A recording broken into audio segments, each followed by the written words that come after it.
Chapter 2773, The Gathering at Ansi City, 1.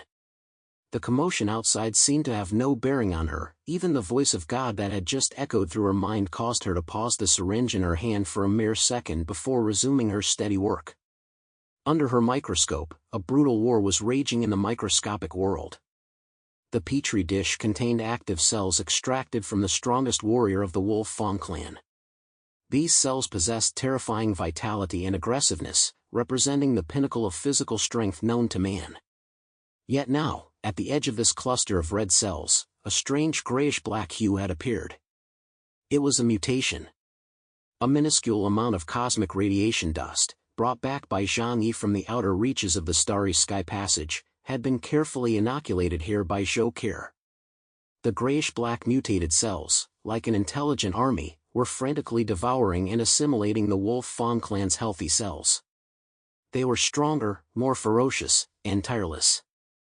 It was clear that the healthy cells in the core area were on the verge of having their defenses collapse. If we don't intervene, the Wolf Fong clan cells, as the host, are doomed. So, even the Wolf Fong clan, with their physically superior bodies, cannot fend off this invasion on their own?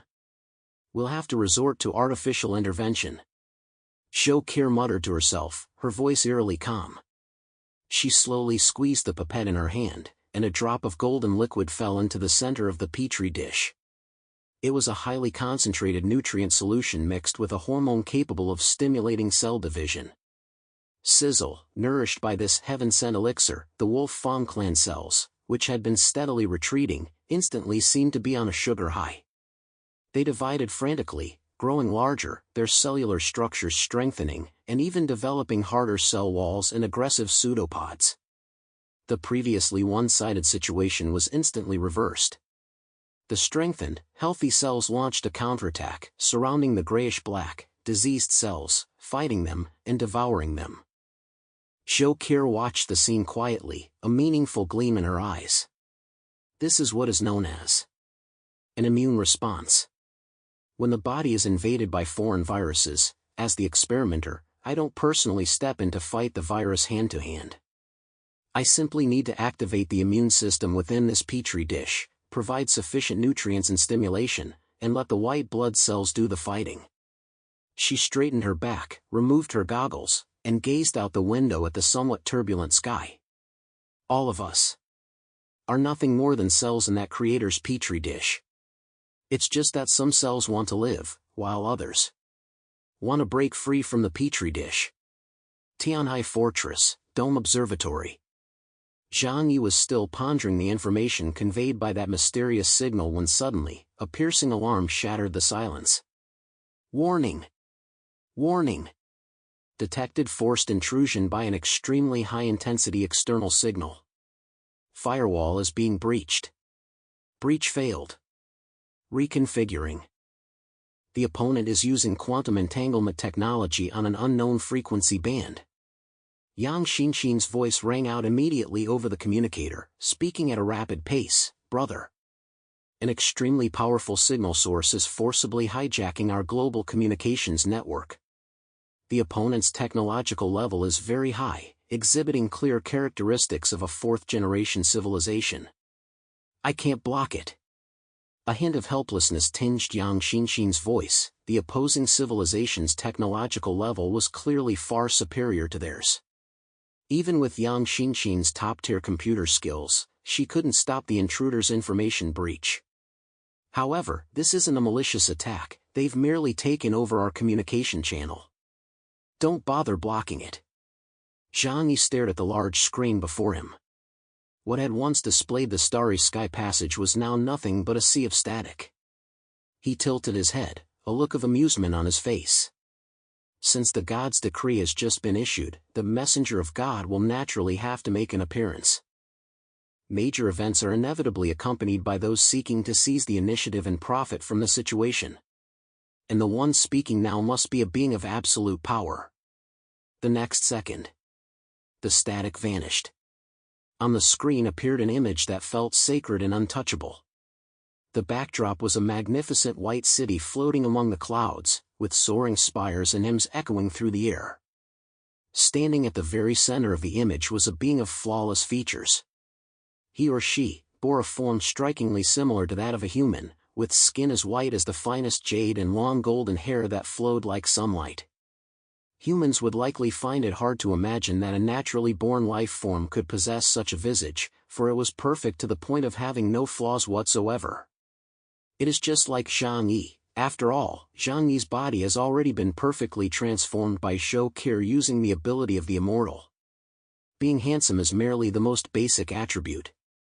The most striking feature of the figure appearing in the scene is the two pairs of immaculate white wings behind him, spread out to a width of several meters. The wings fluttered gently, scattering specks of light. This was the pinnacle of the fourth-generation Ark civilization, the close kin of the Starry Sky clan, the Winged Clan. They were the very prototypes of the angels in Western mythology. The Winged One spoke slowly. His voice did not travel through the air but resonated directly within everyone's minds, carrying a natural sense of compassion and benevolence. I am Bamire, Archangel of the Winged Clan. Beings of this era, the will of the Creator has arrived. The Starry Sky Passage is a cancer of the old age, a heresy that defies the divine will. Its arrival will bring destruction and calamity to this world. As the Creator's most loyal servants and the former guardians of this planet, the Winged Clan has a duty to lead all races in jointly resisting this catastrophe.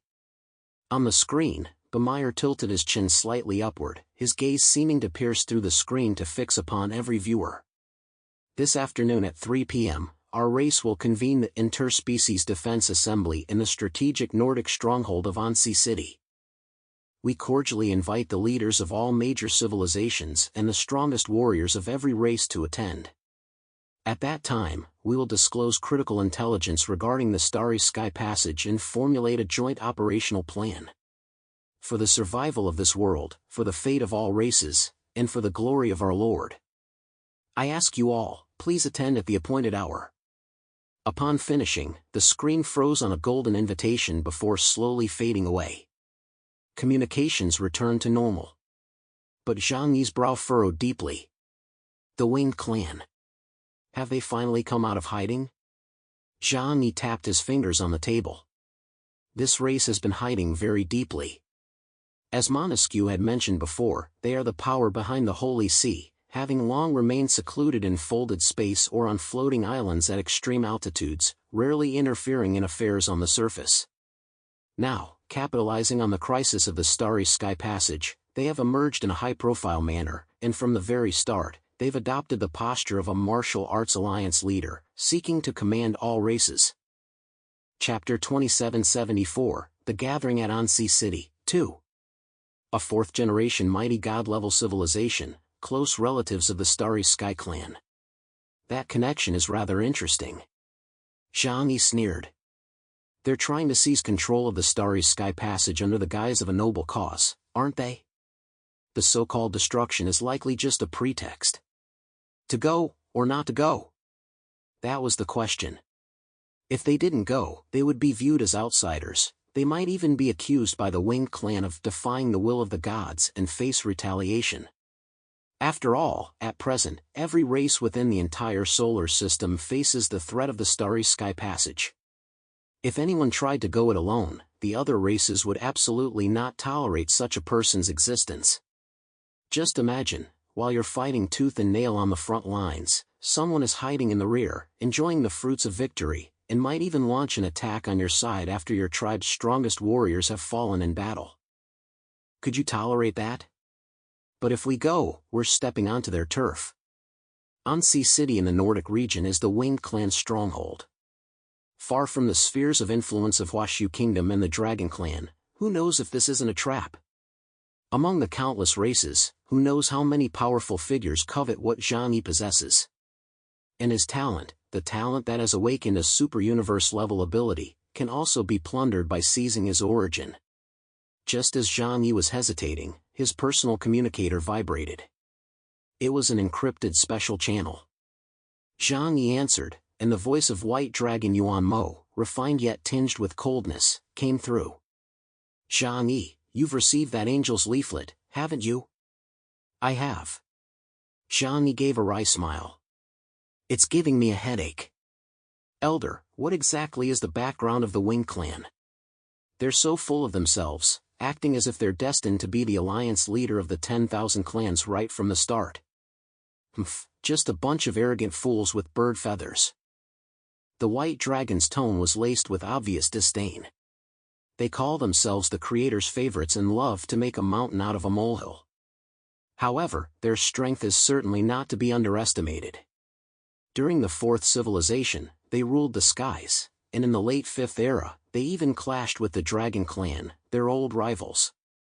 So what do you suggest, Elder? Go. Of course we must go. White Dragon declared with unwavering resolve. The return of the Starry Sky Passage has caused immense disruption. Gravitational tides have already begun to tear apart the Earth's tectonic plates. If this isn't resolved, everyone will face grave trouble. At a time like this, no race can remain uninvolved. Moreover, though the Winged Clan is arrogant, they do possess some top-secret intelligence regarding the Starry Sky Clan. It would be worthwhile to go and listen. Just as White Dragon had said earlier, as fellow fourth-generation beings, the Winged Clan undoubtedly held intelligence on the Starry Sky Clan from that same era. You need not worry about safety. Our Dragon Clan will be there as well. With us present, those bird people won't dare to cause trouble. Hearing that the Dragon Clan would back them up, Zhang Yi immediately felt more at ease. But he still asked with some lingering concern, Elder, I have one more question. If the matter with the Starry Sky Passage isn't handled properly, could it really lead to the end of the world? That signal from the Creator sounds terrifying. The etheric world, the collective unconscious, Kagago. This entity was issuing a notification to all sentient beings across the world for the very first time. In the past, only a select few could receive its signal, such as Zhang Yi, shortly after he had first entered the Epsilon realm. This alone showed just how seriously Kagago took the return of the Starry Sky Passage. There was a moment of silence on the other end of the communication, as if White Dragon was also pondering the matter. The end of the world? It's not that simple. White Dragon's voice was steady and confident. This solar system testing ground was crafted by the Creator with immeasurable effort. He will not allow a failed experiment to destroy it. If handled poorly, it will indeed become very troublesome. The surface may be wiped clean, and many weak species will go extinct. But it won't lead to the world's complete destruction. A fallen Starry Sky Clan, even if it was once invincible for a time, has ultimately turned to the dust of history. The dead cannot turn the tables. Hearing how this wouldn't lead to the world's destruction, Zhang Yi breathed a slight sigh of relief.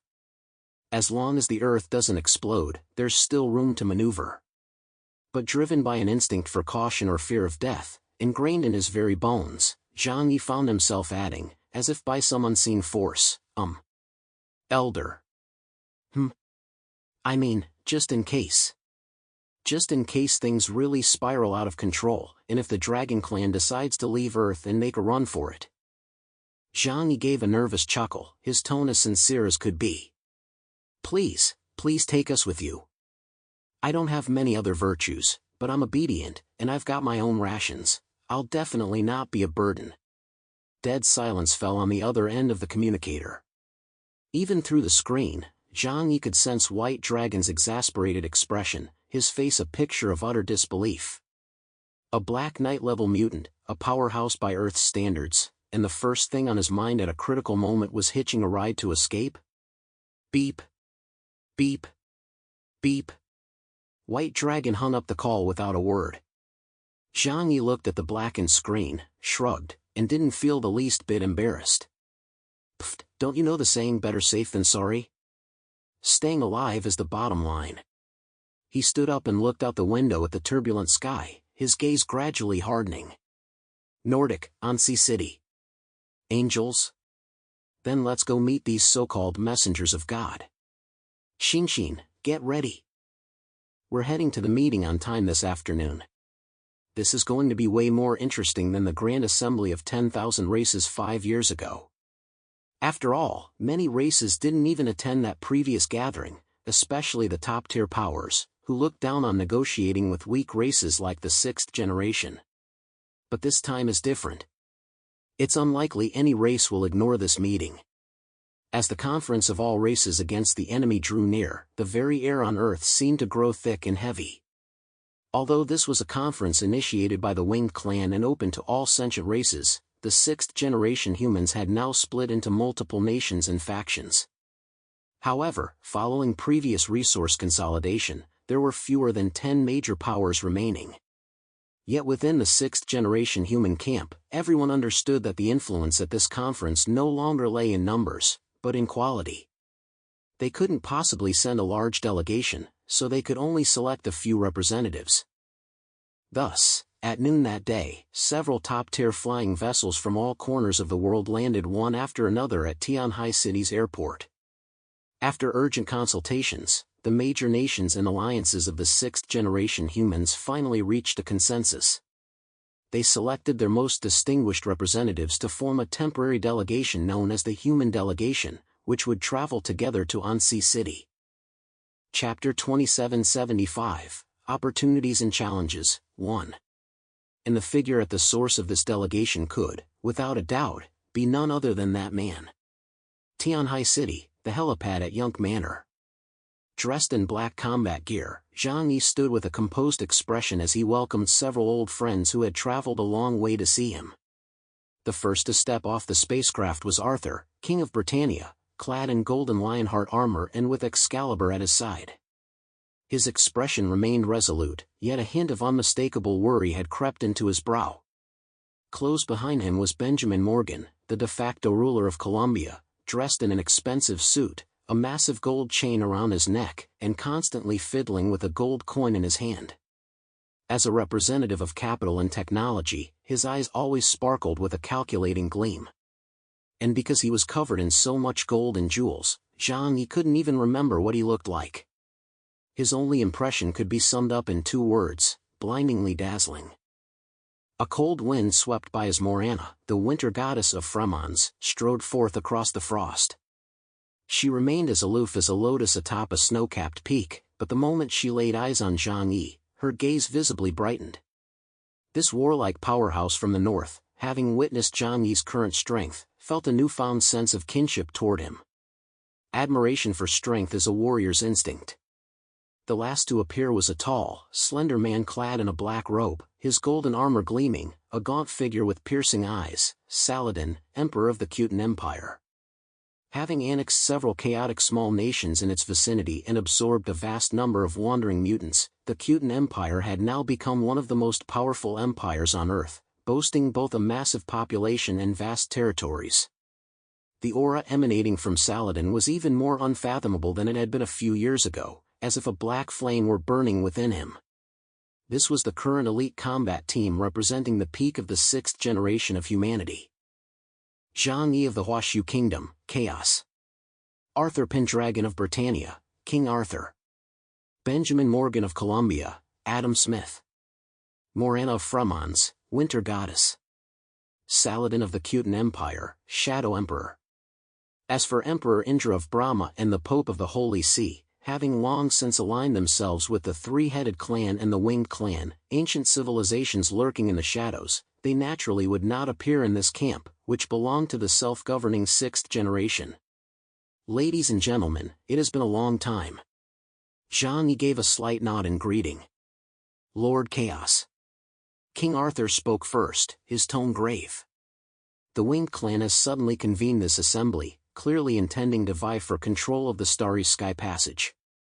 Add to that the Tyrannosaur Clan and the Nightmare Clan, who are eyeing you with hostility. This journey is likely fraught with danger. Benjamin Morgan sighed as well. Yes, although our strength has improved over the past few years, facing such colossal entities that have endured for countless eras, to be honest, we still feel uncertain. The mood among the group was somewhat somber. Although Zhang Yi had fought brilliantly in that battle to establish his authority 2 years ago, the apocalyptic pressure emanating from the Starry Sky Passage, along with the intricate web of conflicting interests among the myriad races, still weighed on their hearts like a massive mountain. Watching the anxious expressions on the faces of these human leaders, Zhang Yi merely smiled faintly. What is there to fear? He turned around, his gaze fixed on the distant horizon. In this age, escape is impossible. Disaster won't take a detour just because you bury your head in the sand. We'll face whatever comes our way. Since they've set the stage, let's go put on the show. The composure and confidence radiating from Zhang Yi instantly infected everyone. It was the confidence born of fighting his way out of mountains of corpses and seas of blood countless times. Just kidding, the real reason was that the Dragon Clan had his back, otherwise, Zhang Yi would have bolted long ago. Let's go. Don't keep those winged birdmen waiting. With a sweeping gesture of his hand, Zhang Yi led the group onto the super warship, the Dreamer. The Dreamer took to the skies, transforming into a streak of light as it flew toward distant Nordic countries.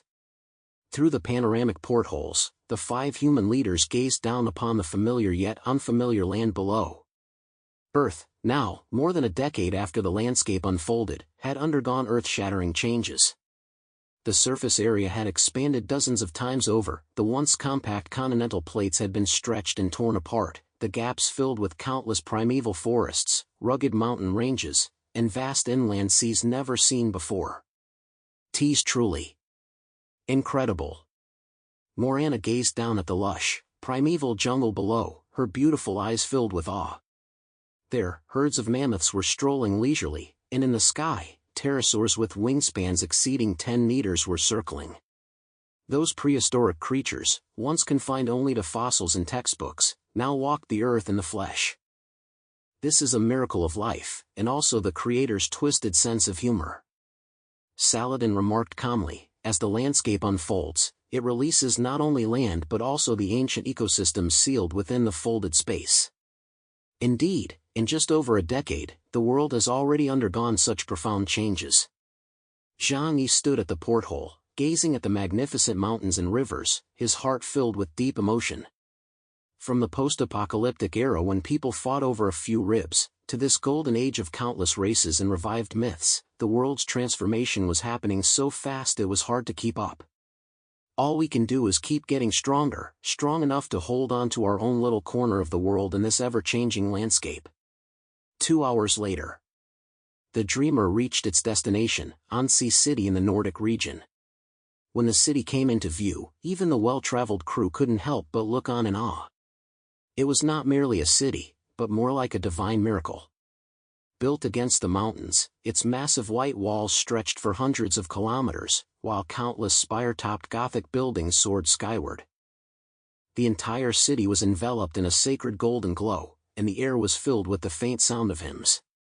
In the sky, countless members of the Winged Clan, clad in silver armor and bearing pure white wings on their backs, patrolled the skies. They moved with grace and possessed striking features, resembling a legion of angels straight out of myth. On the outskirts of the city lay densely packed human settlements. These were the followers of the Holy See. Tens of millions of ordinary humans lived here, dressed in simple, warm clothing. They rose with the sun and rested with its setting, devoting much of their time each day to prayer and worship. Technological civilization seemed to have regressed among them. They were more accustomed to using their own hands to create everything they needed for daily life. They had reduced their material desires while enriching their spiritual worlds. Though their lives were humble, every face radiated a fervent and blissful smile, as if simply living under the wings of the angels were the greatest blessing of all. Zhang Yi folded his arms and looked at them, recalling the Tantra sect followers of the southwest region and the Wolf Fang clan, who had abandoned technology to strengthen both spirit and body. He felt a sense of kinship. Cultivating oneself is indeed the closest path to the ether. It's just that orthodox cultivation methods are simply too slow. Chapter 2776, Opportunities and Challenges, 2. I find this a bit hard to understand. Benjamin Morgan shrugged, furrowing his brow as he looked down at the crowd kneeling below like ants, a hint of a merchant's confusion flashing in his eyes. He said to Zhang Yi and the others, the Winged Clan is a fourth-generation mighty god-level civilization. Their technology and individual strength far surpass our own. Why go to such great lengths to protect these frail commoners? In their eyes, these people aren't even worth considering as labor, they're nothing but a burden. It doesn't meet the cost-benefit ratio. For the sake of faith. The one to answer him was Saladin, who had remained silent until then. The Shadow Emperor gazed down at the followers of the Eastern Orthodox Church below, his eyes terrifyingly deep. "Lord Morgan, you place too much value on material things. In this world, the purest and most powerful force is actually telekinesis." Zhang Yi and the others all turned their gaze toward Saladin. As one of the leaders of the world's largest sects, no one understood the power of faith better than he did. Saladin's gaze was deep as he looked at the followers of the Eastern Orthodox Church, speaking with a hint of apprehension. Each individual may seem insignificant, but deep within their souls, they are connected to the sea of ether. When the wills of tens of millions, even hundreds of millions, are unified, when all their desires, worship, and fears are directed toward a single goal. Saladin extended a finger and gently tapped on Sea City below. That concentrated telekinesis is sufficient to shake the very fabric of the rules, and even to create a god. Many who appear to be mere ordinary people or low-tier mutants possess the potential to become Epsilon-class powerhouses. Through religious indoctrination and brainwashing, the more devout the faith, the stronger the resonance of the soul, and the more powerful the spiritual fuel that is unleashed. The Winged Clan isn't doing charity, they're herding sheep. At the words herding sheep, everyone's hearts sank. Keeping humans in pens as livestock to provide the power of faith, such a tactic was even more chilling than outright slaughter. Zhang Yi turned to look at Saladin, a meaningful smile curving his lips. "It seems your Majesty Saladin is quite knowledgeable on this subject. If I recall correctly, the number of followers in your assassin's sect isn't much smaller than that of the Holy See, is it? At present, I am also quite curious about your power." Faced with Zhang Yi's slightly probing words, Saladin merely smiled modestly and bowed slightly. "I still fall far short of you, Lord Chaos. I am merely a seeker of truth groping in the darkness, while you are already a pioneer standing in the light." Zhang Yi smiled faintly, neither confirming nor denying. As for the power of faith, it is a bona fide heretical cultivation method that allows mutants to rapidly attain immense power, and even a body nearly impervious to death. But Ling had warned him not to tamper with the power of faith lightly, or it could invite misfortune. Moreover, the Dragon Clan and other races were also deeply secretive about this ability. So Zhang Yi was wise, though he didn't understand it, he would learn from those more skilled than himself. Therefore, he used the power of faith sparingly, applying it only to his battle armor. As the group chatted casually, the Dreamer slowly descended into the designated area outside on Sea City. The hatch opened, and the 5 human representatives stepped onto this sacred land. The moment they touched down, Zhang Yi swept his hand backward, and a massive spatial vortex appeared, pulling the colossal starship directly into dimensional space. No matter how many times they witnessed this feat of conjuring a world from his sleeve, the other 4 leaders could not help but feel envious. In this era where resources reigned supreme, possessing a giant, portable warehouse and a mobile fortress was practically the ultimate cheat code. "Let's go. We don't want to be late." Zhang Yi smoothed his collar and led the way toward the main gate of Ansi City. Representatives of the Winged Clan were already there to greet them, smiling as they pointed the way. However, the aloofness and indifference in their eyes made it clear they didn't take the 6th-generation representatives very seriously. Sigh, even the 4th generation is so mercenary. It seems human civilization is just endlessly repeating itself without much progress after all. Zhang Yi and the others grumbled to themselves as they made their way toward the central area of Ansi City. However, just as the 5 of them were about to step through the 100-meter-tall white sacred gate, and could even clearly see the feathered people's honor guard lined up inside to welcome them, a sudden, catastrophic change occurred. Without any warning signs or energy fluctuations to foreshadow it. The scene before Zhang Yi's eyes underwent a complete and utter transformation in an instant. The once sacred and pristine Ansi City vanished, the clamor of the crowd faded away, and even the sun in the sky disappeared. In its place was a suffocating crimson red. Zhang Yi's body tensed instantly. Instinctively, he activated the power of the Void Immoral Robe, his hands hanging at his sides ready to unleash his most powerful strike at any moment. Yet he did not act rashly, instead, he carefully surveyed his surroundings. King Arthur and the others also gripped their weapons, instinctively standing back to back. The space around them began to twist in an extremely eerie manner, as if countless massive red silk ribbons were cascading down from the void, enveloping the five of them in layer upon layer.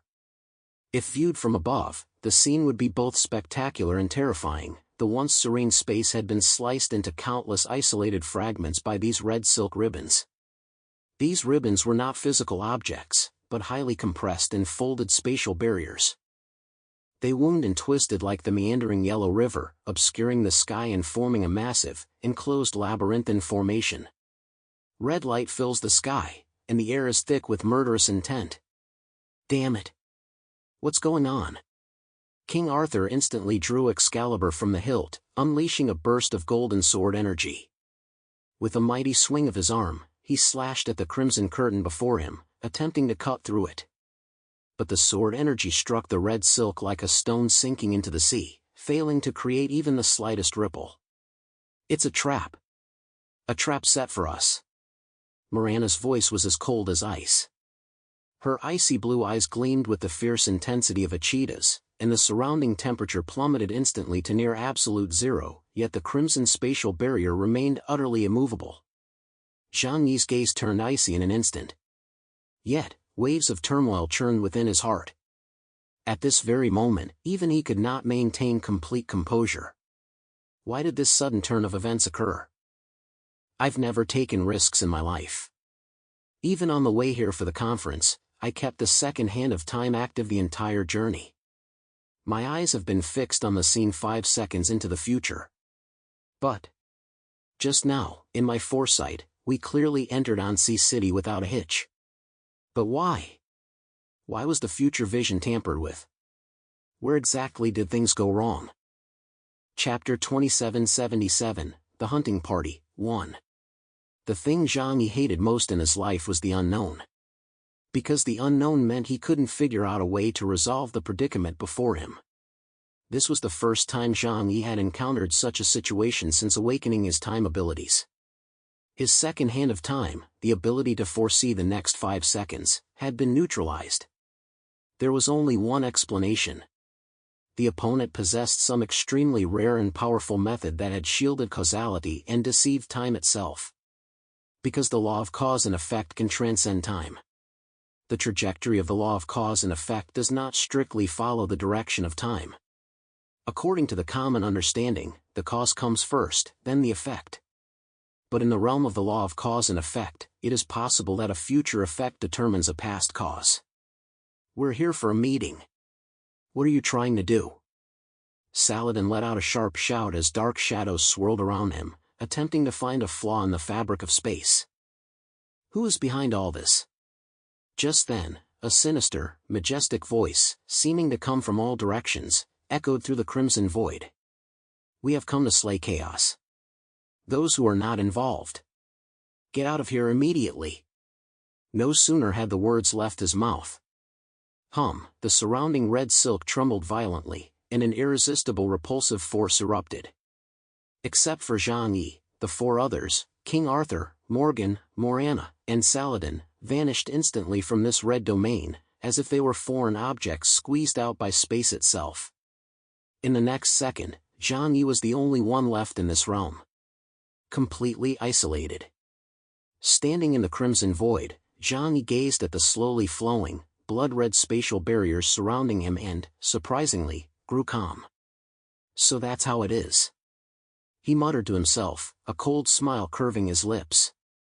A trap set specifically for me alone?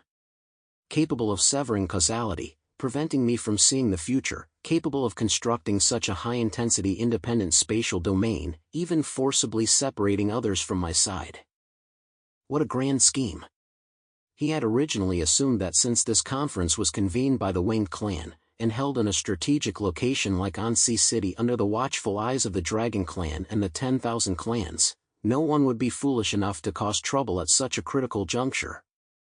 Unexpectedly, someone was still bold enough, one might even say.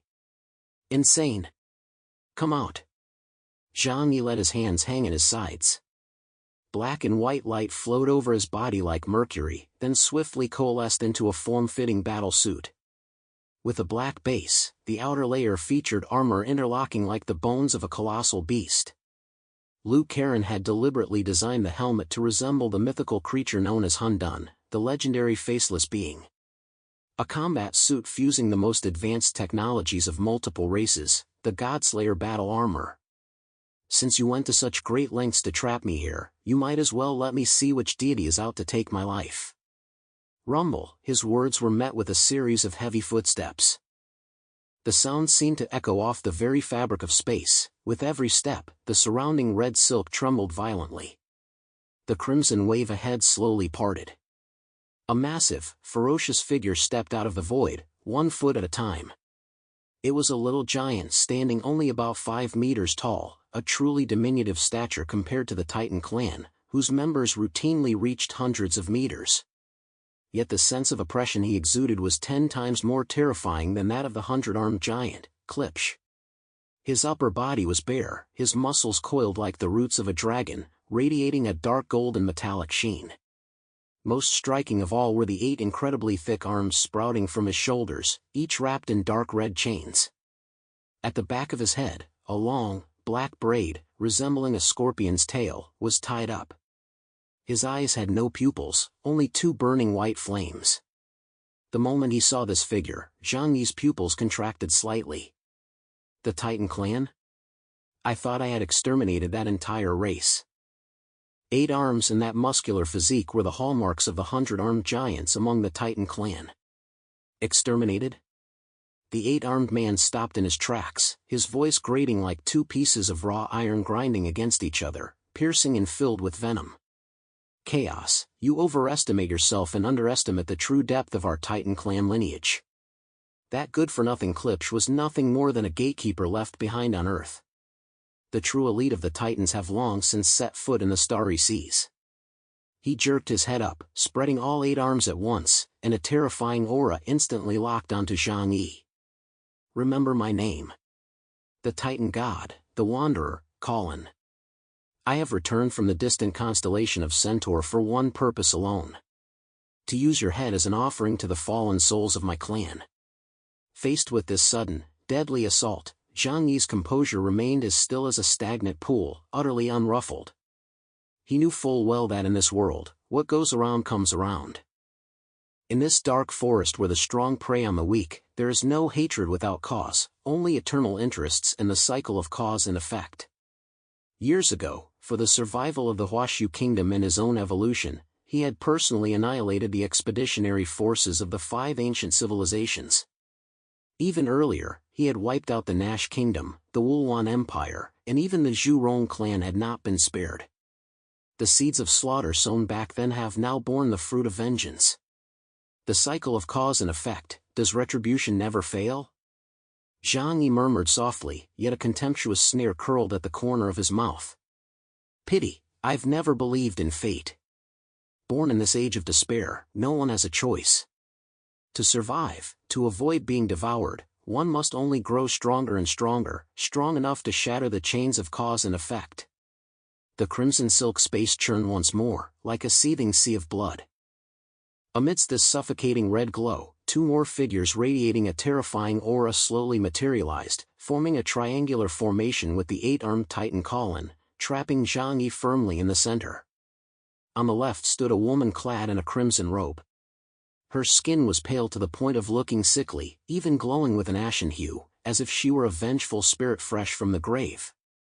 Her nails were extremely long, a dark red like congealed blood, and her eyes flickered with greed and a bloodthirsty glint.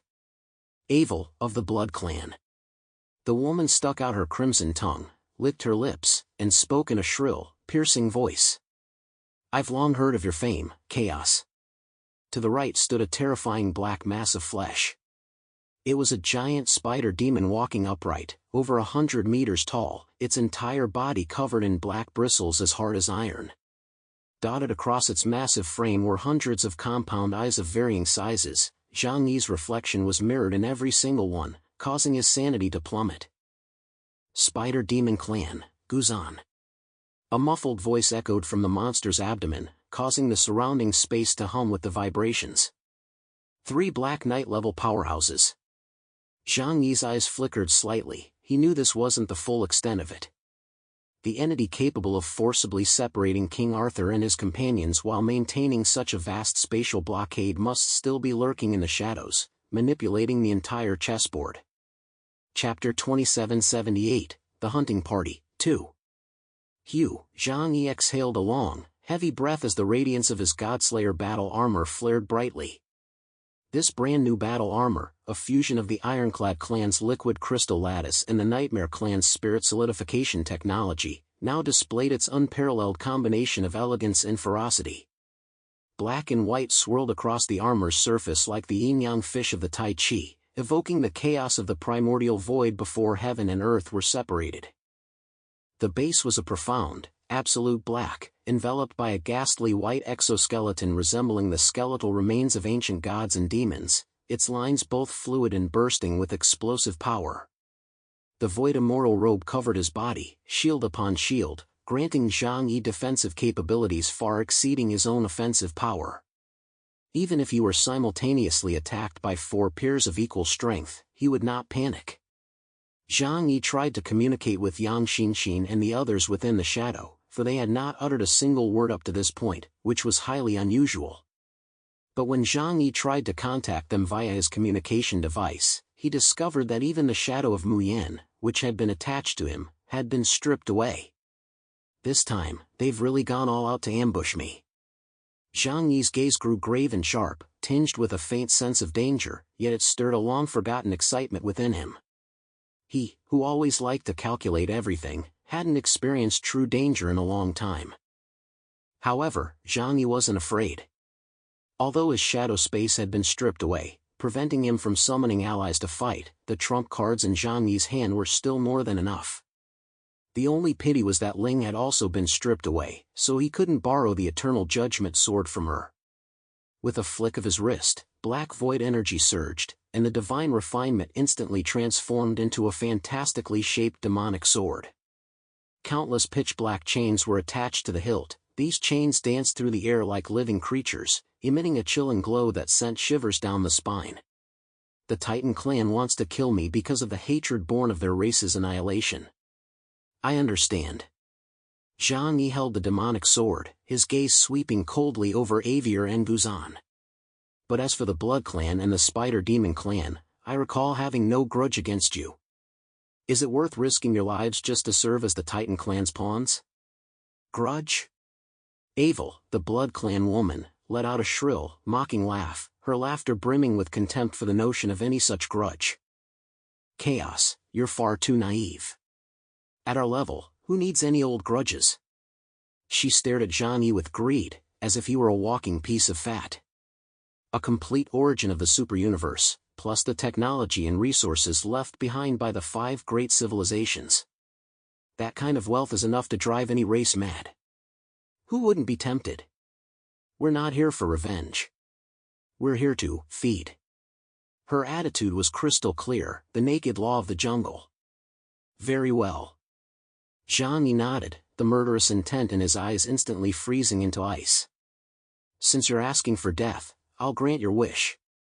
The moment his words fell, the Titan Colin, who had been waiting for his chance, sprang into action. Enough talk. Die. His 8 massive arms exerted force simultaneously, drawing a colossal crimson longbow from the void. The bow's frame seemed forged from the core of a star, radiating searing heat. 6 of Colin's arms gripped the bow's body and string. His muscles bulged, veins throbbed, and a bone-chilling creak echoed as he slowly drew the colossal bow. Energy began to converge wildly around them. A crimson arrow, entirely compressed from high-density energy, took shape on the bowstring.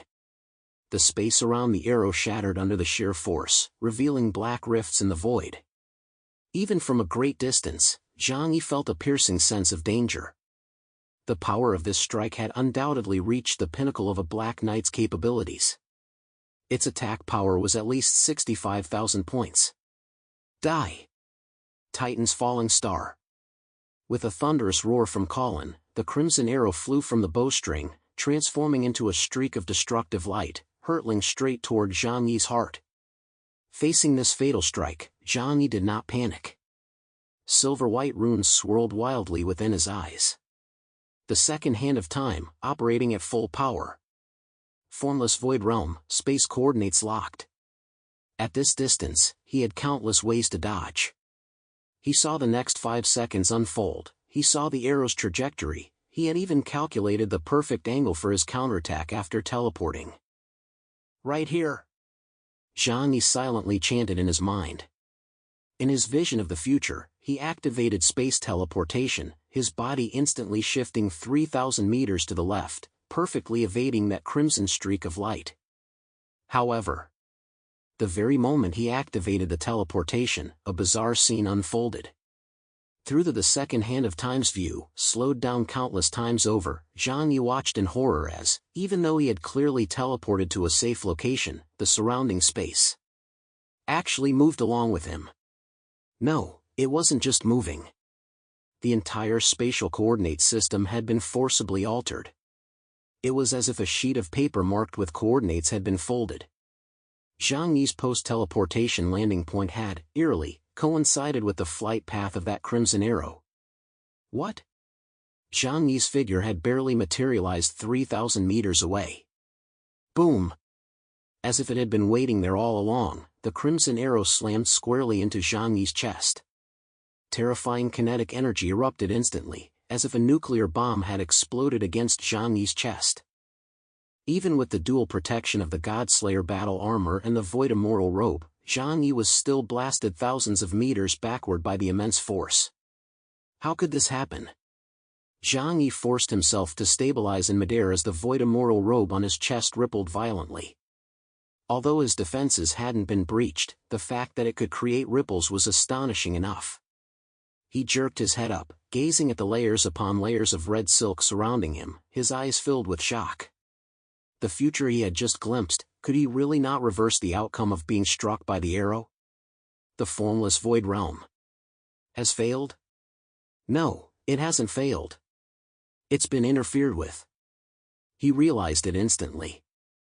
The fourth person manipulating the red silk domain from the shadows possessed terrifying spatial control. The opponent hadn't blocked Zhang Yi's teleportation, instead, they had anticipated his landing point and, using the domain's properties, forcibly shifted the spatial coordinates of that spot onto the arrow's trajectory. This meant that no matter where Zhang Yi tried to dodge, that evasion point would automatically become the bullseye. This is a spatial lockdown on the level of the law of cause and effect. An interesting ability. Was this prepared specifically for me? Don't worry. I still have time to run a few more simulations. I'm sure I'll find a way to break through it. Zhang Yi's mind was racing. The second hand of time could indeed see the future, but every time he glimpsed the future, the variables in that future would increase accordingly. Chapter 2779, Realm of the Void, 1. Zhang Yi tried to simulate his next evasion in his mind. Dodge to the right? In his vision, the space warped again, and he was back at the starting point. Dodge upward? In his vision, the red silk descended like a sky curtain, pinning him back to where he stood. Dodge downward? The space beneath his feet turned into a black hole, leading straight into the arrow's tip. 5 seconds. Only 5 seconds of foresight. In this fleeting moment, Zhang Yi's brain ran at overclocked speeds, simulating 7 evasion scenarios in rapid succession. The result of every single one was a direct hit. This was a dead end. Because no matter how he dodged, his landing point would be forcibly pulled to the exact same coordinates as the arrow's trajectory, ensuring a surefire hit. Ha ha ha ha. The colossal spider demon Guzan let out a thunderous, maniacal laugh, hundreds of eyes narrowing simultaneously, gleaming with mockery and cruelty. It's useless, Chaos. We've long since figured out your true nature.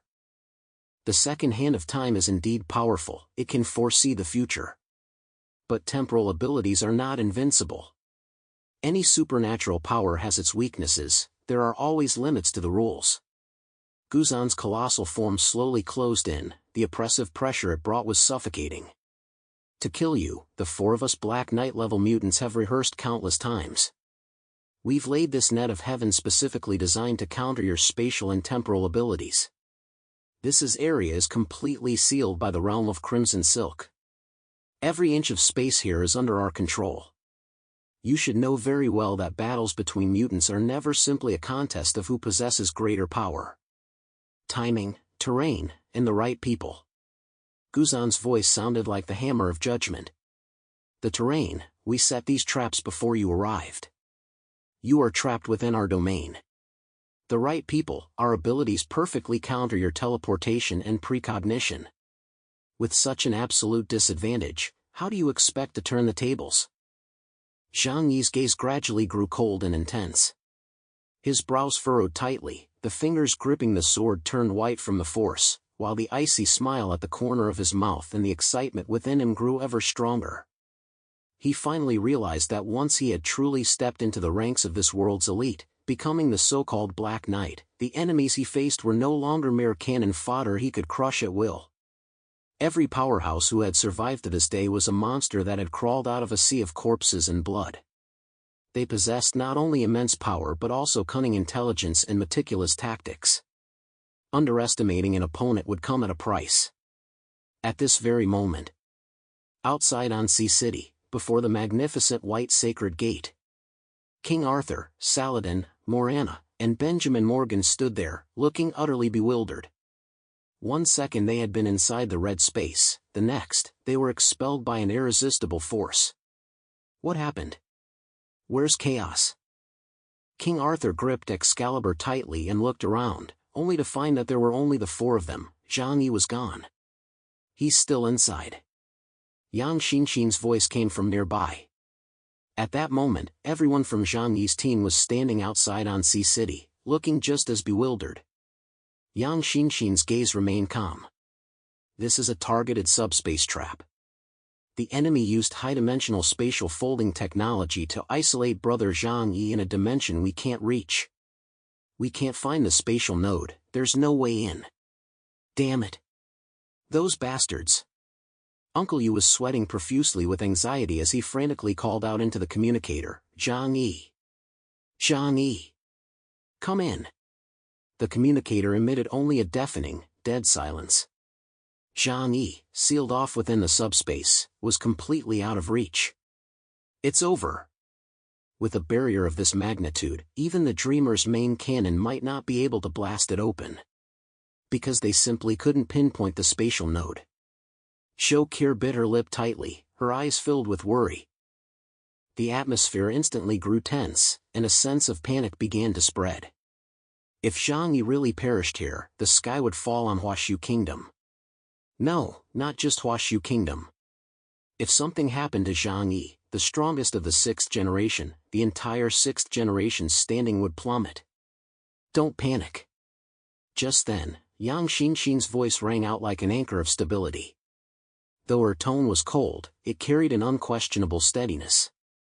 Her gaze was fixed intently on the seemingly calm air ahead, her tone radiating absolute confidence. Brother will be fine. Why? Saladin couldn't help but ask. Since the enemy dared to set this trap, they must have come prepared. And given that they were able to kick you and me out of the fray in an instant, their strength is unfathomable. It is precisely because we were kicked out that brother is safe. Yang Xinxin analyzed calmly. If the attackers were a top-tier power like the Tyrannosaur clan, or some super-level entity, they'd possess absolutely overwhelming strength and wouldn't need to go to such trouble. They would have simply wiped out all of us, including brother.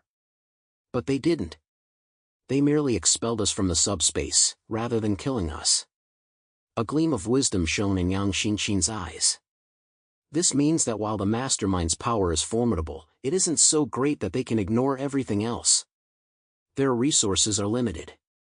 They must concentrate all their efforts on Brother Zhang Yi alone, which is why they had to eliminate us, the variables, from the equation. As long as it isn't an absolute power struggle, as long as it remains a contest between equals. Yang Xinxin's lips curved slightly upward, revealing a confident smile identical to Zhang Yi's. Then no one can kill him. Because in this world, no one understands better than he does how to survive in the face of utter despair. Within the crimson silk-like space, time seemed to grow viscous. Within Zhang Yi's eyes, the ring of divine runes representing the supreme laws of time spun frantically at an overloaded speed. The second hand of time, operating at full power. In that vision of the future visible only to him, a mere 5-second sequence was broken down into countless microseconds, and he ran as many as 7 extreme simulations in his mind. First attempt, teleport to the left. Result, space folded, and he crashed directly into the tip of the arrow. Second attempt, leap into the sky. Result, the sky pressed down, and he still crashed into the tip of the arrow. Third attempt, depart into the void world departure. Result, the fissure was sealed by the red silk, and the exit faced the tip of the arrow. The seventh time, instead of retreating, he charged forward, attempting to strike Colin's physical form. Result, the space beneath his feet collapsed, teleporting him behind himself, which was directly in front of the arrowhead. Phew! Zhang Yi let out a faint gasp in reality, a fine layer of cold sweat beading on his forehead. There was no way out. It was a perfect death loop. Chapter 2780, Realm of the Void, 2. No matter what move Zhang Yi made, no matter which direction he fled, the entity manipulating space from the shadows would, like a mischievous child folding paper, forcibly align the spatial coordinates representing his end point with the arrow's impact point. This was a guaranteed hit at the level of law of cause and effect. Is the simulation over? Colin's cold, metallic voice rang in Zhang Yi's ears. Chaos, your struggle is futile. In the face of absolute power and the laws of the universe, technique is nothing but a clown's trick. Crash! That massive Godslayer bow, seemingly forged from the bones of a star, finally let out a groan under the unbearable strain. The veins bulged on Colin's 6 massive arms as he violently released the bowstring. That crimson arrow, carrying terrifying kinetic energy capable of piercing stars, flew from the bow. Wherever it passed, the crimson silk-like fabric of space shattered, revealing pitch-black rifts in the void. This arrow targeted not only Zhang Yi's physical form but every spatial node within this region. Just as Zhang Yi had calculated. No matter how he dodged, the outcome was inevitable, a direct hit. Even before the arrow reached him, the destructive spiritual pressure had already caused the Godslayer battle armor on Zhang Yi's body to flutter violently. There's no escaping it. Zhang Yi's pupils reflected the crimson light growing ever larger, yet his expression grew unusually calm at that moment. Since I can't dodge it, I won't try. If I can't move myself, then... Just as the god-slaying arrow was about to strike Zhang Yi's forehead, in that split-second window of 0.01 seconds, Zhang Yi did not activate his teleportation. Instead, he slowly raised his right hand and, facing the high-speed arrow hurtling toward him, clenched his fist in midair. Divine technique, formless void realm coordinate shift. Buzz! This time, Zhang Yi did not move his body within this malevolent space. He concentrated all his spatial computational power directly in front of that arrow. There, he opened a door. A door connecting to the space behind Colin. Since the rule of this space was that no matter where Zhang Yi went, he would collide with the arrow, Zhang Yi decided to take the opposite approach. He wouldn't be the target, he would make the arrow find its own target. What? In the distance, Colin's eyes widened, and the 2 burning white soul flames within them pulsed violently. Just as the unstoppable crimson arrow was about to graze Zhang Yi's nose, it suddenly vanished into thin air. The next second. Thud! The space ripped apart. That arrow, carrying an aura of destruction, appeared out of nowhere behind Colin's head, plunging straight toward the archer's own skull. What? Colin's heart skipped a beat as his remaining 2 arms frantically swung back to block. But just as the arrow was about to strike Colin, the omnipresent crimson silk surrounding them twisted eerily once more. It was as if someone had forcibly corrected a flawed script. The arrow, which should have struck Colin, was once again diverted, grazing the back of her head before finally slamming into the distant void barrier, exploding into a dazzling burst of energy. Just as I thought. Zhang Yi watched the scene unfold, his gaze icy. That guy lurking in the shadows, not only can he pinpoint my location, but he can also move any object within this area at will. As long as we're within this domain, physical attacks are practically useless. Crack, crack, crack. A crisp round of applause rang out in the deathly silent space. Avel, the Blood Clan woman clad in a crimson robe, wore a chilling smile as she clapped lightly. Brilliant. Truly brilliant. Avel stuck out her bright red tongue and licked her sharp fangs, her eyes brimming with greed and admiration. No wonder you're hailed as the most astonishing prodigy of the 6th generation. To devise such a way out of this desperate situation, your tactical acumen far surpasses that of those titans who rely solely on brute force. However, her gaze suddenly turned icy, her voice growing seductive yet dangerous. While your mind is sharp, I wonder just how resilient your bones are. She walked toward Zhang Yi step by step, her figure graceful, yet Zhang Yi felt no sensuality, only the looming presence of danger. Vampires? He had never actually fought this legendary race of immortals before. And judging their abilities based on mere legend was clearly foolish. Pfft. She suddenly laughed and blew Zhang Yi a kiss. But the very next moment, Avel's once alluring body exploded without warning.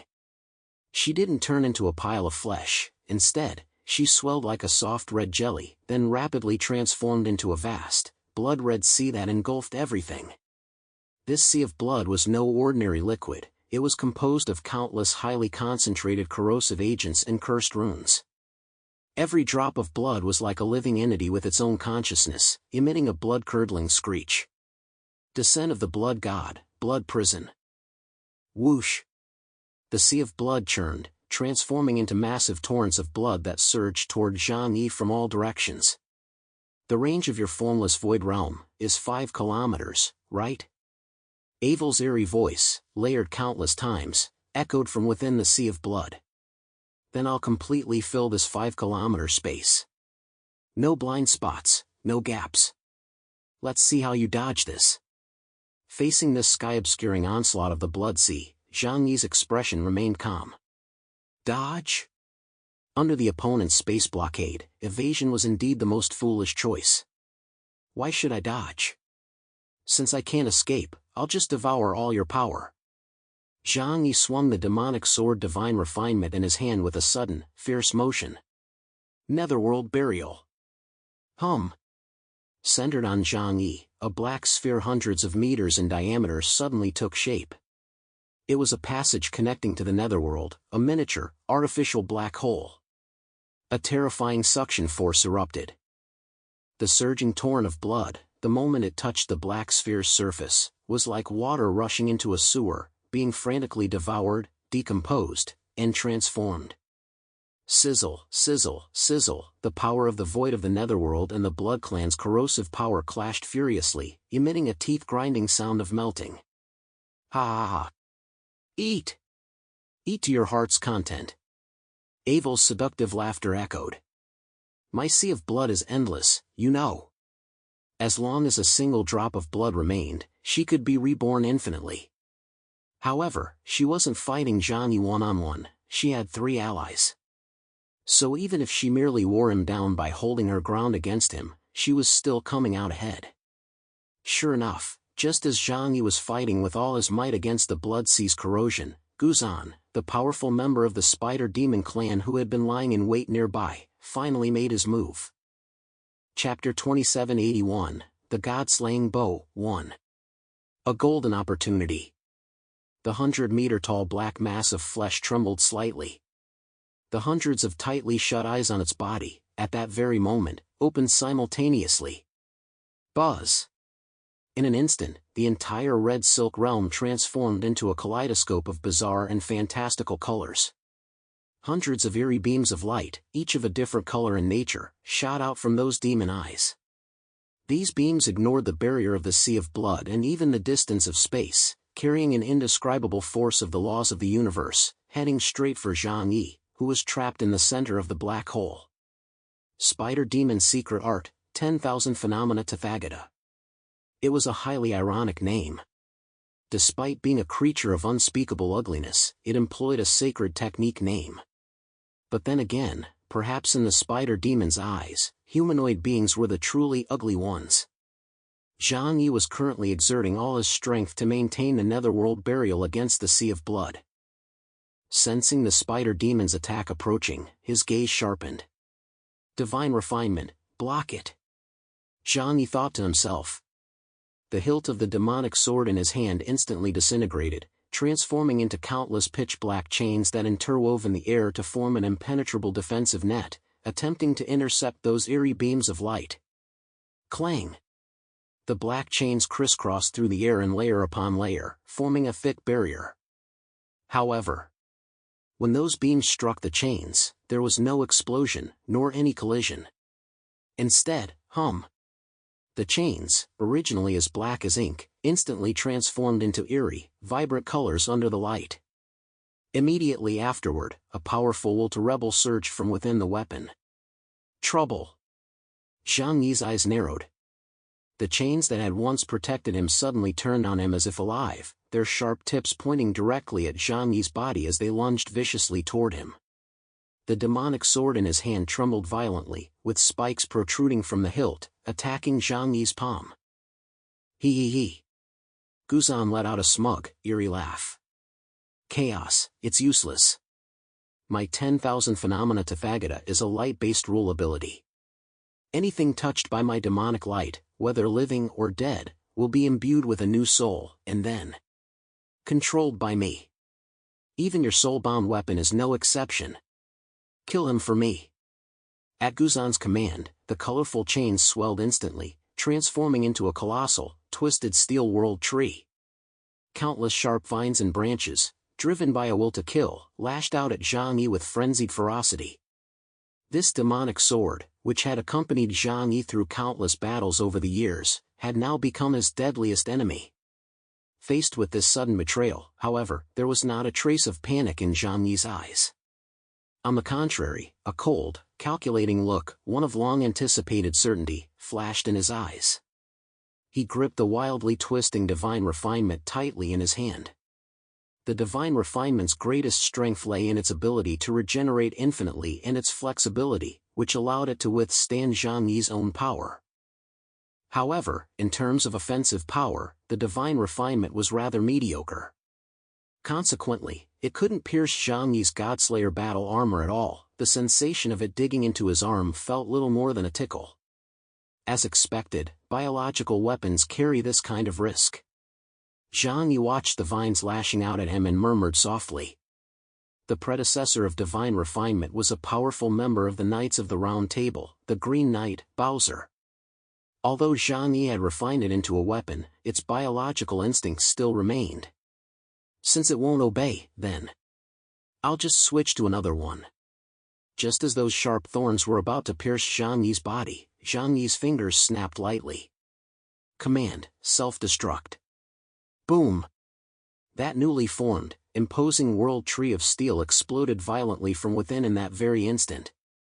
This was a backdoor program Zhang Yi had planted from the very first day he began divine refinement.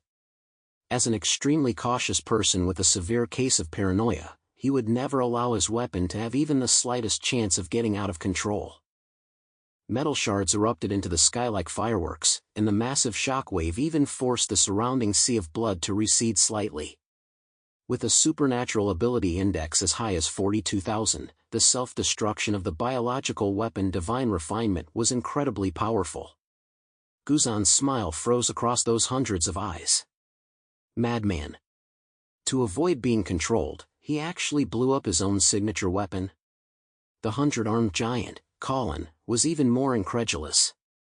As a member of the Titan race, a legendary race of artisans, he understood better than anyone just how difficult it was to forge a super-powerful biological weapon. You've destroyed even your own life-bound weapon. What do you have left to fight us with? Abel's voice echoed from within the sea of blood. However, Zhang Yi's expression remained utterly composed. From a hidden compartment within the Godslayer battle armor, a green seed emerged. As Zhang Yi channeled energy into it, it rapidly sprouted, growing into vines. The divine refinement was crafted based on the sword in the tree, and its greatest characteristic was its powerful regenerative ability. To prevent it from being destroyed by abilities from the rules category, Zhang Yi had caused it to split, leaving behind a seed. This was precisely to prevent such a situation from occurring. Losing a divine refinement would result in a massive waste of energy. However, as far as Zhang Yi was concerned, energy was something he certainly didn't lack. "Hungry, aren't you?" Zhang Yi said casually, reaching behind him to pull a large handful of high-purity energy stones from the dimensional space. These were the ones he had previously plundered from the warehouses of the 5 great clans. Like feeding fish, he tossed those priceless energy stones all at once in front of the seed. One by one, tender green shoots, sensing the abundant energy, swiftly reached out and began absorbing it voraciously. Buzz! Infused with a massive surge of energy, the seed instantly sprouted, grew, and restructured itself. In the blink of an eye, a brand new black magic sword, exuding an even more terrifying aura, reappeared in Zhang Yi's hand. "What?" The 3 black knights cried out in unison. This was nothing short of cheating. "Let's continue." Zhang Yi held the newly reborn magic sword, his gaze icy. "Supernatural abilities of the rules category, very interesting. I've now fully understood them. Let's attack together. Don't give him a moment's respite." Colin whispered, and immediately his 6 arms drew the god-slaying bow once more. "Good. No matter how strong his defense is, it has its limits. If we pierce his spatial barrier, his combat effectiveness will drop by at least 70%. These Black Knight-level powerhouses were all seasoned warriors, analyzing the battle situation with unflappable composure. Avel's sea of blood churned even more violently, surging toward Zhang Yi with a roaring roar. This force collided with and neutralized Zhang Yi's netherworld power. Containing such immense energy, even the netherworld struggled to devour it quickly. Guzan's demon eye also began to converge once more. "How many fronts can you handle?" "Facing the attacks of all 4 of us simultaneously, we may slip up countless times, but the moment you show the slightest opening, you're dead." Chapter 2782, The God-Slaying Bow, 2. This hunt for Zhang Yi was a true, decisive strike. For Black Knight-level powerhouses, they were considered elite warriors anywhere in the world. These 4 were seasoned veterans. Having thoroughly studied Zhang Yi's various abilities and learned from the 5 clans' alliance's previous failure, they were even better prepared this time. After studying Zhang Yi for a long time, they reached a conclusion: when facing a versatile mutant who possesses the powers of time, space, and the netherworld, the simplest and most direct way to defeat him is to set up an inescapable trap in advance and then crush him with overwhelming force. If Zhang Yi were a city, it would be an army 10 times his size, surrounding the entire city and fighting a protracted battle to secure victory. Though it seemed crude, it was undoubtedly the most effective strategy. Zhang Yi realized this keenly. He furrowed his brow, knowing that simple defensive measures would indeed prove ineffective. Even though the Void Immortal Robe offered formidable defense, it ultimately had its limits. The enemy's attacks, comprising law-based assaults, single-target instant kills, and indiscriminate attacks, had sealed off every possible escape route. However, what worried Zhang Yi most at this moment was undoubtedly the rules category abilities of the spider demon Guzan. He absolutely could not let that beam hit him. Zhang Yi suddenly swung the divine refinement blade in his hand, and spatial energy erupted violently from his body. Everything under heaven, beyond the nether realm. Centered on Zhang Yi, an intensely black cubic space suddenly unfolded. This space was unlike any defense he had used before, it was pure nothingness. There was no light, no sound, no matter, even the flow of time had slowed to an extreme degree. It was as if a slice of absolute nothingness had been cut from the cosmos, spanning the real world. Colin's arrow, Avel's sea of blood, and Guzan's demonic light, the moment they touched this black cube, they were all frozen in place. They were like insects sealed in amber, though they maintained their attacking postures, they could not advance even an inch. Guzan's 100-eyed magic light struggled to pierce this black void, but encountered immense resistance as it advanced, gradually being devoured until it vanished entirely. What kind of tortoiseshell is this? Colin roared in frustration, my god-slaying arrow can't even pierce it. This is a high-dimensional spatial barrier. From the void, the voice of a fourth person finally echoed. The voice was elegant and detached, carrying an air of composure that suggested absolute control. The crimson silk slowly parted, and a tall, slender man clad in a black, form-fitting battle suit stepped out of the void. In his hand, he held a massive crimson curtain, much like the red cape wielded by a bullfighter, which he waved ceaselessly, manipulating the very rules of space. Nor Clan, Noin. The true mastermind behind this ambush, and the master of the realm of Crimson Silk. Noin, stop watching the show. Avel's voice rang out from the sea of blood. Hurry up and use your ability to break through the tortoiseshell. Noin shook his head, and the red silk in his hand danced even more gracefully. My ability is the Celestial Cloak. I can create a domain and control the orientation and rules within it. But... He glanced at the black cube, a flicker of astonishment crossing his eyes. Head-on clashes between space abilities like this aren't my forte. His spatial level is too high, I can't forcefully erase it using the rules. Then what do we do? Are we just going to sit here and wait? Guzan asked in a deep, booming voice. Wait it out?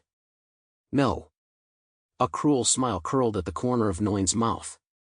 In this world, there has never been an absolute defense. If there were, it would only be because the force of the attack wasn't strong enough.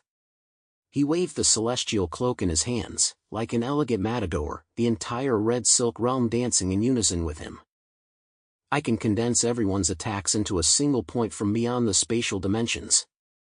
From here on out, there's only one thing left for us to do, keep striking relentlessly until we shatter his defenses. The simplest methods are often the most effective. On the far side of the nether realm, within this absolute black cubic space, the silence was as profound as the singularity at the birth of the universe. The relentless barrage from the outside world was sealed off beyond the dimensional barrier, yet Zhang Yi could clearly sense the spatial barrier groaning under the unbearable strain. It was the frenzied collision of higher dimensional laws and brute force, much like the metallic screech of a deep-sea submarine's hull warping under extreme water pressure. Screech, screech, each sound was like death sharpening his sword. Everything under heaven can only hold out for 30 seconds. Although it was a skill he had long since discarded, the light-blocking effect of everything under heaven was exactly what he needed now. First, it could shield him from Guzan's rules category light attacks. Second, he needed time to devise a way to break the stalemate. Zhang Yi calculated calmly, his eyes slightly closed. Even in absolute darkness, his thoughts remained as clear as lightning. Under the combined assault of 4 Black Knight-level powerhouses, everything under heaven would certainly not last half a minute. Noin's spatial control had sealed off his retreat, while Avel's sea of blood continued to corrode his defenses, forcing him to devote his full attention to holding the line. Yet at the same time, Colin's extreme penetrating power could pierce through his barriers at any moment. But what truly made Zhang Yi feel as if a thorn were in his back and a fishbone stuck in his throat was the most troublesome presence of all, the spider demon Guzan. Rules category. Law of cause and effect. Zhang Yi's eyes flickered in the darkness. Guzan's ability, 10,000 Phenomena Tathagata, releases beams of light through those hundreds of demon eyes, forcibly imposing a submission rule upon the target. This move was downright underhanded, even more overbearing than Yang Xinshin's Hersher's arrow.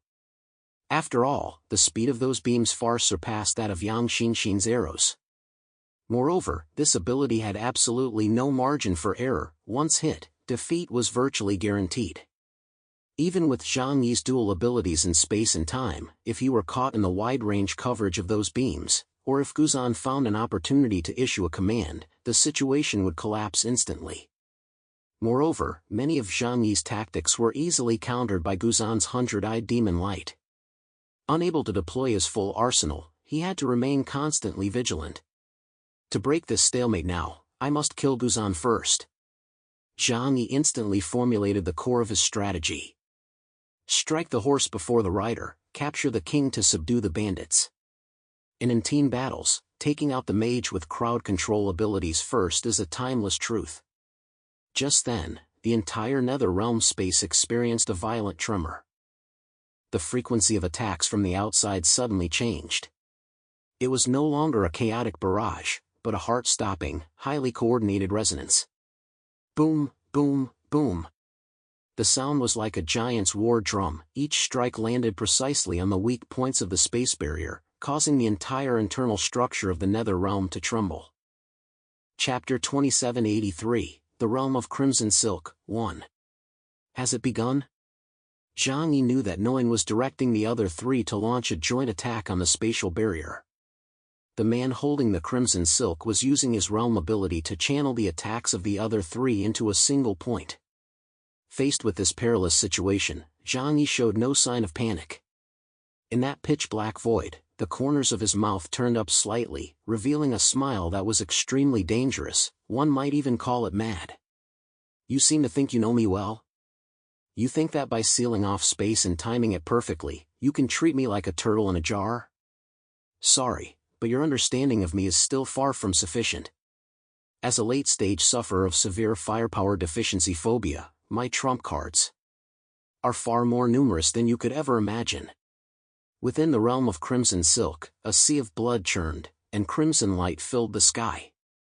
Four Black Knight-level powerhouses formed a square formation, tightly encircling the massive black cube. Their expressions were calm, even cold. At this level of power, meaningless roars and screams had long been discarded in battle. To them, killing was as natural as breathing, a precise art, a calculation that allowed for not a single flicker of emotion. Coordinates corrected. Noin's red veil swayed elegantly like a conductor's baton. The swirling red silk seemed to transform into a precision circuit board, aligning the energy frequencies of the four to a single wavelength. Energy conduit established. Gentlemen, you may begin. Humph. The Titan, Colin snorted coldly, the sound like a muffled thunderclap rumbling through the clouds. His 6 arms, as gnarled as the roots of ancient trees, tensed once more. Every muscle bulged like granite, brimming with explosive power. This time, he held nothing back. The Godslayer bow in his hand emitted a piercing screech. The ancient runes on the bow, once dim, now glowed with a crimson, blood-red light.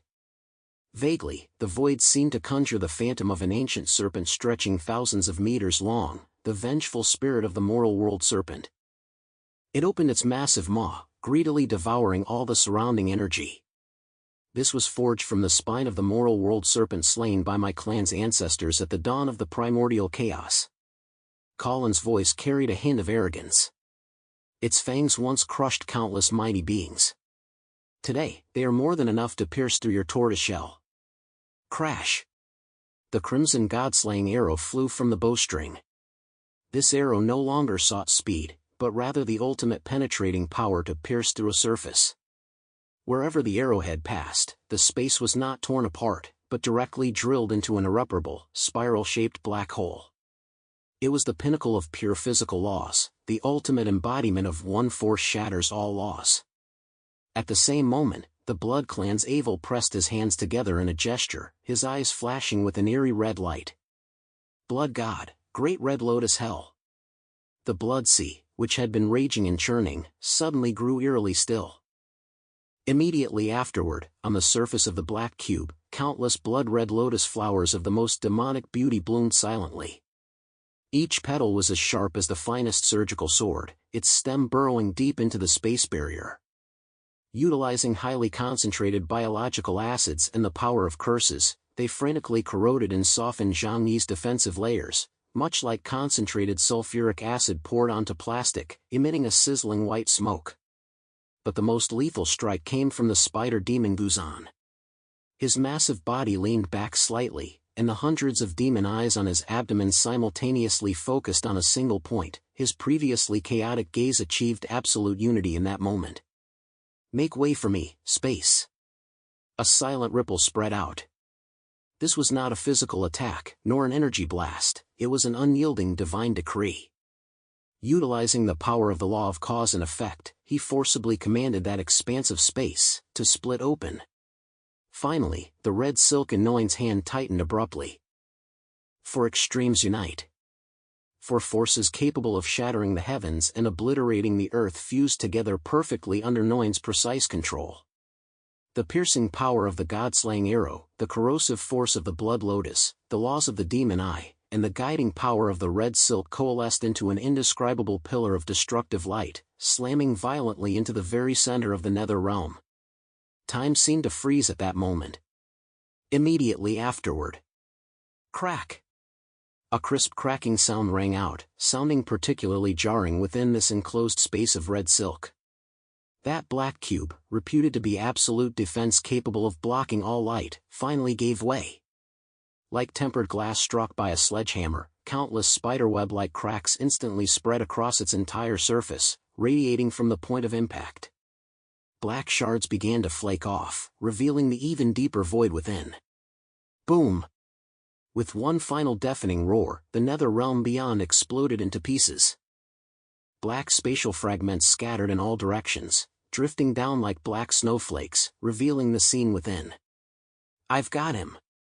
A bloodthirsty gleam flashed in Colin's eyes, while the great bow in her hand still trembled. Once the spatial barrier shatters, he'll become utterly vulnerable, like a crab that's shed its shell, left to be at our mercy. Don't forget what we agreed on. I'm going to drink every drop of his blood.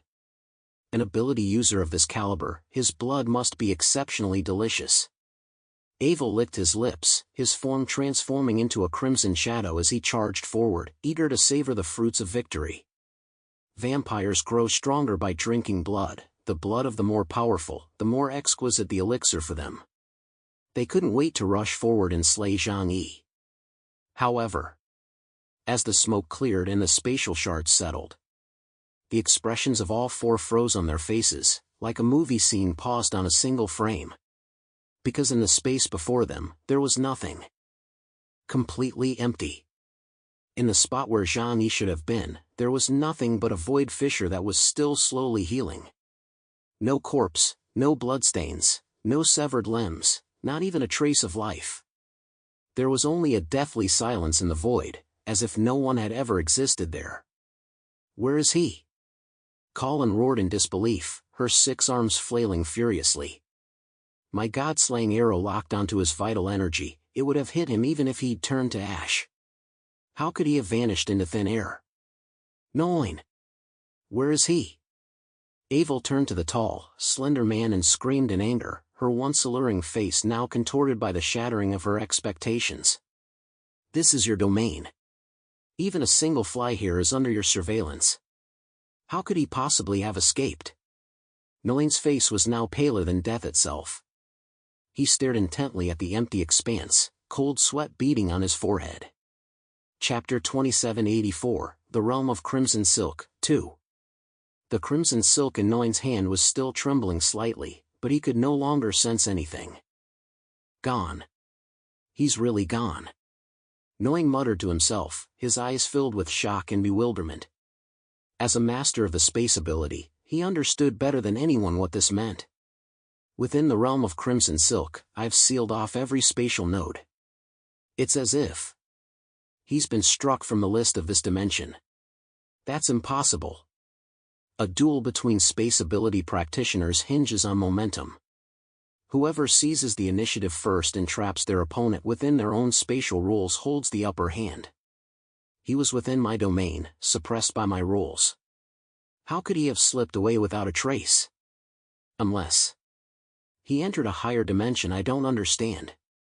The 4 black knights exchanged glances, a strange chill running from the soles of their feet to the tops of their heads. The unknown is the greatest fear.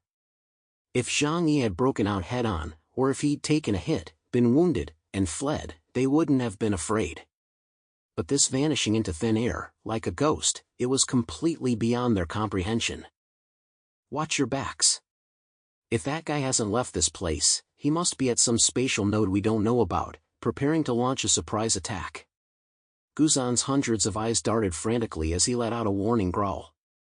As a member of the rules category, his intuition was the sharpest. He sensed an unprecedented sense of danger closing in. But it was too late. In the very instant they were caught in a state of shock and uncertainty. Directly above the colossal form of the spider demon Guzan, less than a meter away, the previously tranquil void suddenly tore open as if a thin sheet of paper had been gently pierced by a finger. There was no foreshadowing of space ripples, no sign of energy gathering. That hole appeared just as abruptly as it did naturally. Immediately afterward, a black figure stepped out of the hole. Zhang Yi. He was clad in the Godslayer battle armor, and the demon-forged sword in his hand emitted a chilling, eerie glow. His gaze was as cold as ice, as if he were a judge from hell. He hadn't teleported, nor was he invisible. He had utilized an advanced application of the dimensional gate, temporarily concealing himself within the crack between the real world and dimensional space. Hiding in the void. A very simple, yet extremely effective skill. Zhang Yi hadn't used this move in a long time, consequently, from the awakening of the 10,000 races until now, he hadn't encountered an opponent capable of truly cornering him. Therefore, others were unaware that Zhang Yi possessed such an unassuming yet powerful move. But abilities don't necessarily require overwhelming offensive power or dazzling rules. At the right moment, some unremarkable minor skills can often work miracles. In that crevice, he belonged neither to reality nor to the otherworld, he was a phantom that did not exist. Thus, Nguyen's domain could not sense him, Colin's arrows could not lock onto him, and Avel's sea of blood could not corrode him. The only risk of this move was a time lag with the real world, causing a sense of disconnection between his consciousness and his physical body.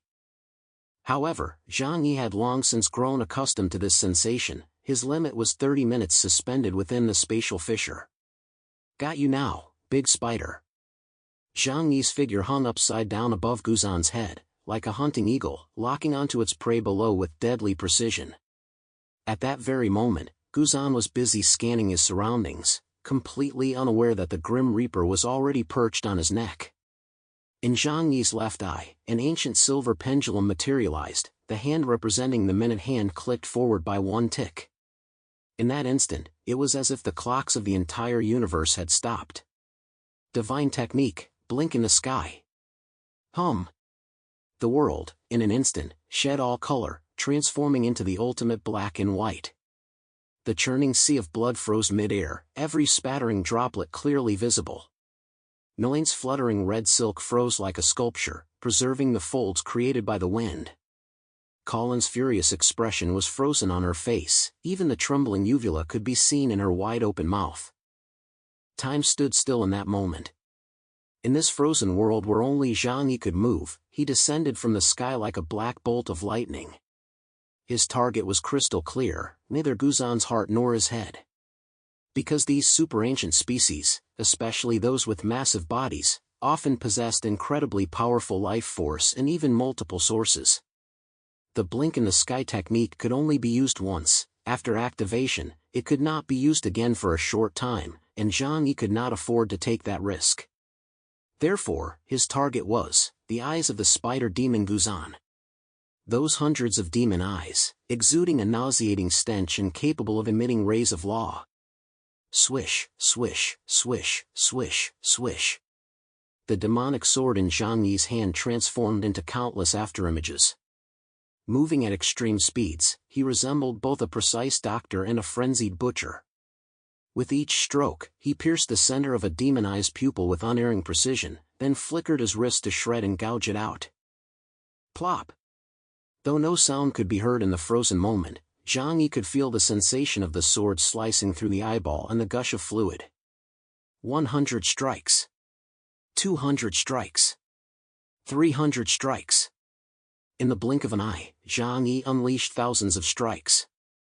He was like a black whirlwind, sweeping across Guzan's massive body.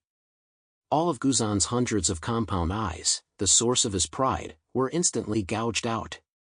Green pus and blood burst forth, staining his black body a deep, inky green. Having done all this, Zhang Yi flickered away, using the remaining moments of the blink in the sky to instantly retreat 1,000 meters. Time began to flow once more. Boom! As time resumed, the damage accumulated within Guzan erupted in an instant. color returned to the world, followed immediately by a scream so piercing it seemed capable of tearing the soul apart. Arg! The sound was so deafening it shattered the surrounding spatial barriers. Guzan's massive body convulsed violently, and hundreds of jets of blood spurted from his body simultaneously, like a punctured water bag. A torrent of green pus and blood rained down, staining the sea of blood below. My eyes! My eyes! Guzan rolled frantically, his massive body smashing through countless layers of red silk. The agony had driven him mad. What's going on? Colin, Avel, and Noin were all stunned, their eyes wide with disbelief, as if they'd seen a ghost. What had just happened in that split second? They'd only seen a flash before their eyes, not even an afterimage, and then Guzan had gone blind? Chapter 2785, Infinite Firepower, 1. It's time. He just stopped time. Noin was the first to react, his face turned deathly pale in an instant, and his voice trembled. This guy's ability is as sickening as ever. Colin and Avel, however, seemed to breathe a sigh of relief. They were prepared to make the ultimate sacrifice and were well aware of Zhang Yi's time-based killing move. But since he had already used it on Guzan, he couldn't use it on them anymore. That was a good thing. Although Guzan had suffered severe injuries at this moment, he was, after all, a Black Knight-level powerhouse and a member of the Spider Demon clan, renowned for their tenacious vitality. After his massive body shook violently, a viscous black liquid began oozing from his wounds, and the eye sockets that had been gouged out were slowly contracting and healing at a visible pace. However, for the time being, he could no longer use his rules category ability, the 100-Eyed Demon Light. This achieved exactly what Zhang Yi had intended. Chaos. Pus and blood flowed from Guzan's empty eye sockets.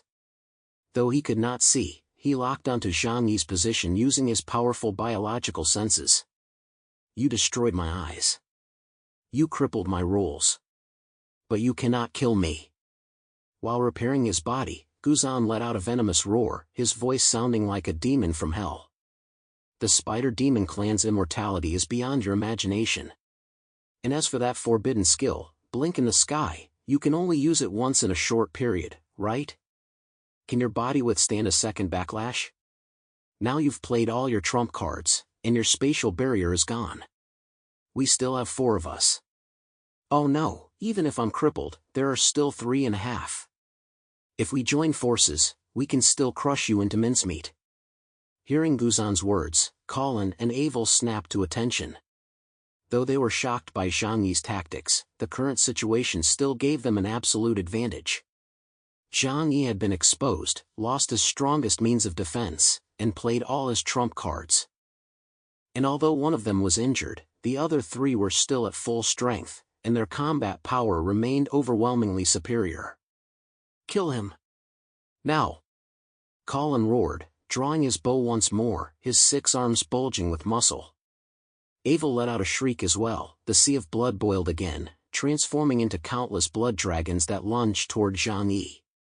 Facing this group of enemies, their killing intent reignited as they charged like mad dogs. Zhang Yi stood in the void. Though his void immortal robe rippled slightly, his back remained as straight as a sword piercing the heavens. He looked at those enemies who thought they had seen through everything, and suddenly smiled. A smile that was both dazzling and utterly ironic. Have you played all your cards? Zhang Yi shook his head lightly, as if he'd heard the biggest joke in the world. He slowly raised his head, in those deep, piercing eyes, a flame called mockery burned. Did you really think that you knew me so well? You studied my spatial teleportation, you studied my precognition, and you even studied my character flaws, believing me to be cautious, cowardly, and only capable of evasion. But Zhang Yi slowly spread his arms wide, adopting a posture as if embracing the world. At that moment, the space behind him began to violently tremble, emitting a teeth-grinding crackling sound, as if some colossal entity, beyond the limits of this dimension's capacity, were about to force its way in. You know absolutely nothing about me. I am a space ability user, that is true. But I have never considered myself a warrior skilled in close combat or one-on-one duels. Those so-called techniques and footwork are nothing more than self-defense measures I've been forced to adopt out of necessity. What I excel at is, a flicker of fanatical fervor flashed in Zhang Yi's eyes, and his voice suddenly rose, overwhelming resources. Rumble. As Zhang Yi's words fell, the spatial rift behind him suddenly tore open, transforming into several massive dimensional gates, each over a kilometer in diameter. In that moment, the entire realm of Crimson Silk trembled, as if unable to withstand the arrival of this power. A torrent of steel, emanating from a highly advanced technological civilization, instantly swept through this realm filled with primitiveness and barbarism. Open your eyes wide and take a good look. This is the style of combat I truly excel at. The first to emerge was a super warship, entirely black, with sleek, shell-like lines and a surface coated in antimatter, the Dreamer. Stretching thousands of meters long, it resembled a giant deep-sea whale, gliding slowly out of the void with a silent, overwhelming presence. Next came two slightly smaller frigates, yet equally terrifying in their firepower, the Homestead and the Blue Space. The three warships emerged from the dimensional gate in a triangular formation. At that moment, their dense array of main guns, secondary cannons, and missile silos were all fully charged. The antimatter Star Destroyer cannons emitted a despair-inducing blue glow of death. What the hell is this? Where did they come from? The god-slaying bow nearly slipped from Colin's grasp. Having witnessed the Dreamer's might, they knew full well how devastating its main cannon was. Even a Black Knight-level powerhouse would never willingly take a direct hit from an antimatter Star Destroyer cannon. And now, three of them had appeared at once. Before they could recover from their shock. Buzz! 13 figures clad in black battle skirts, wielding greatswords and hand cannons, with mechanical light wings on their backs, flew out from the warship. Armored battle maidens, all units activate. They were killing machines from the Martian civilization, devoid of emotion, driven solely by orders to kill. And they would continuously evolve and improve themselves as the battle raged on.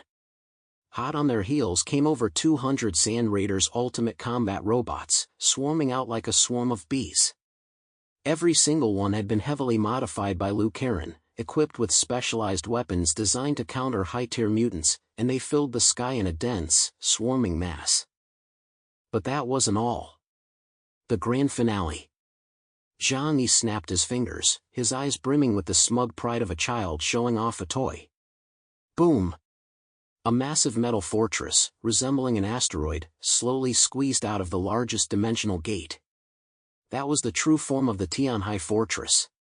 A mobile war fortress. An aerial city armed to the teeth. Its appearance completely obscured the sky of the entire Crimson Silk space, casting a shadow that fully engulfed the four Black Knights. At the base of the Tianhai Fortress, the Tianhai City Cannon, capable of sinking an island with a single shot, was slowly adjusting its angle. The crimson energy sphere within it radiated a light even more dazzling than the sun.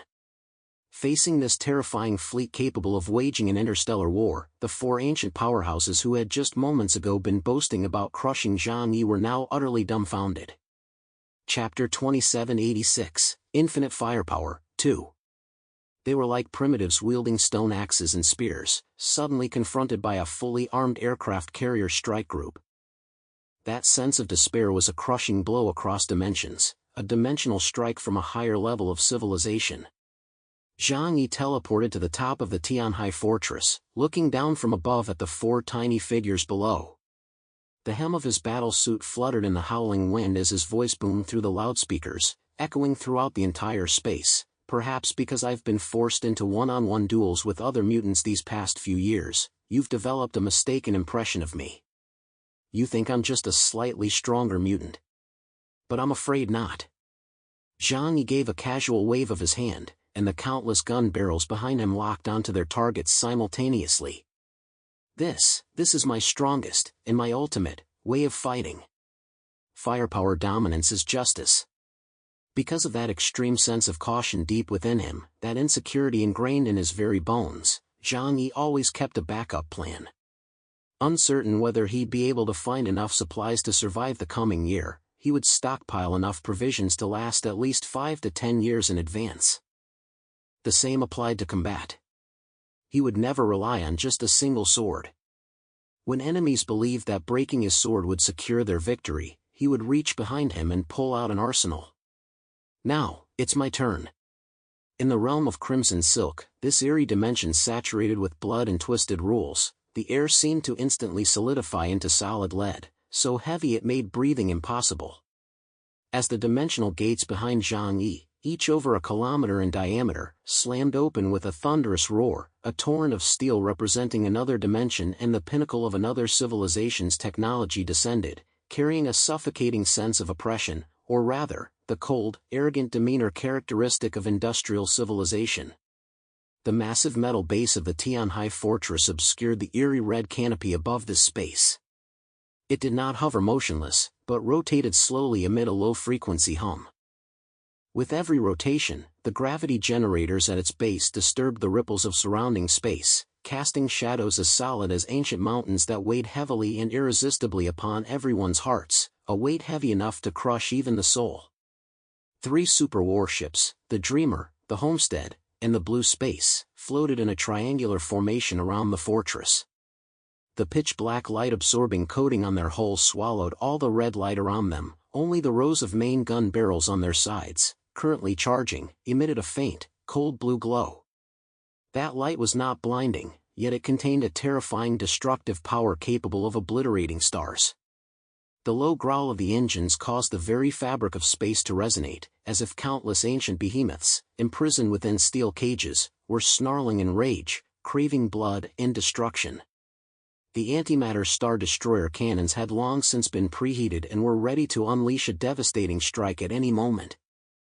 Over the past 2 years, they had undergone further technological upgrades. The antimatter Star Destroyer cannons now charged faster and possessed even greater destructive power. To put it simply, not even Zhang Yi himself would be willing to take a direct hit from them. Beneath the warship, the mechanical light wings on the backs of the 13 armored battle maidens suddenly unfolded. These wings, formed from streams of high-energy particles, sliced through the air with the slightest flutter. The antimatter lightsabers in their hands emitted black beams stretching dozens of meters long. Wherever the blades pointed, even the void emitted a sizzling sound of burning. Their faces were expressionless, not a single flicker of emotion could be detected on their flawless bionic features, their eyes as cold as 10,000-year-old black ice, like 13 goddesses of slaughter from the future. Added to this were the over 200 Sand Raider ultimate combat robots swarming through the sky like a dense swarm of bees. Their red electronic eyes wove a vast net of death in the air. In that instant, the entire situation on the battlefield underwent a fundamental reversal. This was no longer a simple hunt, it was a clash of civilizations, an asymmetrical war. Is this your trump card? Colin of the Titan clan slowly lowered the Godslayer bow in his hand. The bow, still fully drawn from moments ago, trembled slightly, emitting a lingering hum. In Colin's eyes, ablaze with white soulfire, the initial shock gradually receded, replaced by a deeper gravity and a faint, barely perceptible surge of battle intent, a primal, ancient warrior's resolve, rising from the very depths of his being. It is indeed spectacular. Colin's voice sounded like 2 massive, rusted metal plates grinding violently against each other, grating and heavy, echoing through the void. For a short-lived civilization that has only just crossed the threshold of interstellar travel, with a lifespan of less than 1,000,000 years, to be able to construct a fleet of this caliber is indeed commendable. Such industrial manufacturing capabilities would certainly rank in the upper middle tier, even during the golden age of our Titan clan. But he shifted his tone abruptly, the muscles in his 6 arms tensed sharply as he pointed a finger at Zhang Yi high above, his voice brimming with the arrogance and prejudice of an ancient ruler. Chaos, have you misunderstood something? Or has your smooth sailing these past few years made you forget the true nature of power? We are Black Knights. We are beings whose life forms have undergone a quantum leap, whose physical bodies have evolved, and who have begun to touch upon the fundamental laws of the universe. These scraps of metal, no matter how numerous, are nothing but soulless, lifeless objects. Can their reaction speed keep up with our thoughts? Can their energy shields withstand the blow of the law of cause and effect? Can their alloy armor withstand the disintegration of the rules category? Using quantity to compensate for a lack of quality, that's a childish notion only the weak would entertain. All flash and no substance. The Blood Clan's Avel also let out a sharp, cold laugh. Her body, which had transformed into a sea of blood, coalesced back into human form mid-air. Her crimson robe fluttered in the energy storm, as if dyed with the blood of countless living beings. Technological weapons? That sort of thing might work for bullying minions with bishop-level power or slaughtering armies of mortals without supernatural powers. Avel extended her slender, pallid fingers, the crimson nail at the tip gleamed as seductively as a ruby. She traced a gesture through the void toward the distant warships, as if mocking the clumsiness of these colossal behemoths. My blood can corrode all things, even energy itself. Whether it's special alloys or phase shields, they'll crumble like crispy cookies before my blood god's curse. Did you bring all this scrap metal here just to give me some boring toys to dismantle? They feared no high-tech weapons, even the most powerful energy cannons were useless if they couldn't hit their target. As warriors of the Black Knight level, how could they possibly be struck so easily? Chapter 2787, Piercing the Domain, 1. Upon hearing their words, Zhang Yi merely let a faint smile curve his lips. Oh? So that's what you think? What an interesting way of thinking. He shrugged his shoulders. Of course, I don't deny it, trying to use these things to wipe you out outright is indeed rather unrealistic. Even the spider demon Guzan, who was severely wounded and slowly regenerating his eyes using his powerful regenerative abilities, let out a muffled, echoing chuckle. It seems you aren't truly foolish after all. Relying on sheer numbers is utterly meaningless in a duel between knights. While mocking Zhang Yi, he secretly accelerated the regeneration of his 100 eyes. Then, he whispered to the other 3, just give me time to restore my eyes. I can use light to program these machines with self-destruct or rebellion commands. They have no souls, no steadfast will, they are, in fact, the best subjects for control. Chaos is clever. He deliberately used a one-time finishing move to destroy my eyes, preventing me from controlling these tools. But time is on our side.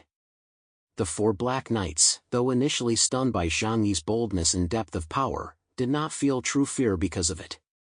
In their vast experience of life, the power of the individual had long surpassed that of the collective. In this era dominated by mutants and the resurgence of spiritual energy through the sea of ether, technology was merely a tool, only personal evolution and mastery of the rules were eternal truths. They firmly believed that once they dealt with Zhang Yi, the one controlling them, these steel behemoths, deprived of their command, would be nothing more than scrap metal awaiting slaughter, like space debris drifting through the cosmos. Zhang Yi stood atop the Tianhai fortress. The energy storm generated within the Red Silk realm by the standoff with 5 Knight-level powerhouses billowed against his Godslayer battle armor. Set against his towering figure, the black and white armor warrior exuded a domineering aura forged through 100 battles. He listened to their taunts from his lofty vantage point, his expression utterly unchanging. No anger, no defense, not even the slightest flicker of emotion. Only the cold smile curving his lips, growing ever deeper, ever colder. Inanimate objects? Unable to defy the laws of the universe?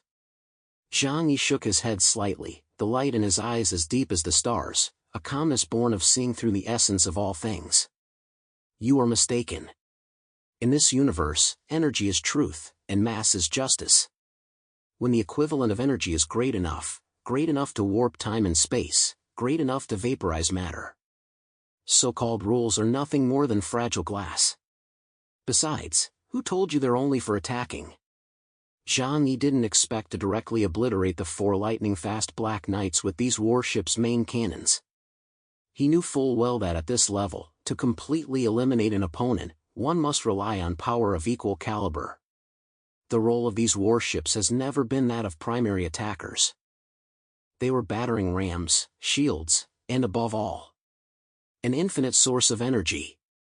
Soon, they would learn what Zhang Yi's true objective was. Well then, I'm about to launch my counterattack. Are you ready? Zhang Yi spoke these words softly, smiling as he initiated his assault.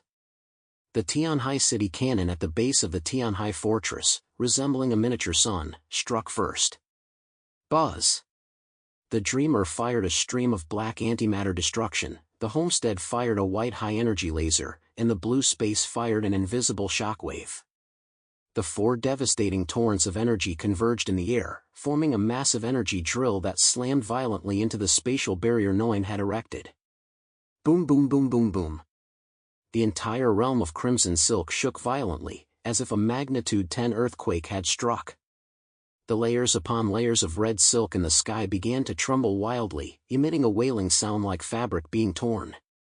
Noin's previously flawless control over her domain finally showed a hint of wavering and disorder under this energy impact, pure to the extreme and brutally relentless. Noin's expression changed, her previously elegant demeanor vanished in an instant. This guy's objective is to pierce through my domain. Noin and her three allies finally realized what Zhang Yi intended to do. Although these super weapons would struggle to hit them, with their overwhelming power, combined with Zhang Yi's efforts, there was still a chance they could blast through the Red Silk domain. Once Zhang Yi escaped this area and reached Anxi City, the four of them would have no further opportunity to take action against him. After all, the Winged Clan could pretend to be unaware of the trap they had set here. But in Anxi City, especially at this critical moment, openly attacking Zhang Yi would be a direct slap in the face to the Winged Clan. You're dreaming. Don't even think about escaping. We've finally managed to trap you, and today we're going to kill you. Noin and the others growled furiously. Now it wasn't a matter of evading attacks from war machines like the Tianhai fortress. Instead, they had to actively block these assaults to prevent the Red Silk space from being breached. Zhang Yi executed the strategy from Huaxu of attacking where the enemy must defend and surrounding Wei to rescue Zhao to perfection. After all, the objectives of both sides in this ambush were different. Zhang Yi didn't necessarily have to eliminate them here, as long as he escaped, he would be victorious. So, overall, the task facing the four Black Knights of the mutant species was far more difficult. The red curtain in Noin's hands danced wildly as she channeled her spatial energy without reserve, attempting to repair the spatial fissures that were constantly spreading. The other three were also forced to join forces to block Zhang Yi's strike first. And that split-second opening was fatal for Zhang Yi. Now! A fierce gleam flared in Zhang Yi's eyes, the look of a hunter seeing a trap spring into action. Without a moment's hesitation, he flickered into motion. Instead of charging at the other three, he transformed into a streak of black and white light, hurtling straight toward the master of space, Noin. To catch the thief, catch the king first, to break the formation, strike the eye first. The key to defeating these four Black Knights lies in seizing control of the Red Silk space domain. Taking out Noin is the absolute priority. Space seizure. Mid-flight, Zhang Yi opened his right hand. Within his palm, the black and white forces of spatial law erupted like a vortex, locking onto Noin across the void.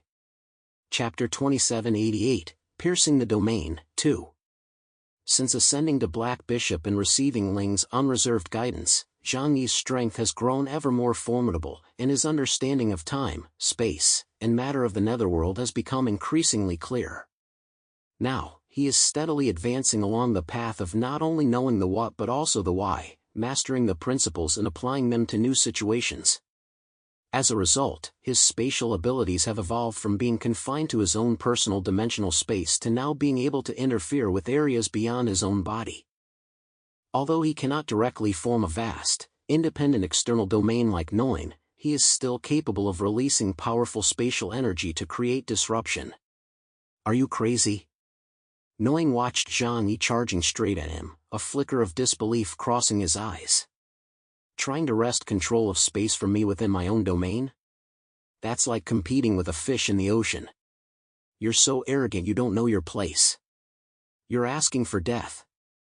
Your domain? Then I'll just muddy the waters.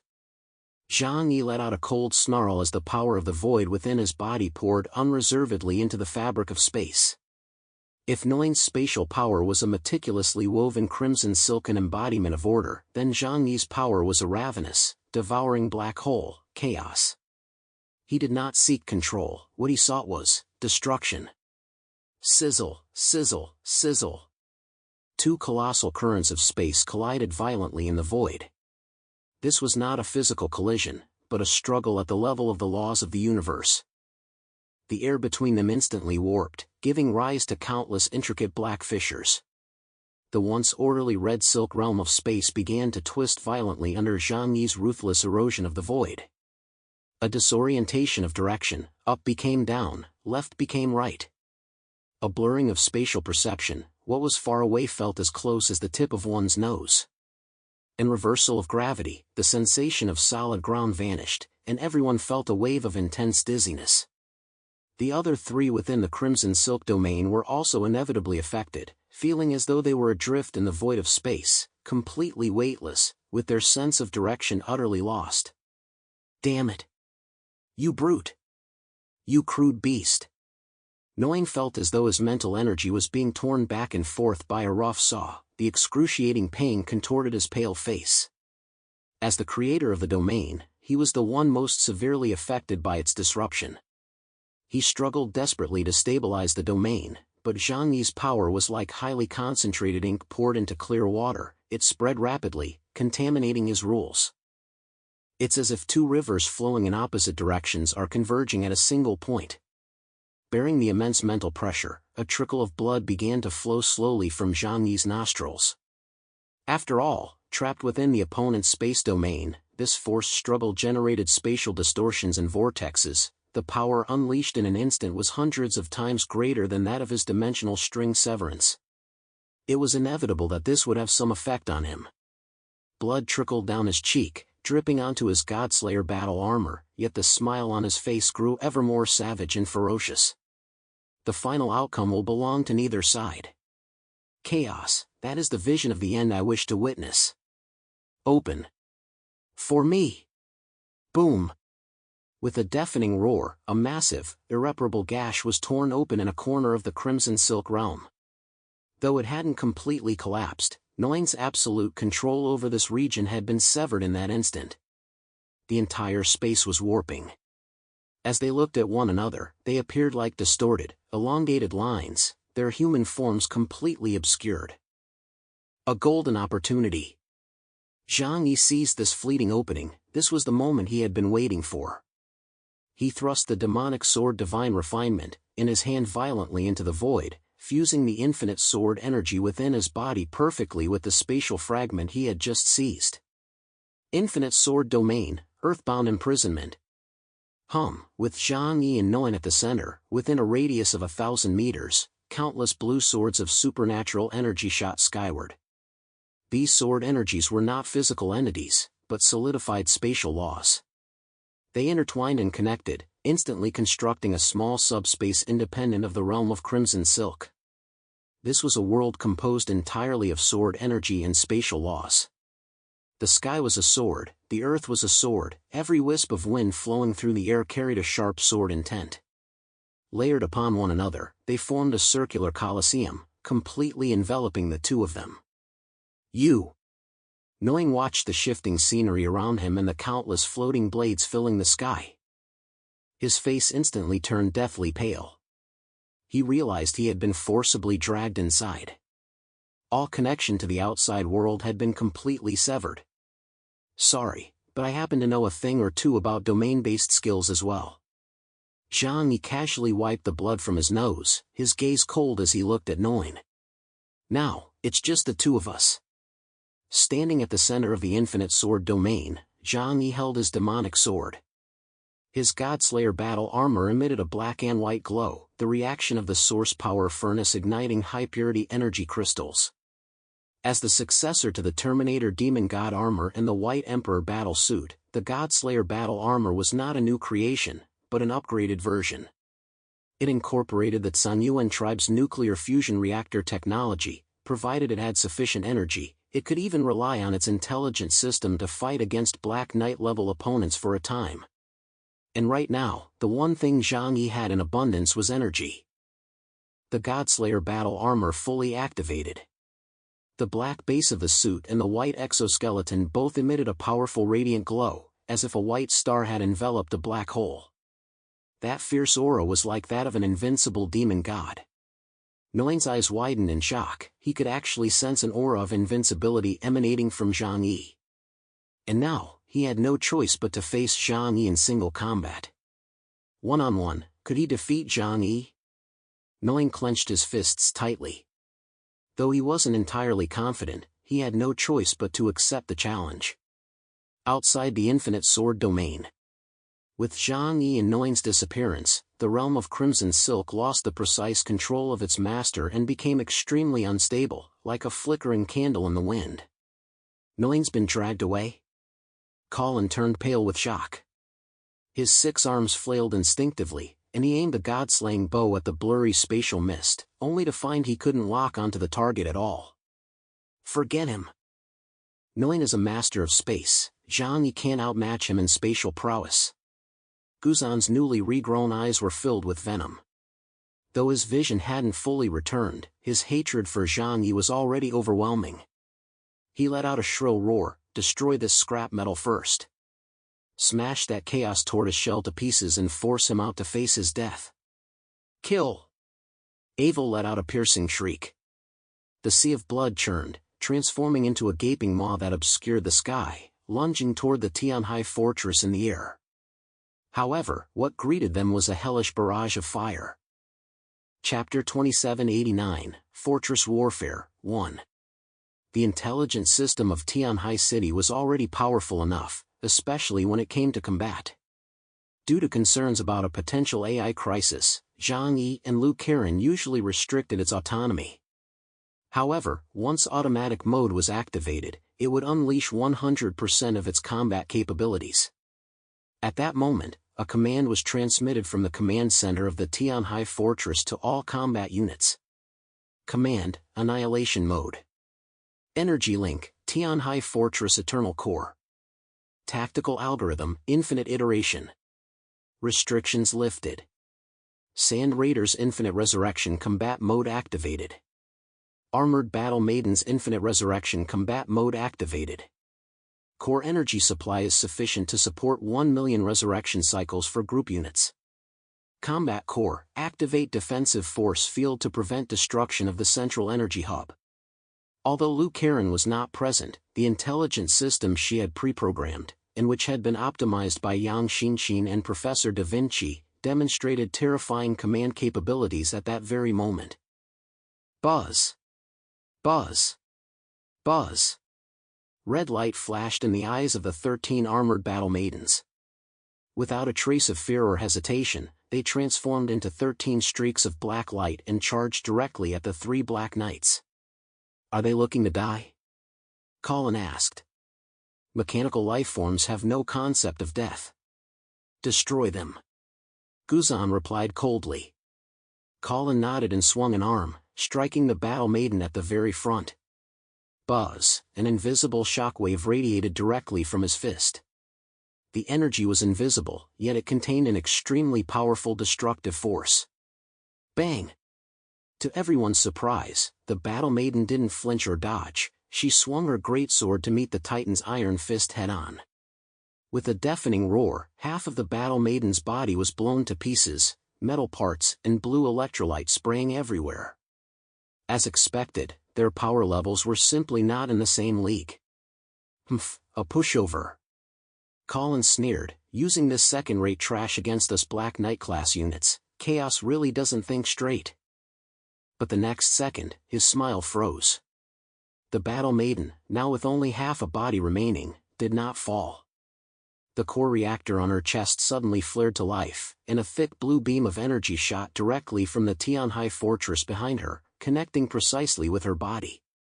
Sizzle, sizzle, sizzle. Under the infusion of this massive energy, the scattered metal fragments seemed to be drawn by a magnetic force, instantly flying back toward her. Nano-repair robots worked frantically, and in the blink of an eye, the battle maiden's body was restored to its original state. In fact, her aura was even stronger than before. Zhang Yi had mastered every aspect of the Sand Raider civilization's technology, replicating the scenes of the Martian world was no difficult task. Power type strike detected. Data analysis complete. Armor mode switch, Titan Star. A cold, electronic voice rang out. The Battle Maiden's exterior armor instantly transformed, sprouting countless barbs designed to pierce the Titan's muscular structure. Her originally streamlined form became bulky and heavy, and the lightsaber in her hand morphed into a high-frequency vibrating heavy warhammer. Kill! 13 Battle Maidens, like undead specters, charged forward once more. They knew neither fatigue nor pain, each death brought targeted evolution. Beams of light struck their bodies, yet no matter the damage, they repaired themselves swiftly. By the time they returned to battle, they had adapted even further to their opponent's fighting style and evolved accordingly. What kind of monster is this? Avel was facing the same trouble. Her sea of blood could normally corrode any metal, but it proved ineffective against the swarm of sand raiders. This was because every robot's surface was covered by a layer of high-intensity energy shielding. This shield was not powered by the robot's own batteries, but was instead supplied directly by the Tian High Fortress via remote wireless transmission. Unless Avel could instantly drain the Tian High Fortress's energy reserves, enough to sustain it for a century, she had no way of breaking through this impenetrable tortoise shell. Damn it! How do these machines have such a powerful energy cores? Avel, furious, swung her blood whip, shredding a sand raider into pieces. But the very next second, that robot reassembled and revived under the beam of light, charging forward once more, its cutting laser now even hotter. Indestructible? Infinite resurrection? A look of terror flashed across Guzan's newly healed eyes. They finally realized the gravity of the situation. These lifeless things truly had no souls and felt no pain. But precisely because of this, they were fearless in the face of death and absolutely obedient. What was most terrifying was that behind them lay the entire fortune the Huashu kingdom had accumulated over the years. It was a resource reservoir Zhang Yi had built by plundering the entire world and stripping countless ancient ruins bare. As long as the Tian High Fortress stood, this mechanical legion would be immortal. Destroy that fortress. That's the source. Colin roared, attempting to bypass the Battle Maiden and attack the Tian High Fortress directly. Screech, screech, screech, Six Arms drew back the massive crimson god-slaying bow. A massive energy arrow took shape, aimed at the distant Tian High Fortress, and shot straight toward it. But 3 super warships had long since positioned themselves around the Tian High Fortress, shielding it with complete coverage. Thick face shields activated, bracing the full force of the god-slaying bow's volley. Boom!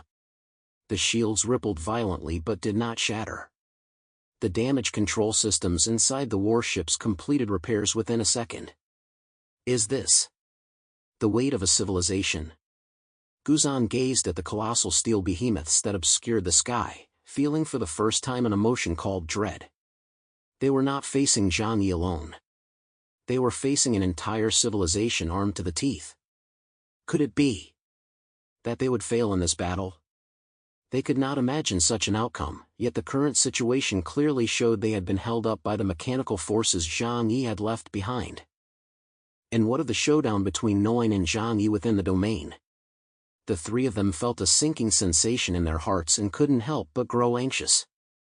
They had to admit that, in the end, they had underestimated Zhang Yi's strength. Even though they had made thorough preparations, Zhang Yi simply had far too many hidden cards up his sleeve. For now, all they could do was pray that Nguyen, a master of space abilities, could defeat Zhang Yi in a one-on-one battle. In the infinite sword domain, the battle here was even more perilous and silent than the one outside. There was no barrage of artillery fire, only the silent clash of rules against rules. Chaos. Do you think dragging me in here will let you defeat me? Chapter 2790, Fortress Warfare, 2. Nguyen hovered in the void crisscrossed by sword chi, the red veil in his hand transforming into spinning blades that shredded every incoming sword chi. Though his face was pale, he still maintained the dignity and arrogance befitting a powerful being. I am a master of space from the Nor clan. In this realm, aside from the Creator, no one understands space better than I do. Your crude sword domain cannot hold me. Zhang Yi sighed deeply upon hearing this. Great, another know-it-all. He raised the demonic sword in his hand, pointing it at Nguyen. But when it comes to spatial mastery, are you sure you're stronger than me?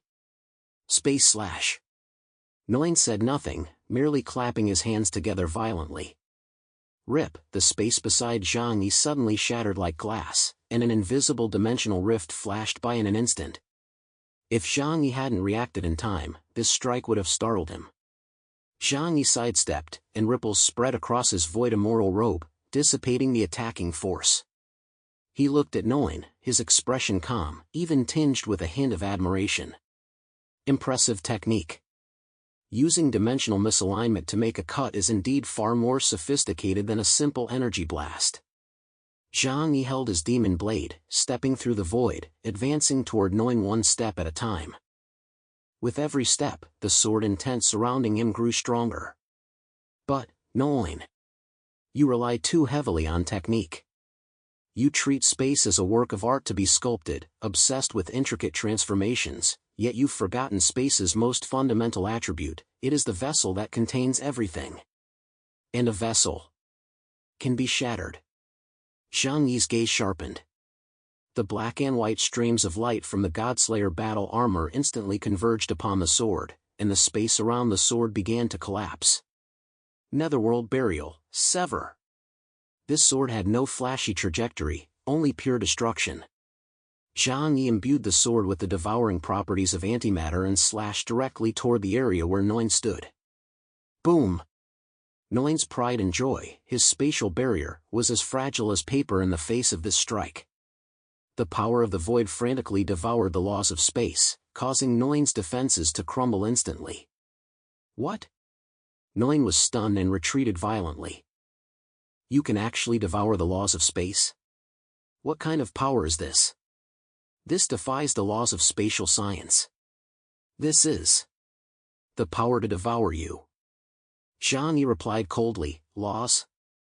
Those are things only the weak adhere to. The power of the netherworld was indeed not a pure spatial force. Essentially, Zhang Yi's space supernatural ability was a higher-tier power obtained by connecting to the netherworld to carve out spatial domains. However, compared to Nguyen's, there was a fundamental difference. That is, space was merely a subordinate aspect of Zhang Yi's power. His true power lay in connecting to the netherworld. Damn it! Space compression. Nguyen gritted his teeth as his hands moved frantically. The crimson celestial cloak in his grasp fluttered wildly, twisting and swirling into a series of vortexes. He mobilized the residual spatial power within the entire infinite sword domain, attempting to infinitely compress the space around Zhang Yi inward, crushing him into a single particle. Time. Swamp. Zhang Yi looked at him, yet merely uttered those two words in a calm tone. Then he raised his hand, aiming it at Nguyen in the distance. Time swamp, a temporal swamp formed by using oneself as the domain. Within the domain's range, it accelerates both the caster and the target they have locked onto. In the past, Zhang Yi could only use the time swamp to control the space within a radius of about 100 meters during battle. But when this skill is activated within his infinite sword domain, it is empowered by the domain's effect and expands to cover the entire area. Nguyen felt his mind still working, but his physical movements, the flow of energy, and even the speed of spatial compression had all become incredibly slow. In Zhang Yi's eyes, Nguyen's movements were as slow as a snail's. You ask me how I'm going to beat you? Zhang Yi's figure darted through the cracks of time and space, appearing instantly before Nguyen. The two stood face to face, less than 10 centimeters apart. Nguyen could clearly see the light in Zhang Yi's eyes. In his left eye, an ancient pendulum swaying slowly, in his right, a vortex like a black hole, and in both, the cold indifference like the abyss itself. Through that dark light, he saw his own reflection, that of a failure, filled with fear. Simply by possessing more dimensional abilities than you. You have only the power of space, while I command time, space, and the void. Can you block this strike of mine? Farewell, Master of Space. Zhang Yi, standing mere inches from Nguyen, swung the sword in his hand. Nguyen's mind had not been frozen, so he could only watch helplessly as the sword plunged toward his body. The distance between him and Zhang Yi was very close, yet to him, it felt infinitely far. Zhang Yi's sword could pierce him, yet he could not sense Zhang Yi's presence before him. Space had become completely chaotic, he could not pinpoint Zhang Yi's coordinates. If he were to raise his hand and punch fiercely at the space in front of him right now, it would be like striking air. Not to mention the distortion of time, which left him with even less room to react. Thud! The demon sword Divine Refinement pierced Nguyen's heart without the slightest resistance. Ugh! Nguyen's eyes widened as an excruciating pain instantly spread throughout his body. The flow of time returned to normal. Agonizing pain struck him. But what shocked him even more was that the origin of life and the spatial laws within his body were now rushing madly toward that black demon sword, flowing along its blade. The demon sword, Divine Refinement, a weapon forged based on the sword in the tree, was a living weapon. Similar to the White Emperor battle suit on Zhang Yi's body, it was capable of continuous evolution. The Divine Refinement's own ability index had grown to 46,000 points through Zhang Yi's constant feeding. And devouring the power of its targets was one of its fundamental abilities. You're a predator. Nguyen's voice grew fainter and fainter, the light in his eyes gradually fading. The spatial knowledge he had once taken such pride in became utterly meaningless in that moment. No, I'm just a ruthless killer. Zhang Yi drew his demonic sword with deliberate slowness. As the sword emerged from the flesh, there was a pleasurable resistance, accompanied by a spray of black blood. As Nguyen's body slowly collapsed, the infinite sword domain began to experience a violent spatial tremor. The realm of crimson silk, having lost its master, collapsed completely at that moment, dissipating into a sky full of red specks of light. Zhang Yi stood amidst the collapsing void, seizing the remnants of Nguyen's origin before they could dissipate, and instantly refine them. He felt the vast, pure spatial energy surging into his body. It was the essence of Nguyen's lifelong cultivation, filling in the final piece of Zhang Yi's understanding of the laws of space. His aura surged at a terrifying speed. Chapter 2791, Genetic Virus, 1. The battle between Zhang Yi and Nguyen ended very quickly. Once the balance of power shifted, the outcome was already clear. Meanwhile, in the space beyond the infinite sword domain, the battle raged on, growing increasingly fierce. This was no longer a simple duel between mutants, but a fierce, all-out war. Deep within this blood-soaked, rule-warped realm of crimson silk, a battlefield that seemed to belong to ancient mythology, the scene had been forcibly dragged into a cold and brutal era of industrial sci-fi. This was not a battle, it was a violent, crushing domination of a civilization from a different dimension. The metal base of the Tianhai Fortress, as majestic as a primordial divine mountain, was not merely suspended, it seemed to pulsate with the rhythm of some mechanical life. The anti-gravity engines at its base emitted a low-frequency, muffled roar. The sound did not travel through the air but shook the very foundations of space through gravitational waves, causing every living being within to feel their internal organs vibrating in sync with the frequency. The massive shadow cast down did not merely block out the light, it etched the word despair deep into the souls of the Titans, the Blood Clan, and the Spider Demons. For a long time, outsiders had believed that the Dreamer, as Zhang Yi's primary warship, possessed the greatest destructive power. But that perception was completely wrong. No matter the circumstances, Zhang Yi's most formidable stronghold has always been his home, the Tianhai Fortress. For warships are cumbersome to maneuver and serve primarily as vessels for travel. The Tianhai Fortress, rooted in the earth, capable of both offense and defense, and adaptable in its forms, is his true trump card. There are also the 3 super warships surrounding the fortress, the Dreamer, Homestead, and Blue Space. They are no longer static backdrops, but fully awakened steel behemoths. The pitch-black light-absorbing coating on the hull's surface devoured all the red light around them, leaving only the rows of main gun barrels on the sides, currently charging, emitting a faint, cold blue glow. That light is not blinding, yet it contains a terrifying destructive power capable of obliterating stars. The defensive force field, forged by combining the technologies of the Ehen tribe and the Sand Raider civilization, can absorb most external attacks and convert them into internal energy. Consequently, its defensive strength actually increases within a certain threshold as the intensity of the enemy's attacks rises. Boom, boom, boom. At the command of the AI core, the symphony of death suddenly began to play. It was not a rain of bullets, but a cascade of light. Dense high-energy beams, antimatter annihilation rounds, and phase-shock torpedoes, like an inverted Milky Way, indiscriminately swept across every inch of space below. The flames of the explosions merged into a single, searing expanse, bathing the once crimson world in a ghastly pallor. The intense heat instantly vaporized the blood mist in the air, and even space itself groaned under the overwhelming burden of this terrifying energy. Colin of the Titan clan, the mighty warrior who once tore apart star fleets with his bare hands, now found himself at the very center of the storm. Roar! Colin let out a frenzied and desperate roar. At this moment, he was under siege by 4 armored battle maidens and over 100 Sand Raiders. The armored battle maidens had quickly adapted to his fighting style and altered their tactics. Each, clad in heavy armor, employed high-speed movement to engage in hit-and-run tactics. Though Colin was immensely powerful, his attacks capable of swiftly obliterating the armored battle maidens, he was helpless against their ability to resurrect endlessly. And it was precisely under these circumstances that the barrage from the Tian Hai fortress and the main guns of the 3 super warships seized upon his opening. 2 of his once mighty 6 arms had been blown clean off in the concentrated fire. No blood flowed from the stumps, as the intense heat had instantly carbonized the wounds, leaving only charred bone stumps exposed. Though the remaining 4 arms remained thick and sturdy, their muscle fibers had already snapped under the intense strain.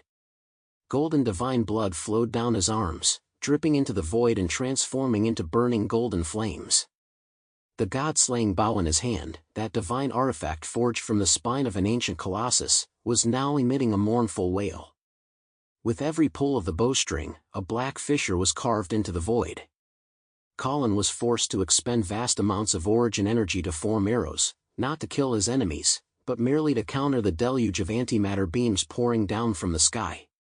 Every collision between an arrow and a beam erupted into a blinding miniature sun. The shockwaves pounded against Colin's chest like sledgehammers, leaving his indestructible divine body covered in cracks. Damn it! Damn it all!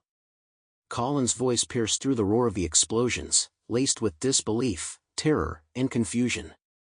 These hunk of metal. What on earth are their energy sources made of? Why is there not the slightest sign of depletion? Even a star would have burned out after such an intense burst of energy. He couldn't comprehend it. In the Titan clan's history of warfare, technological weapons, though immensely powerful, were often limited by energy reserves and thermal dissipation constraints.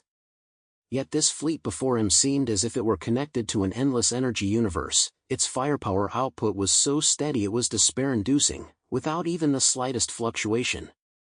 After all, no matter how powerful the Titans were, even at their peak they could not surpass the Ehen tribe, so it was naturally difficult for them to comprehend the might of such technology. And the legacy of the Sand Raider civilization was an entire Earth-like planet. On the other side of the battlefield, the Blood Clan's Avel was in an even more dire situation. Her body of the Blood God, the source of her pride, could no longer maintain a complete human form. She struggled to weave through the gaps in the dense barrage, her body constantly shifting between a sea of blood, a swarm of bats, and human form. Though she could transform into a sea of blood and possessed near immortality, the armored battle maidens quickly discovered her weakness. Such massive creatures are most vulnerable to attacks from weapons of the law of cause and effect. The armored battle maidens lack abilities from the rules category, but they have other methods to compensate. Namely, viruses. In the initial stages, several armored maidens were engulfed by the sea of blood, but during the time their bodies were dissolving, they had already completed an analysis of Avel's biological attributes. Uploading this data to the Tian Hai fortress was sufficient to generate corresponding genetic viruses. Once these genetic viruses were released in large quantities into the blood sea, they would disrupt Avel's nervous system. Of course, Avel could choose to sever the connection, but the consequence would be a weakening of both her offensive and defensive capabilities. And every time she used the blood sea to kill an armored battle maiden, these genetic viruses would grow stronger by 1 degree. Chapter 2792, Genetic Virus, 2. So at this moment, the nearly immortal Avel was facing a group of opponents who were equally close to being immortal. You must understand why Zhang Yi specifically chose to keep the armored battle maidens rather than repairing the 3 guardians of the Sand Raider civilization. It was because he recognized that these armored battle maidens possessed greater potential for growth. Back then, even he had been driven to the brink of despair, forced to retreat and devise a strategy. How much more so for them? Sizzle, sizzle, sizzle, a deflected laser beam grazed her left shoulder, the flesh there vaporized instantly. Strictly speaking, the translucent body composed of vast amounts of blood vanished. Avel let out an angry shriek, her voice like nails scraping against glass, filled with disbelief and panic. This defies all logic. It violates the law of conservation of energy. She stared at the Tianhai fortress in the sky, which continued to unleash a furious barrage of fire, tears of blood streaming from her eyes. Even if the Huashu kingdom of the past had poured its entire national might into it, it would have been impossible to concentrate all its strategic reserves on a single person. Firepower on this scale would be more than enough for a 6-month interstellar war. How could he possibly carry that much with him? Does his dimensional space have no limits? Intelligence misconception number 1. All alien races knew that Zhang Yi was a space ability user capable of utilizing spatial barriers for defensive combat. But no one knew that the original, and primary, purpose of his space abilities was not combat, but storage. They believed they understood Zhang Yi well, convinced that he had already played all his trump cards during that battle 2 years ago when he single-handedly defeated the 5 great clans. But they had failed to consider one possibility.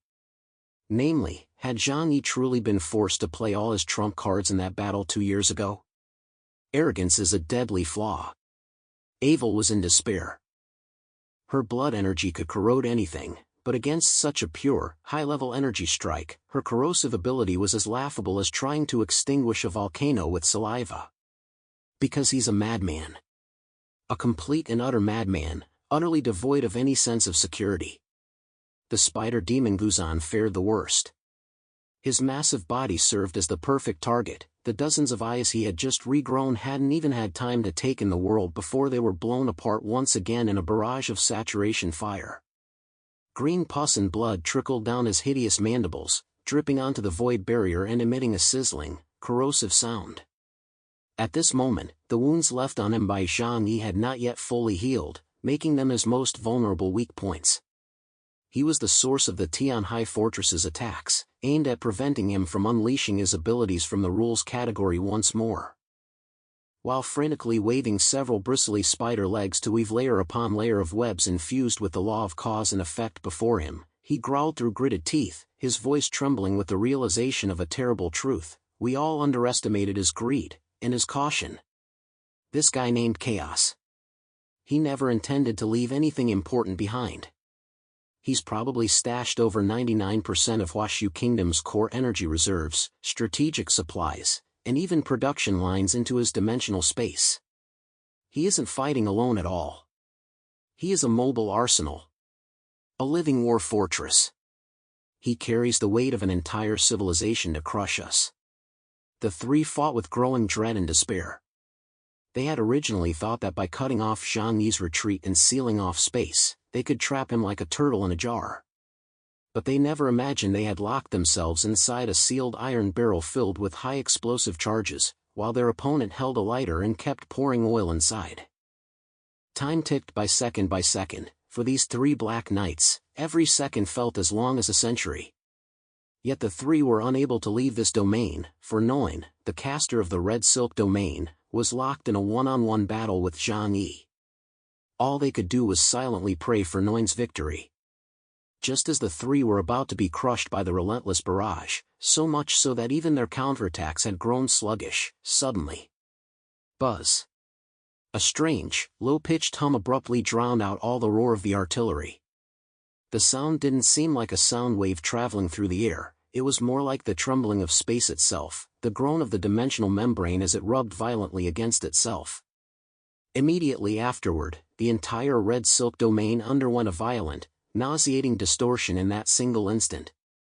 This distortion was not physical, but a dual collapse of vision and perception. The red silk that had once danced through the sky, representing the laws of Noin, those indestructible spatial barriers, began to rapidly rot, dissolve, and fade, as if doused with strong acid. The red glow dissipated like receding seawater, revealing the pale, void-like background behind it. In its place emerged a profound black that seemed capable of devouring all light, and a white so blinding it was almost unbearable. The two colors, black and white, spun and expanded like the yin-yang fish of the Tai Chi, instantly devouring all the red. That was the true nature of space. It was also the reverse side of the dimension. Black and white were distinct yet intertwined, forming a scene of absolute chaos. What's happening? Has their battle reached a conclusion? Could it be that control over this space has changed hands? A tremor crept into Colin's voice, the reality they had been dreading had finally arrived. The spatial laws Noin had originally established collapsed in an instant, replaced by a brand new spatial barrier, one that was far more solid, far more oppressive, and imbued with absolute exclusivity. Under the horrified gazes of the three, the collapsing veil of void was casually swept aside with a single hand. As effortlessly as one might part the curtain at their own home. Zhang Yi's figure emerged from the space fissure. In one hand, he held the demonic sword Divine Refinement, dripping with black blood, its blade shrouded in a heart-chilling, underworld aura. In the other hand, he casually carried a shriveled, twisted corpse. It was Noin. This once invincible member of the Nor clan now hung limply in Zhang Yi's hand, like a ragged, wrung-out rag. His eyes were wide open, his pupils dilated, his face still frozen in the terror and despair of his final moments. Every last drop of his spatial origin had been completely drained from his body, leaving not a single trace behind. Zhang Yi casually waved his hand, flinging Noin's corpse into the depths of the void as though discarding trash. Mid-air, the corpse was torn to powder by a spatial turbulence. This spectacle was truly awe-inspiring. Chapter 2793, The Formless Void Realm, 1. This was precisely the effect Zhang Yi had intended to achieve, to instill despair in the three people before him, to shake their very souls, and to fill them with fear and terror. Noin! Colin, Guzan, and Avel all let out simultaneous screams of utter horror, their voices filled with the desolate sorrow of those who grieve for a fallen comrade. A black knight, a powerhouse standing at the pinnacle of the world, had died just like that, without a sound? In such a short time? What on earth had happened in that subspace known as the Infinite Sword Domain? Stop screaming. Zhang Yi spoke calmly. His voice was not loud, yet through the resonance of space laws, it rang out clearly in every corner, drowning out all the commotion. He smoothed out the wrinkles in his battle armor and casually flicked the blood from his sword. His gaze was as calm as if he were looking at three lambs awaiting slaughter, not a trace of the bloodlust one might expect after killing, only a matter-of-fact detachment. The realm of crimson silk? Such a name, reeking of nouveau riche pretension, is truly tacky. Zhang Yi slowly spread his arms wide. The black and white light behind him expanded wildly, instantly assimilating the entire space within a radius of dozens of kilometers. Welcome to the Formless Void Realm. Here, he defined the four directions in the heavens above, he observed the past and the future. In theory, Zhang Yi's dimensional space lacked the ability to actively absorb living beings. But if what he were doing was using his own dimensional space to replace the originally existing red silk domain, then that would be a different story. The current Formless Void Realm was the most powerful version, because within this domain that now belonged to Zhang Yi, his spellcasting range was no longer limited to just 5 kilometers. Instead, he could arbitrarily shift the position of every existence within this space. This was the domain. Run! Guzan let out a heart-wrenching roar. As a master of manipulating rules, he understood better than anyone what it meant to fight on the home turf of a space ability powerhouse. It meant that every breath you took, every move you made, had to be permitted by your opponent. It was a death trap. This was why, after dragging Zhang Yi into the Red Silk domain, they believed victory was assured. Perhaps the only thing they hadn't anticipated was that Zhang Yi's space ability was actually a higher tier ability of the Noin. Even though they'd clearly been caught off guard, he could still turn the tables and seize control. But they didn't possess such abilities. Their only option now was to blast through the spatial barrier of the domain and escape to the outside world. That was their only chance of survival. After all, the outside world was on Sea City. No one dared to kill in front of the Wing clan. How are we going to break through this spatial barrier? Avel's voice rang out. Before them lay a world of chaos, black and white, boundless and devoid of sight. There was no way out. Kill him. Only by killing him can we break through. A domain is sustained by a person. Kill him, and the domain will shatter on its own. Colin understood this as well. A flash of desperate madness flickered in his eyes, which burned with white soulfire, the final ferocity of a cornered beast. Kill Zhang Yi? Guzan and Avel were utterly speechless. They had already witnessed just how powerful Zhang Yi was. And besides, he wasn't fighting alone now. That colossal castle, 3 super warships the size of small cities, and a vast army of mechanical life forms. Which of these wouldn't give them a run for their money? We have no way out. We can't break through the space barrier. The only way to leave is to kill him. Guzan roared in a deep voice, his eyes, oozing green pus, straining to grow new ones to cast his secret arts. You two buy me some time. Once my eyes are restored, I'll be able to control everything. All right, we'll trust you this once. Avel and Colin had no other choice. The threat of death, long absent, now loomed over their hearts. As Black Knight-level powerhouses, they had stood above all others for far too long. There were few beings left capable of threatening their lives. So now, cold sweat broke out on their bodies. They didn't want to die, they didn't want to lose everything they possessed. Therefore, they had to fight with everything they had. Titan Arcane, Ragnarok. Colin roared, his muscles swelling wildly as if inflated, while lava-like cracks split open across his skin, a sign that the origin was burning within him. His stature doubled in an instant, transforming him into a true lava giant. His remaining 4 arms snapped together, and the Godslayer bow in his hands, infused with divine blood, instantly swelled to 1,000 meters in length, becoming a colossal crossbow capable of shooting down stars. Die, for me. At the same moment, Avel let out a piercing shriek. She abandoned her human form, her body completely disintegrating into a vast, 10,000-mile-long river of blood. Countless hideous souls bobbed within its waters, churning up waves of blood that carried corrosive venom and curses, sweeping down upon Zhang Yi like a deluge. This torrent contained 960 million trillion minuscule vampire units, each a manifestation of her. As long as even one survived, she would never perish. Guzan, meanwhile, gave it his all. The few demon eyes on his body, which had only just recovered, suddenly bled, shooting out ghastly white rules category beams in an attempt to immobilize Zhang Yi for even an instant, creating an opening for the other 2 to deliver the killing blow.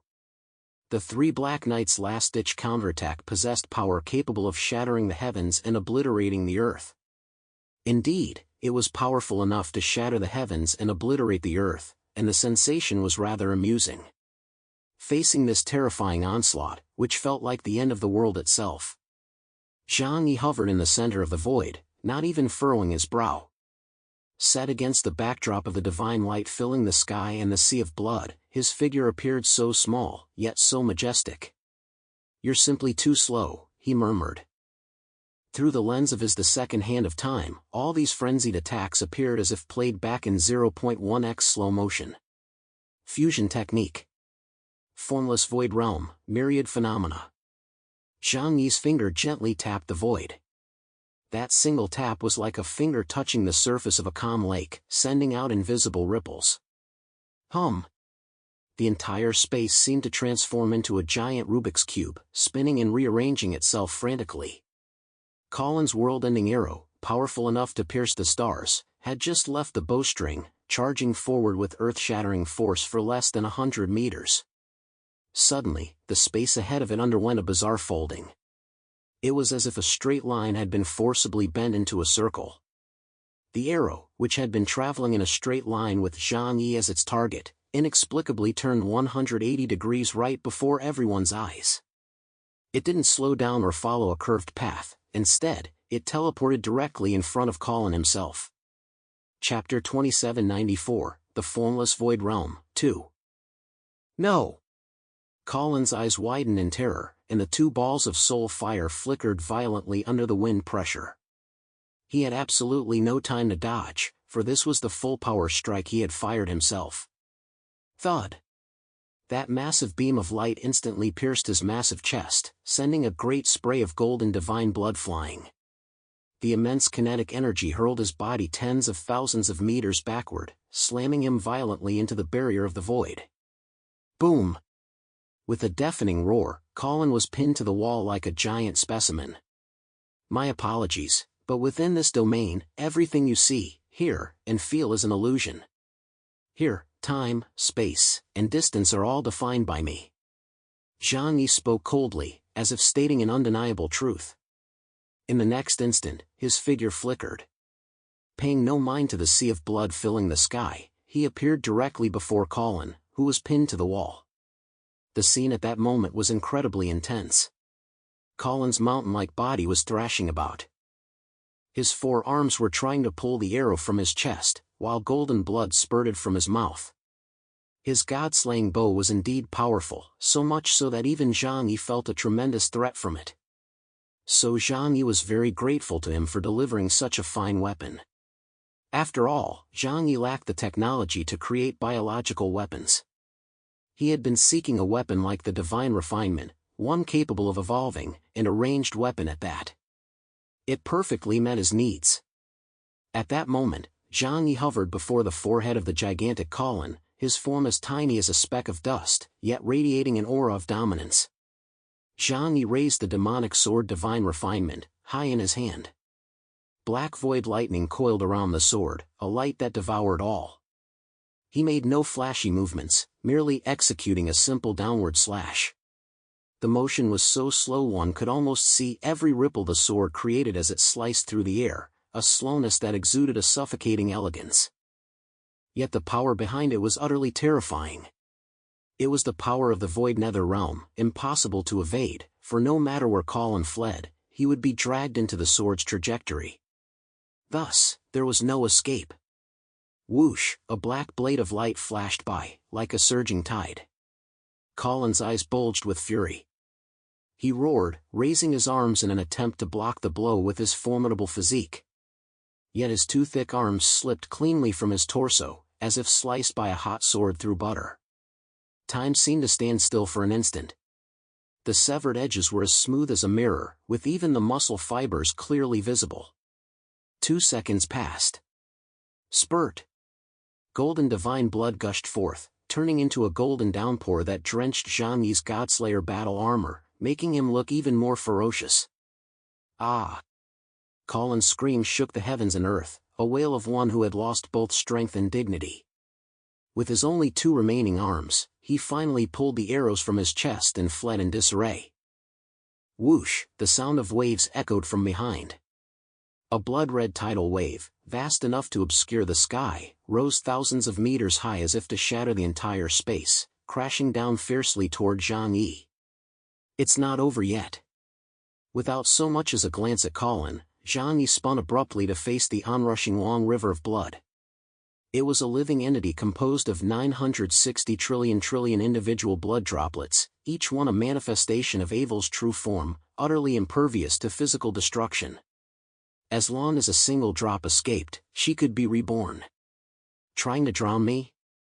A sneer curled at the corner of Zhang Yi's mouth as the demon's sword in his hand emitted a hungry hum. He plunged the sword violently into the void beneath his feet, gripping the hilt tightly with both hands as energy surged wildly through his body.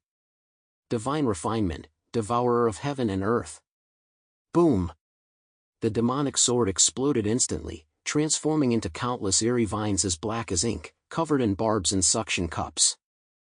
These vines grew wildly, instantly covering half the void, like a greedy giant net, or a swarm of tentacles from hell, plunging headfirst into the long river of blood. Gulp! Gulp!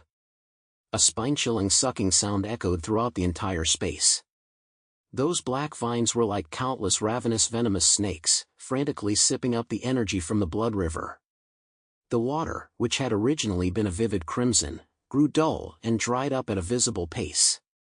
Zhang Yi was indeed not skilled at dealing with such entities, but his divine refinement, the great tree, was highly adept at stabilizing the land and water. Moreover, the divine refinement was resistant to corrosion, even if corrupted by the sea of blood. As long as Zhang Yi continuously infused it with energy, it could regenerate endlessly. No! What? What is this thing? My power! My origin! Avel's blood-curdling scream echoed from within the blood river. Countless twisted human faces emerged on the river's surface, letting out agonized wails. She realized her blood was draining away at an alarming rate. Those vines weren't just sucking her blood, they were plundering her life essence. She was losing her life, she was heading toward true death. She wanted to flee, but this space had been completely sealed off by Zhang Yi. The spatial barriers around her were as hard as iron. She was like water trapped in a bottle, with nowhere to escape. At the same time, the hundred-eyed demon light of the spider demon Guzan finally struck. Those ghastly white beams, imbued with the rule of control, enveloped Zhang Yi and his mechanical legion. It worked! Guzan was overjoyed. As long as he could maintain control for even a second, there was hope of turning the tide. However, in the very next second, his smile froze. Just as those beams were about to touch their targets, Zhang Yi simply snapped his fingers lightly, without even turning his head. Snap!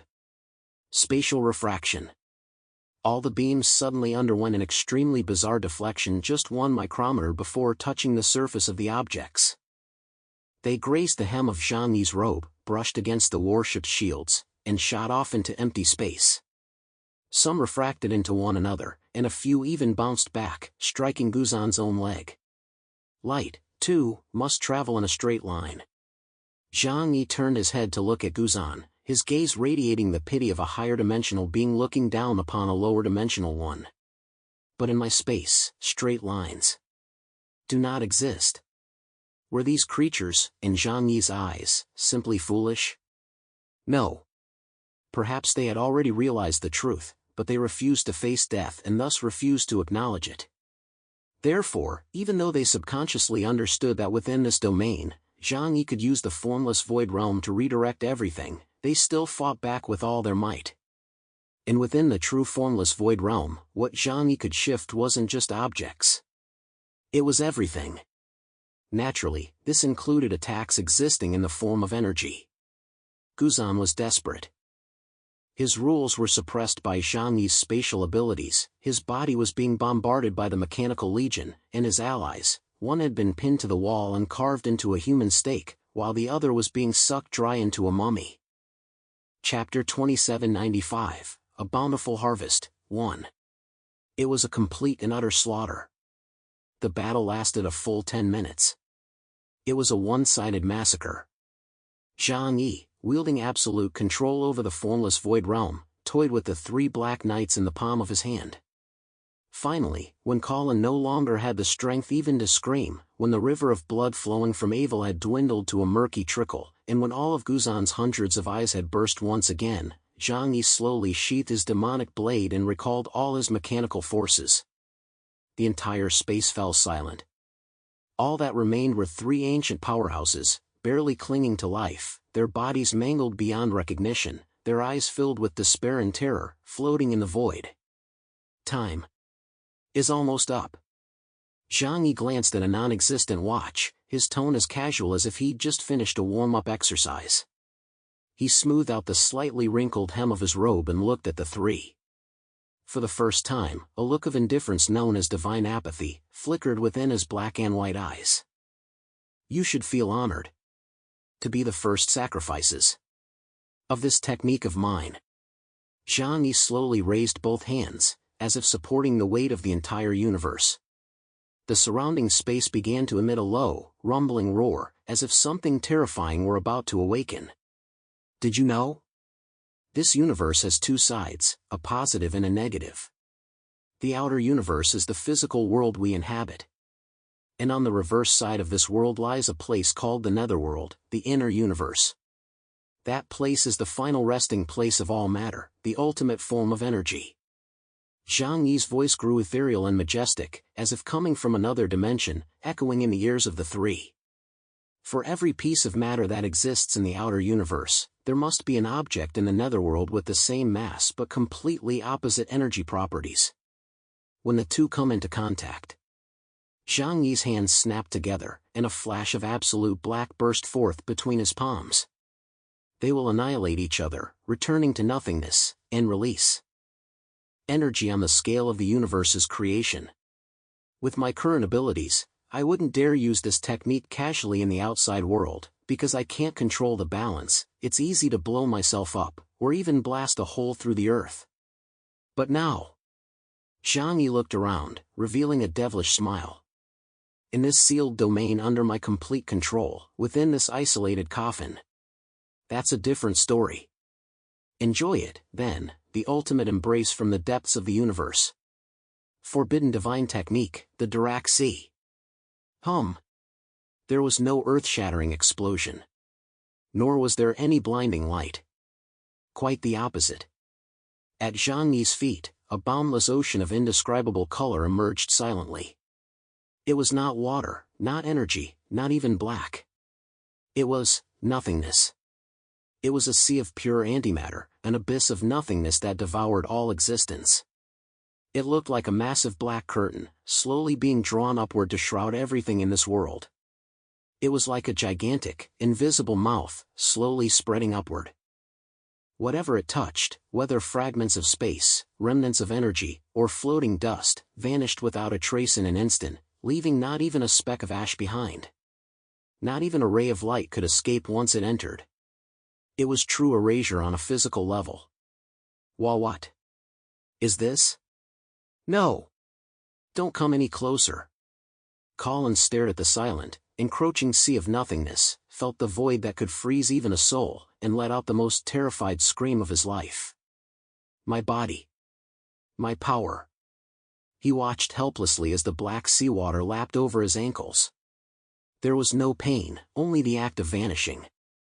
His indestructible Titan body, which even a nuclear bomb couldn't destroy, vanished without a sound the moment it touched the seawater, just as a pencil drawing on a sketch pad is erased by a rubber. Help me!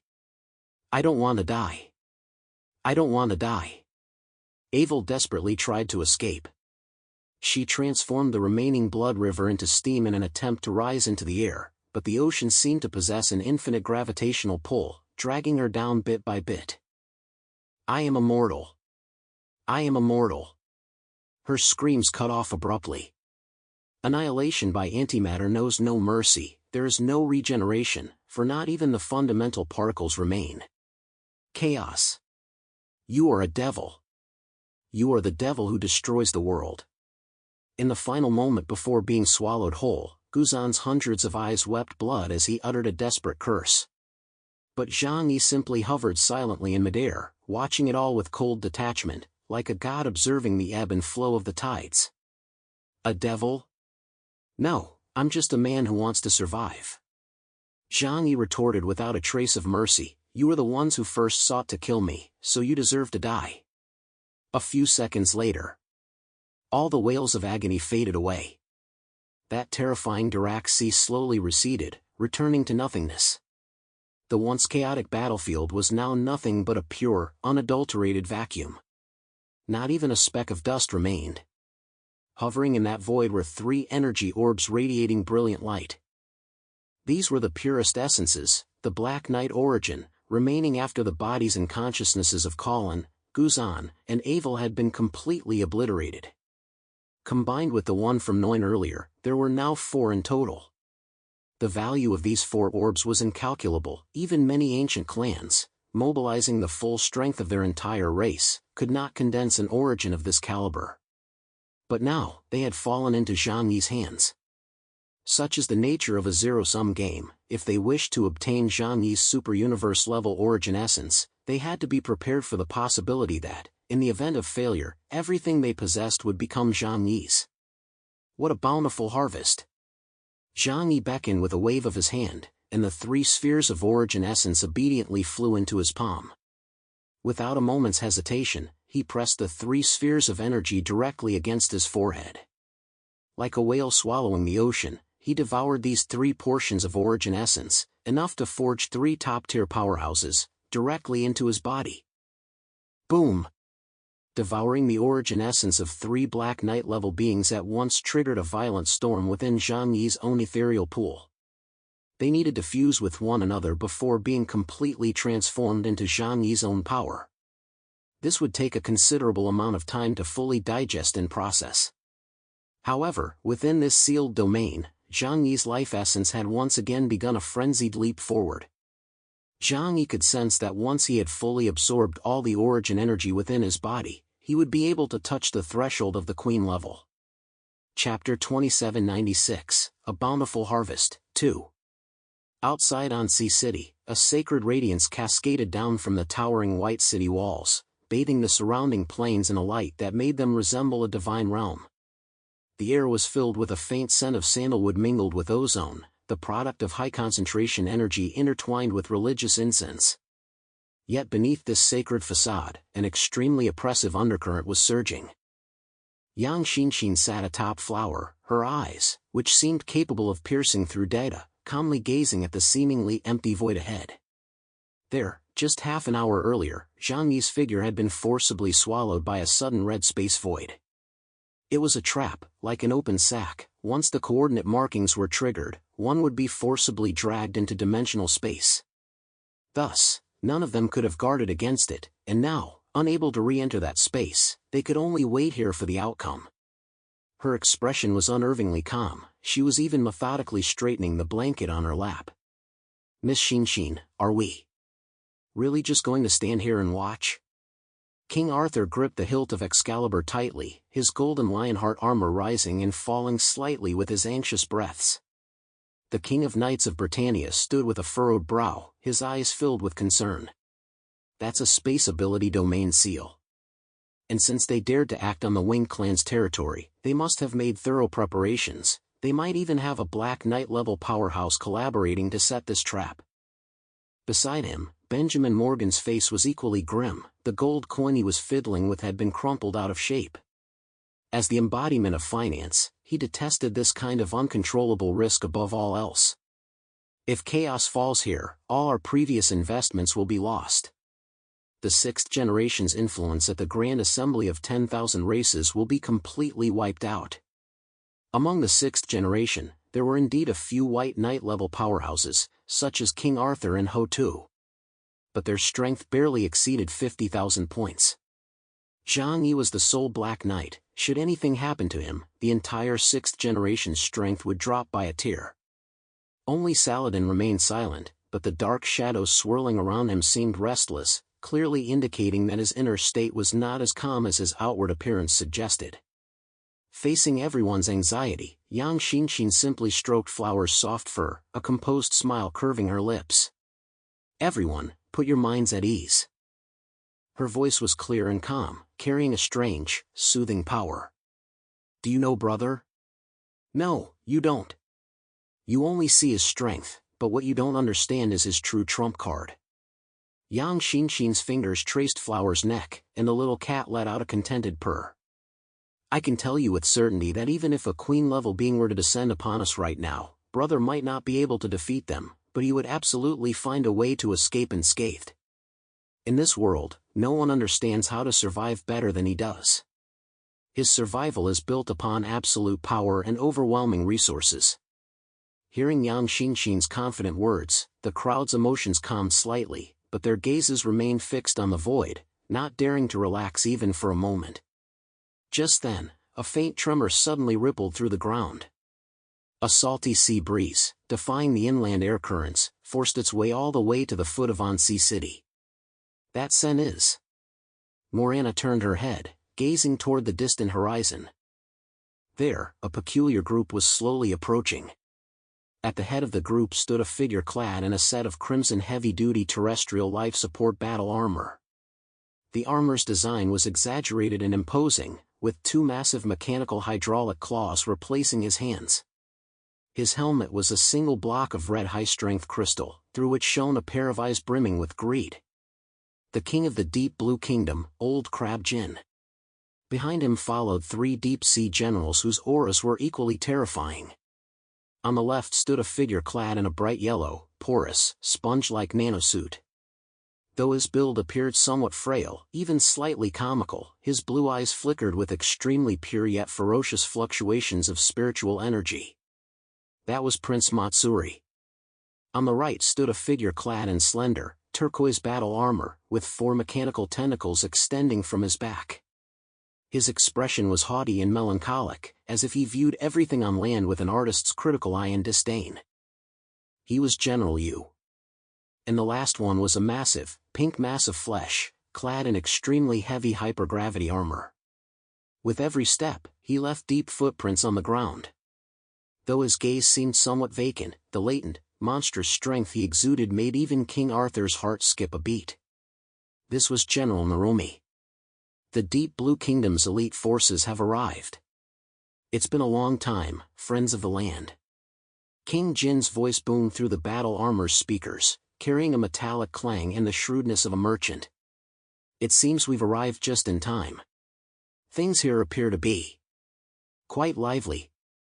Your Majesty Jin. King Arthur and the others stepped forward to pay their respects. Upon learning that Zhang Yi had been dragged into a dimensional space by a mysterious powerhouse and was under attack, King Jin's eyes, hidden behind his helmet, narrowed instantly, and his two massive mechanical claws snapped through the air with a series of clack-clack sounds. Brother Chaos has been set up? Humph, these rats from beneath the earth still love to play dirty tricks. King Jin let out a cold laugh and turned to look at Prince Matsuri behind him. It seems our ally has run into some trouble. Matsuri, if necessary, prepare to activate the Heart of the Ocean resonance. We might have to step in and help. Yes, Father. Prince Matsuri's voice was cheerful and full of energy. I can't wait to test the full power output of the land battle suit. In contrast to Prince Matsuri's exuberance, General Yu wore a sour expression, hunching over in obvious impatience. Oh, I'm absolutely sick of this damn land. It's so dry, my octopus legs are starting to peel. Damn it. I swear I'll never set foot in this godforsaken place again. For the Sea Clan, coming ashore is much like humans going into the sea. It does indeed come with its inconveniences. But for a gathering of this magnitude, they simply couldn't afford to stay away. King Arthur asked with some curiosity, Your Majesty Jin, now that the landmass has expanded, the ocean's surface area has grown several times over. Logically, the number of ancient races in the deep sea should be greater, and competition fiercer. Why does the Deep Blue Kingdom appear so unhurried? What do you mean? Because the ocean is vast enough. The reply came from the melancholic General Yu. He elegantly adjusted his bow tie with a tentacle and said calmly, the Creator's primary experimental grounds for creation are concentrated on land. Though the ocean is vast, most of it remains a wild and untamed wilderness. After the landscape expanded, the ocean's volume became even more profound and boundless. Even a colossal beast like Leviathan could swim for a year without ever reaching its edge. Chapter 2797, The Megalodon Clan, 1. A sufficiently vast ocean has largely resolved most conflicts. As long as we, the dominant races of the sea, don't go out of our way to provoke one another, we can generally coexist. Hearing this, the others couldn't help but feel a touch of envy. Compared to the brutal struggle for every inch of land on the mainland, where countless races vie for dominance, the ocean truly was a haven. Just as the group was exchanging pleasantries, several piercing sounds of air-splitting ruptures suddenly echoed from the sky. Several powerful auras, brimming with malice, descended unabashedly upon the outskirts of Ansi City. Oh, aren't these the so-called sixth-generation humans representatives? A sarcastic voice rang out. Suddenly, a massive mound of earth rose from the ground. The soil then burst open, and a creature, covered in slime, limbless, and resembling a giant, upright earthworm, crawled out. It was the representative of the Worm Clan. Its featureless head bore only a mouth filled with ring-shaped fangs. Do you gene-deficient, short-lived creatures really think you're qualified to participate in the Defense Assembly? The moment the giant earthworm appeared, the expressions of Yang Xinxin, Lu Karen, Zhou Keir, and the other women changed abruptly. This thing doesn't even have legs, what right does it have to criticize others? Its slimy, slobbering appearance was truly repulsive enough to make anyone recoil in horror. It was a pity that the Neon Islands had been nearly destroyed, otherwise, they would likely have been quite popular there. The Worm Clan is a subterranean race renowned for its tenacious vitality and ability to survive in the harshest of environments. They belong to the 5th generation and were active during the late period of the Dragon Clan's rule. In the previous era, an asteroid struck Earth, causing a mass extinction, yet they emerged as the beneficiaries and enjoyed a period of glory. However, looking back at both the past and the present, they have never been among the top-tier races. Whoosh, a fierce gale swept in. In the sky, a silver pterosaur with a wingspan exceeding 20 meters circled down, a powerful member of the Skywing clan. He landed on the ground, folding his sword-like wings behind him as he stood before the crowd with his arms crossed over his chest. His wings were as sharp as swords, and his gaze was as piercing as lightning. I heard that kid called Chaos came too. Where is he? He wouldn't have been so scared he hid and wet his pants, would he? Ha ha. Roar. Accompanied by a roar that sent a gust of blood-curdling wind sweeping across the crowd, a burly member of the Megalodon clan, bipedal and bearing a massive shark-like head, slammed down onto the ground, leaving spiderweb-like cracks in the earth. Out of the 6th generation, only that Chaos is barely worth looking at. As for you lot. The Megalodon clan warrior swept a contemptuous glance over King Arthur and his companions. You're nothing but a bunch of weaklings who rely on external aids and have diluted bloodlines. You'd better get back to farming right now, this isn't a place for the likes of you. Faced with the blatant mockery and provocation from these races, the Excalibur in King Arthur's hand hummed with power, and the shadow behind Saladin stirred restlessly. But they both held back. Because this was Ansi City, the territory of the Winged Clan. Anyone who dared to strike first would be wiped out by the Winged Clan as easily as snapping their fingers.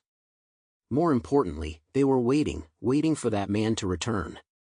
Otherwise, they wouldn't stand a chance against him. Meanwhile, in a high-rise building in Ansi City, there was a tavern run by the Winged Clan. Inside a private room, dozens of pairs of eyes, brimming with malice, were fixed intently on that red void node. They were the observation delegations of the Blood Clan, the Spider Demon Clan, and the Nor Clan. Isn't it over yet? It's been over half an hour. A Blood Clan elder frowned, his pale fingers tapping impatiently on his knee. Logically speaking, once Lord Noin's realm of Crimson Silk is deployed, combined with the encirclement and assault by Lords Colin, Guzan, and Avel, that Chaos should have been blown to smithereens within 3 minutes. What's the rush? A smaller spider demon standing nearby sneered, after all, that Chaos is the strongest of this generation of humans, he must have plenty of trump cards to save his life. Taking a little extra time to torment him is a form of entertainment in itself. As long as that Chaos dies, we'll be able to obtain that coveted upgrade substance from the Tyrannosaur and Nightmare clans. A representative of the Nor clan's eyes glinted with greed. By then, our clan will also be able to join the ranks of second-tier powers. They had long since made thorough preparations. If the plan succeeded, they would loudly proclaim their victory and divide Zhang Yi's inheritance. After all, they had brought along Colin of the Titan clan this time, so taking revenge on Zhang Yi would be entirely justified. If the plan failed. No, they had never even considered the possibility of failure. Those were 4 Black Knights. And they possessed a god-tier configuration like the Celestial Cloak, a top-tier spatial domain. This was a fatal trap tailored specifically for Zhang Yi, a tomb with no escape. Look! There's a disturbance in the space. Suddenly, someone cried out in alarm. Everyone's gaze instantly focused on that patch of void. There, the once calm space suddenly tore open like a piece of cloth being violently ripped apart, revealing a massive, pitch-black, and menacing fissure. Crack! That sound didn't resemble the roar of energy, it was more like the crisp snap of a law shattering. It's over! Lord Noin must have emerged, holding Chaos's head. The Blood Clan elder stood up excitedly, his face lit with a smile of anticipation. However, the very next second, his smile froze. What emerged from that pitch-black fissure was neither red silk nor Noin's pale hand. Instead, it was a slender, fair-skinned hand with prominent knuckles. That hand gently grasped the edge of the spatial fissure, then, as casually as parting a curtain at home, tore it apart to either side. Rip! The veil of the void was brutally torn open. A young man clad in black and white battle armor, his clothes slightly tattered yet his hair not a strand out of place, stepped out from within.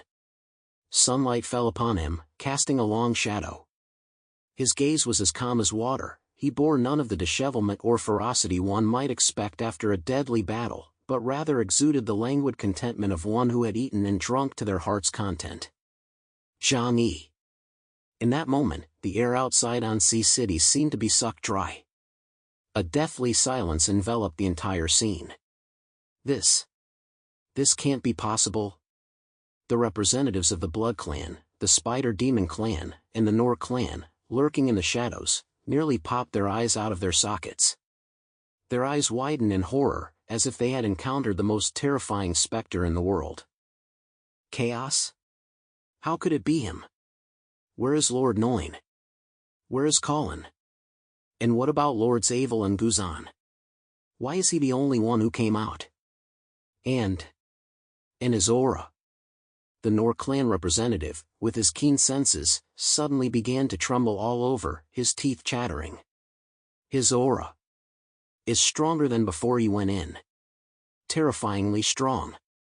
It feels as if he's devoured the souls of several monsters inside him. Chapter 2798, The Megalodon Clan, 2. A despairing thought exploded in their minds, total annihilation. The 4 pillars of their clans, the 4 Black Knights standing at the pinnacle of the world, all of them had been wiped out. Run! Run away fast! Without a moment's hesitation, without a single thought of revenge. This group of schemers, who had been dreaming of ascension just moments ago, now scattered like cats with their tails stepped on. They didn't even bother to conceal their forms, transforming directly into streaks of light as they fled frantically in all directions. With even the Black Knights wiped out, what else could they do by staying behind but court certain death? At the same time, outside Anxi City, the representatives of the Worm Clan, Skywing Clan, and Megalodon Clan, who had been mocking and watching the spectacle just moments ago, now stood with their mouths wide open, their jaws nearly hitting the ground. That once proud Skywing pterosaur now had its wings tucked in, its neck drawn in, hiding in the back like a quail. That once arrogant Megalodon Clan brute had cold sweat streaming down his forehead. He quietly took a few steps back, afraid of drawing Zhang Yi's attention. In truth, many members of various races had witnessed what had happened earlier. The trap set by the 4 clans was right outside Anxi City. It wasn't as if anyone was blind. But as always, everyone stood by coldly, waiting to watch the show, with no one bothering to get involved. After all, they suffered no losses while others fought, they might even have a chance to reap the benefits.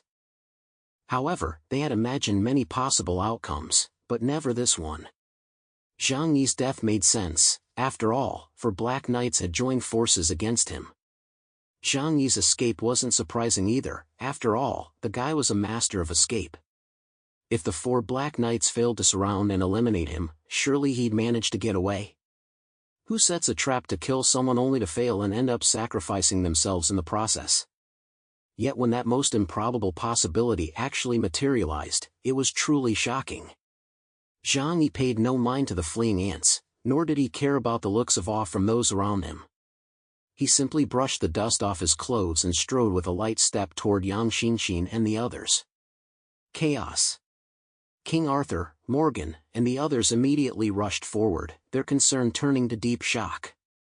They could clearly sense that, at this moment, Zhang Yi was like an unstable human-shaped black hole.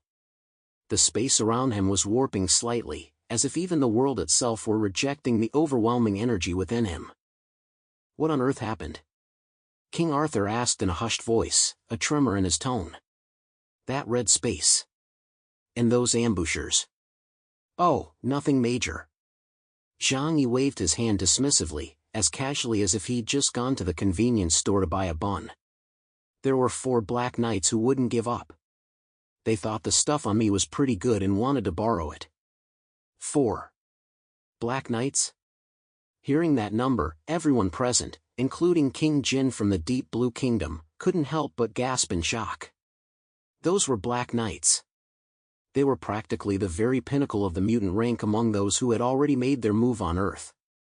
4 of them joined forces, even setting up a field trap, and yet they still failed to kill Zhang Yi.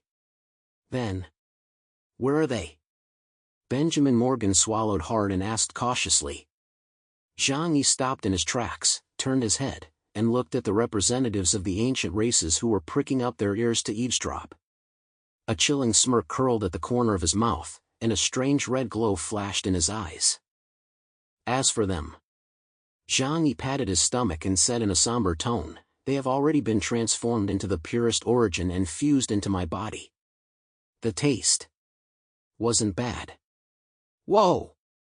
At that moment, countless gasps echoed outside Ansi City. The giant earthworm of the Worm Clan was so terrified it burrowed deep into the ground, trembling uncontrollably. The Skywing clan flew straight up to an altitude of 10,000 meters, too afraid to land, and the burly men of the Megalodon clan collapsed onto the ground, their legs giving way. He killed them. He actually killed the 4 Black Knights. This wasn't chaos, this was nothing less than a primordial beast in human form. Watching this scene, the smile on Yang Xinxin's lips grew even broader. She knew that after this battle, Zhang Yi's fame would no longer be confined to the circle of 6th-generation humans.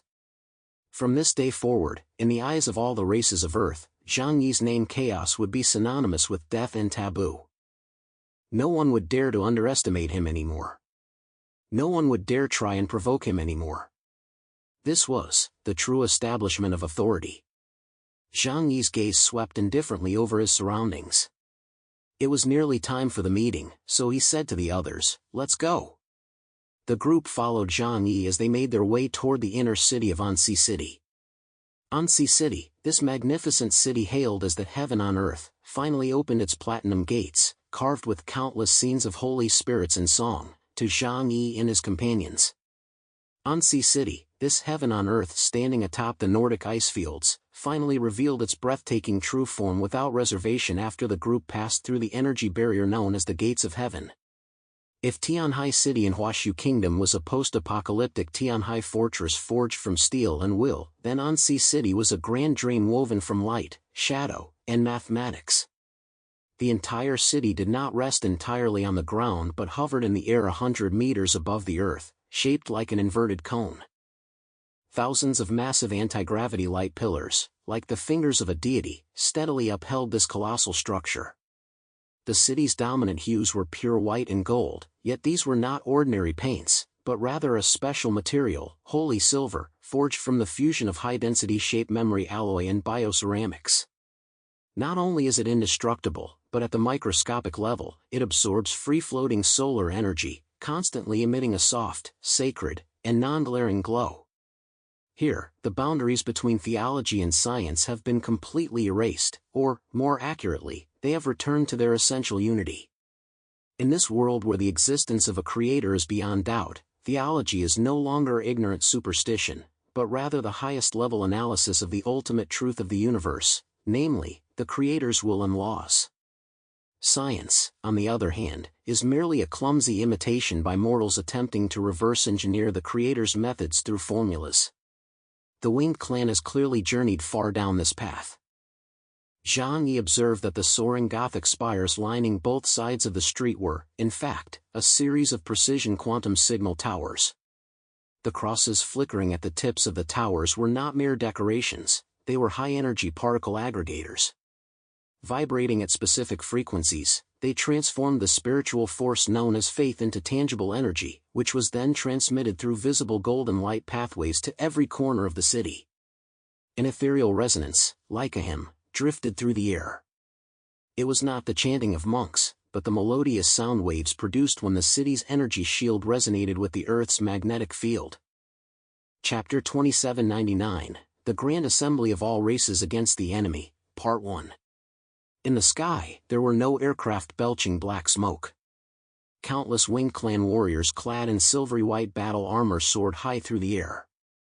The wings on their backs were not merely flesh and blood, a pale blue stream of plasma flowed between the gaps of every feather.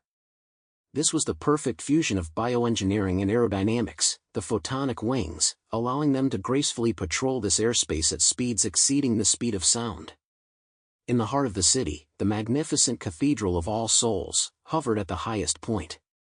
Constructed entirely of a transparent, crystal-like substance, its interior holds no divine statues, only a colossal golden neural network, a star-like entity rotating slowly.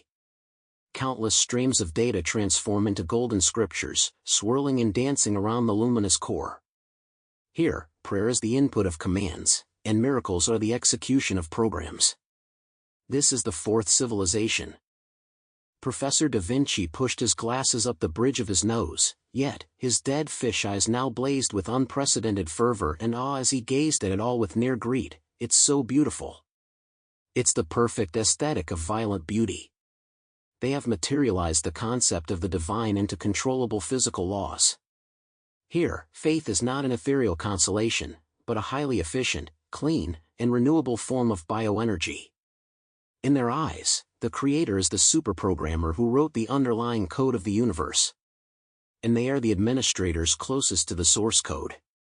Zhang Yi walked along this dazzlingly bright avenue. The pavement beneath his feet sensed his footsteps and automatically rippled with concentric circles of golden light.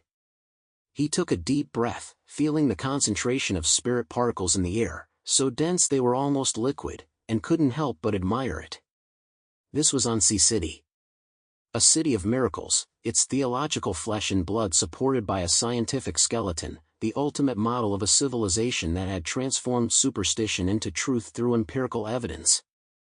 They walked along the luminous avenue, the ground beneath their feet, crafted from special materials, shimmered with radiance, sending ripples of light into the air with every step. The moment Zhang Yi stepped into the city center, the once bustling atmosphere seemed to freeze instantly. Tens of thousands of eyes, whether belonging to haughty winged clan warriors, devout human believers, or representatives of other ancient races, were now all fixed on this man. Those gazes were incredibly complex.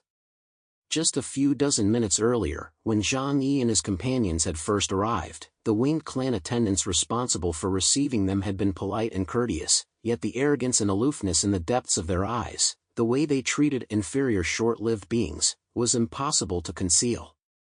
But now, everything had changed. Because that red space had shattered. Because the 4 arrogant black knights had been obliterated, leaving not even a single bone behind. Lord Chaos. Representatives of the 6th generation of humanity, please follow me. A high-ranking member of the winged clan hurried forward to greet them.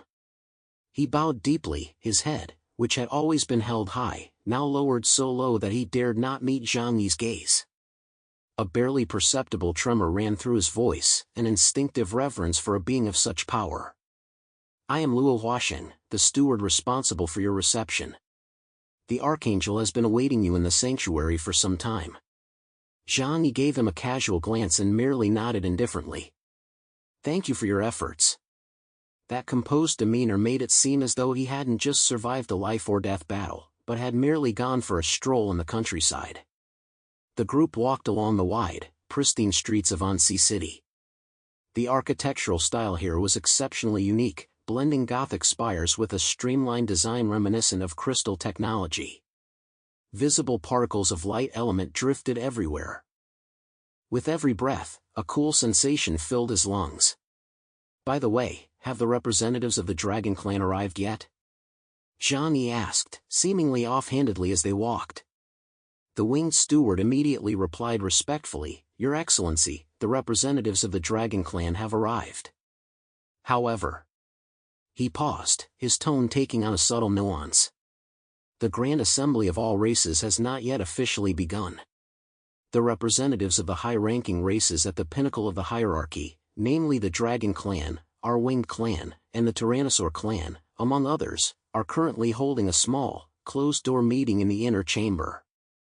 Only after the elders have reached a decision will all races be summoned to convene the formal assembly in the central square. Upon hearing this, King Arthur, Morgan, Saladin, and the others following behind Zhang Yi all couldn't help but let their expressions darken. They exchanged glances, each silently grumbling to themselves. The so-called Grand Assembly of all races, while it sounds noble as a collective effort, in reality, the true decision-makers shaping the world's future remain that tiny handful of super races standing at the pinnacle of power. The remaining hundreds of small and medium-sized races, including even the current sixth-generation humans, were, in their eyes, nothing more than filler spectators, or perhaps cannon fodder to carry out orders. It seems that, no matter the era, democracy is always a gain for the strong. Benjamin Morgan toyed with the ancient gold coin in his hand and chuckled coldly under his breath. Small meetings set the tone, grand assemblies are just for show. I know this routine all too well. Zhang Yi, however, wasn't surprised by this. In this world, might was the ultimate arbiter. If the sixth-generation humans hadn't demonstrated sufficient strength, they likely wouldn't even have been granted entry into the city. Just then, Zhang Yi's private communication channel vibrated slightly. It was an encrypted message from Yang Xinqin. Zhang Yi turned his head slightly and saw Yang Xinqin beside him give him a meaningful look. Clearly, some things could only be discussed in private between the two of them, even King Arthur and the others shouldn't hear this. Zhang Yi glanced at the message she'd sent. "Brother, back in the realm of Crimson Silk just now, aside from that knowing guy with a space ability, which other races participated in the ambush against you? I'm going to write down all their names. I won't let a single one of them get away with laying a finger on my brother. Even if I can't do it now, someday I'll have Li Jian bury them all in the ground as fertilizer." As he read the words on the screen, a warm wave washed over Zhang Yi's heart. No matter how powerful the enemy, this adorable Leandra little sister would always be his most steadfast support, and his sharpest hidden blade. Zhang Yi's finger twitched slightly, and he replied to Yang Xinqin directly via brainwaves. There was the remnant of the Titan clan named Colin. Also the Blood Clan, the Spider Demon Clan, and the Nor Clan. 4 in total. Upon seeing the reply, a cold smile curled at the corners of Yang Xinqin's lips. Though she said nothing, Zhang Yi could sense that these races had already been marked in red on her kill list. Zhang Yi suddenly felt as though he had always been in a state of war, with someone constantly trying to take his life. Chapter 2800, The Grand Assembly of All Races Against the Enemy, Part 2. But then again, wasn't this the reality for every race in this era and this universe?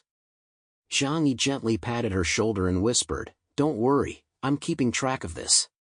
When you uproot the weeds, you must uproot them completely, that's my principle." As he spoke, he glanced around. In the Winged Clan's territory, which resembled a divine realm, he had to keep his sharp claws hidden for now. But right now, this is the Winged Clan's turf, and we're surrounded by powerful foes. We can't act too recklessly. Let's pretend nothing's happened and lull them into a false sense of security. Once we possess overwhelming power, or when the right moment arises in the Starry Sky Passage. A flash of ruthlessness crossed Zhang Yi's eyes. I'll show them what true cruelty really means. Just as everyone, each lost in their own thoughts, was about to pass through the outer district and enter the central area. "Hey! Brother! Over here, some friends want to introduce themselves to you." A booming, metallic voice suddenly rang out from the side, breaking the group's silence. Zhang Yi turned to look and saw King Jin of the Deep Blue Kingdom, waving his massive mechanical claw and waving enthusiastically in one direction. Beside King Jin, in addition to the ever-cheerful sponge Prince Matsuri, the melancholic General Octopus Yu, and the adorably clueless Patrick Narumi, there were 3 additional figures who looked quite peculiar. They were 3 creatures clad in specially designed deep-sea life support suits. Their suits appeared extremely heavy, with a thin film of water glistening on the surface, seemingly designed to simulate the high-pressure environment of the deep sea. 2 of them had their heads completely encased in transparent, liquid-filled helmets. Through the liquid, one could faintly make out that their bodies were semi-transparent and gelatinous, with neural pathways flickering inside like those of a glowing jellyfish. They walked over from a short distance away and seemed to be on very good terms with old Jin the Crab. They were likely members of the Sea Clan as well, though not from Atlantis.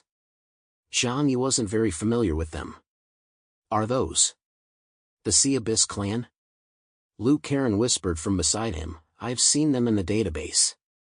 They live in extremely deep places like the Mariana Trench. Their physical structure is very unique, making it difficult for them to adapt to a terrestrial environment. The Sea Abyss Clan are mollusks capable of withstanding the immense pressure at depths of 10,000 meters. They possess an exceptionally robust physique by nature. However, when on land, they require a suit similar to a human spacesuit to prevent their bodies from exploding from the inside. Yet, the most striking figure was the one leading the group. He wasn't wearing a helmet, his head was completely exposed. His skin was a deep, inky black, covered in fine, obsidian-like scales. On either side of his neck were several gill slits that opened and closed, yet this did not prevent him from breathing freely in the air. His eyes had no whites, they were a deathly, abyssal blue. This man's aura was incredibly powerful, not even inferior to that of an ordinary Black Knight. Once a mutant reaches a certain level, they undergo an evolution at the level of life itself. Take Uncle Yu, for example, his body can withstand the vacuum of space without exploding due to the pressure difference. This powerful member of the Sea Abyss Clan before them was clearly another being of formidable physical prowess. Come, Chaos, let me introduce you. Jin, acting as if they'd known each other for ages, pulled Zhang Yi over and pointed at the man with dark green skin, saying, "This is the Sea Abyss Clan's greatest warrior and a formidable general of the Deep Sea Alliance, Shun Feng." Zhang Yi eyed the merman with a peculiar look, silently wondering to himself, does this guy specialize in speed? Brother Shun Feng, this is the man I told you about, the best businessman on land. Oh, no, the strongest human, Chaos. Shun Feng bowed his head slightly, his deep blue eyes appraising Zhang Yi for a moment before extending a hand covered in scales, its fingertips sharp as swords. It's an honor to meet you, Lord Chaos. Shun Feng's voice was slightly hoarse and raspy, like the sound of bubbles bursting in water. To emerge unscathed from the ambush of the 4 Black Knights and turn the tables to defeat them all, your prowess has earned the respect of the Sea Abyss Clan. Clearly, while ordinary people were unaware of the details of what had just transpired outside the city, it was no secret to them, the top-tier powerhouses. He stared at Zhang Yi with a sincere gaze, appearing to be a down-to-earth and reliable man. After all, King Jin and Zhang Yi were on very good terms, and the Deep Blue Kingdom had provided significant assistance during the Huashu Kingdom's campaign against the Wulwan Empire. Zhang Yi would certainly show some courtesy to his friend. Zhang Yi reached out and shook his hand. It felt cold, smooth, and as hard as iron. You're too kind, Lord Shun Feng. Zhang Yi smiled. I hope we can get along harmoniously in the future. The two exchanged a few brief pleasantries. Through their conversation, Zhang Yi learned that the Sea Abyss Clan maintained very close ties with the Deep Blue Kingdom. On this earth, where the oceanic expanse has expanded several-fold, the Deep Blue Kingdom's preeminent status stems not merely from its wealth and advanced technology. The more crucial reason is, they guard the deep sea seal that imprisons the entity known as Mammon. Mammon is the legendary beast of greed capable of devouring the 7 seas. Should it break free from its seal, the entire marine ecosystem would collapse instantly. Generation after generation, the Deep Blue Kingdom has taken this as its sacred duty, adhering to an absolute policy of pacifism and defense, thereby becoming a universally recognized neutral zone among the major oceanic civilizations. As a warrior race of the deep sea, the Sea Abyss Clan serves as the Deep Blue Kingdom's most steadfast ally, tasked with suppressing the deep-sea monsters that attempt to break the seal. Beachbug is the safest city in the ocean. If you ever find life on land unbearable, you're all welcome to come visit. Prince Matsuri interjected with a grin, his elastic body swaying back and forth inside his battle armor. Exactly. General Yu still wore his world-weary expression, crossing his 4 tentacles over his chest. Although the air on land is thick with dust and lies, you lot are actually quite pleasant to look at. Zhang Yi looked at this group of strange beings from the deep sea, yet a certain fondness began to grow in his heart. Compared to those ancient land races full of schemes and deceit, these sea creatures seemed somewhat purer. If I have the time in the future, I'll definitely come visit often. Just then, the palace doors ahead slowly swung open. A wave of energy, solemn, sacred, and carrying a tremendous sense of oppression, surged forth from within. The Winged Clan steward turned around and said solemnly, "Ladies and gentlemen, the internal meeting has concluded. The Archangel and the high-ranking representatives of each race request your presence." Zhang Yi smoothed his collar, his gaze growing deep and intense. The other representatives also steadied their breathing, preparing to attend the meeting. Chapter 2801, Strength Determines Status, 1. Upon crossing the gates of heaven, which symbolized the absolute boundary of safety, the suffocating aura of violence from the outside world seemed to be completely sealed off in another realm. Inside Ansi City, order reigned so strictly that it bordered on coldness. Here, no one dared to commit violence openly, even the slightest hint of malevolence would be instantly detected by the city's surveillance system. Even the hot-tempered behemoths of the Tyrannosaur clan or the sinister specters of the Nightmare clan had sheathed their claws and fangs, dutifully abiding by the rules established by the Winged Clan. After all, on this special day, with all races watching, anyone who dared to cause trouble in Ansi City would be openly slapping the Winged Clan in the face. That would not only mean incurring the deathly wrath of a 4th-generation mighty god-level civilization, but also being branded as a traitor sabotaging the great cause of resisting the enemy, becoming the target of universal condemnation. Guided by a Winged Clan steward, Zhang Yi and his party traversed the dazzlingly illuminated streets and arrived before a magnificent structure in the city's core, the Grand Hall of the Council of All Spirits. This was a gigantic circular auditorium capable of holding 100,000 people. It was constructed entirely of transparent crystal and white sacred silver. The dome at the top was not solid but used holographic projection technology to simulate the starry sky in real time, making all attendees feel as though they were at the center of the universe. When Zhang Yi and his group entered the auditorium, it was already buzzing with activity. Thousands of floating platforms were arranged in a staggered pattern around the circular hall, filled with representatives of races from every corner of Earth, each with a unique and bizarre appearance. Some were as massive as mountains, their bodies covered in jagged rock. Some were no bigger than the palm of a hand, their bodies flickering with electric arcs. And others were simply shapeless mists or liquids. The scale of this gathering was far greater than that of the first Grand Assembly of all races 7 years prior. Many reclusive races that had never before shown their faces, some even hiding deep within the Earth's core or the depths of the ocean, had been forced to emerge by the threat of this apocalyptic crisis. "Please follow me." The winged steward led the group onto a small floating platform. However, as the platform moved, the expressions of King Arthur, Morgan, and the others grew increasingly grim. For the platform was not heading toward the central area, where the view was unobstructed and status was symbolized, but was instead drifting slowly toward the very outer edge of the hall, the so-called back row corner. Those seats were reserved for insignificant minor clans or vassal races. "Is this how you treat your guests?" King Arthur gripped the hilt of his sword, his voice low as he suppressed his anger.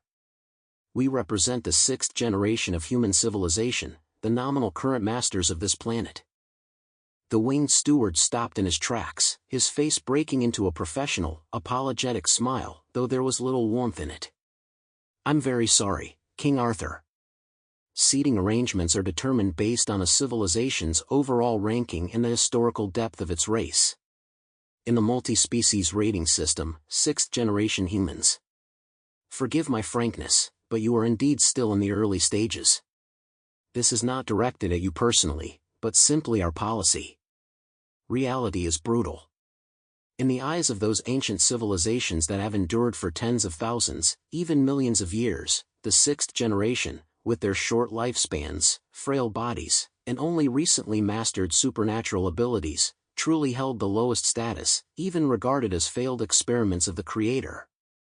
The emergence of a single, exceptionally powerful individual like Zhang Yi would not instantly alter the entire race's hierarchical standing. Oh, the rules?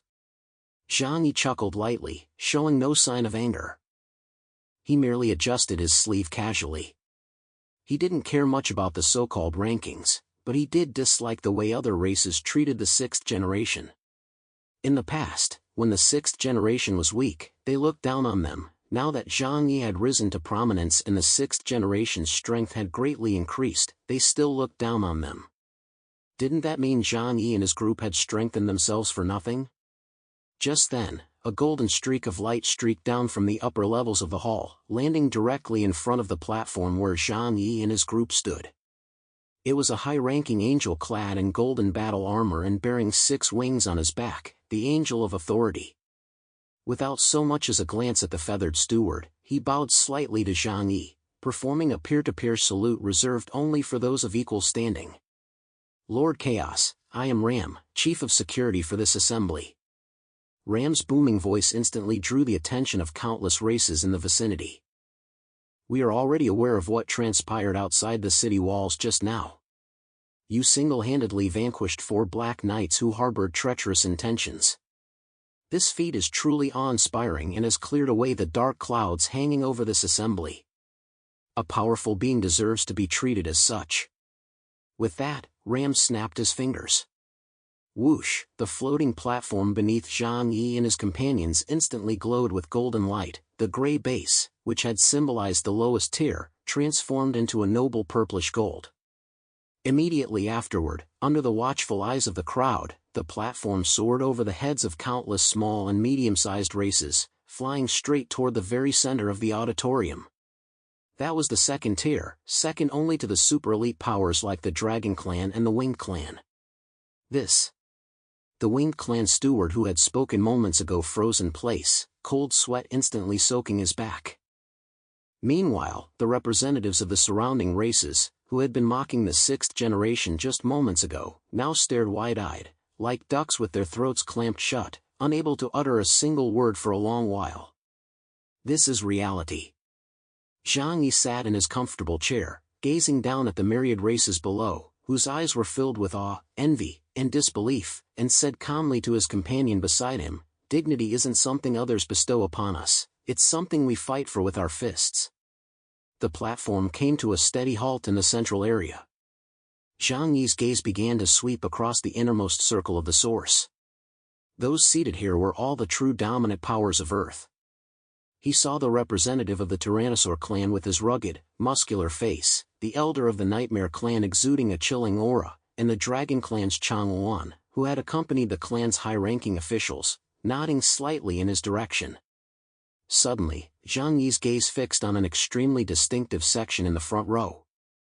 It was very quiet there, one might even say desolate.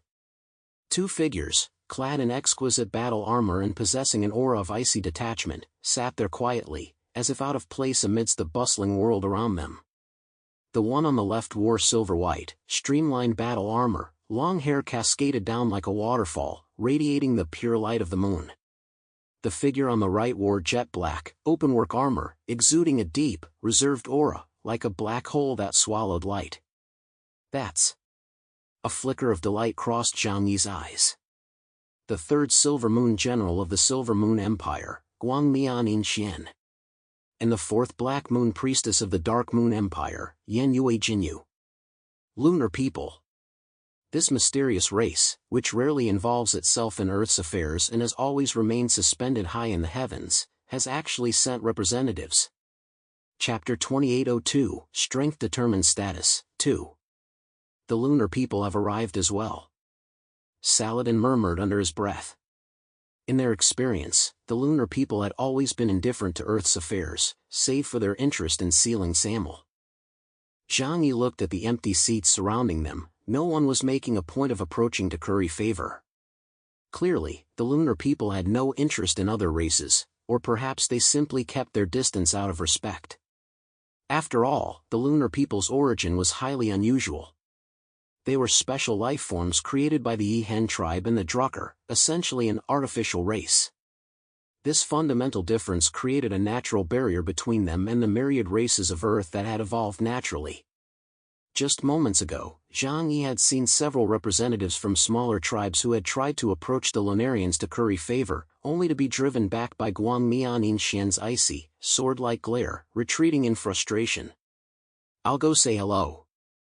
Zhang Yi stood up and smoothed out his collar. "Huh? Boss, you're going?" Fatty Su tugged at Zhang Yi's sleeve with some concern. "Those two lunar people look so fierce. That sea serpent that tried to get close just now was frozen solid." "Don't worry, they're acquaintances."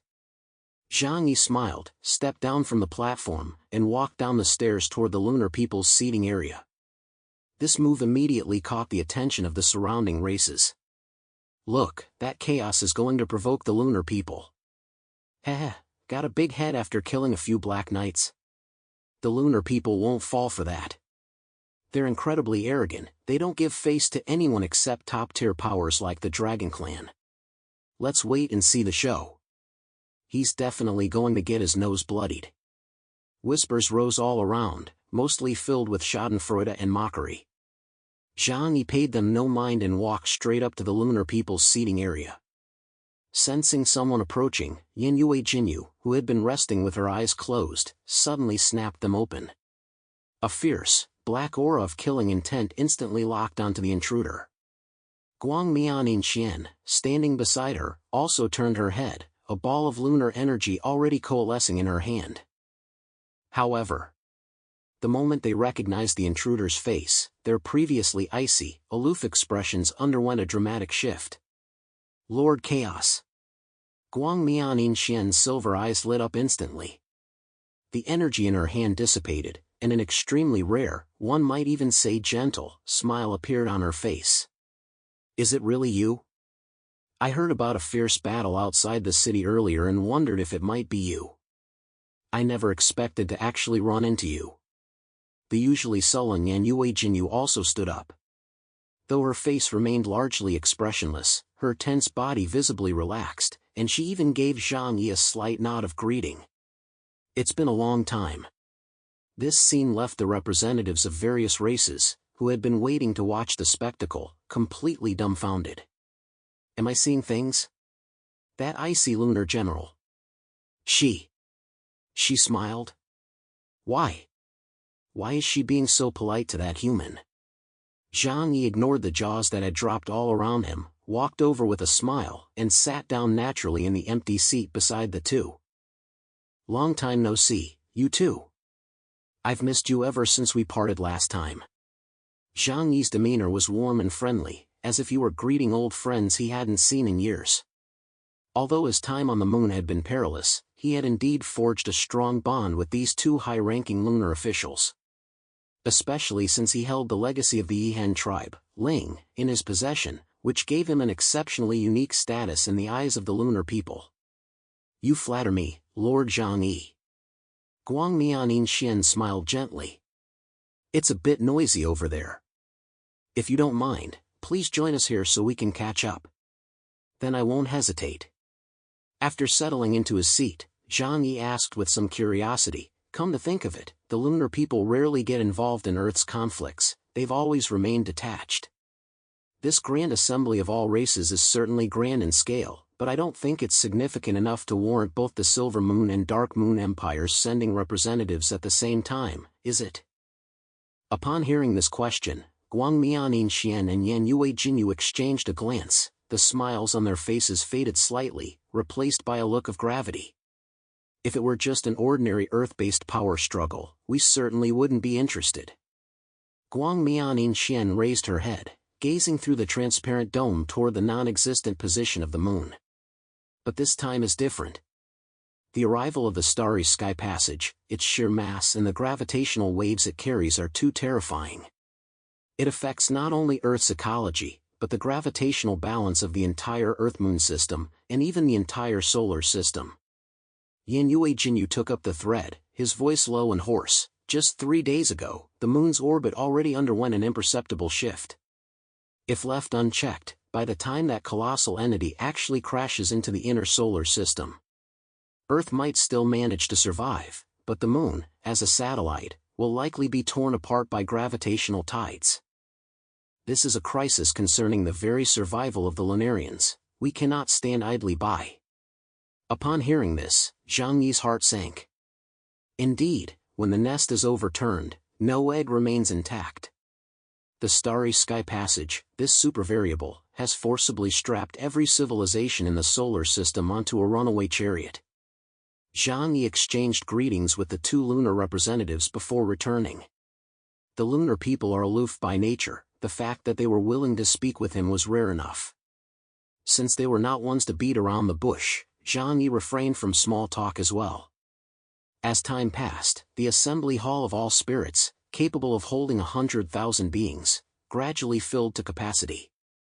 Countless racial representatives, like rivers flowing into the sea, filled the tiered, circular floating stands. The air was thick with the distinctive scents of various life forms, the dry scent of sand and dust, the damp, fishy odor, and the cold, metallic smell. In the central area of the venue, the purplish-gold platform where Zhang Yi stood had undoubtedly become the eye of the storm. Although many powerful races still maintained an indifferent or wait-and-see attitude toward the 6th generation, that undisguised contempt had vanished. In its place, many of the smaller and mid-sized races that had previously mocked Zhang Yi outside the city were now shamelessly crowding around him, trying to curry favor. Oh my, Lord Chaos! It was so crowded and chaotic outside the city just now, I didn't have a chance to properly greet you. A slimy voice rang out. There, the slime-covered, limbless representative of the Worm Clan, Asakawa, was wriggling toward him like a giant fleshworm. Its featureless head split into a mouth full of sharp teeth, revealing a smile that was the very picture of ingratiation. Actually, we of the Worm Clan have long admired the culture of the Huashu Kingdom. What happened earlier was a misunderstanding, purely a misunderstanding. Close behind him was the burly Megalodon clan man, Big Tooth. He scratched his massive, shark-like head and laughed good-naturedly. That's right, that's right. We of the Megalodon clan have the utmost respect for the strong. Since you took out those 4 annoying guys, you're our big brother. Chapter 2803, The Strongest of the Present Age, 1. Wings flapped in the sky. Lightwing, the representative of the Skywing clan, set aside his arrogance, landed at the edge of the platform, and bowed elegantly. Lord Chaos, the Skywing clan pays its respects to you. Actually, during the last era, the 5th civilization, our tribes were vassal states that depended on the Great Dragon Clan for survival. Lightwing lowered his voice. What seemed like an explanation was really just an attempt to find a powerful backer. Since you are an ally of the Dragon Clan, we are all family. If we have offended you in the past, please forgive us for the sake of the Dragon Clan. Zhang Yi looked at these typical fence-sitters, a dismissive sneer filling his heart. Such is the world of the survival of the fittest. When you are weak, they will trample you without hesitation. When you bare your fangs, they will immediately kneel to lick the soles of your shoes, even dragging out the Dragon Clan's golden brand to curry favor. This reminded him of Chekhov's classic line, "You know, my brother is also a gendarme." No problem, no problem. Leaning back in his chair, Zhang Yi neither rejected their overtures nor responded with excessive enthusiasm. He merely said it in a detached tone. Since you're friends of the Dragon Clan, please take a seat. The representatives of the smaller clans were overjoyed, quickly finding seats nearby, looking as though they would follow Zhang Yi's every command. Just then, ding, a clear, resonant bell toll echoed through the entire auditorium, as if piercing the soul. The once bustling and noisy hall fell silent in an instant. Even the hot-tempered giant beasts instinctively shut their mouths and tucked their necks in. An indescribably immense sense of oppression slowly descended from the dome above. They're here. Guang Mianin Xian, standing beside him, spoke softly, her gaze growing solemn. the true stars of the show have arrived. Everyone's gaze focused on the very center of the hall. There, in the previously empty void, 6 colossal thrones, symbols of supreme power, suddenly materialized. These were the 6 super races universally recognized as the strongest on Earth today. The first to descend was a platinum radiance so sacred it was almost blinding. Within that radiance, a being with 12 wings of light and a face so beautiful it transcended gender boundaries slowly materialized. The representative of the winged clan, the angel, Bamire. He wore a magnificent white robe, held a holy staff symbolizing authority, and gazed with a mix of compassion and pride, as if looking down upon a flock of lost lambs. As the host, he occupied the central seat of honor. Immediately afterward, a resounding dragon's roar echoed, as if from the ancient Qinling mountain, carrying a weight and majesty capable of subduing all. A pure, flawless white dragon's phantom, radiating a dazzling brilliance, circled in the air before transforming into a noble-looking youth clad in a white robe. The representative of the dragon clan, White Dragon, Yuan Mo.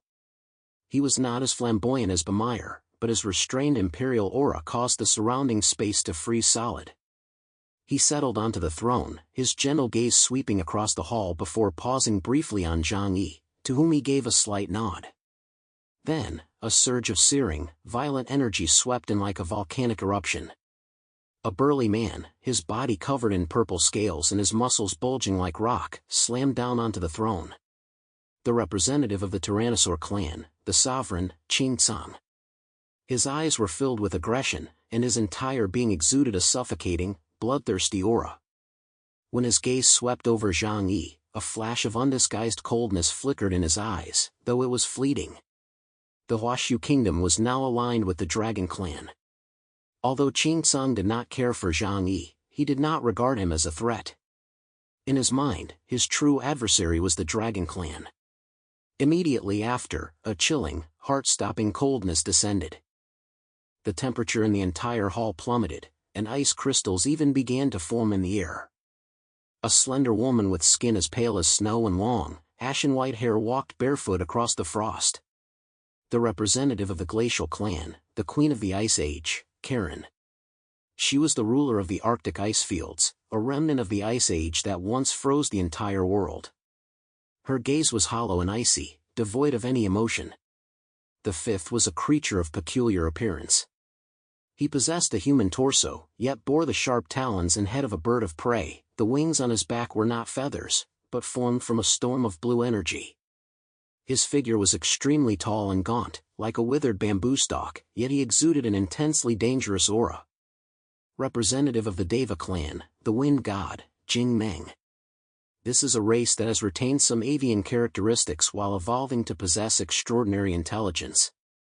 Legend has it that they dwell on stratospheric floating islands 10,000 meters above the Earth, wielding dominion over the storms. Finally, 2 beams of moonlight descended from beyond the heavens. One silvery white, the other pitch black. 2 stunning figures simultaneously landed on the final, massive twin throne. The figure on the left had long, silky smooth silver hair, wore sleek silver battle armor, and possessed exquisitely refined features, as if he were the creator's most perfect masterpiece. Silver Moon Empire, first general of the Silver Moon Empire, Silver Moon Xiling. The figure on the right was shrouded in a wide priestly robe with a black background and blue patterns. Their face was obscured, revealing only a pair of eyes as deep and abysmal as the abyss. Dark Moon Empire, first Dark Moon Priestess, Dark Moon Misha. These 2 are the lunar people's true supreme combat forces, beings who stand above even Guang Mian Yin Xian and Yan Yue Jinyu. The Winged Clan, the Dragon Clan, the Tyrannosaur Clan, the Glacial Clan, the Deva Clan, and the Lunar Clan. These 6 great races stood like insurmountable mountains, towering over the center of the hall. Zhang Yi gazed silently at the 6 thrones. Though he had never been part of that innermost circle, he knew full well that these 6 positions were not secured through mere words. The power struggles behind them were likely far beyond the reach of the Huaxu kingdom. Yet to be universally recognized as the 6 most powerful races, they must have proven their strength through deeds. So this is the current face of Earth's mightiest forces. Zhang Yi narrowed his eyes, his fingers tapping lightly on the armrest, while his mind calculated, just how deep are their foundations? He had witnessed the foundations of two of these races firsthand. The 12 silver thrones of the Silver Moon Empire, and Fuxi, the ancient ancestor of the Dragon Clan. Judging by Zhang Yi's current standards, their strength must be at least 90,000 points. And the other 4 clans were likely not far behind. Inside the Grand Hall of the Council of All Spirits, the atmosphere was solemn and reverent. As the representatives of the 6 super races took their seats, the air in the entire hall seemed to freeze. The simulated starry sky above the dome rotated slowly, casting a beam of sacred platinum light that fell precisely upon Archangel Bamire, seated on the central throne. Chapter 2804, The Strongest of the Present Age, 2. Bamire rose slowly to his feet. The 12 wings of light behind him fluttered gently, scattering specks of light like diamond dust. As the initiator of this assembly, he spoke first, and the others raised no objection. His voice was not loud, yet through some form of spiritual resonance, it rang clearly deep within the minds of every living being. Ladies and gentlemen, the will of the Creator has arrived. That ghost of the old era known as the Starry Sky Passage, is approaching our home with a will to destroy. It is not merely a massive celestial entity, but a virus-like collective brimming with hatred and warped laws. Should it collide with the gravitational core of our solar system, all order will collapse, Earth's ecology will be rewritten, and we will all lose the very ground upon which we stand. Bamire's words were filled with compassion and a sense of duty, as if he were a loving father whose heart was torn with worry for all living beings. In the face of this catastrophe, there are no distinctions of race, no divisions between old and new. Only by uniting as one can we seize that sliver of hope. Therefore, after careful deliberation among the 6 major clans, we have decided to unite all civilizations of Earth to form the Starry Sky Expeditionary Force, take the initiative, and advance into the Starry Sky Passage. A buzz of murmured discussion rose from the audience. Though everyone had anticipated this, hearing the decision spoken aloud still sent a tremor through their hearts. This was a declaration of war against the enemies of the Creator, a true divine war. Bamire raised the sacred staff in his hand and tapped it lightly on the ground, silencing all the commotion. To ensure the efficiency of our operation and avoid unnecessary chaos and casualties, we have established the following 4 ironclad rules.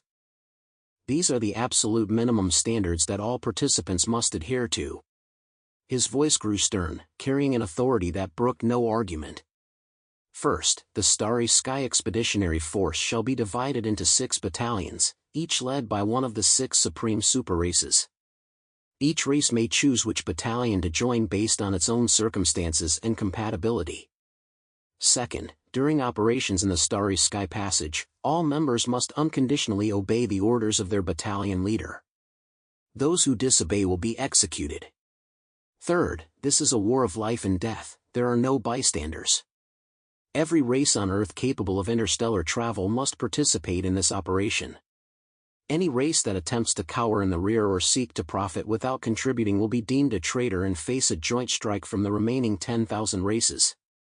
As soon as this rule was announced, the faces of many representatives from smaller races, who had previously harbored hopes of getting off lightly, turned deathly pale. This was a mandatory military draft, a mobilization order backed by the threat of total annihilation. Zhang Yi, however, merely nodded. He had anticipated this all along. How could he possibly allow anyone to shirk their duties? Fourth. Bamire's gaze swept across the hall, his eyes growing exceptionally sharp. To prevent internal conflict, it is strictly forbidden for anyone to attack their own kind during the operation, or to engage in malicious backstabbing or framing. Otherwise, upon discovery, the 6 supreme clans will join forces to subject the offender's entire clan to an extermination trial. Whoa! The entire hall erupted in an uproar. An extermination trial was the highest level of punishment, meaning total annihilation, leaving no one alive. The 6 supreme super races joining forces could, to put it bluntly, wipe out every other race on the entire planet. This is an order, not a request for their consent, everyone must comply. However, upon hearing this fourth rule, Zhang Yi and the others seated on the purple-gold platform let out meaningful, cold smirks. That sounds nice. King Arthur snorted coldly under his breath, his hand running over the hilt of Excalibur. This rule seems fair on the surface, but it's riddled with loopholes. Indeed. Yang Xinxin analyzed calmly. What if the offenders are members of the 6 supreme races themselves? Who will judge them? Are the Tyrannosaur clan supposed to judge the Dragon clan, or the Wing clan judge their own kind? In reality, this is all about establishing the absolute rule of the 6 supreme races. Saladin cut straight to the heart of the matter. They hold the final authority of interpretation. As for taking action against their own, as long as they do it cleanly, who could possibly detect it? Zhang Yi leaned back in his chair, his gaze piercing through the crowd to fix on the figures in those shadowy corners in the distance. That was where the Nightmare clan and the Nor clan were situated. Rules are made for the weak, Zhang Yi said indifferently. For the strong, they're nothing more than a fig leaf. The Nightmare clan, the Nor clan, the Blood clan and the Spider Demon clan, whose leaders have fallen, will never abandon their hatred for me just because of this rule. On the contrary, it will make their methods even more covert and vicious. As long as they aren't caught red-handed and leave no evidence behind, it's simply an accidental casualty. Yang Xinxin nodded, a flash of murderous intent crossing her eyes. In that case, we can apply the same standard when we act inside. As long as no one sees it, it's just their own bad luck. Having finished explaining the harsh rules, a benevolent smile reappeared on Bamire's flawless face. After the stick comes the carrot. Of course, risk and reward always go hand in hand. Bamire spread his arms wide, as if embracing the entire world. Participating in this expedition is a once-in-a-lifetime opportunity for evolution for every race. First, a blessing from the Creator. This goes without saying, the divine decree has already been issued. As long as you contribute to the operation to destroy the Starry Sky Passage, whether by destroying the core or eliminating the contaminated entities, you will be infused with high-purity ether, and may even obtain the authority to elevate your entire species. At the mention of racial ascension, the breathing of countless species representatives below grew heavy. Why are the Yihan tribes so powerful? Why have the Drucker remained the nightmare of all races without perishing? Why were the Starry Sky clan able to leap to become the strongest of their era? It is because the Creator, who controls the underlying code, bestowed blessings upon them. Who wouldn't want to be one of the chosen ones? The second benefit is the legacy of the Starry Sky clan. A hint of temptation crept into Bamire's voice. The Starry Sky Passage exists within a special subspace, isolated from the great cycle of the outside world. Through certain intelligence channels, we have confirmed that the true spirits of the countless Starry Sky clan warriors who fell back then have not returned to the Sea of Ether. What does that mean? Bamire surveyed the room and slowly uttered a single sentence. It means that countless ownerless, high-purity soul origins, some even containing fragments of complete loss, are floating there. Who knows, we might be able to obtain the legendary, super-universe-level matter. Boom!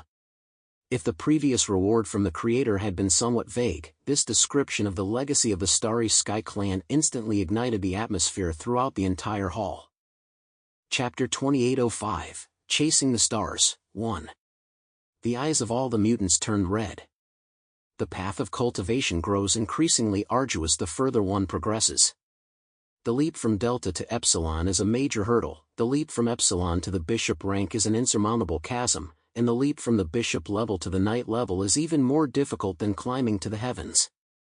Many races, even when pouring their entire clan's resources into it, might not be able to cultivate a single Knight-level powerhouse. As for the Queen level above that, that is a legacy possessed only by the 6 supreme super races, a true myth. And now, a dungeon littered with experience packs and level-up scrolls lay right before their eyes.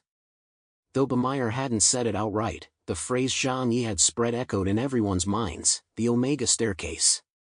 The Starry Sky clan is a race that has given birth to Omega-level beings. If they could gain even a sliver of insight into that realm, or find the remains of an Omega-level powerhouse, That would be a leap straight to the heavens.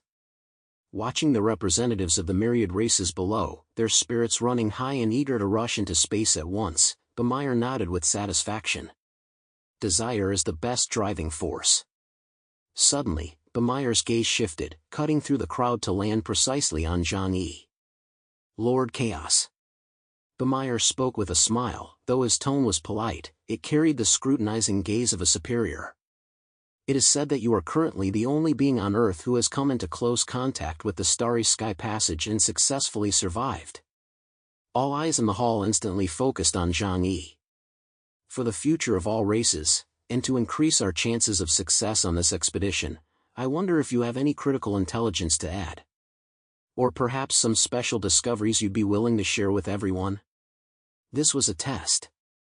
Bamire clearly did not fully believe that the information Zhang Yi had previously released was all there was. In fact, that was indeed the case. As the ruthless figure who had annihilated the Zepin kingdom, Zhang Yi did indeed possess the ancient race's core secrets regarding the Starry Sky Passage. Seated in his chair, Zhang Yi showed not a trace of panic in the face of the angel's interrogation. He rose slowly to his feet, spread his hands toward Bamire, and offered a helpless yet sincere wry smile. Lord Bamire, you flatter me. Zhang Yi sighed, looking as if he were still shaken by the experience. That wasn't exactly an exploration. At best, it was just a quick glance at the entrance after I accidentally got lost. Just that one glance nearly had me torn to shreds by those roaming monsters. If I hadn't run fast enough, I'd be space debris by now. As for any special discoveries, I really don't know. I'm alive and back here purely by luck. Zhang Yi's response was airtight, mastering the three-part combo of I don't know, I didn't see anything, and it was just luck to perfection. The Jiamen records of the Zepin kingdom were his and Yang Xinxin's biggest trump card. How could he possibly reveal them in a public setting like this? You think I'd tell you there are weapons in the Starry Sky Passage to fight the Drucker? You think I'd admit it's the Creator's forbidden territory? You can dream on. Bamire gave a faint, regretful smile and didn't press the matter further. After all, given Zhang Yi's capabilities, it would be difficult for him to venture deep into the Starry Sky Passage on his own, so what he said was likely true. In that case, it's truly a pity. Bamire withdrew his gaze and turned back to the assembly. With that, the meeting is adjourned. I ask all delegates to return and prepare their forces. In 3 days' time, we shall assemble in low Earth orbit. Operation Code, Operation Star Chase. The meeting ended quickly, even somewhat hastily. Because this was never a consultation to begin with, but merely an announcement. The 6 supreme super races had already established the rules of the game, the remaining countless races only needed to nod in agreement and then go out to risk their lives. As for opposition, in this world where the strong reign supreme, the weak have no right to object. The meeting in Anxi City drew to a close amidst an atmosphere that appeared harmonious on the surface but was actually rife with dark undercurrents. Although Archangel Bamire had used sacred rhetoric to paint a grand vision of all races uniting to resist the impending catastrophe, every powerful figure present knew full well that this was merely the prelude to a reshuffling of the deck. The 6 supreme super races would feast on the meat. Whether the remaining races could even get a sip of the broth depended entirely on their own abilities and which side they chose. After the meeting, the crowd dispersed. Zhang Yi ignored the representatives of smaller races who still tried to crowd around him to curry favor. Instead, he led Yang Xinxin and the others straight to the Dragon Clan's rest area. It was a hanging garden situated on the eastern side of Anxi City, specially allocated by the Winged Clan for the Dragon Clan and its allies. The moment they stepped into this area, a crisp and majestic aura washed over them. Yuan Mo, the white dragon, sat upright beside a stone table, twirling a white chess piece in his hand as if calculating a strategy. Behind him, the black dragon, Yuan Jing, stood as still as a stone tower, his eyes slightly closed yet ever vigilant for the slightest stir in the surroundings. Besides these 2 sovereigns, the garden was also filled with many other familiar faces. Zhang Yi's gaze swept over the crowd, and a slight chill ran through him. So, the Dragon Clan's circle of friends is even larger than I imagined. In addition to the winged clan representative Lightwing, whom he had seen earlier outside the city, there were many other beings here with powerful auras. King Jin of the Deep Blue Kingdom, accompanied by his 3 generals, was gathered around a table, seemingly engaged in a heated discussion with someone regarding the distribution of marine resources. Meanwhile, in a corner of the garden, a figure caught Zhang Yi's attention. It was a handsome man wearing a black, tailored trench coat, tall and slender, with skin so fair it was almost translucent. He stood alone, leaning against the railing, a glass of red wine in hand, his demeanor languid yet elegant. Most strangely, circling around him, were 5 or 6 luminous fish composed of pure spiritual essence. Unbound by gravity, these fish darted joyfully through the air, leaving behind trails of ethereal light. Luo Qiao of the Spirit Clan? I never would have guessed the Spirit Clan was also a race close to the Dragon Clan. Zhang Yi walked over and greeted him with a smile. Lord Luo Qiao, it is a pleasure to meet you. Luo Qiao turned his head, a hint of amusement flashed in his jet-black eyes. He stood up and raised his wine cup in a gesture toward Zhang Yi. Lord Chaos, it's good to see you again. I apologize for the disturbance during my previous visit to Tianhai City. Who would have thought the world is so small? After going around in circles, I've realized we're all following the same big boss.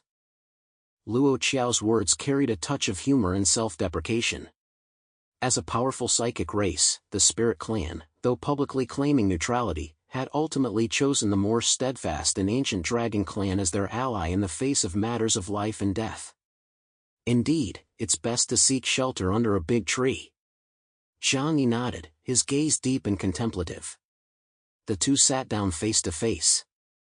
As Zhang Yi looked at this mysterious Spirit Clan powerhouse, he thought of the Nightmare Clan, who were equally skilled in the spiritual realm, and found himself wanting to engage in conversation. Chapter 2806, Chasing the Stars, 2. Zhang Yi smiled and said, having a great tree to lean on is certainly a good thing. However, whether this tree can shield us from the coming storm depends on whether we, those beneath it, can hold fast to our own foundations. The two exchanged a knowing smile. Some things need not be spoken explicitly, they understood each other implicitly. At that moment, White Dragon silently set down the chess piece in his hand, raised his head, and let his gentle gaze sweep across the room. The crowd, which had been whispering among themselves, immediately fell silent and gathered around him. Everyone. White Dragon's voice was not loud, yet it rang clearly in everyone's ears. Since you have all chosen to trust the Dragon Clan and joined our convoy, there are some harsh truths I must make clear from the outset. The Starry Sky Passage is no playground, it is the graveyard of the previous civilization and the meat grinder of this one. Once inside, life and death are in the hands of fate. Though the Dragon Clan is powerful, we cannot shield every single person at all times. What we can do is provide direction, offer a deterrent, and, at the most critical moment, stand as a shield for you all. The crowd nodded in unison, their expressions somber. Lord Yuan Mo, when do we depart? Lightwing of the Skywing Clan asked with a touch of urgency. In 3 days. White Dragon held up 3 fingers. During these 3 days, I must return to the Qingling Mountain Underground Palace. At this point, White Dragon's expression turned exceptionally respectful, even tinged with a hint of reverence. The internal laws of the Starry Sky Passage are chaotic, and it is filled with unknown variables. Relying solely on our experience, we may not be able to find the correct path. I will seek guidance from our ancestor Fuxi and request a scroll of admonitions. These are instructions obtained by our ancestor through supreme divination techniques, used to peer into the mysteries of heaven. They will become our greatest reliance for survival within the passage. Upon hearing the words ancestor, every non-human powerhouse present wore an expression of awe and reverence. That ancient being, who had lived for over hundreds of millions of years, was a true living fossil of Earth and the very foundation of the Dragon Clan's enduring strength. With his guidance, the safety of this mission would undoubtedly be greatly enhanced. As for our forces, White Dragon's gaze grew sharp. This operation is no trivial matter. Upon returning to their respective clans, all races must assemble their elite forces, there can be no half-hearted efforts or reservations. Chaos. White Dragon suddenly called out his name. Present. Zhang Yi stood up and bowed in respect. As the representative of the 6th generation, the Huaxu Kingdom has performed exceptionally well during this time. But I hope you will not become overconfident. White Dragon said earnestly, many of the dangers in the Starry Sky Passage cannot be resolved by technological weapons. Elder, how many men should I bring? Zhang Yi asked. This was his greatest dilemma at the moment. If he brought too many, he feared heavy casualties; if too few, he feared they wouldn't be enough. White Dragon shook his head. The key isn't the number of people. In a place like that, if you bring in a bunch of cannon fodder, they won't just be useless, they'll become a burden, or even fodder for the enemy. What we need is functionality. Talented individuals with diverse abilities. Whether they excel in combat, reconnaissance, breaking seals, healing, or even surviving in extreme environments. The team's composition must be balanced and capable of handling any bizarre crisis that might arise at any moment. Even a mutant with limited combat prowess, as long as their ability is sufficiently unique, might save everyone's lives at a critical moment. Upon hearing this, Zhang Yi nodded thoughtfully. Understood.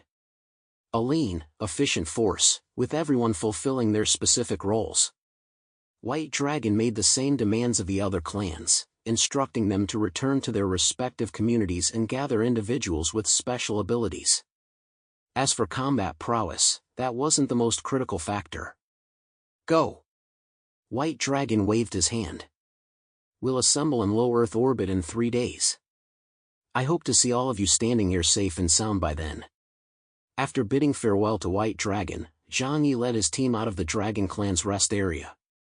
In a secluded corridor of Anxi City, King Arthur, Morgan, Saladin, and the others had been waiting for quite some time. After all, it was Zhang Yi who was on familiar terms with the Dragon Clan, not their entire 6th generation, so they had no choice but to wait here. Seeing Zhang Yi emerge, the three immediately stepped forward, their eyes brimming with questions. How did it go? What did the Dragon Clan say? King Arthur asked urgently. Zhang Yi didn't hold anything back, relaying the White Dragon's demands and the 3-day deadline exactly as they were. 3 days. Morgan frowned, spinning the gold coin in his hand rapidly. That's a tight schedule. We need to mobilize resources and screen personnel. This time frame simply isn't enough. Even if it's not enough, it has to be enough. Zhang Yi said calmly, this is a fight for survival. If we're even a moment too slow, we won't even get a drop of soup. He looked at the 3 human leaders before him, his tone turning serious. Everyone, there are some things I need to make clear up front. Although the Dragon Clan is powerful, strictly speaking, they are merely allies of Huaxu Kingdom, guardians of the East. As for you, they have no obligation to offer you protection. To put it bluntly, in certain extreme circumstances, if interests clash, they might sacrifice you without a second thought. Though harsh, these words were the cold, hard truth. King Arthur and the others looked grim, but they did not argue. They were all seasoned politicians and naturally understood the logic behind it. However, Zhang Yi changed the subject, a smile that signaled one of us appearing on his face. After all, we are all part of the 6th generation of humanity. In this era where countless races vie for dominance, if we don't band together, we'll truly be at the mercy of others. I can allow you to travel with the Huaxu Kingdom's team, and I can even place you under the Dragon Clan's protection. However, there is one condition. Zhang Yi's gaze instantly sharpened, like a drawn sword. Once we reach the Starry Sky Passage, every one of you must obey my commands unconditionally. If you cannot do that, then do as you please. Whether you live or die is up to fate. The air was silent for a few seconds. Saladin was the first to speak, his voice hoarse yet firm. The Khutan Empire is willing to follow the orders of his lordship Chaos. For this Shadow Emperor who worshipped power, following the strongest was only natural. Moreover, Saladin and Zhang Yi had a good relationship. He knew that Zhang Yi was always harsh in words but soft-hearted toward his own people. Even if his words were harsh, he would never stand idly by if real danger arose. King Arthur hesitated for a moment, glanced at his sword Excalibur in his hand, and finally sighed before nodding. The Knights of Britannia are willing to accept command. But on one condition: you cannot send us to our deaths. Chapter 2807, Taming a New Weapon, 1. Don't worry, I'm not that stupid. Zhang Yi shrugged and said to King Arthur. The Starry Sky Passage is fraught with danger, we must work together if we are to make it to the end. In the end, only Benjamin Morgan had yet to speak. A look of conflict flashed across the tycoon's face.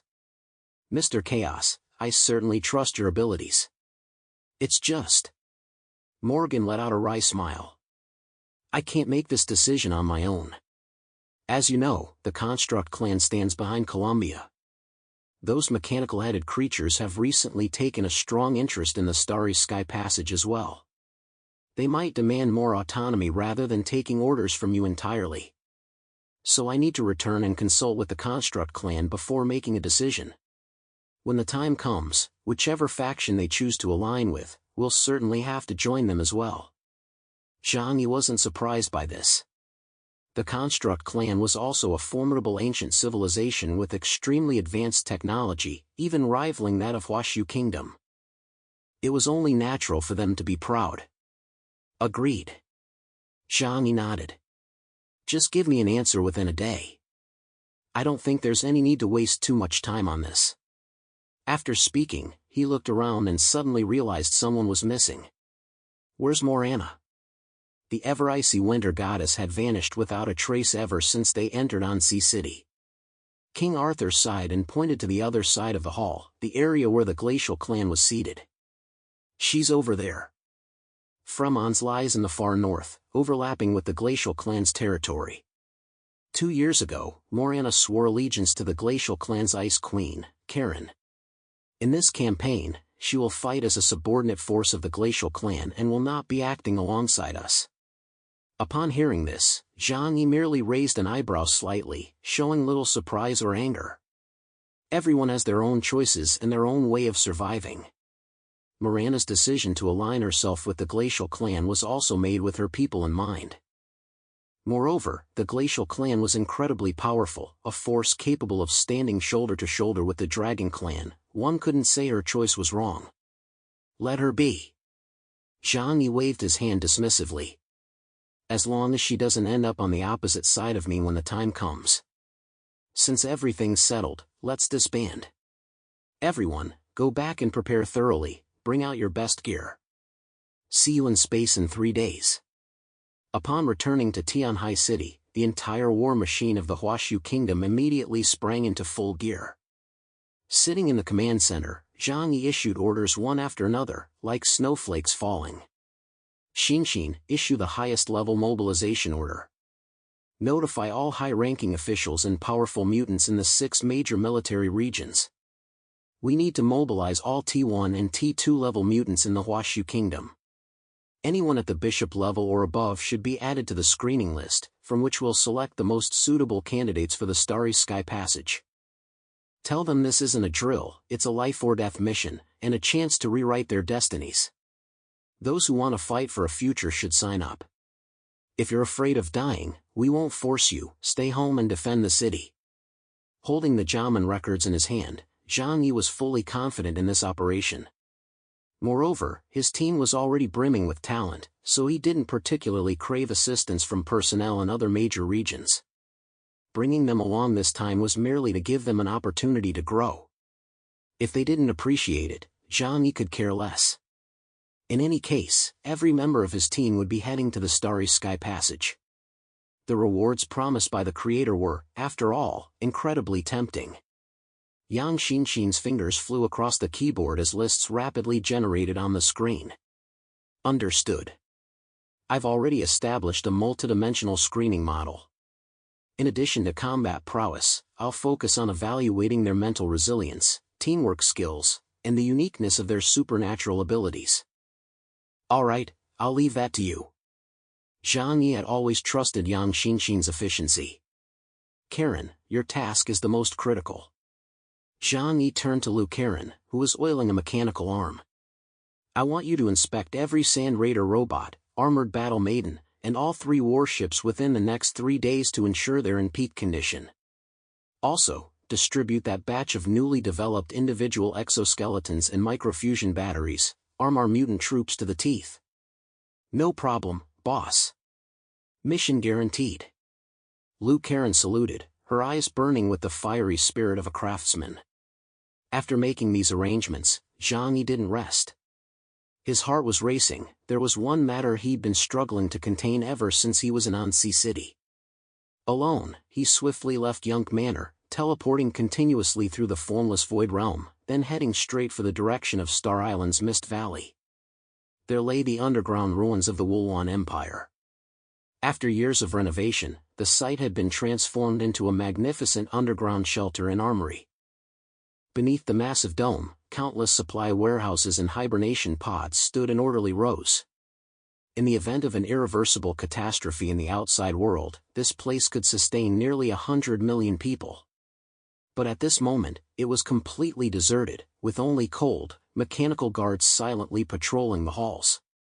Zhang Yi did not enter the city. Instead, he chose a very open area outside its walls. Hovering in midair, he took a deep breath, then gently traced his finger to open the dimensional gate. As space trembled, a massive, menacing longbow, radiating an ancient, malevolent aura, appeared in his hands. Godslayer Bow. This was the spoils of war he had seized from the Titan Colin, one of the most powerful biological weapons currently in existence among the Titan clan.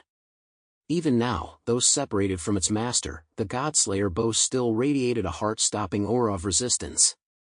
The spine-like patterns on the bow's body writhed faintly, as if an invisible giant serpent were coiled around it, flickering its tongue at Zhang Yi in an attempt to turn on the new wielder. This was Zhang Yi's prize, the second biological weapon he had ever possessed, and one crafted by the Titan clan, no less. How could he not be thrilled to have acquired such a treasure? Still resisting? Zhang Yi let out a cold laugh, a flicker of the satisfaction a master feels toward a stubborn pet passing through his eyes. Taming a weapon could be quite a source of pride.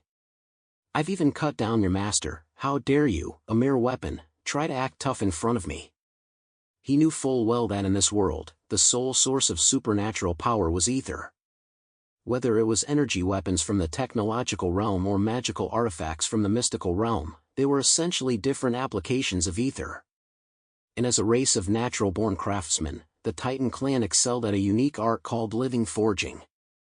They hunted powerful ancient creatures and, through blood sacrifices and arcane rituals, sealed the creature's flesh, bones, and even souls into their weapons. This endowed the weapons with the ability to self-repair, automatically track enemies, and even amplify supernatural abilities.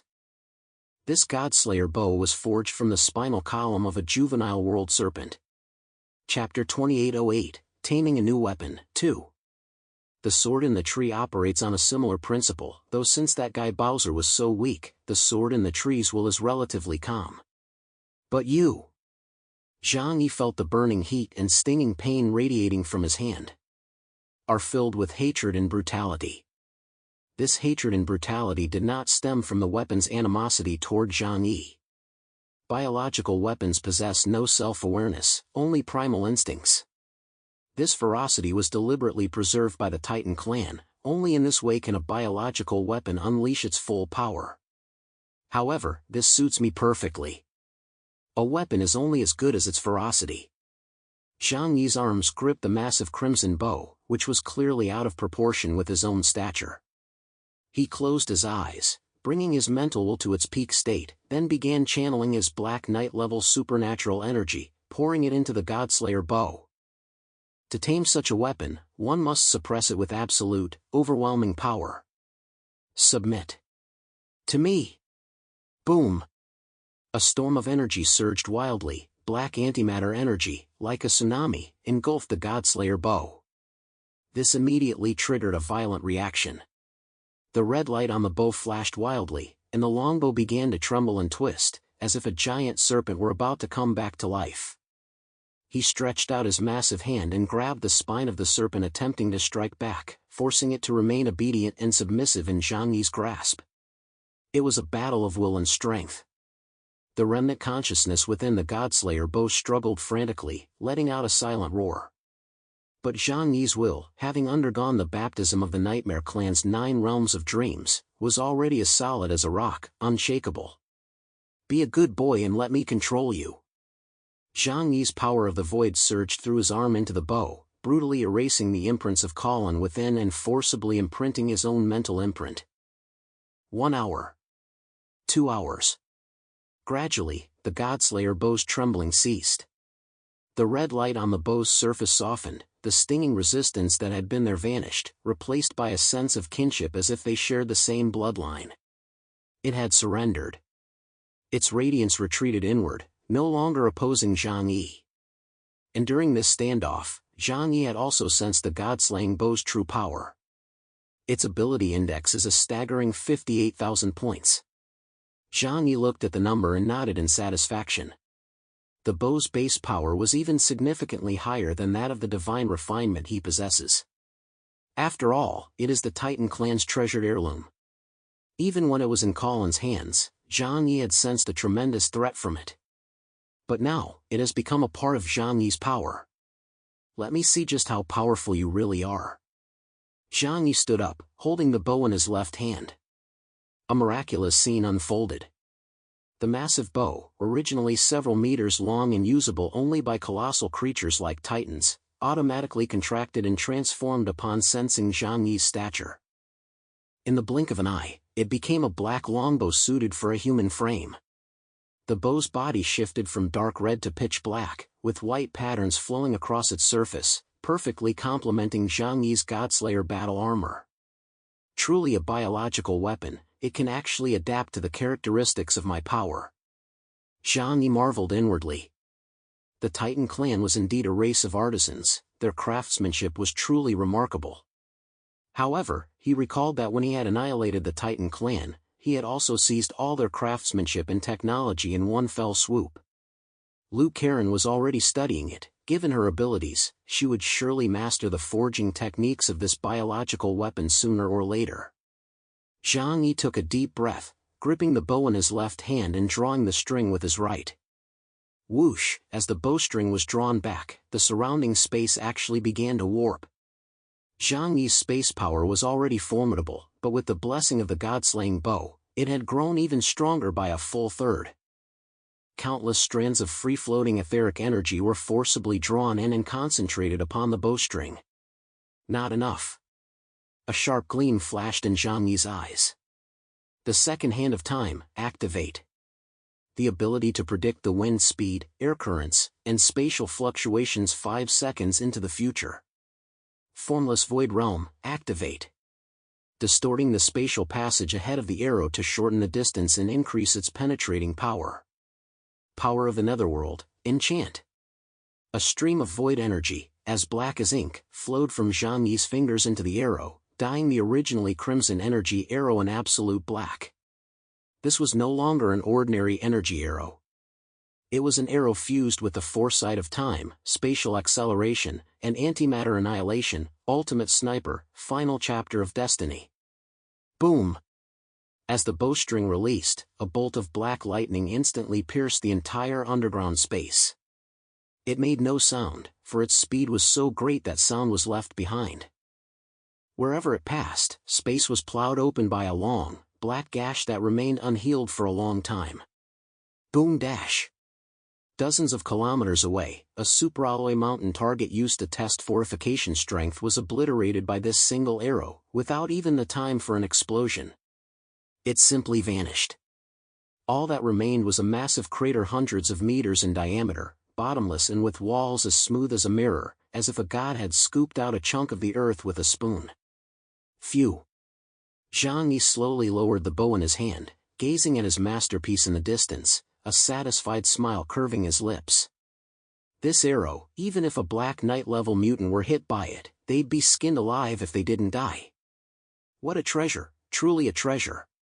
The more Zhang Yi looked at the god-slaying bow in his hands, the more he loved it.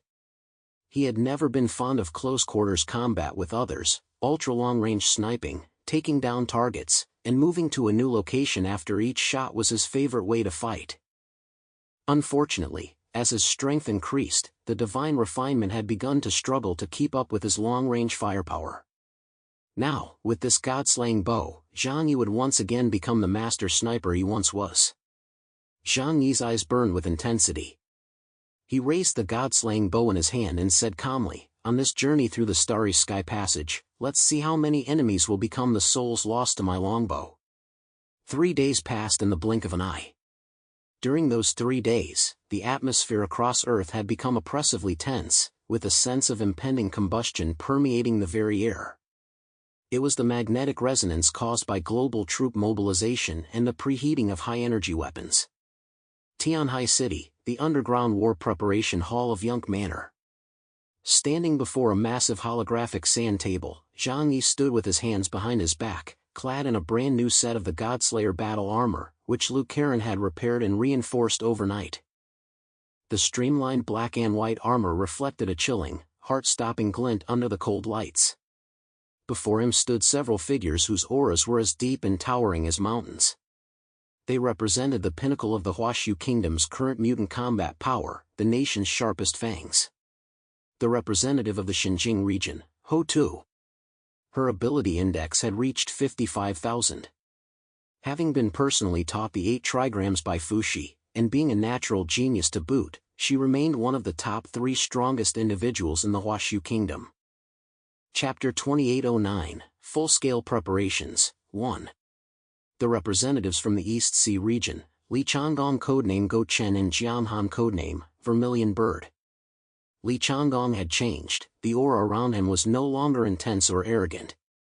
Underneath his combat uniform, he wore a set of old military fatigues, washed until they were almost white. With unkempt stubble, he looked like a down-and-out middle-aged man.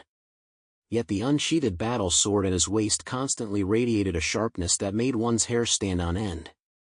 It was a danger born of concealed sharpness taken to the extreme, as if, with a single stroke, he could slice through the very fabric of space itself. Beside him stood the Vermilion Bird, clad in a crimson, form-fitting leather armor.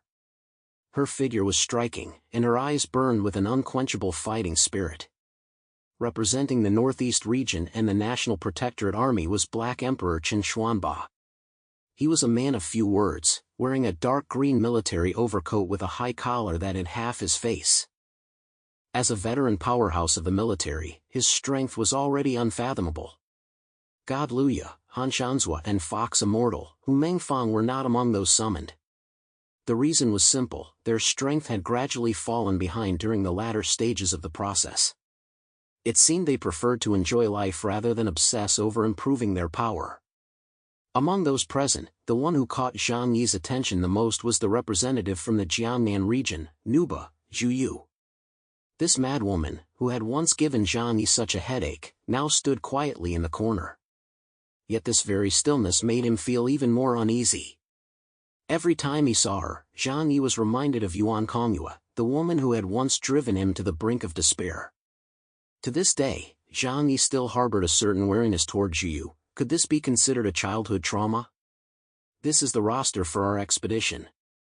Zhang Yi's gaze swept over the group, and he gave a slight nod. "Each of you is a top-tier mutant from the Huashu Kingdom, selected through rigorous screening as the most promising candidates to survive the Starry Sky Passage and seize the opportunities it offers. As for the Northwest region and Southwest region..." Zhang Yi glanced at the empty seats, his tone flat. "Their foundations are too weak. They haven't recovered from the previous conflicts yet. They don't need to participate in this operation. Of course, their share of the Starry Sky legacy will be reduced accordingly. I've always been fair in my dealings." Xiao Liyu's strength was indeed weak, and the twin Tantra brothers from the Southwest region relied heavily on the power of faith. Sending them to fight in a foreign land would be like taking fish out of water. Therefore, Zhang Yi had no intention of bringing them along. No one raised any objections. In this era, contribution and reward were always directly proportional. At that moment, a figure radiating a faint glow approached. Deng Shintong. Having undergone the baptism of the reconstruction experiment, he seemed like a completely different person. The restless air of a young aristocrat had vanished entirely, replaced by a transcendent aura, gentle as jade yet radiating an inner divine light. "My Supreme Excellency, I will not remain behind this time." Deng Shintong looked Zhang Yi straight in the eye, his tone firm.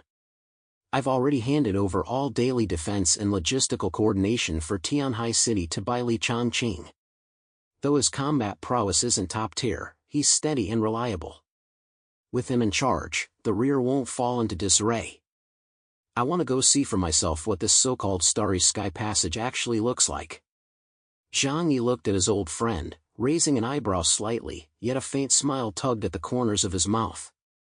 He had always been a strong supporter of the Deng family's development of biotechnology. In this regard, Tianhai City had benefited greatly. The mass emergence of mutants in Tianhai City was largely due to the Deng family's assistance. So he knew that Deng Shintong's abilities had reached a breakthrough. He wasn't sure exactly how powerful he had become, but since he wanted to prove himself, Zhang Yi was more than willing to give him this opportunity. "All right. Since you want to go, let's go together. But be careful once we get there." "Don't worry, I'm tough as nails." Deng Shintong smiled confidently. Just then, a loud clatter of mechanical grinding and the sound of barking dogs reached their ears. "Wait! Wait! Don't forget us!" Professor Da Vinci came running over, panting heavily, his back laden with an enormous mechanical backpack stuffed full of all sorts of strange and exotic instruments.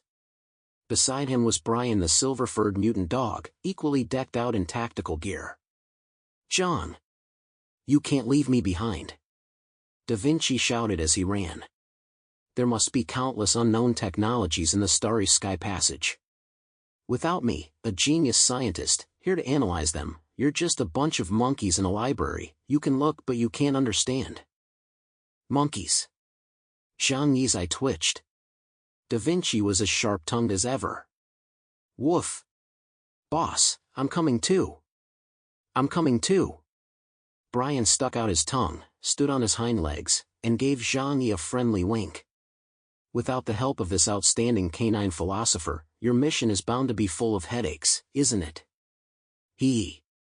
Zhang Yi looked at the man and the dog with a touch of helplessness. "Are you sure you want to go? That place is a meat grinder. I might not be able to protect you at all times." "We don't need you to protect us." Da Vinci patted his chest. "I've got the pupil organization's latest life-saving technology. And..." He suddenly lowered his voice and said mysteriously, "For this mission, the chairman, that is, Mr. Montesquieu, will be joining us as well." Zhang Yi's eyes narrowed. "Montesquieu is going too? That 2,000-year-old monster, that wandering ghost who called himself Judas, was he finally stepping out from his oyster island?" "Yes." Da Vinci nodded. "The chairman said this might be the last opportunity of this era. He must go to witness it, or to bring an end to certain things." Zhang Yi pondered for a moment, a touch of emotion stirring within him. The birth of the Starry Sky Passage, even the old silver coin of the pupil organization couldn't resist such a temptation. His eyes flickered. He had never witnessed Montesquieu's abilities, but since the man had risen to become the leader of the pupil organization and built such a vast and mysterious organization, he must possess formidable powers. This was the perfect opportunity to see for himself. "In that case, I'll take you along." East Sea, the coastline. Waves crashed against the rocks, churning up 1,000 crests of white foam. Zhang Yi had brought the elite combat unit of Huashu Kingdom here, preparing for the final boarding of the ship. On a massive rock by the shore, a solitary figure stood quietly, letting the sea breeze ruffle the hem of his coat.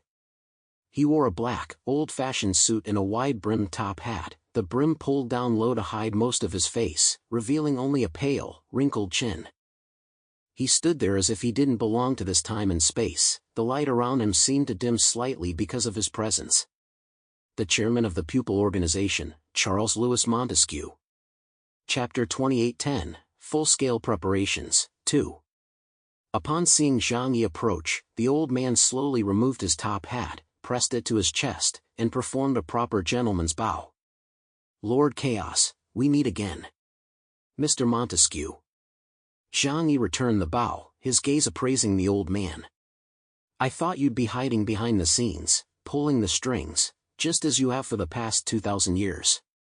The stage is about to collapse, it's no longer safe behind the scenes." Montesquieu put his hat back on, his voice hoarse and weathered. "Besides, some old friends might show up there, and I need to catch up with them." "Old friends?" Zhang Yi's heart skipped a beat. Anyone called an old friend by this 2,000-year-old monster was likely no pushover. Just then, the roar of engines echoed from the sky. Several warships with distinct Western styling sliced through the air and landed along the coast. The Knights of the Round Table of Britannia had arrived. King Arthur led the way, followed by Lancelot, Gawain, and the other 10 Knights of the Round Table. They were fully armed, their armor radiating a sacred, magical glow. Immediately afterward, a sinister shadow spread across the ground.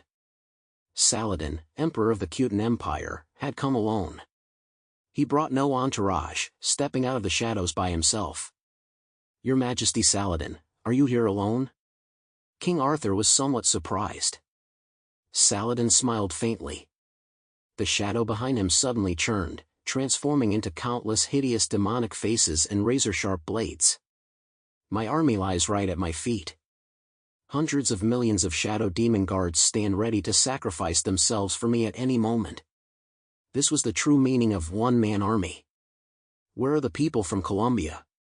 Zhang Yi looked around but didn't see Benjamin Morgan's flashy figure. Ding! Zhang Yi's communicator beeped, popping up a holographic image of Benjamin Morgan. The background of the screen was a massive factory filled with intricate gears and metal pipes. "Sorry about that, dear Jean." Morgan swayed a glass of red wine in his hand, a hint of apology on his face. "The Construct clan's iron hunkers are a pain to deal with, they insist on traveling in their own mechanical arc. So we won't be meeting up in Tianhai City, we'll rendezvous directly at the assembly point in low Earth orbit. But rest assured, once we reach the Starry Sky Passage, our cooperation agreement still stands. After all, who would turn down money?" "Oh, wait, Victory? Whatever you say." Zhang Yi hung up the call immediately. He hadn't had high hopes for this refined egoist to begin with. As long as he doesn't stab me in the back when the time comes. Everyone's here. Zhang Yi turned to face the endless ocean and the colossal super warship, the Dreamer, looming over the water like a shadow across the sky. This warship had undergone countless upgrades and modifications, transforming it beyond recognition. Not only did it possess firepower capable of shattering an asteroid, but its interior housed a miniature ecological system. Even if lost in interstellar space, it could sustain the survival of several thousand people for hundreds of years. "Let's go." Zhang Yi gave the order. Beams of gravitational light descended from the warship, slowly pulling everyone upward. Just before boarding the warship, Zhang Yi glanced back at the land beneath his feet. It was the homeland he had guarded for many years, and his only anchor in this turbulent world. Xinxin. Zhang Yi issued his final command over the internal channel. "Initiate Level 1 combat readiness. Activate the Kaleidoscope of Death system." "Yes." As the orders were given, the skies above the entire Huashu kingdom suddenly underwent a dramatic transformation. Buzz, countless defensive satellites and prism towers, previously hidden within the clouds, high mountains, and even in low Earth orbit, activated simultaneously. Beams of dazzling laser light crisscrossed and refracted in the sky, forming a massive prismatic light shield that enveloped the entire territory of Huashu Kingdom. From a distance, it resembled a dazzling yet deadly kaleidoscope, constantly spinning and shifting. Any unauthorized object, be it a missile, a fighter jet, or a mutant attempting to infiltrate, would be instantly vaporized the moment it touched this prismatic network, as billions of laser beams would converge upon it. This was the absolute defense system crafted by Lu Karen and Yang Xinxin over many years, the absolute barrier of the Huashu Kingdom. Lock down the entire territory. No one is to leave the borders without authorization, nor shall any enemy set foot within. Zhang Yi's voice, cold and resolute, echoed in the ears of high-ranking officials across the Huashu Kingdom's major regions. "Hold the fort." Wait for us to return. Boom! The thrusters at the stern of the Dreamer erupted in blue flames. The massive hull tore through the atmosphere, transforming into a meteor streaking in the reverse flow as it charged toward the vast, unknown, and perilous expanse of the cosmos. Destination: the starry sky passage. Boom! Accompanied by the low-frequency roar of the anti-gravity engines, a sound powerful enough to tear through the atmosphere, the Dreamer's black hull, stretching thousands of meters in length, slowly broke free from the grip of Earth's gravity. At that moment, looking out through the panoramic portholes, one could see not only the Huashu Kingdom but every corner of Earth itself filled with countless points of light rising into the sky. It was the fleet of the countless races. There were the winged clans streamlined, sacred ark vessels, seemingly formed from pure light, the Tyrannosaur clan's rugged, menacing war fortresses, hung with the bones of colossal beasts and heavy artillery, and the glacial clan's crystalline warships, radiating a bone-chilling cold and resembling floating icebergs.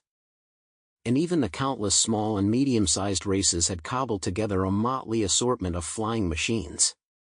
Tens of thousands of ships pierced through the clouds, gathering at the edge of the atmosphere to form a dazzling steel galaxy. In the old days, this sight would have been enough to give any science fiction director a heart attack from sheer excitement. But at this moment, no one was in the mood to appreciate this magnificent spectacle. When the Dreamer finally broke through the atmosphere and entered the vast, boundless vacuum of space, a sense of insignificance, stemming from the depths of their souls, instantly struck everyone's hearts. Is that the starry sky passage? Standing on the bridge, Professor Da Vinci gazed into the distant depths of space, his voice slightly hoarse. With the atmosphere no longer obscuring it, that colossal entity finally revealed itself in its entirety to everyone's view. It was too vast.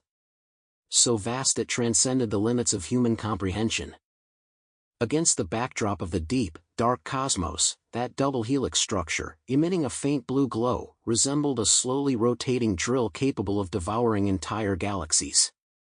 Its volume even exceeded that of the sun straddling the edge of the Kuiper belt. It advanced with unstoppable resolve toward the heart of the solar system, the very location where they stood.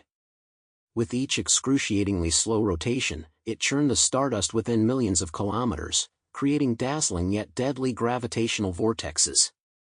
Chapter 28:11, The Right Path, 1. In the face of such a grand and perilous cosmic spectacle, the super warships humanity takes pride in are not even a speck of dust. Is this the enemy we're up against? King Arthur gripped the Excalibur in his hands so tightly that his knuckles turned white. Even he, known as the King of Knights, felt a profound sense of helplessness in the face of this celestial-scale oppressive force. Don't be intimidated by its appearance. Zhang Yi stood with his hands behind his back, his gaze calmly fixed on the abyssal blue. Though it is immense, it is still composed of matter. As long as it is matter, it has weaknesses and can be deconstructed. Zhang Yi's words were steady and forceful, like a shot of adrenaline that instantly dispelled everyone's fear. After all, they had already deciphered the Jaman records and obtained its internal blueprints. To Zhang Yi now, it was no longer an unknown monster, but a precision instrument waiting for them to take apart. The unknown is what makes things terrifying, but once you understand its essence, you have the means to deal with it. Beep! Just then, the ship's communication system suddenly sounded. High-frequency directional signal received. Identification code, Dragon Clan spacecraft. Here it comes. Zhang Yi's eyes lit up. Let's head over there. The Dreamer adjusted its course and flew toward the source of the signal. Soon, a breathtakingly massive warship came into view. It did not resemble a product of technology, but rather a work of art crafted by nature itself. Its entire hull was constructed from an unknown black crystal. The surface showed not a single seam, smooth as a mirror, reflecting the dazzling Milky Way. Deep within the black crystal, dark golden streaks of light occasionally flashed, as if a giant dragon were breathing. This was the Dragon Clan's space battleship. It was more than 10 times the size of the Dreamer, and even as it hovered there in silence, it exuded an aura of ancient and invincible might. Is this the true depth of the fifth-generation sovereigns? Professor Da Vinci leaned against the porthole, his eyes filled with fascination. This material. It doesn't seem to be metal, nor is it a polymer. It's more like some kind of living crystal. Units of the Huashu Kingdom, please position yourselves in the third quadrant to the rear left of the ancestral dragon. Maintain silence and await further instructions. A signal transmitted from the dragon ship, reaching Zhang Yi's ears directly. Copy that. Zhang Yi immediately ordered a formation adjustment. At the same time, he took note of the surrounding situation. Numerous spacecraft had already gathered around the Dragon Clan's flagship. There were massive shell-shaped ships from the Deep Blue Kingdom, streamlined assault vessels from the Skywing Clan, and numerous smaller and medium-sized races allied with the Dragon Clan. Ding, a private message came in. Benjamin Morgan's face, adorned with an ingratiating smile, appeared on the screen. Hey, dear Zhang. My friends from the Construct Clan have arrived too. We're 200 kilometers to your left. Zhang Yi turned to look and indeed saw a fleet of oddly shaped mechanical vessels, seemingly constructed from countless gears and cubes, slowly entering the Dragon Clan's formation. It seems the Construct Clan has made a wise choice as well. Zhang Yi replied. Of course. Hanging with the Dragon Clan, even if we don't get a piece of the pie, at least our safety is guaranteed. Morgan shrugged. By the way, when I was passing through lunar orbit just now, I saw something quite interesting. Oh? The Lunarian fleet. Only 2 ships, all alone, with no subordinate races in tow. Zhang Yi swiveled his scanner and, sure enough, spotted the 2 strikingly different warships in the distant starry sky. One was silvery white like a crescent moon, the other was pitch black like a Death Star. They drifted on the outskirts of the 6 major fleets, neither interacting with other races nor accepting any offers of allegiance. Like 2 proud mavericks, they watched this farcical gathering with cold detachment. This comes as no surprise, Zhang Yi remarked calmly. The Lunarians are outsiders by nature, they need no friends on Earth and have no interest in forming alliances. Had it not been for the appearance of the Starry Sky Passage, the Lunarians would have shown almost no willingness to participate in any affairs on Earth. Their sole concern was Samel, sealed beneath the moon.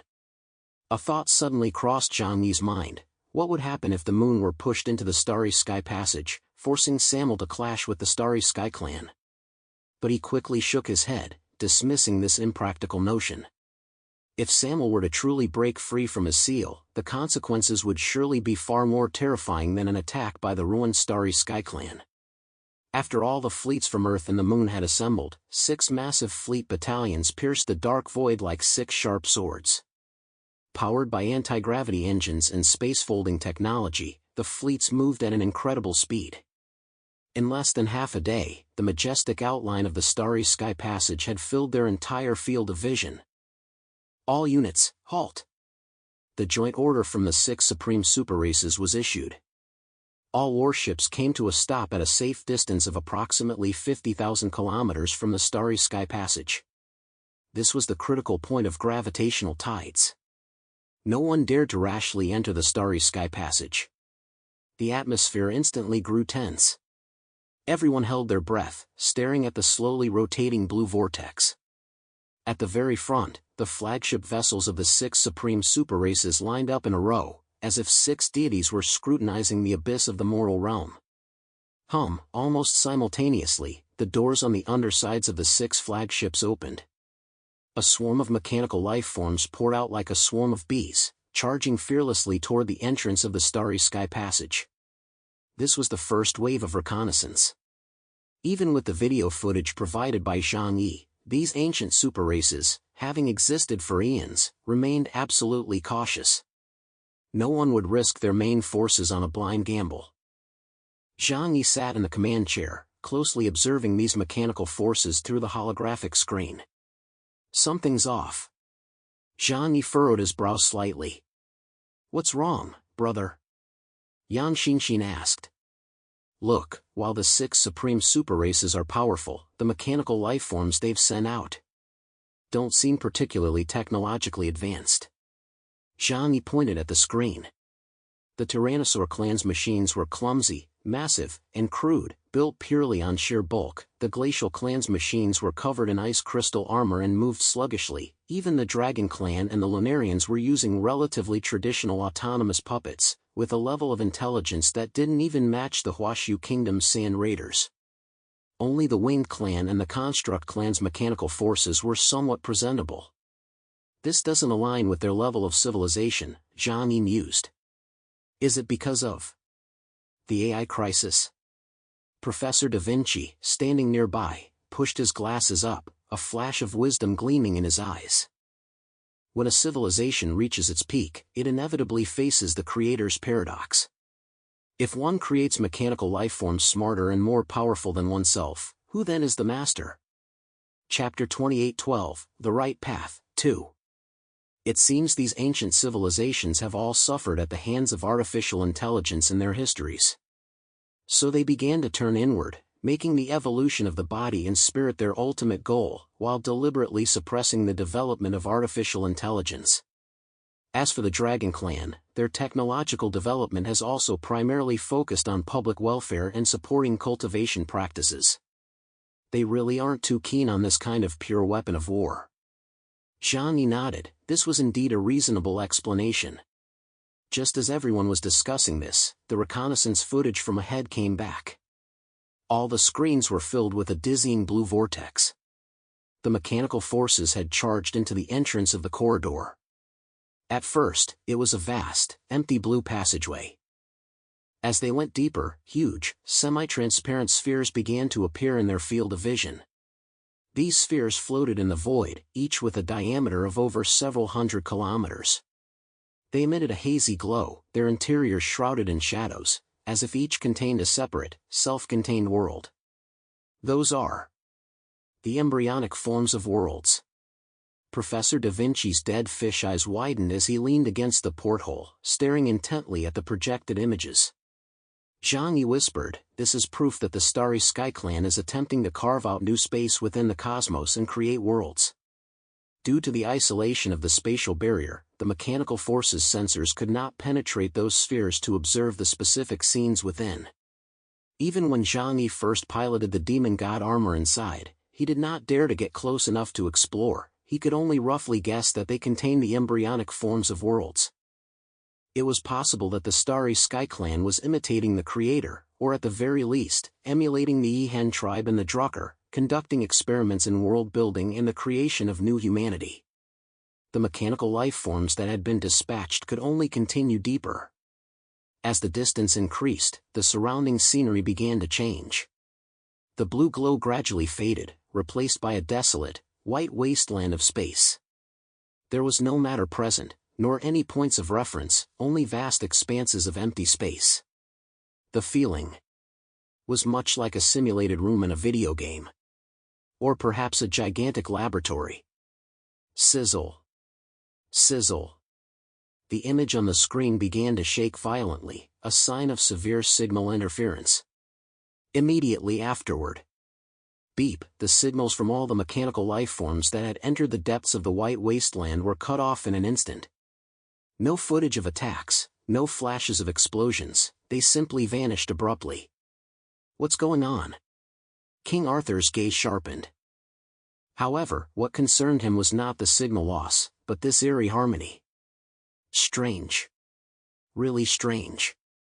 I recall the videos from Chaos back when they entered this place. They were attacked by a large number of free-floating life forms. Yet these mechanical forces went in and didn't encounter a single thing? Could those monsters be in hibernation? Or are they only interested in living beings?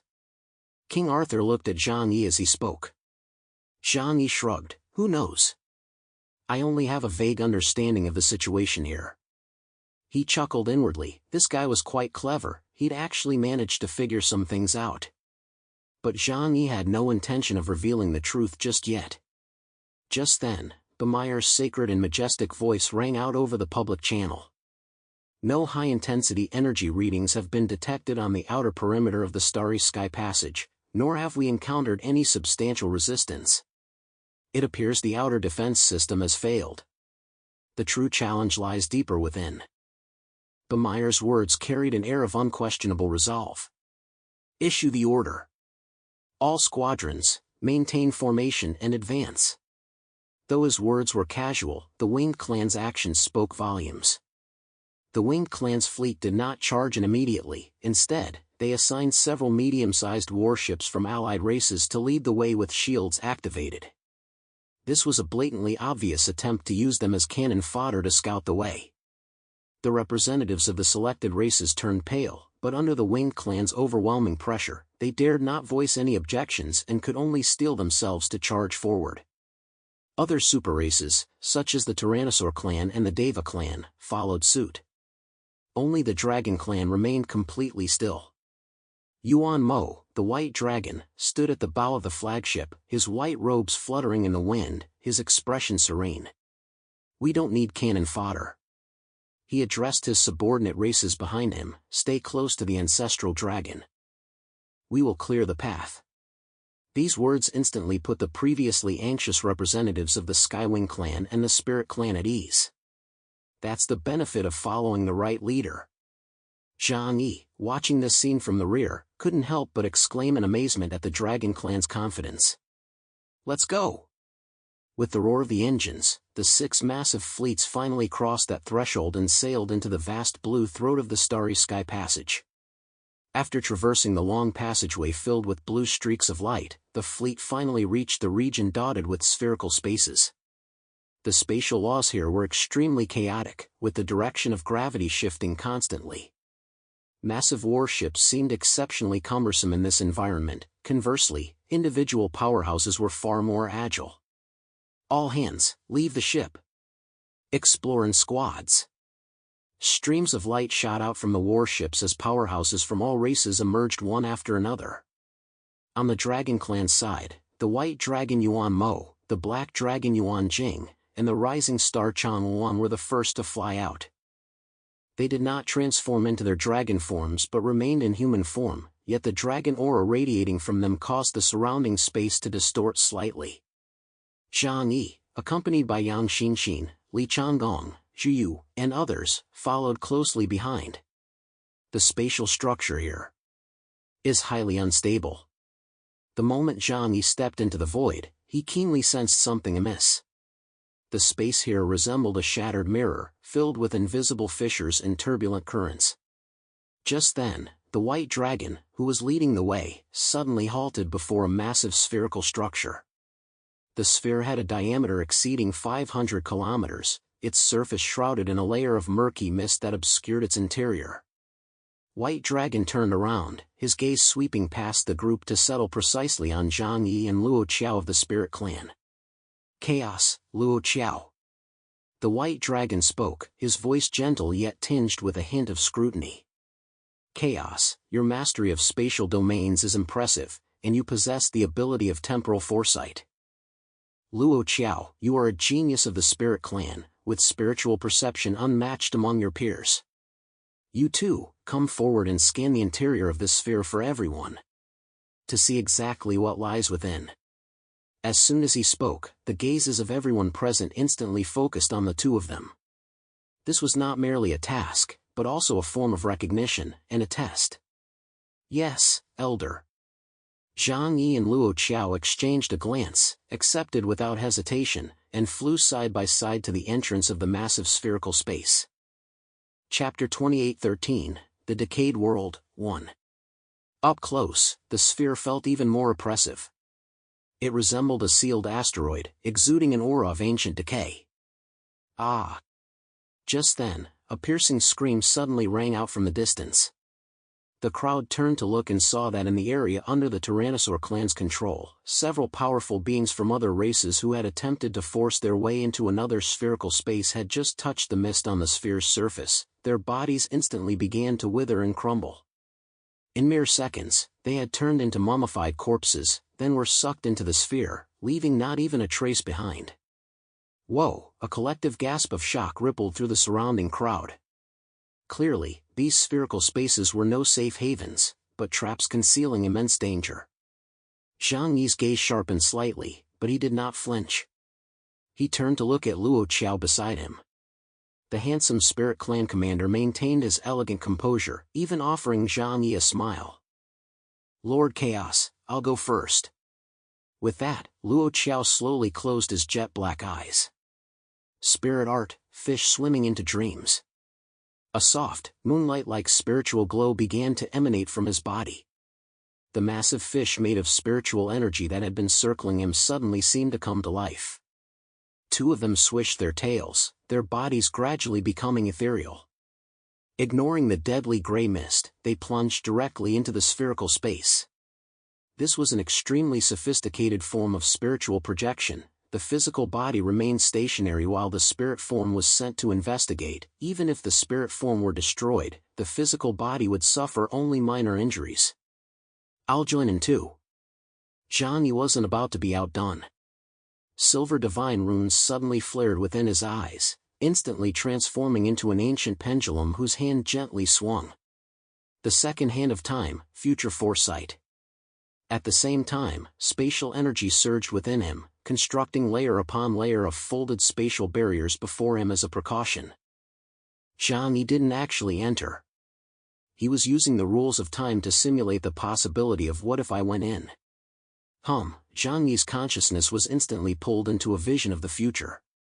In the vision, he passed through that layer of gray mist. No attacks occurred, no traps existed.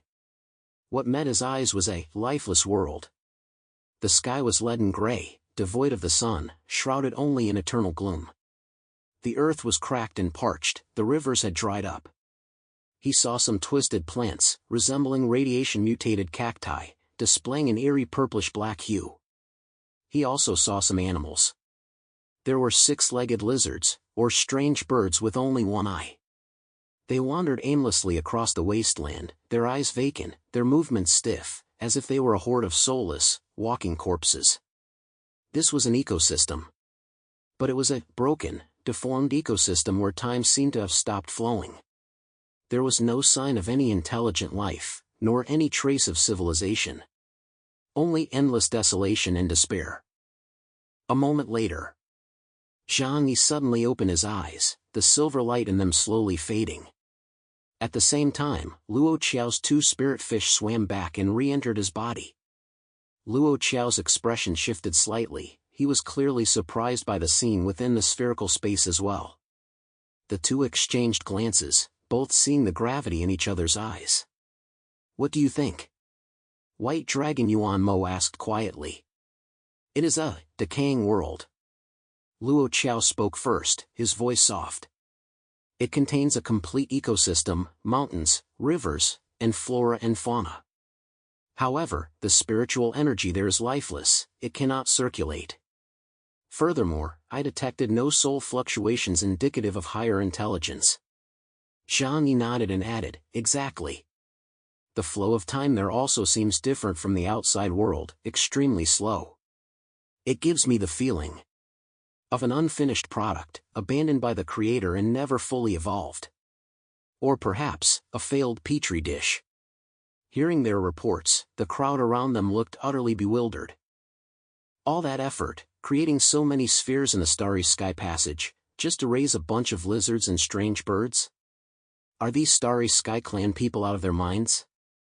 However, after listening in silence, White Dragon Yuan Mo's expression revealed a hint of anticipated understanding. He gazed at the massive sphere with a profound look, as if piercing through time and space to see the race that had once dared to challenge the gods. "It's quite normal," White Dragon said calmly, his voice tinged with a hint of reverence for the celestial laws. "For a race possessing high-dimensional technology, using space-folding techniques to shape a small world like this isn't particularly difficult. Even we, the Dragon Clan, or the current Winged Clan, could achieve it if we were willing to expend the resources. But..." White Dragon extended a finger and pointed to his own head. "Creating an environment is easy, but creating souls is as difficult as climbing to the heavens. The Starry Sky Clan's ultimate goal was to evolve entirely new sentient beings within this independent pocket universe, beings unbound by the Creator's rules. They wanted to be the Creator. But clearly..." White Dragon glanced at the lifeless sphere and gave a cold chuckle, "They failed. Without the spiritual essence bestowed by a creator, what they created is ultimately nothing more than a horde of walking corpses. Let's go. There's nothing here we're looking for. The true heart of it all is clearly deeper within. Hearing this, the group naturally fell into line behind their leader, following him step for step. Ah! Suddenly, a piercing, agonized scream abruptly shattered the deathly silence surrounding the starry sky passage. This sound did not travel through the air, rather, it was an intense mental fluctuation erupting from the brink of death, striking directly into the minds of every mutant present. It was the agony of a soul being violently torn apart, carrying endless fear and despair. Everyone's gaze was instantly drawn to the left, the area being explored by the Megalodon clan. The dim, spherical microworld, which had been suspended in the void with a diameter of hundreds of kilometers, now appeared as though it had been forcibly torn apart by some internal force. A massive fissure ran across the surface of the sphere, and at the edge of the crack, several Megalodon clan warriors tasked with reconnaissance had already been reduced to blurry masses of flesh and blood. What is that? Fatty Sue stared wide-eyed. Clad in his demon god armor, he hid behind Zhang Yi and Uncle Yu, watching in horror as the creature slowly crawled out of the fissure. It was a pitch-black monster over 10 meters tall.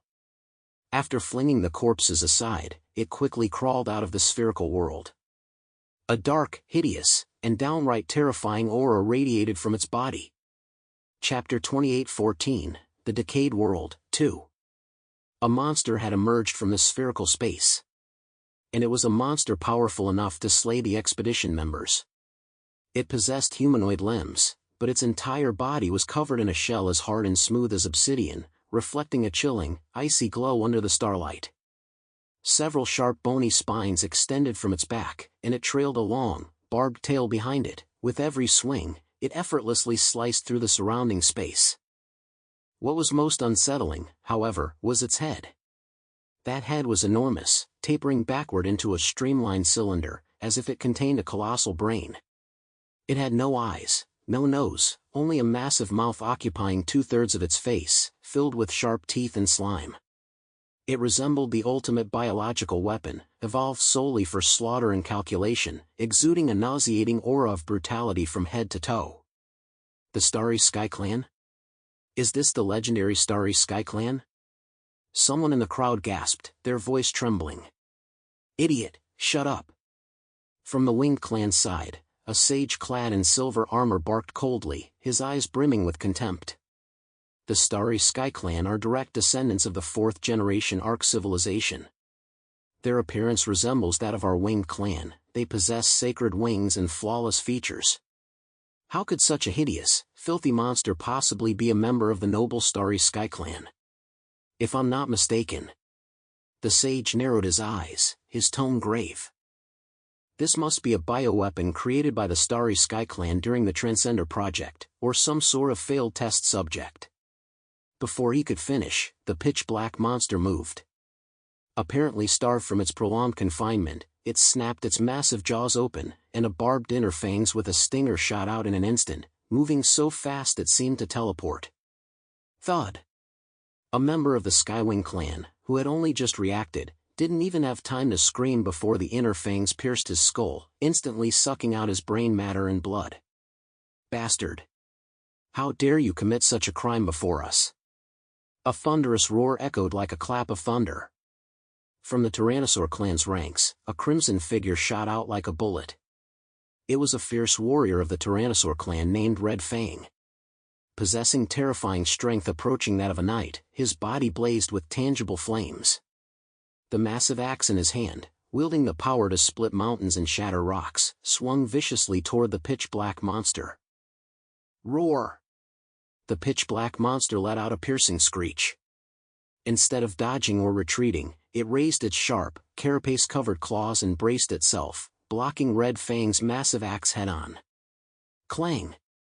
The deafening clang of metal on metal echoed, sending sparks flying in all directions. A scene that shocked everyone unfolded. The monster's carapace was left with nothing more than a faint white scratch. Meanwhile, Red Fang's massive axe, powerful enough to cleave an aircraft carrier in two, was shaken until it hummed, and the handle split right down the middle. What a hard shell. A fierce glint flashed in Red Fang's eyes. I refuse to believe I can't cut you down. Man and monster instantly locked in a fierce struggle. Terrifying energy surged through the vast, empty white space, causing those nearby to scramble back 100 miles to avoid being caught in the crossfire. It was a primal, bloody battle. The monster moved with blinding speed, its tail swinging like the Grim Reaper's scythe with deadly precision.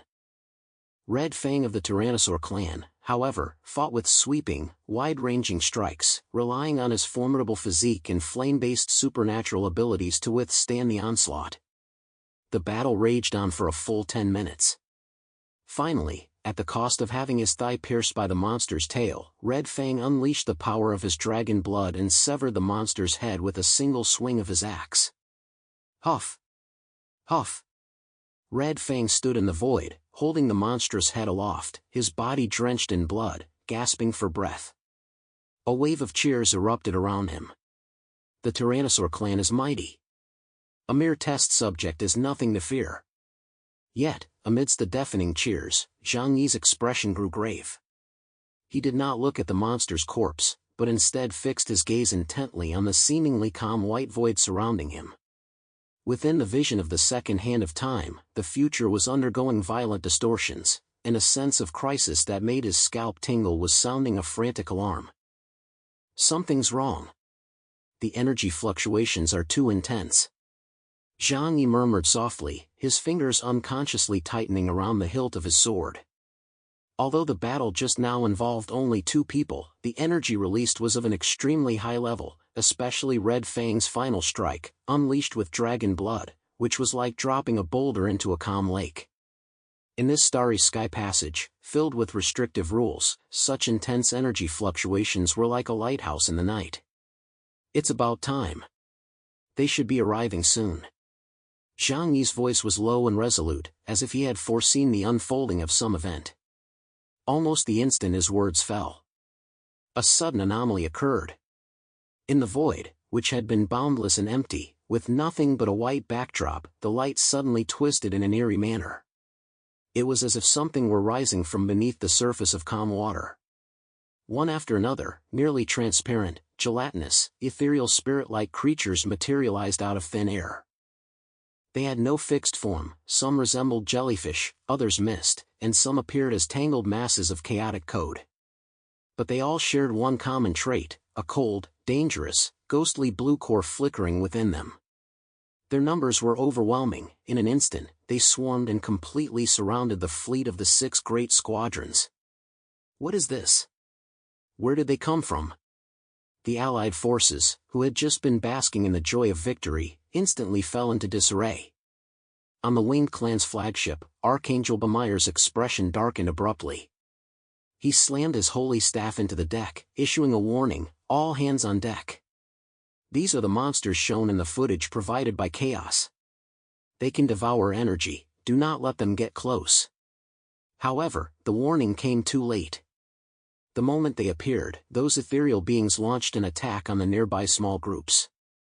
They didn't bite, instead, they pierced right through the ship's shields, shields designed to withstand both physical and energy attacks, yet they proved utterly useless against these creatures.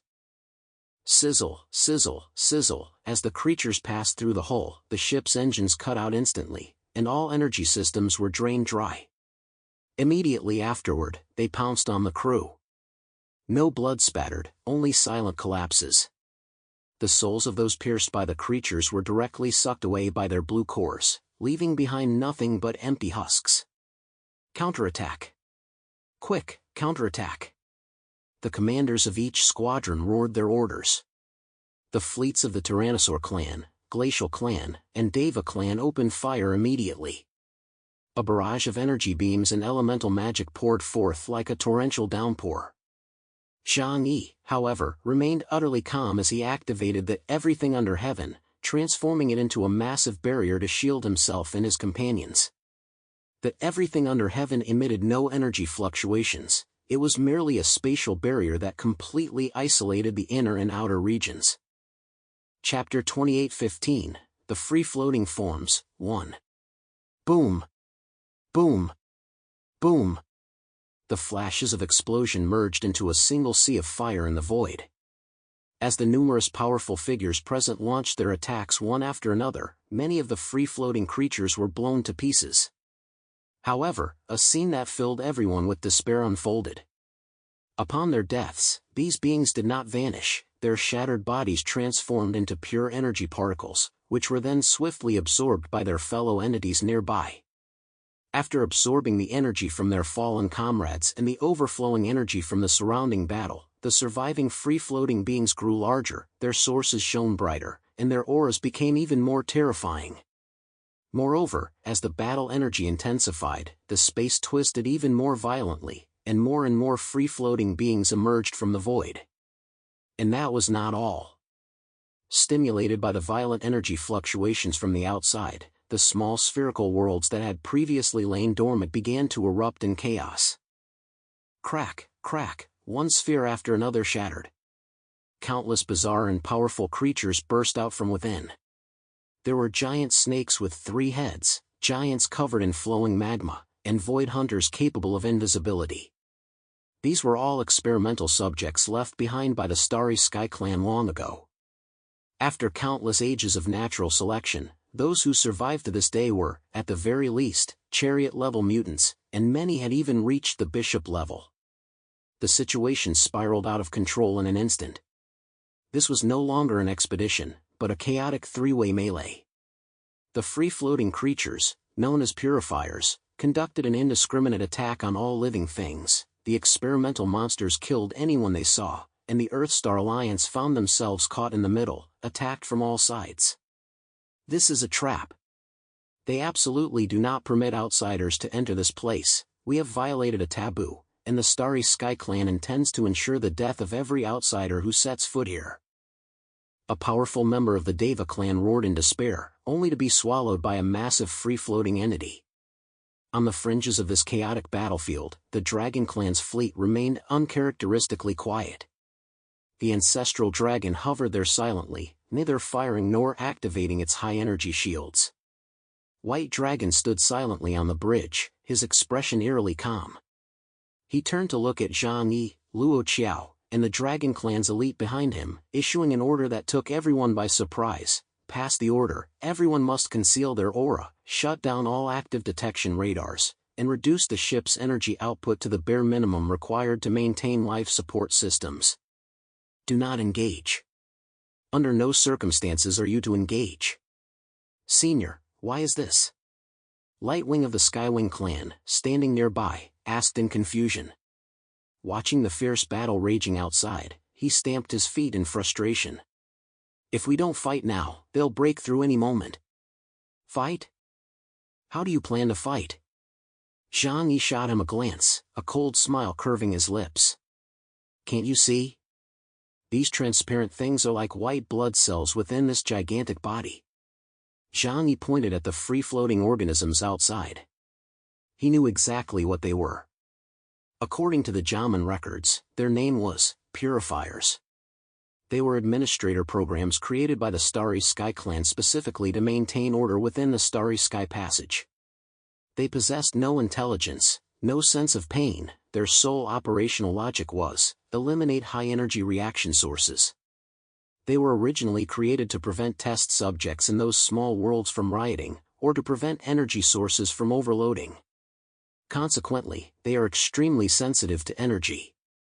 The stronger the energy you release and the more spectacular your techniques, the more they appear to be viruses in their eyes, and the more attacks you will provoke. Zhang Yi explained to those around him, I've figured it out. They're exceptionally sensitive to energy fluctuations. The harder you fight, the more of these purifiers you attract. On the contrary, White Dragon took over the conversation, forming hand seals as an obscure and mystical spatial fluctuation slowly spread out, like an invisible veil enveloping all the warships and personnel of the Dragon Clan squadron. As long as we don't emit hostility or release high-energy fluctuations, in their eyes, we're harmless background scenery, dust in the cosmos. Spatial isolation, great nirvana, art of concealment. As White Dragon cast the spell, the Dragon Clan convoys seemed to vanish from this dimension. A miraculous scene unfolded. The purifiers swarming the skies, and even those frenzied experimental monsters, actually passed right by the Dragon Clan fleet without so much as a glance. They roared and snarled, circling around this silent zone and lunging toward the Tyrannosaur Clan and Winged Clan fleets not far away, which were frantically unleashing their firepower. Is that even possible? Benjamin Morgan stared in utter disbelief, spilling the red wine in his hand all over the floor. This is the value of intelligence, Zhang Yi remarked calmly. Watching the other races outside desperately unleashing their ultimate attacks in a bid for survival, only to attract even more monsters, Zhang Yi felt not a shred of pity. This was a test of intelligence. However, as the battle raged on, the situation grew increasingly dire. The number of purifiers seemed endless, and after devouring vast amounts of energy, they began to evolve. Their originally transparent bodies began to solidify, even growing armor-like exoskeletons. Several colossal purifiers, each over a kilometer in size, appeared. The aura they emitted had clearly reached night level. Roar! A night-level purifier let out a silent roar as it charged headlong into the Tyrannosaur Clan's flagship. Boom! That heavily armed war fortress was actually smashed open, leaving a massive hole. Damn it! How could there be night-class monsters? Qing Tsang, the emperor of the Tyrannosaur Clan, was enraged. He could not tolerate his fleet being slaughtered like this. Since we can't avoid it, then we'll wipe them all out. Red Fang stepped out of the warship. He let out a furious roar, and his body swelled to 1,000 meters, transforming into a primordial Tyrannosaurus raged with the fires of hell. Flame Dragon Breath. A world-shattering, dark red pillar of fire erupted, instantly vaporizing dozens of low-level purifiers and slamming violently into that night-level purifier. The battle had reached a fever pitch. And at the very center of this world-shattering energy storm, the Dragon Clan's fleet resembled a single leaf in the eye of a storm. Though they appeared to be on the brink of disaster, they maintained an eerie calm. Intervene occasionally to wipe out the foot soldiers that must be eliminated. White Dragon ordered calmly, but remember, use only physical strength or low-energy techniques. Under no circumstances are you to employ mass destruction supernatural abilities. Zhang Yi nodded and drew the god-slaying bow. This time, he didn't infuse the bow with any energy, he didn't even use the power of the void. Relying solely on his formidable physical strength, he drew the bowstring back. Whoosh! A specially crafted solid alloy arrow shot forth, silently piercing the head of a lone experimental monster. With no energy fluctuations, it naturally drew no attention from the purifiers. That's what I call professional. Zhang Yi sheathed his bow, gazing at the hellish battlefield outside with a deep, penetrating gaze. Let them fight it out. Once they've exhausted themselves, that's when we'll truly make our move. Chapter 28:16, The Free-Floating Forms, 2. The starry sky passage, that blue scar stretching across the cosmos, was now in a state of complete upheaval. The once deadly silent white void had been sliced to shreds by countless beams of energy. The roar of warship main cannons, the furious shouts of mutants, and the screeching of monsters intertwined into a chaotic and bloody symphony. Damn it! Why are these transparent damn things multiplying the more we fight them? A chariot-class powerhouse from the Megalodon clan swung his chainsaw sword in despair, cleaving a roaming purifier in two. But in the next instant, the shattered spirit coalesced as if drawn by a magnet, its form actually growing larger. The deep blue core flashed with a mocking light and instantly pierced through his chest. Such are the purifiers. They are the immune system left behind by the Starry Sky Clan, possessing a pathological obsession with all high-energy reactions. On the battlefield, the fleets of second- and third-rate civilizations attached to the superclans were now locked in a bitter struggle. To defend themselves, they were forced to fire their main cannons in a blanket bombardment. Boom! Antimatter cannons, plasma torpedoes, high-energy lasers. A kaleidoscope of destructive light blossomed in the void. Yet this was precisely the food the purifiers craved most. The more intense the energy fluctuations, the wider the rifts in the void opened, and the number of purifiers pouring out increased exponentially. Even grand night-level purifiers, standing a kilometer tall and covered in crystalline armor, appeared. A single energy beam from them could pierce a sturdy starship. It was a vicious, inescapable deadlock. Ding! Just as everyone was sinking into despair, that voice of the gods, which had been silent for so long, suddenly rang out again in the minds of certain individuals. It was a Tyrannosaur clan warrior who had just fought to the death to slay a night-level purifier. High-risk contamination source eliminated. Verification, valid elimination. Reward granted, 1 high-purity ether fragment. Without warning, a stream of golden light, so pure it defied description, materialized out of thin air and poured directly into the Tyrannosaur clan warrior's body. Roar! The warrior, who had been utterly exhausted and covered in blood, suddenly let out a mighty roar to the heavens. The wounds on his body healed at a speed visible to the naked eye. The bottleneck that had kept him stagnant at the peak of the bishop level for years, in that instant, shattered. His aura surged wildly, and golden dragon scales began to grow across his body as an aura of night-level might erupted with a thunderous force. I've broken through? The warrior stared at his hands in disbelief, feeling the power within him as vast as the ocean. The higher the ability index, the greater the difficulty of breaking through.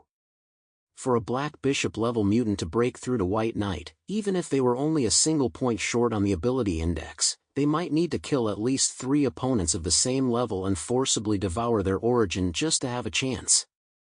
Zhang Yi was a monster, an anomaly born at the end of an era, and it was only because he had so many enemies that he had the opportunity to slay so many powerful foes. But for other factions, few dared to take such risks. If you can kill others, others naturally have the chance to kill you. Not everyone has the courage to risk death to slay a rival of equal strength just to gain a level. So this bishop-level mutant's breakthrough instantly caused a massive sensation. Countless pairs of eyes witnessed the scene. After a brief, deathly silence, the entire battlefield erupted. That's a gift from the Creator. It's ether. Pure ether. Killing monsters really does level you up. This isn't a legend. The original fear was instantly replaced by greed. All the mutants' eyes turned red. They no longer viewed the purifiers as deadly reapers, but as walking experience packs and elixirs of immortality. Charge! The battle instantly became even more frenzied. At the same time, another astonishing discovery spread across the battlefield.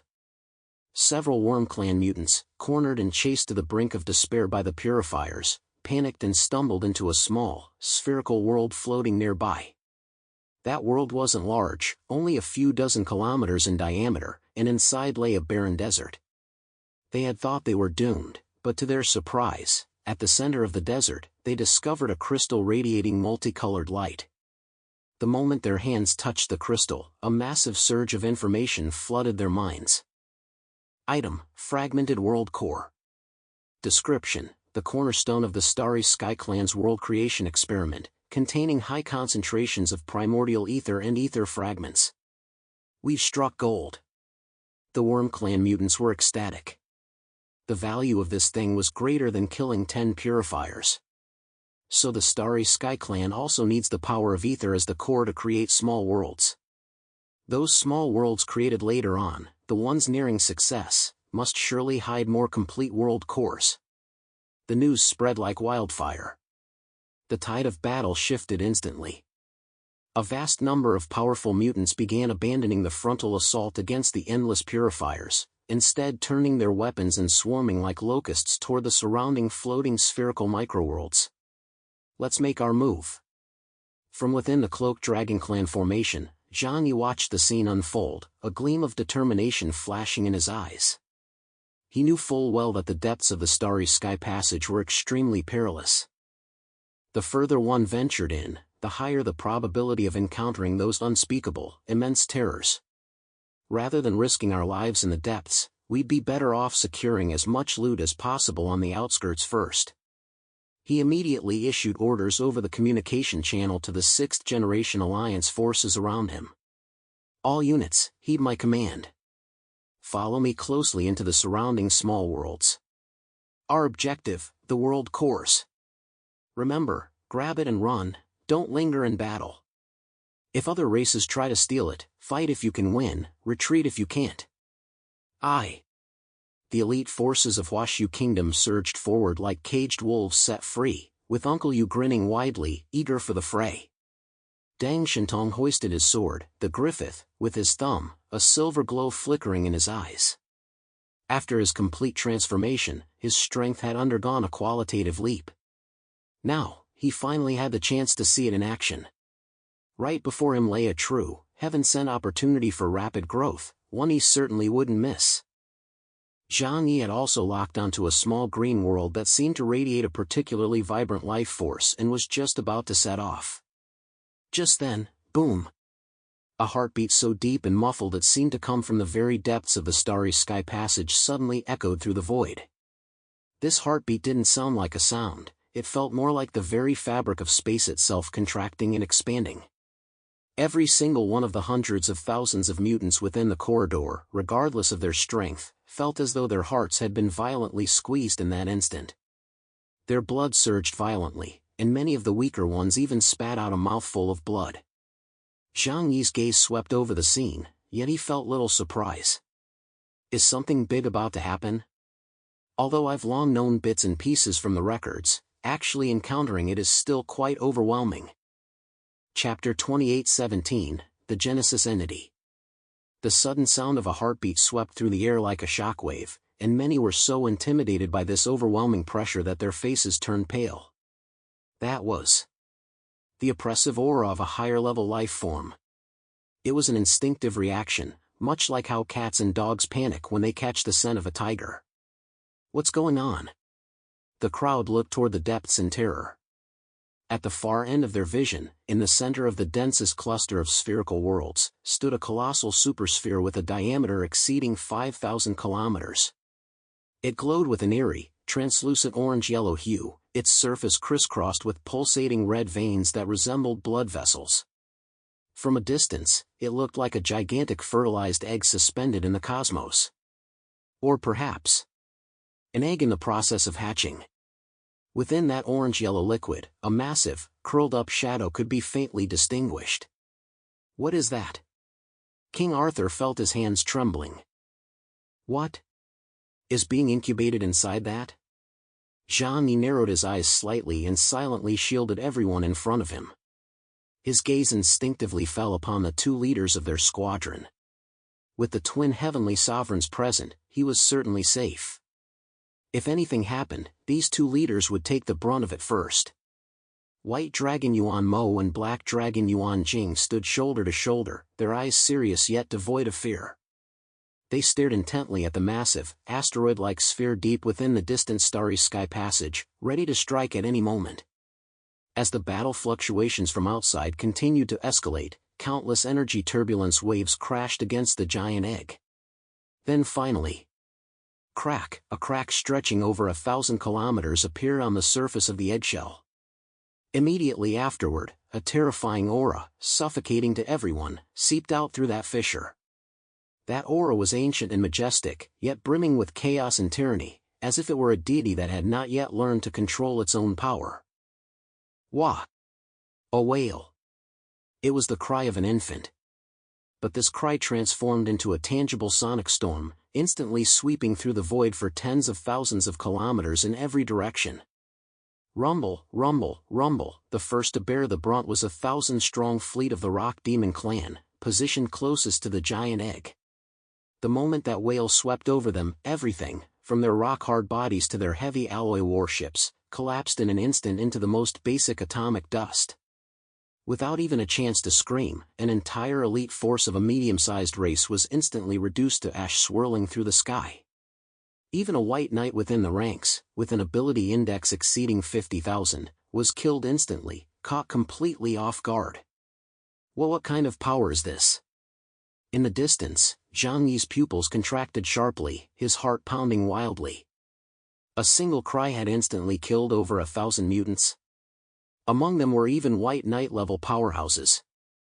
Had he been in that area just now, his only option would have been to flee. Of course, escaping wouldn't have been a problem for him. The second hand of Time's 5-second prophecy ability allowed him to evade nearly any instant-kill ambush. But the scene before him was still utterly staggering. Boom! The giant egg exploded completely. A torrent of orange-yellow slime gushed out like a tsunami, every drop containing terrifying energy capable of corroding the very fabric of space. Bathed in that slime, a bizarre creature, one that would send anyone's sanity plummeting, slowly unfurled its body. It was a gigantic fetus. It stood over 3,000 meters tall, completely naked, its skin a sickly pallor overlaid with golden divine runes. Its back was torn open, from which 6 pairs of blood-soaked flesh wings had grown, each wing covered in eyes. And atop its massive head grew a spiral-shaped, rainbow-glowing horn. With its eyes closed, it floated in the void, radiating a terrifying aura known as Sovereign. That is. White Dragon Yuan Mo stood silently at the bow of the ancestral dragon, his expression more grave than ever before. He glanced at Zhang Yi beside him, his lips moving slightly as he uttered the name that sent shivers down the spines of all who knew its meaning, the Omega Echo, from the Jiamen records. Zhang Yi's heart jolted. He knew exactly what this was. According to the Jiamen records, the Starry Sky Clan, in their struggle against the Creator and their quest to shatter the universe's shackles, attempted to create a perfect, ultimate life form known as the Transcender, through genetic engineering and spiritual fusion. Just as the Yihan tribe had created Ling. However, the Starry Sky Clan failed. Their civilization was likely erased by the Creator, or so it is suspected, for no one knows the truth. As it turned out, the Divines Favored and the Divine Blade were, after all, not on the same level. The Starry Sky Clan was created as a blade to combat the Drucker, yet they did not receive the full blessings of the Creator. And because of the Drucker's prior rebellion, the Creator also withheld certain favors regarding the Starry Sky Clan. However, the Starry Sky Clan's experiments did not come to a complete halt. Within this sealed Starry Sky Passage, the embryos trapped in their miniature worlds continue to develop slowly, sustained by the remnants of automated systems. The colossal fetus before them is one of these near successes. It possesses some of the characteristics of an Omega, yet lacks the soul and rationality to match them. It is like a divine-powered foundling. Buzz, the colossal fetus slowly opened its eyes. What a pair of eyes they were. The left eye was a rising sun, the right a black hole of destruction. Innocence and evil, creation and destruction, intertwined within its gaze. It looked at the warships swirling around it like ants, the corners of its mouth curving upward into an innocent smile. Then, it stretched out its chubby little hand and gave a gentle tug at the void. Crack! The space shattered. Several Deva Clan warships that were fleeing were instantly crushed into flat disks by an invisible giant hand, spewing a mist of blood. It's alive. And it's feeding. Black Dragon Yuan Jing said in a quiet, solemn voice, it is absorbing the souls and energy of the dead, it is still evolving.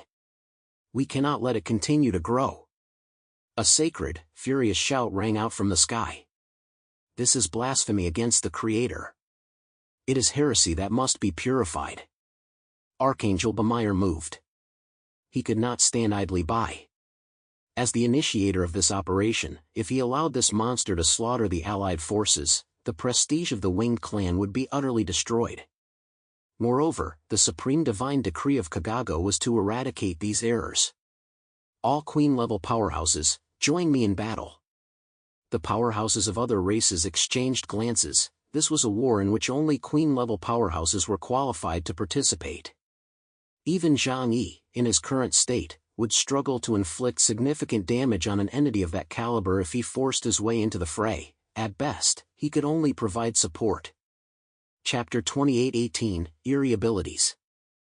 At Bamire's call, the mighty warriors of the 6 supreme super races finally took action. They had come here specifically to deal with the purifiers. The Creator had established the rules of the game and issued the mission. Naturally, they had to participate. Otherwise, where else could they find such vast quantities of high-grade etheric matter? White Dragon and Black Dragon spoke calmly to Zhang Yi and the others behind them. We're going to hunt that guy down. The rest of you, proceed with caution and follow the plan. Zhang Yi nodded silently at them. Every move had been planned before they even arrived. The space in front of White Dragon twisted, and the two vanished from their spot in an instant. Their speed far surpassed Zhang Yi's, leaving him in awe. This was a divine battle destined to be recorded in the annals of Earth's history. In this alien dimension far from home, facing that nearly invincible divine outcast, the leaders of the 6 supreme super races finally held nothing back, revealing the terrifying power capable of subduing an entire era. Celestial Divine Light, Judgment. Archangel Bamire struck first. Hovering 10,000 meters above the ground, his 12 wings of light spread wide behind him, obscuring the sky. Countless sacred feathers scattered as points of light, each point instantly expanded into a white gold pillar of light 100 meters in diameter. Like a sword of divine punishment, imbued with the purifying power of the laws of the universe, it slammed violently into the colossal fetus. Boom boom boom. The pillars of light rained down, drowning that expansive void in a sea of blinding light. Yet, when the light faded, the colossal fetus remained unscathed. The layers of viscous, orange-yellow liquid coating its body writhed as if alive, devouring and absorbing every last bit of divine light. Giggle, giggle, giggle. The fetus let out a cheerful laugh, as if thanking Bamire for the feeding. What? Bamire's expression darkened. Energy immunity? No, it's energy devouring. Humph, what good is a flashy display? Watch this. With a thunderous roar, lightning erupted. Qingsong, the emperor of the Tyrannosaur clan, transformed into a crimson bolt of lightning, instantly traversing hundreds of kilometers. He did not use any ranged attacks, but instead manifested his true form as a primordial Tyrannosaurus, towering over 1,000 meters high. Enveloped in purplish-red apocalyptic thunder, a dragon claw powerful enough to shatter a continental plate, carrying unparalleled kinetic energy and the destructive force of lightning, slammed down heavily onto the fetus's head. Shatter the darkness with thunder. Bang! The strike landed squarely. The thunder, like a massive blade, thundered down from the heavens, striking the fetus's head with pinpoint accuracy. A massive shockwave swept across the area, instantly reducing the dozens of small spherical worlds floating nearby to dust. The gigantic fetus was sent plunging downward, and a fine crack even appeared on the single horn atop its head. Wah! It hurts! The fetus let out an angry wail. Its once innocent face instantly twisted into a hideous grimace, and 2 beams of destructive, deathly light shot from its iridescent eyes, locking onto Qingsong. Danger! A black figure appeared before Qingsong as if by teleportation. A member of the Dragon Clan, Black Dragon Yuan Jing. He wielded no weapon, merely crossing his arms. His muscles were as solid as cast black iron, exuding an aura of steadfast calm, unshakable as a mountain. Immune to all laws, black scale barrier. Sizzle, sizzle, sizzle, the 2 beams of death, powerful enough to vaporize stellar matter, slammed into Yuan Jing's body. Yet the black dragon scales covering his body seemed to embody a law of absolute nullification, shattering every energy attack that touched him into nothingness. Yuan Jing was forced back 1,000 meters, smoke rising from his arms, yet he had somehow withstood the blow. What a formidable physique! Zhang Yi, watching from afar, could hardly believe his eyes. Is this the true depth of the Dragon Clan's power? With defensive capabilities of this caliber, he could likely withstand even a few shots from an antimatter cannon. Don't give it a moment to breathe. Attack together. Yuan Mo, the white dragon, also moved. He raised his right hand, cupping his palm, and as the space around him warped, a double-edged executioner's sword materialized in his grasp. Yuan Mo gave the double-edged sword a light slash, not at the fetus, but at the void surrounding it. Eternal void, space disintegration. The space around the fetus suddenly shifted. The conduit through which it had been drawing in the free-floating energy from the starry sky passage was instantly severed. White Dragon Prince had temporarily isolated the area where it resided from the larger space, cutting off its supply lines. Glacial seal. Karen, the Winter Queen of the Glacial Clan, walked barefoot through the void. With every step she took, the void froze an extra inch. She extended her slender, pale fingers and pointed them at the fetus from afar. This was not ordinary freezing, it was a conceptual stasis. The constantly writhing energy mucus on the fetus's surface began to rapidly harden and crystallize under that single touch. The once incredibly vibrant life energy was also forcibly suppressed to freezing point. Storm slash. Danye from the Deva clan transformed into a blue hurricane, spinning wildly around the frozen fetus. Billions of wind blades, like microscopic swords, sliced into the gaps in the mucus, attempting to sever its central nervous system. The combined might of 6 Queen-level mutant beings was overwhelming. The once invincible Omega Echo seemed to be driven to the brink of destruction by this exquisitely coordinated assault. However, just as everyone believed victory was assured, the massive fetus, frozen solid within the ice, suddenly ceased its struggles. The corner of its mouth split open once more, stretching all the way to its ear. Fun. So much fun. A spine-chilling mental fluctuation radiated out. Immediately afterward, the single horn atop its head suddenly burst into an eerie gray glow. That's... Suddenly, Zhang Yi's second hand of time ability jerked violently, and a vision of grayish-white stillness appeared in his foresight. Not good. It's the laws of time. Zhang Yi couldn't help but shout.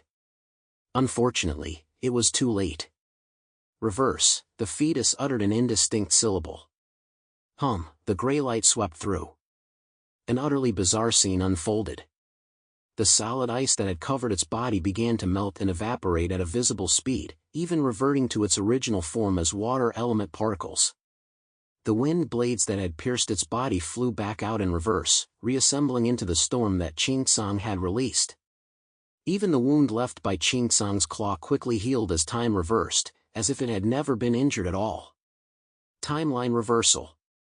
And it was a localized time reversal targeting only its own body and all non-living matter around it. How are we supposed to fight this? Qingsong screamed in rage, that little bastard is cheating. All the damage I painstakingly dealt, it just rewinds it all in a second. Chapter 28:19, The Omega Echo. What's there to panic about? White Dragon Yuan Mo spoke calmly. The energy cost of manipulating the rules of time is immense, it won't last much longer. Besides, it's merely an echo, not the true Omega. This reversal must surely have a cooldown or some limitation. At their level, what kind of ability hadn't they seen? At the Queen level, after a qualitative transformation of abilities, they returned to the essence of the universe, gradually converging toward the same ultimate outcome. Therefore, all abilities become simpler and purer as one progresses. Sealing techniques are still the best way to deal with this sort of creature. Yuan Mo looked toward another area. The two of you from the Lunar Clan, it's up to you. The two Lunar Clan powerhouses, who had been hovering on the fringes of the battlefield, waiting for an opportunity, finally struck. No one was more proficient in sealing techniques than the Lunar Clan. In fact, one might say they were created solely for the purpose of sealing and unsealing. Silver Moon Shieling raised her crescent blade high, and a cold, silver moon appeared as a phantom behind her. Lunar God's decree, eternal imprisonment. The silver moonlight transformed into countless chains, ignoring both physical and energy defenses to directly bind the fetus's limbs and wings. It was a seal targeting the soul, instantly slowing its movements. But the most lethal strike came from the figure clad in black robes, Dark Moon Misha. She extended one hand, palm facing downward.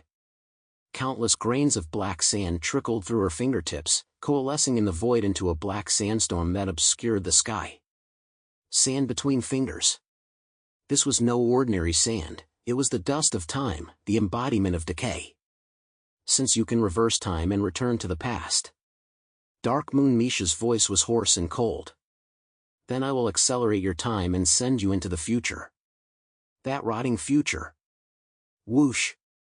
The black sandstorm engulfed the colossal fetus. Two diametrically opposed rules of time collided violently in that instant.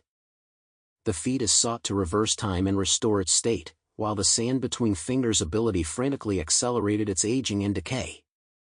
Sizzle, sizzle, sizzle. The fetus's once smooth, fair skin, under the erosion of the black sand, began to rapidly wither, grow sallow, and even develop corpse-like discoloration. Wah!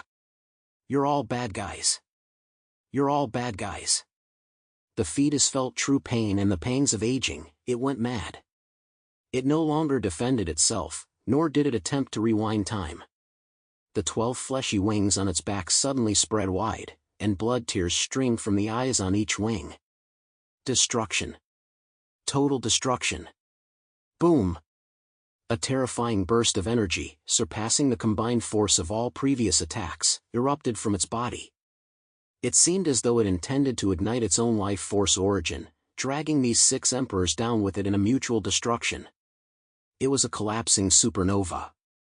Retreat. Bamire was horrified and retreated violently. But the black dragon Yuan Jing did not retreat. Instead, he advanced. Want to self-destruct? You didn't ask me first. Black Dragon, whose physical form was incredibly formidable, actually charged directly into the source of that energy about to explode. He spread his arms wide and clung tightly to the massive fetus. Invulnerable to all laws, absolute silence. He treated himself as a giant human suppressor, using his own body and the laws of the universe to forcibly suppress that raging energy. Old White. Strike! Yuan Jing roared. The white dragon, Yuan Mo, nodded, his movements without a trace of hesitation. The double-edged sword swung.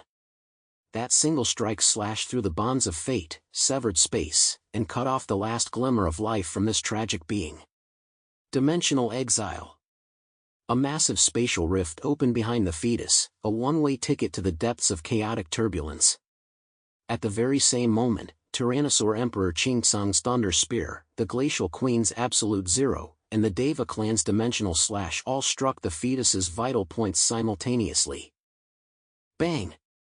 Under this earth-shattering combined assault, the colossal life form known as the Omega Echo finally let out a final, bitter wail of despair. Its body disintegrated, turning into a shower of light filling the sky. And that core, the core that contained the Starry Sky Clan's countless efforts and had even touched upon a small trace of the Omega threshold, shattered into 6 crystals of varying sizes under everyone's gaze. The 6 emperors acted almost simultaneously, each snatching a fragment. The battle seemed to have ended just like that. On a warship in the distance. Zhang Yi exhaled deeply. His back was soaked through with cold sweat. Too powerful. Is this the combat power of Queen-level beings? That power, capable of rewriting the rules with every gesture and obliterating stars at will, sent a shiver down the spine of Zhang Yi, who had only just crossed the threshold into the Black Knight realm. The gap is still vast. Zhang Yi clenched his fists. The fear in his eyes gradually faded, replaced by an even more intense ambition. But precisely because the gap is so wide, this game becomes all the more interesting. Omega Echo. Even a failed prototype is this strong. Just imagine what a sight the true, complete form would be. He gazed into the depths of the Starry Sky Passage. There, more secrets, more dangers, and more opportunities awaited. The energy storm triggered by the White Dragon and the others caused the Starry Sky Passage to spin even faster. And now, though it seemed they had traveled tens of thousands of kilometers, relative to this colossal celestial body, they were still within the long, narrow passageway at the entrance. They were still an incredibly long way from the true source of the Starry Sky Passage. Let's go. While the big shots are dividing the spoils, we'll go pick up the scraps. Zhang Yi waved his hand, leading the Huashu Kingdom's fleet to quietly bypass the recently quieted battlefield and head in another direction. As the 6 great emperors divided the core of the Omega Echo, the aftershocks of that earth-shattering divine war had not yet subsided. Yet White Dragon Yuan Mo immediately led the Dragon Clan's elite forces, charging without hesitation toward the deepest depths of the Starry Sky Passage. That was a forbidden zone where only the strongest were qualified to venture, the very heart of the Starry Sky Clan's chessboard. Watching the afterglow of the Dragon Clan's fleet gradually vanish into the deep blue vortex, the fervor in Zhang Yi's eyes gradually cooled, replaced by utter calm and rationality. Lord Chaos, aren't we going to follow them? King Arthur held Excalibur in his hand, his gaze tinged with a hint of longing and hesitation. After all, tagging along behind the big shots might only get you the leftovers, but at least it's safe. Follow them? Zhang Yi turned around, looking at the King of Knights as if he were a fool. That's the dining table of queen-level powerhouses. Do you think you're going there to eat, or to be on the menu? Zhang Yi pointed at the spatial turbulence in the distance, which was still constantly collapsing and reforming. In life, the most important thing is to know your place. Understanding your own limitations is more crucial than anything else. In a battle of that level, even the slightest aftershock would be enough to wipe us all out. Chapter 2820, The World Core. But Morgan was reluctant. Are we just going to give up on those world-class opportunities? Who said we're giving them up? A sly smile tugged at the corners of Zhang Yi's mouth as his gaze swept over the countless spherical microworlds suspended in the void around them. We need to learn to encircle the cities from the countryside. Rather than heading deep in to serve as cannon fodder for others, we'd be better off waiting while the bigwigs of those super races clear the path ahead, and we'll clean out these little treasure troves from behind. Although these small worlds don't contain the Omega remains, the world cores are genuinely valuable treasures. They are the crystallization of the laws of the universe, pure ether. If we acquire enough of them, we can still achieve a breakthrough. After hearing Zhang Yi's analysis, everyone nodded in agreement. This was indeed the safest and most profitable plan. However, Zhang Yi changed the subject, his tone turning icy. At a time like this, nominal alliances are no longer reliable. Greed clouds judgment, and there will undoubtedly be plenty of backstabbing. We must stick together and find trustworthy allies. Just then, several streaks of light streaked in from the distance. Leading the group was Luo Qiao of the Spirit Clan. He still carried himself with the grace of an elegant noble, accompanied by 6 spirit fish swimming joyfully by his side. And following behind him was a familiar figure. A powerful member of the Sea Abyss clan, covered in dark green scales and exuding an aura as deep as the abyss, Shun Feng. Lord Chaos, it seems we're on the same page. Luo Qiao smiled as he descended. We have no desire to wade into the murky depths, but we certainly cannot pass up the treasures on the outskirts. Why not? Join forces? Xunfeng's deep, resonant voice echoed, the Sea Abyss clan is willing to journey alongside the strong. You are more than welcome to join us. Zhang Yi did not refuse. The Spirit Clan's perceptual abilities and the Sea Abyss Clan's deep-sea combat prowess would be excellent additions. Now that everyone's here, let's get to work. A silver light flickered in Zhang Yi's eyes as the second hand of time activated, and visions of the future flashed before him like a slideshow. Luo Qiao, use your spirit fish to scout ahead. I'm looking for a small world with a relatively high level of civilization and subdued energy readings. Understood. Luo Qiao closed his eyes, and several spirit fish instantly vanished into the void. Moments later, they both opened their eyes simultaneously, their fingers pointing in the same direction. It was a massive sphere situated slightly to the left of the central axis of the Starry Sky Passage. It had a hazy, grayish hue, unlike the dazzling radiance of other worlds, but in Zhang Yi's vision, the world's interior was emitting an extremely orderly, incredibly resilient wave of cosmic laws. That's the one. Zhang Yi swept his arm wide, and the divine refinement demon sword in his hand slashed out, directly tearing through the void to open a space portal. Let's go! The group filed in one after another, passing through that thick spatial barrier. The moment they passed through the barrier, a thick stench of coal smoke and engine oil hit them in the face. To their surprise, they did not find themselves in the wilderness, but rather hovering above a massive city. This was a world that had already developed a primitive industrial civilization. On the ground, countless towering chimneys were belching black smoke, and massive gears roared as they turned, driven by steam.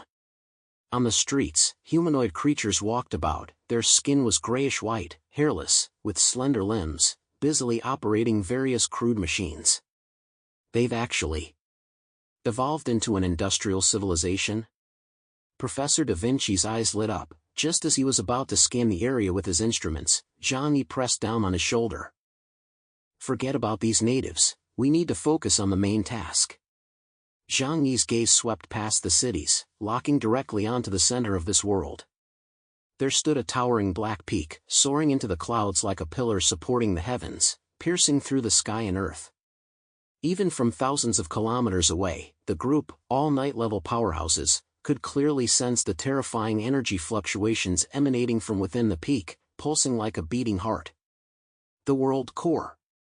And not just any core, an advanced one that was extremely mature, having even developed a complete set of physical laws. The core. It's over there. Without a word, the group transformed into streaks of light and raced straight toward the Black Mountain Peak. At the same time, at the summit of the Black Mountain Peak, the scene was far from peaceful. A group of flaming tribe warriors, their bodies ablaze with fierce flames and their skin resembling solidified magma, were fleeing down the mountain in disarray. Their bodies were covered in scars, some had even lost limbs, clearly having just suffered a crushing defeat. Get out of here. Take one more step closer, and you'll be killed without mercy. A cold, haughty roar echoed from the ruins of the temple atop the mountain. Before the altar used to enshrine the World Core stood three figures of strikingly unique appearance, exuding an aura reminiscent of ancient deities. The leader stood 5 meters tall, clad in ancient golden battle armor and wielding a scepter inlaid with black gemstones. Most striking of all was the jet-black hyena head atop his shoulders, its eyes a ghostly green, and his entire being radiating a chilling aura of death and desolation. From the Ula clan, the Reaper, Hulan. Standing at his side were 2 guards. The one on the left bore a white eagle's head, with wings sprouting from his back and eyes as sharp as swords, the Sky Eagle, Wantu. The one on the right bore the head of a leopard, with a slender, agile build and a whirlwind swirling around him, the Shadow Hunter, Kaz. The appearances of these 3 bore a striking resemblance to deities from the ancient Egyptian mythology of Earth, such as Anubis and Horus. In fact, they were indeed the ancient race worshipped and revered by the humans of that land. A bunch of ants playing with fire, daring to lay their hands on the World Core. Hulan cast a disdainful glance at the fleeing Flame Clan, then turned around, gazing greedily at the crystal suspended in the center of the altar, radiating a rainbow of colors. What a perfect crystallization of the laws. Hulan extended his withered palm, and black death energy surged from his palm, attempting to envelop the core. This thing is not much weaker than super-universe matter. If I can absorb just a few more portions, perhaps I'll be able to touch the threshold of that realm. However, there was an extremely sturdy barrier of laws surrounding the World Core. It was this world's self-protection mechanism. To forcibly fuse with it, he must first patiently chip away at this shell. Wantu, Kaz, stand guard for me. I'm about to begin the decoding process. It will likely take 30 minutes. Yes, sir. Just as Hulan had covered the core with his deathly aura and was preparing to focus his full attention on the decoding process, the space above the altar suddenly shattered like a mirror. A pitch-black spatial portal opened out of thin air. Immediately afterward, more than a dozen overwhelmingly powerful auras poured out one after another, instantly descending upon the narrow mountaintop platform. Chapter 28-21, The Ula Clan.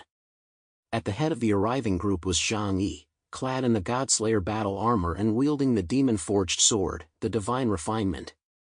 When Zhang Yi and his companions arrived, they hadn't expected anyone to have beaten them to it. But so what? It wouldn't change the outcome. Hulan's movements halted abruptly as he spun around, his deep green wolf-like eyes flashing with a chilling, murderous intent. The Ula clan is conducting business here. All outsiders, get out of the way immediately. His voice was low and hoarse, carrying a curse-like power capable of withering the soul. Yet, faced with this blatant threat, the group that had just landed seemed to have heard a joke. The Ula clan? Luo Qiao elegantly adjusted the collar of his trench coat as the spirit fish swam slowly around him, a mocking smile curving his lips. As far as I know, the Ula clan may have had some fame in the 5th era, but since when did they have the authority to tell us to get lost? Exactly. Shun Feng added in a deep, booming voice, did your family own this mountain? Zhang Yi paid no heed to their verbal sparring. His gaze swept past Hulan, fixing intently on the world core, half enveloped in black deathly aura. High-tier world core. Contains complete physical laws and basic etheric laws. A real gem. Zhang Yi's eyes lit up. He looked up at Hulan, the dog-headed, human-bodied creature, and flashed an extremely kind and sincere smile. Mr. Doghead, Zhang Yi said, pointing at the source. I've just studied the night sky and calculated the stars, and I've discovered that this object is destined for me. To avoid straining our relations and to save everyone time, you'd best leave at once. I'll let you off the hook for trespassing on my fated domain. At these words, even Fatty Su, standing behind Zhang Yi, couldn't help but twitch the corner of his mouth. When it comes to shamelessness, the boss really takes the cake. You foolhardy wretch. Hulan flew into a rage, and the death energy surging through his body erupted violently. In the void behind him, a celestial scale of judgment from the underworld seemed to materialize. Since you're asking for death, stay here and serve as fertilizer for this altar. He waved the scepter in his hand and ordered the 2 guards beside him, Wantu, Kaz, teach them a lesson and let them know who they've offended. As you command. Wantu, with the head of an eagle and the body of a human, and Kaz, with the head of a leopard and the body of a human, stepped forward simultaneously. Boom! 2 terrifying auras surged skyward, shattering the clouds above them.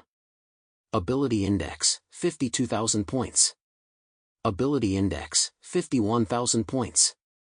These 2 guardians were both elite warriors who had reached the White Knight level. In any medium-sized race, they would be ace fighters capable of standing on their own. Want to steal something? Get past us first. Wantu's wings spread behind him, whipping up a howling gale as countless invisible wind blades coalesced in the air. Kaz, meanwhile, flickered and split into dozens of afterimages, making it impossible to tell which was real.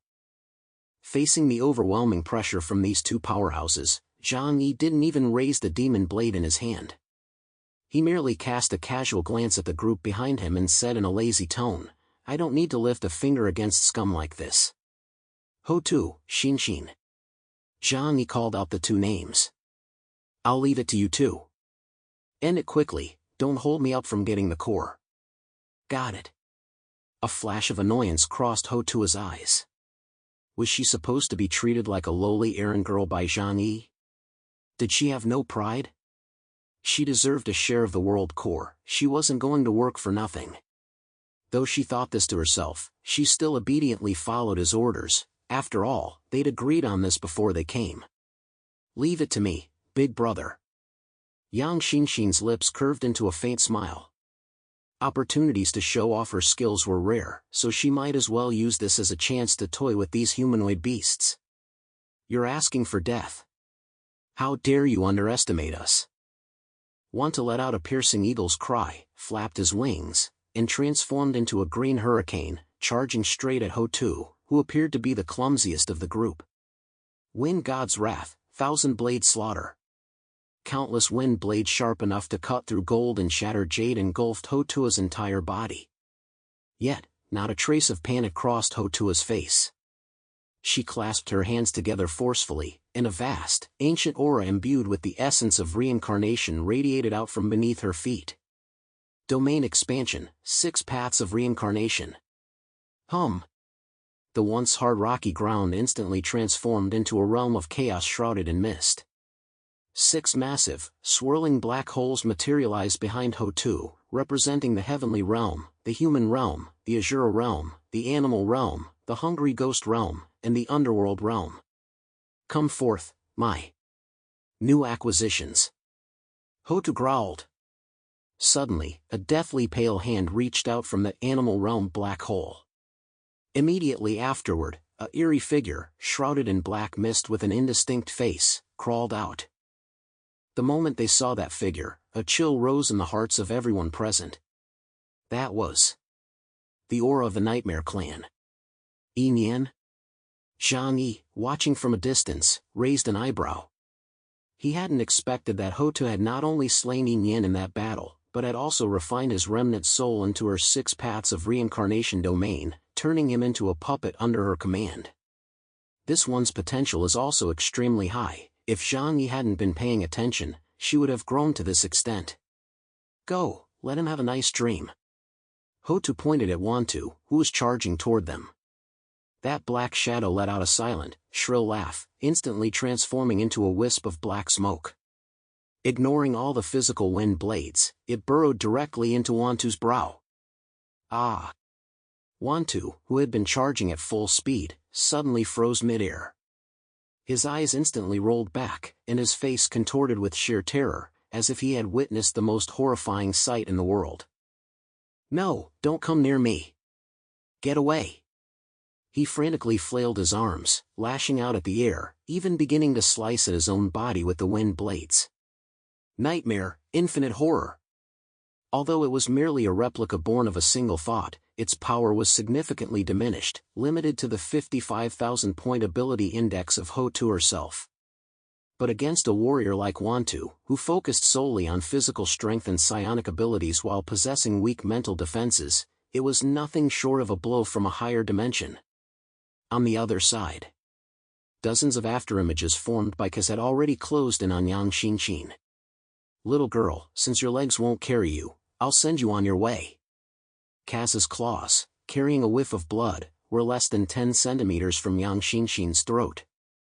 Yet Yang Xinqin didn't even lift an eyelid. Though my legs may be reluctant to move, my mind is 10,000 times faster than yours.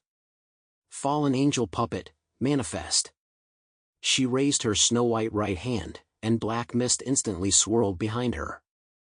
From above, a massive, snow-white palm, identical to Yang Xinqin's, began to take shape, with several black threads dangling from each finger. At the ends of those threads hung a colossal, tattered puppet angel, seemingly stitched together from fragments.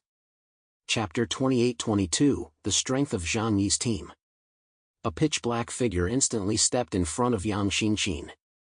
It was a massive puppet exuding the aura of a fallen angel, its withered hands clutching a gigantic scythe, which forcefully blocked Kaz's claws.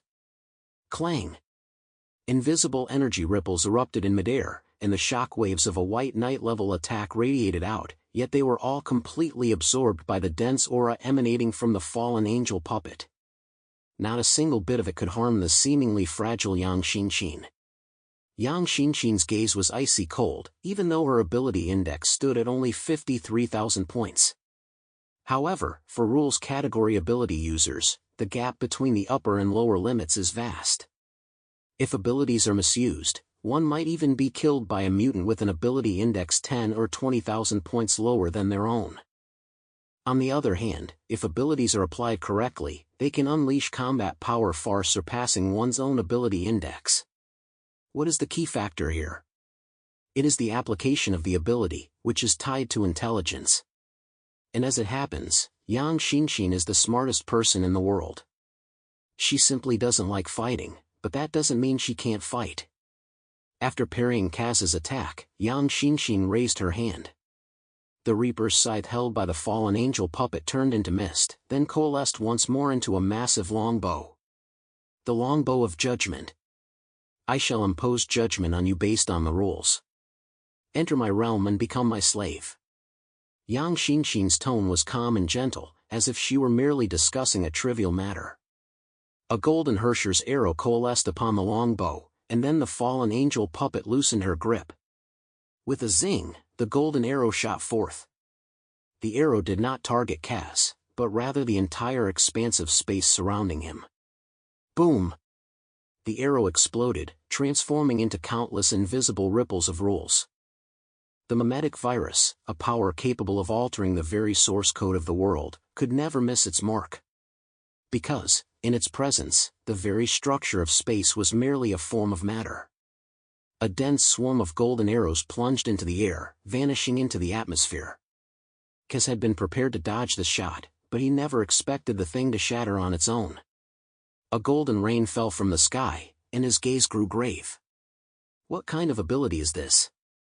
Is it a rules category ability, or a nature type ability? Kaz, still moving at high speed, was still puzzled when he suddenly felt as if his body had crashed into a wall. The air, which had been light and airy, became harder than steel in that instant. And from all directions, it rapidly compressed in on his body. It was too sudden, with no warning at all. No matter how fully on guard Kaz was, he could never have imagined that the surrounding air would suddenly attack him. Cough. Cough cough. Kaz covered his throat in terror. He was horrified to discover he couldn't breathe. The surrounding air molecules had been forcibly locked in place by Yang Xinxin's rules, ceasing to flow and no longer entering his lungs. They had even transformed into an indestructible, transparent coffin clinging tightly to his skin. No matter how fast you are, inside solidified amber, you're nothing more than a motionless insect. Yang Xinxin pushed her glasses up, her tone as cold as ice. It was over in the blink of an eye. The two white knight-level powerhouses of the Ula clan, one plunged into a frenzied nightmare, the other suffocating inside an air prison. The entire arena fell deathly silent. The rest of the team looked at Ho-Tu and Yang Xinxin with complex expressions, their gazes now tinged with gravity. In the past, they had only known of Zhang Yi's prowess, but because his brilliance was so overwhelming, others had gone unnoticed. Yet now it seemed that Huashu Kingdom was truly a land of hidden talents. As for King Arthur, Saladin, and the others, their expressions were one of numb resignation. They had already come to terms with reality. It was one thing to be unable to defeat Zhang Yi in the past, but now they'd likely struggle even against Ho-Tu. As for Yang Xinxin? Sorry, but even if Yang Xinxin had no supernatural abilities and was just an ordinary person, they wouldn't dare provoke her. Because this woman could instill fear in you simply by using her wits. Seeing his two trusted lieutenants at a disadvantage, Hulan, standing atop the altar, wore a frozen expression on his dog-like face. He never would have imagined that these two seemingly unremarkable sixth-generation humans possessed such bizarre and powerful abilities. Useless. You're all useless. This was simply too humiliating. Being unable to defeat the enemy was bad enough, but now they were clearly being taken down with ease. How could this not enrage a proud Ula clan warrior? Hulan roared in fury and was forced to halt his attempt to crack the world core. He raised his golden scepter, his body radiating a surging aura of death. The golden sacred armor he wore reflected the sunlight, creating a blinding glare. It seems I'll have to take matters into my own hands and send you both to the endless abyss. Is that so? Zhang Yi's voice suddenly echoed eerily in his ear. Hulan's body trembled. When did that happen? He whipped his head around, only to find that Zhang Yi was no longer where he had been. At some unknown moment, the man clad in black and white battle armor had already stepped onto the altar, standing right beside him. One hand rested lightly on his shoulder as he turned his face toward him, gazing with a smirk. The formless void realm, a 5-kilometer space within which all matter can be instantly teleported. Since your men have all withdrawn, let's not waste any more time. Zhang Yi looked at him, a flash of sharpness gleaming in his dark eyes. We outnumber you. Continuing this fight won't do you any good. For the sake of us both being part of the alliance of 10,000 races, I'll let you leave unharmed. How does that sound? Zhang Yi's tone was utterly calm. It was a threat, yet he did not come across as overbearing. On the black mountaintop, gales howled, whipping up clouds of mist that resembled piles of snow. As the two white knights, Wantu and Kaz, were suppressed by Ho-Tu and Yang Xinxin with lightning-fast precision, the air around the altar seemed to freeze solid. The powerful figures of the Spirit Clan and the Sea Abyss Clan, who had been watching from the sidelines, and even planning to take advantage of the chaos, now instinctively stepped back a few paces. When gods fight, mortals suffer.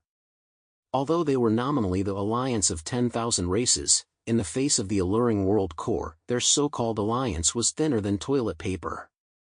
Zhang Yi slowly withdrew his gaze from his companions and turned it toward the figure of the jackal-headed man still standing in the center of the altar, staff in hand.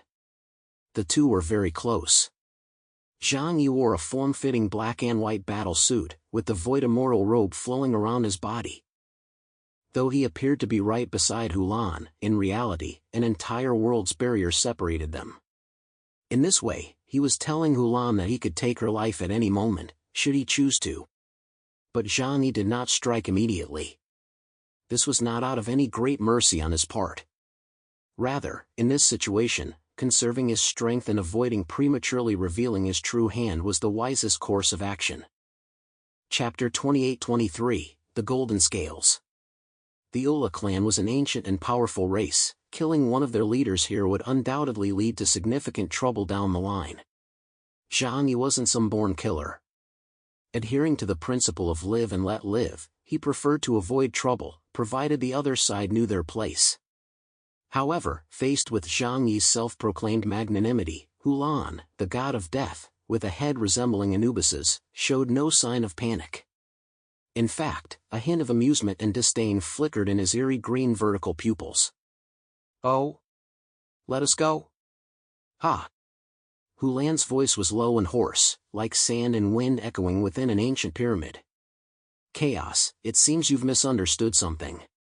He slowly raised the golden scepter in his hand, pointing it at Zhang Yi, then let his gaze sweep coldly over Luo Qiao, Shun Feng, and the others behind Zhang Yi.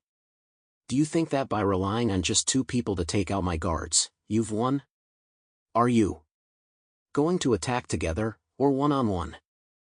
At these words, the entire crowd gasped in shock.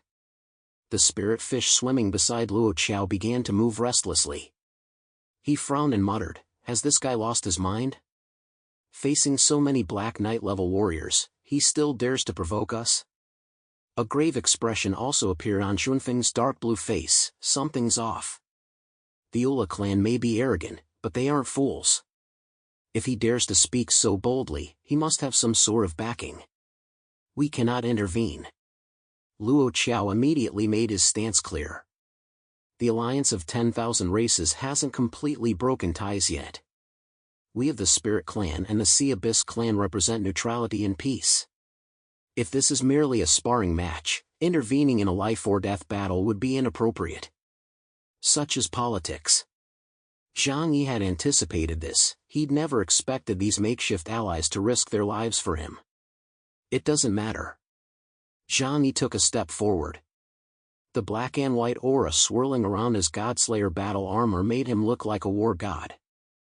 "I can handle you all by myself." "All by yourself?" Hulan let out a strange laugh. There was no anger at being underestimated in that laugh. Instead, it exuded a sense of calm confidence that he was in complete control. "It doesn't matter. Whether you're alone or all of you come at me together. It makes no difference to me." At those words, Zhang Yi's eyebrows arched slightly. "No difference? In this physical world where power levels and numbers matter, how could there be no difference?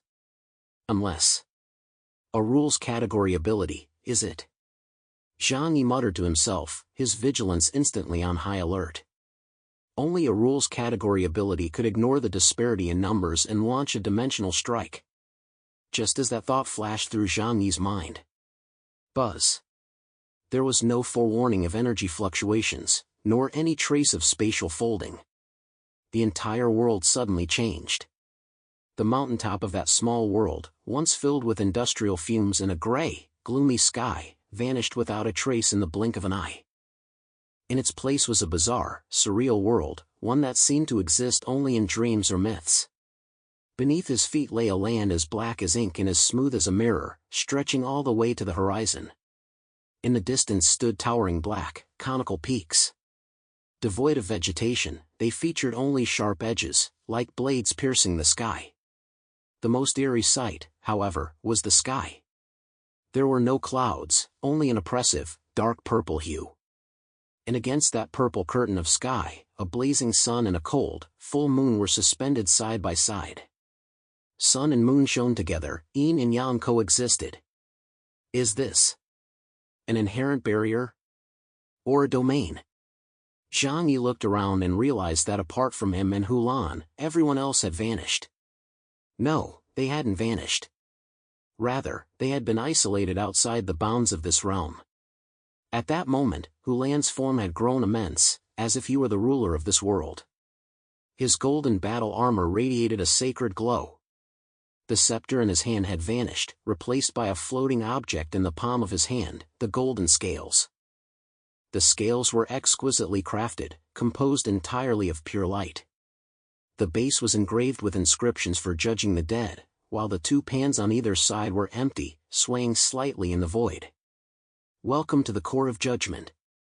Hulan's voice became ethereal and majestic, as if echoing from all directions at once. I am Hulan, the Grim Reaper. As the messenger who adjudicates life, my ability falls under the rules category. According to the Creator's laws, before activating my ability, I must explain the rules to the one undergoing judgment. This is the price of rules category abilities, binding words and transparency. The more powerful the rule, the more stringent the conditions for its activation. Zhang Yi said nothing, merely gazing at him coldly while secretly mobilizing all the power within his body. But to his alarm, within this realm, both time and space seemed to have become extremely sluggish, as if suppressed by some higher dimensional force. Listen carefully, mortal. Hulan raised the scales in his hand, pointing them at Zhang Yi. These are the scales of truth. On the left side of the scales lies me, the power of my supernatural abilities and the weight of my soul as the judge.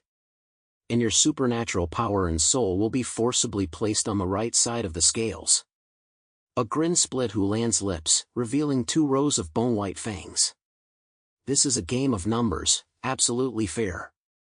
If you are weaker than me, even by the slightest margin, the scales will tip in my favor. You will be instantly executed by the rules, your soul sucked into the gates of hell behind you, where you will endure eternal torment in the endless purgatory until you are reduced to ashes.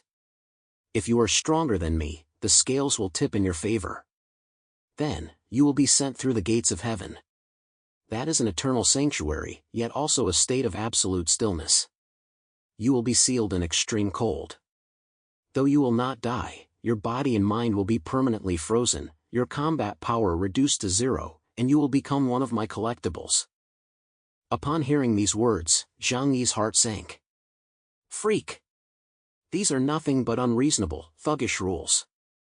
Whoever is weaker than him dies outright, whoever is stronger is sealed away. So regardless of strength, once you enter this realm, there's no good outcome? This isn't a judgment, it's clearly a one-sided execution. However, Zhang Yi didn't fully believe what Hulan had said.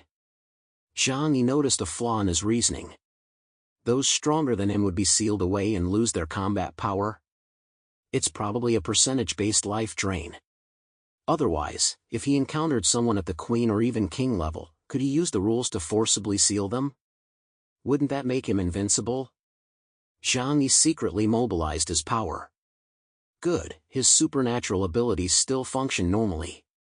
Protected by the void immortal robe, Zhang Yi wasn't in a hurry to counterattack. Instead, he planned to observe his opponent's abilities a little longer.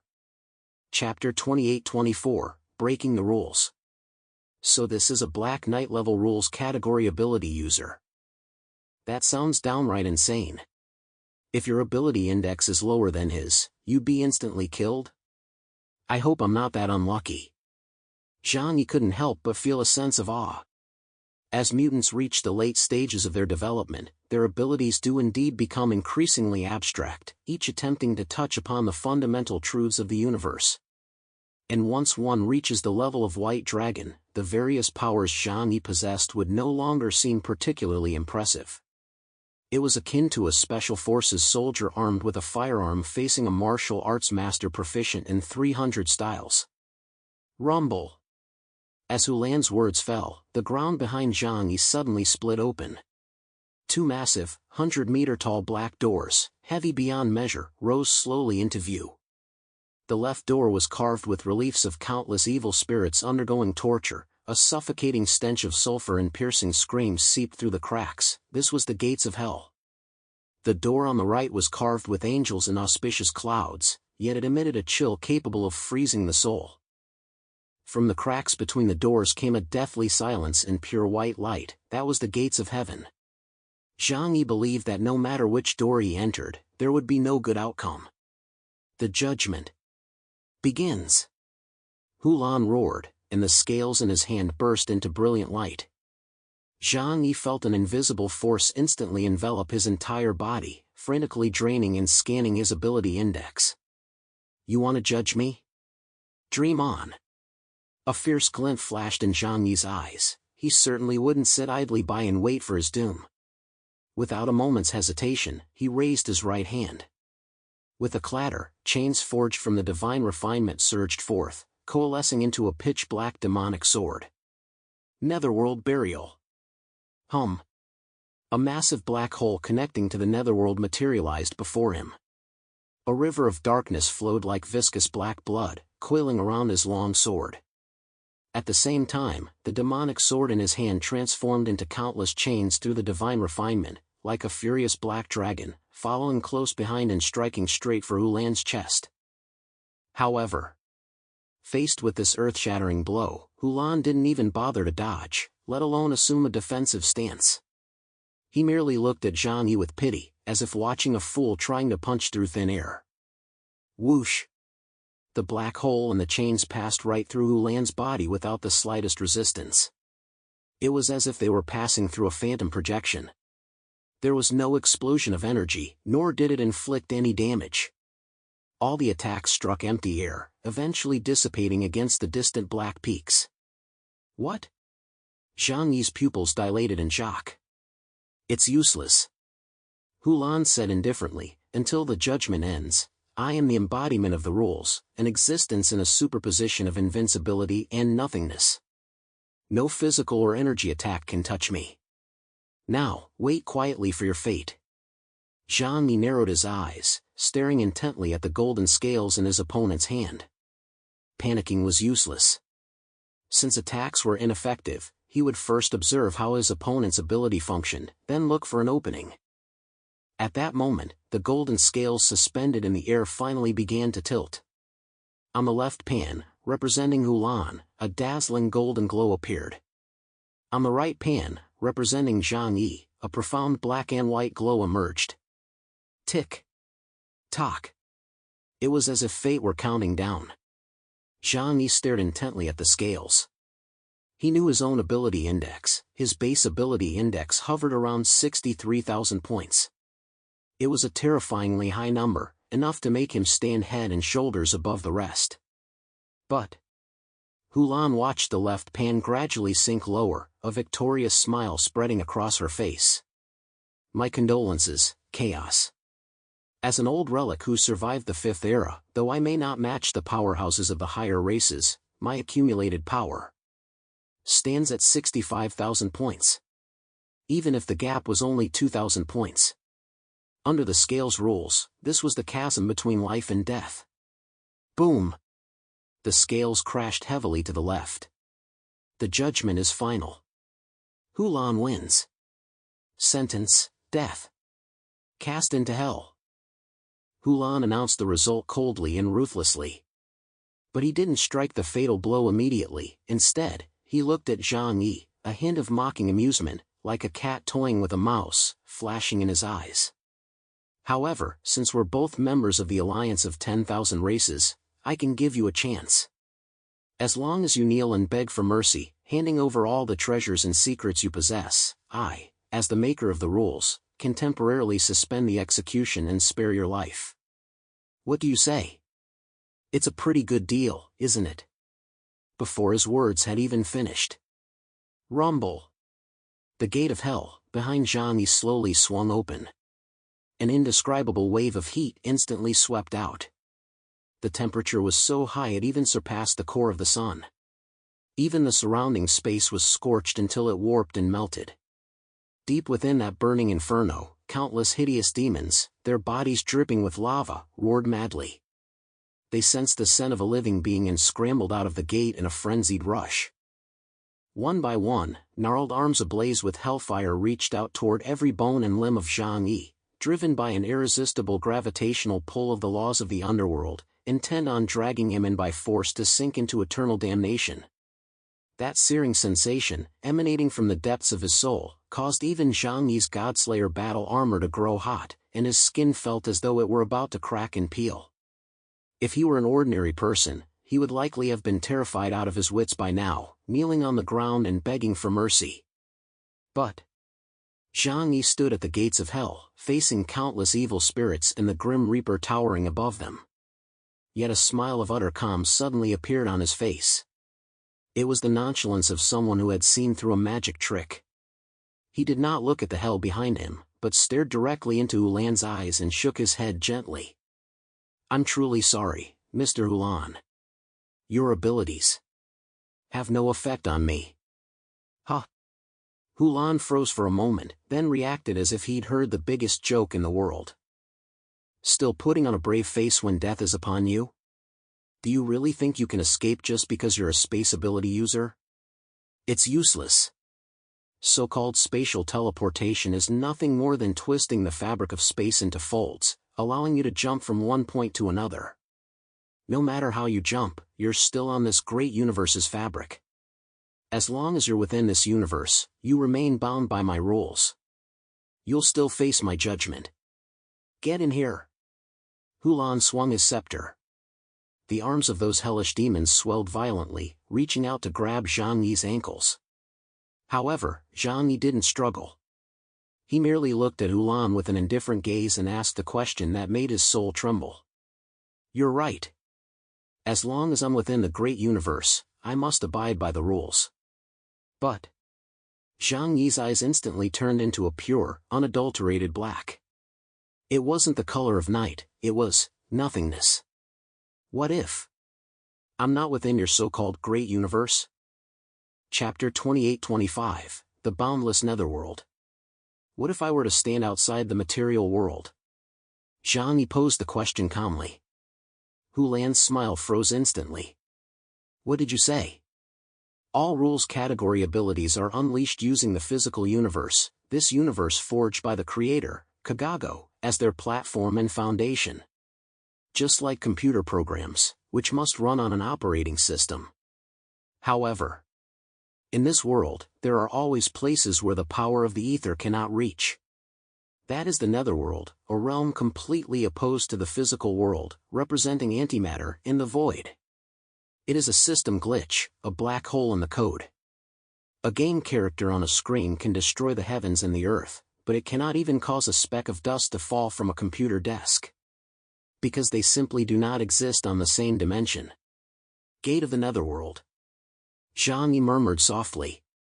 Boom! Centered at Zhang Yi's feet, a colossal black hole, seemingly capable of devouring the heavens and earth, suddenly gaped open. It was no ordinary black hole, it was the gateway to the netherworld, an ocean of antimatter. The moment this power manifested, the entire court of judgment space began to tremble violently, as if it had encountered its natural enemy. Those hellish demons, formed from the rules themselves, that had seized Zhang Yi's ankles, the instant they touched this power of the netherworld. They didn't even have time to scream. It was as if snowflakes had fallen into lava. Pfft! They were instantly reduced to ashes. No, not even ashes remained, they were erased from existence entirely. Zhang Yi stood right in the center of the black hole, the gates of hell behind him crumbling under the corruption of the netherworld. He resembled a demonic god from the void, gazing coldly at the golden scales teetering above his head. Your rules may constrain the beings of this world. But can you control those from the void? Disintegration. Total disintegration. Through Ulan's vertical wolf-like pupils, flickering with eerie green ghostly flames, the core of judgment, he had once taken such pride in was undergoing an unprecedented catastrophe. Those indestructible black peaks, built upon the rules, upon touching the black void spreading from Zhang Yi's feet, were like snow under the scorching sun, they skipped the melting process entirely and simply ceased to exist. And that gate of hell, symbolizing the ultimate punishment, along with the countless evil spirits within it craving the flesh and blood of living beings, had now become the most pitiful victims. The infernal flames they took such pride in appeared so feeble and laughable in the face of the void, that cold, silent abyss of the netherworld that signified the end of the universe. This is impossible. Hulan let out a roar of disbelief, his voice shrill and distorted by utter shock. My scales of judgment are absolute laws founded upon the fundamental logic of the universe. In this material universe, anyone whose supernatural ability index falls short of mine must face judgment. You! What on earth have you done? He stared intently at Zhang Yi, who stood unscathed in the center of the black hole, his gaze as if looking upon a monster. You're not using supernatural power. This isn't the power of the ether at all. Is this the power of the superuniverse that you've mastered? Hulan finally uttered the word that made his very soul tremble. As one of the Ula clan's most powerful beings, he was no ignorant fool. In ancient legends, there indeed existed a power capable of breaking the universe's closed loop and connecting to the world beyond the wall. It was the ultimate key coveted by all races seeking evolution, a means to shatter the shackles of the self and unlock the true essence of power. But he had never witnessed it. For that was a realm even the emperors might not be able to reach. Correct. Too bad there's no prize. Zhang Yi stood above the void, the black hole behind him spinning slowly, as if he were a god bearing the abyss on his back. His expression was calm, he was not surprised by Hulan's shock. Although Hulan was a Black Knight, he had long been active on the other side of Earth. He might have heard rumors of the earth-shattering war of the 5 clans in the Huashu Kingdom, but he had absolutely no first-hand experience of it. In his mind, Zhang Yi was nothing more than a rising star who'd simply had a bit of luck. It wasn't until this very moment, when that void-like aura capable of devouring even the rules itself swept toward him, that Hulan truly realized just how terrifying the man standing before him truly was. I refuse to believe it.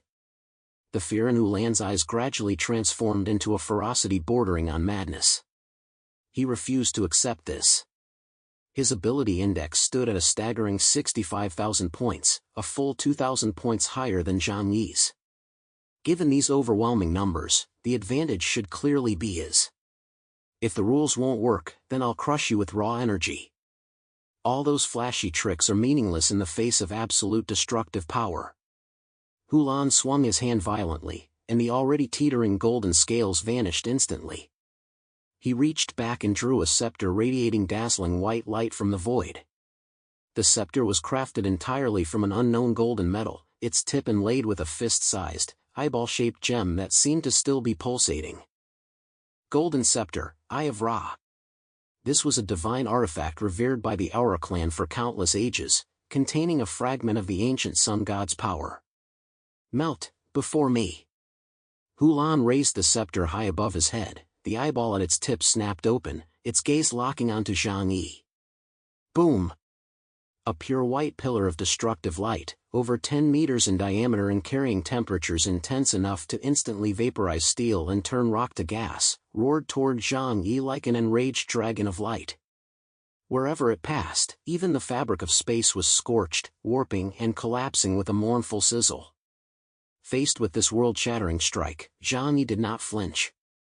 Or rather, at this distance, an attack traveling at the speed of light was simply impossible to dodge by conventional means. Void Immortal Robe, full activation. With a single thought, the black and white radiance on Zhang Yi's body surged instantly. The translucent robe, shimmering with starlight, materialized around him like a flowing curtain of water, attempting to deflect and absorb this terrifying thermal energy. Sizzle, sizzle, sizzle. The beam of light slammed into the void immortal robe, emitting a bone-chilling sound as energy dissipated. If it had been an ordinary energy attack, the void immortal robe would have deflected it long ago. But this time, Hulan's attack was far too powerful. It was extreme heat and destructive force in their purest form, fused with the full power burst of a powerhouse with an ability index of 65,000. Zhang Yi's brows furrowed slightly. He saw cracks actually appearing on the surface of the void immortal robe, and immediately afterward, layer after layer of defensive ripples were forcibly pierced through. See that? This is power. Hulan sneered coldly, defense. Or perhaps energy application techniques? It's all merely a manifestation of the ether. There's no such thing as absolute defense in this world. If you can't pierce through a defense, it simply means your attack isn't powerful enough. Chapter 28-26, The Eye of Ra. Under the sun's radiance, all shall be reduced to ashes. Hulan, holding the golden scepter, roared these words. He had to prove that he could defeat Zhang Yi to uphold the pride of the Ula clan's elite. The Eye of Ra, embedded in the golden scepter, was a living entity, a biological weapon, much like the divine refinement and the god-slaying bow, forged from a powerful ancient creature. Its defining characteristic was the release of extreme thermal energy. It seemed the white beam of light was about to burn through the defense and strike Zhang Yi's body. Yet, not a trace of panic crossed Zhang Yi's face. The void immortal robe was merely his outermost layer of defense, but it was not his only protection.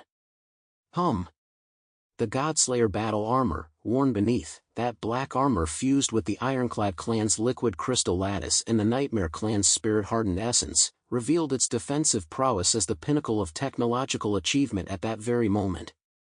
The black stream of light instantly solidified, forming an absolutely smooth, mirror-like shield. Boom!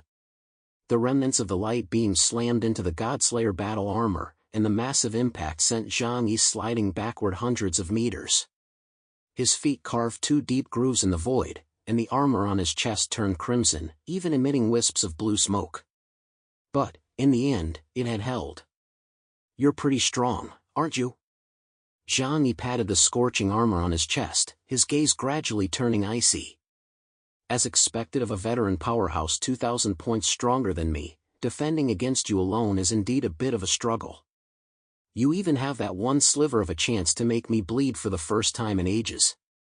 In that case. Zhang Yi snapped his head up, the black hole and pendulum in his eyes lighting up simultaneously. I'll have to bring out some real firepower to play along with you. He would no longer stand there passively taking blows. He chose to go on the offensive. Domain activation, infinite sword domain. Clang. Clang. Clang. Countless icy sword energy shot skyward, instantly blanketing this shattered battlefield. But this time, the sword domain wasn't meant for attack, it was meant to create distance. Using the sword energy as cover, Zhang Yi's figure retreated violently, instantly putting tens of thousands of meters between himself and Hulan. Trying to run? What's the meaning of this? Hulan froze for a moment. It was clearly the other party who had deployed the space domain, so why, within his own domain, would he choose to retreat instead of using his home field advantage to engage in close combat? For a moment, Hulan couldn't fathom Zhang Yi's intentions, so he chose to remain cautiously in place. But soon, he could no longer see Zhang Yi. Zhang Yi had been steadily increasing the distance between them until it exceeded 100 kilometers. They were completely out of sight of each other, and Hulan even began to suspect that Zhang Yi really intended to flee. But once Zhang Yi felt the distance was sufficient, he stopped and turned to look back. There, suspended in the void, the man slowly raised his hand and drew a weapon so immense it took one's breath away from the black rift in the void. The god-slaying bow.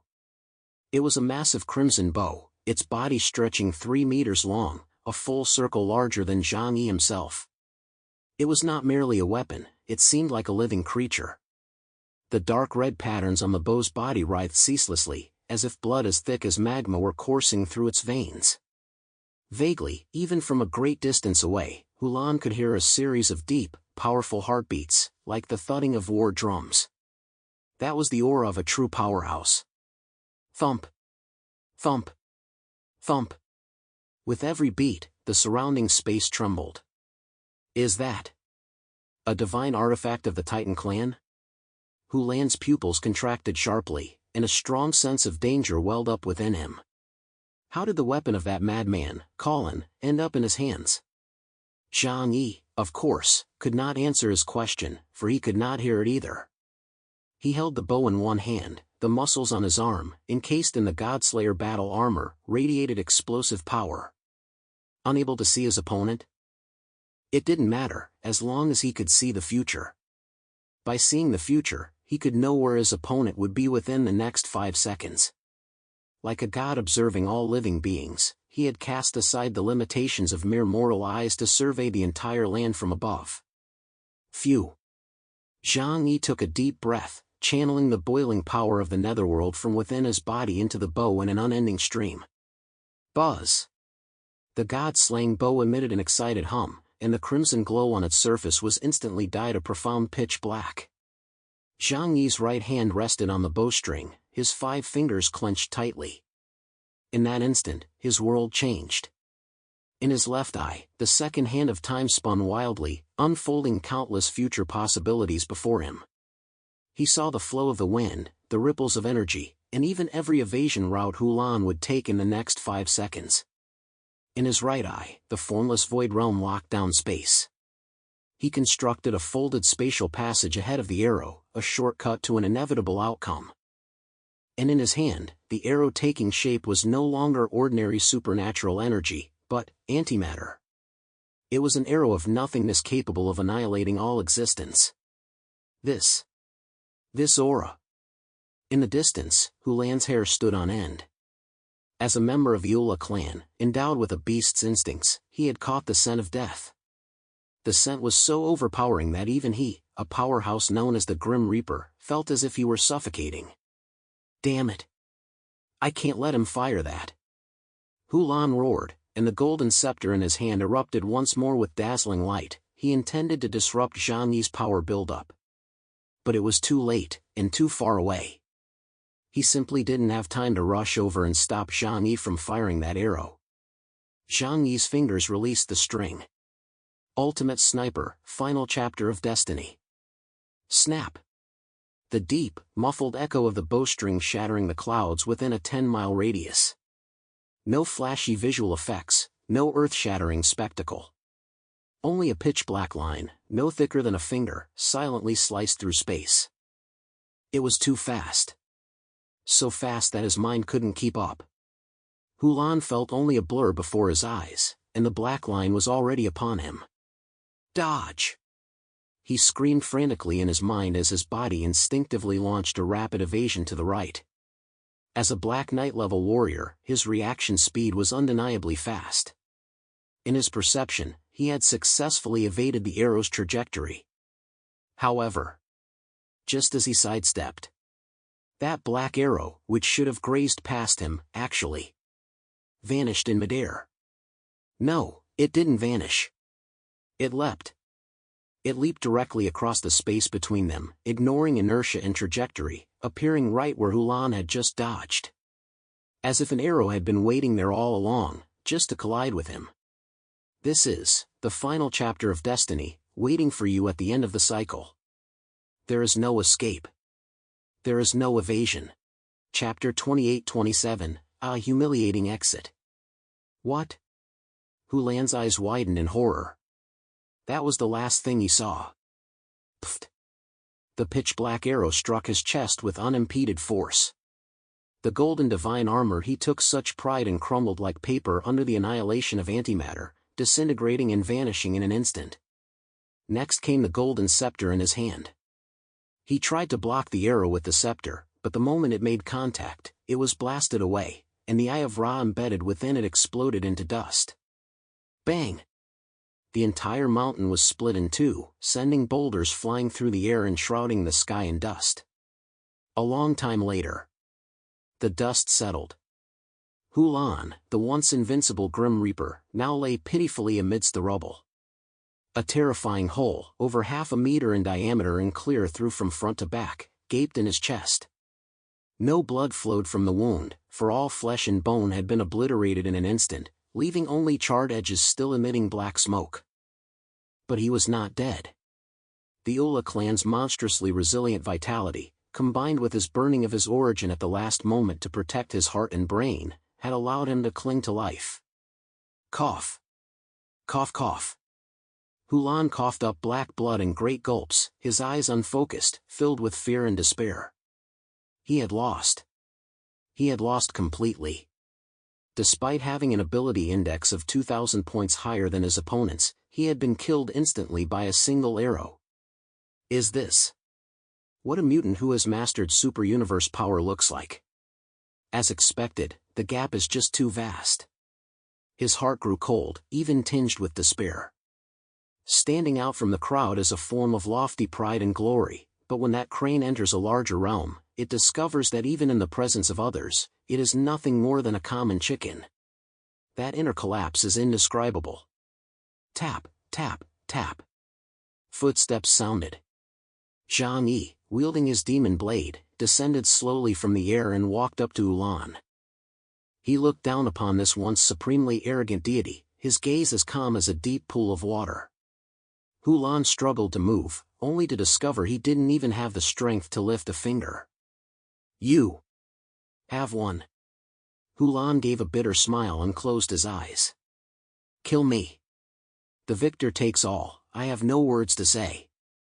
However, the expected blow never came.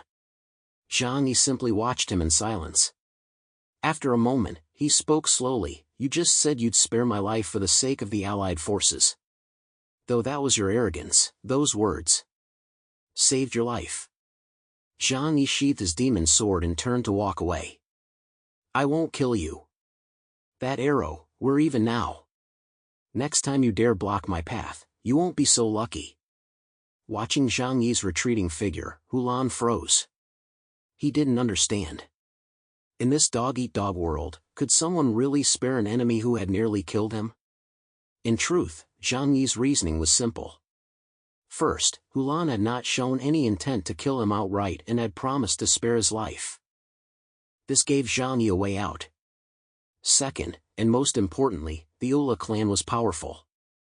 It was a mighty ancient civilization whose overall strength surpassed that of the 5 great clans. Although Zhang Yi did not fear the Ula clan, he was an extremely logical and pragmatic man. Killing Ulan here would serve no practical purpose beyond venting his anger. On the contrary, it would thoroughly enrage the Ula clan and create a powerful moral enemy for himself. In a place as treacherous as the Starry Sky Passage, every additional mortal enemy means one more layer of danger. Since he had already secured the world core, established his authority, and subdued his opponent, there was no need to push things to the extreme. Cough. Chaos. Ulan watched that retreating figure as the venom in his eyes gradually faded, replaced by a complex emotion, a sense of awe toward a true powerhouse. As Zhang Yi stepped out of that shattered battlefield, the battle outside had already concluded.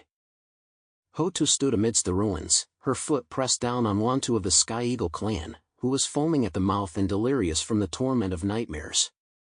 On the other side, Yang Xinshin sat atop Flower's back, fiddling with the data terminal in her hand. Not far ahead of her, Kaz, the Shadow Hunter, renowned for his speed, knelt on the ground, clutching his throat with both hands. His face was purple and swollen as he gasped greedily for air. Just moments ago, Yang Xinshin had lifted the solidification of the air. Neither of them had struggled much to win, though Yang Xinshin's victory had clearly been the easier of the two. Like Zhang Yi, she was an ability user who had undergone the baptism of the Sea of Spirit and awakened the power of the super-universe. The ability to alter the fundamental code of the universe was a natural-born glitch. And her mind was an even more terrifying glitch. Seeing Zhang Yi emerge, both of them turned to look at him simultaneously. All taken care of? Yang Xinshin asked with a smile. Zhang Yi nodded. After the domain behind him dissipated, Ulan's body looked as if it were about to shatter, yet he was clinging to life through the force of medication. It wouldn't be long before he regained his mobility.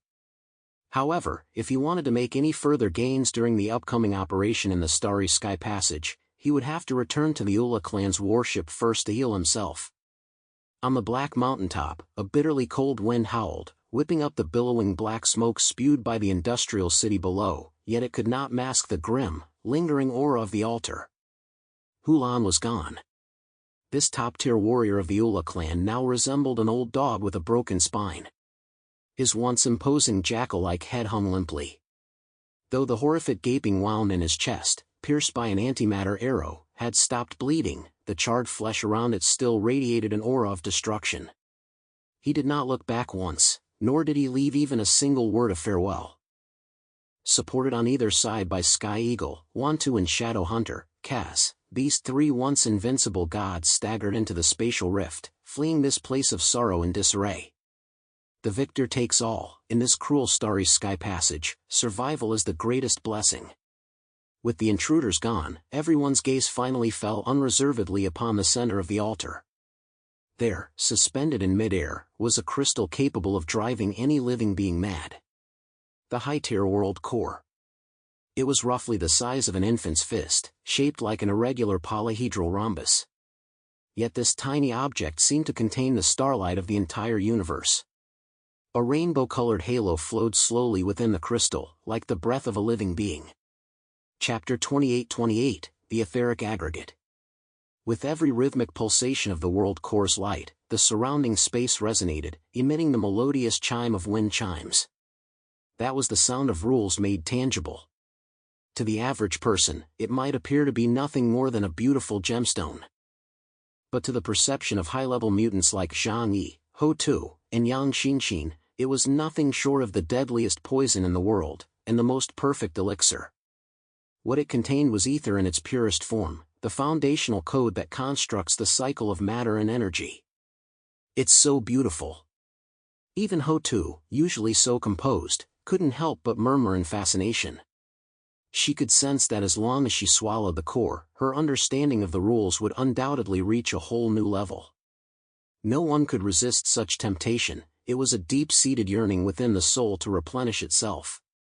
If every sentient being is a fragment of the Creator, then they naturally possess an instinctive desire to become the original entity. And every fusion of an ether fragment is a step toward growth.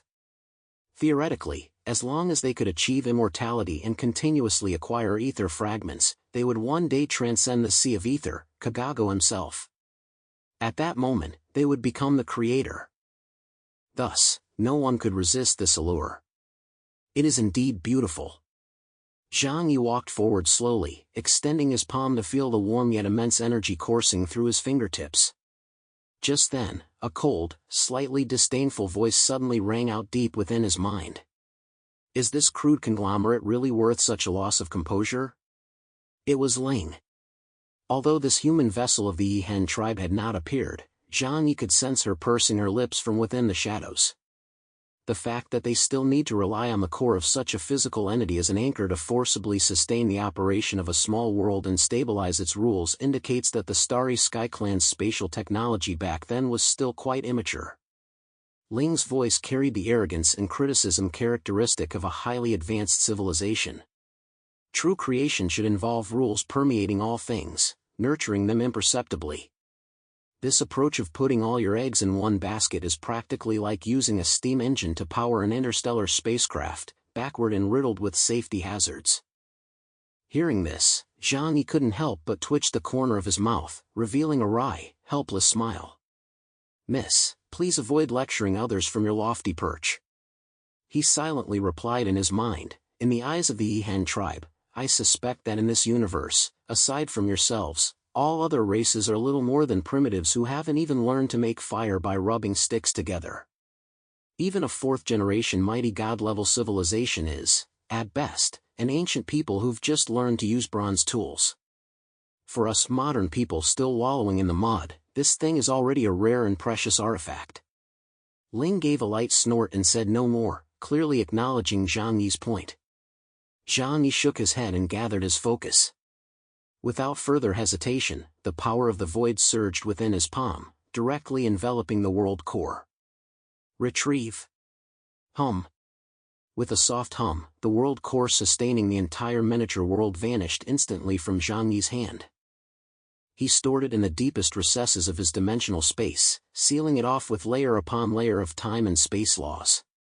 As the core disappeared, the black mountain beneath his feet trembled slightly, and the clouds in the sky grew even darker, as if this world had lost its heart and was slowly heading toward decline.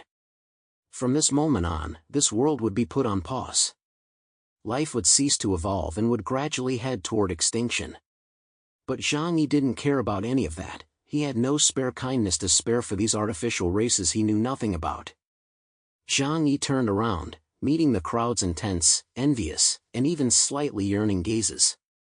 Even powerhouses of Luo Qiao and Xunfeng's caliber were staring with intense envy.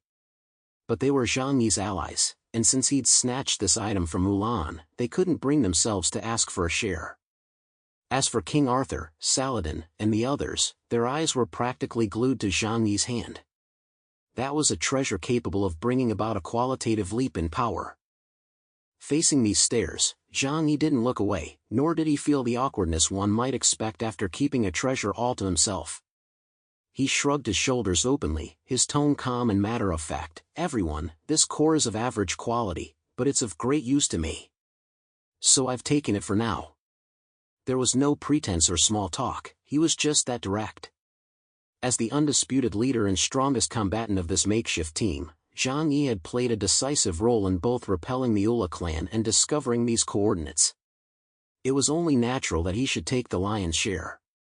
King Arthur and Saladin exchanged a glance, the light in their eyes dimmed slightly, but they quickly regained their composure.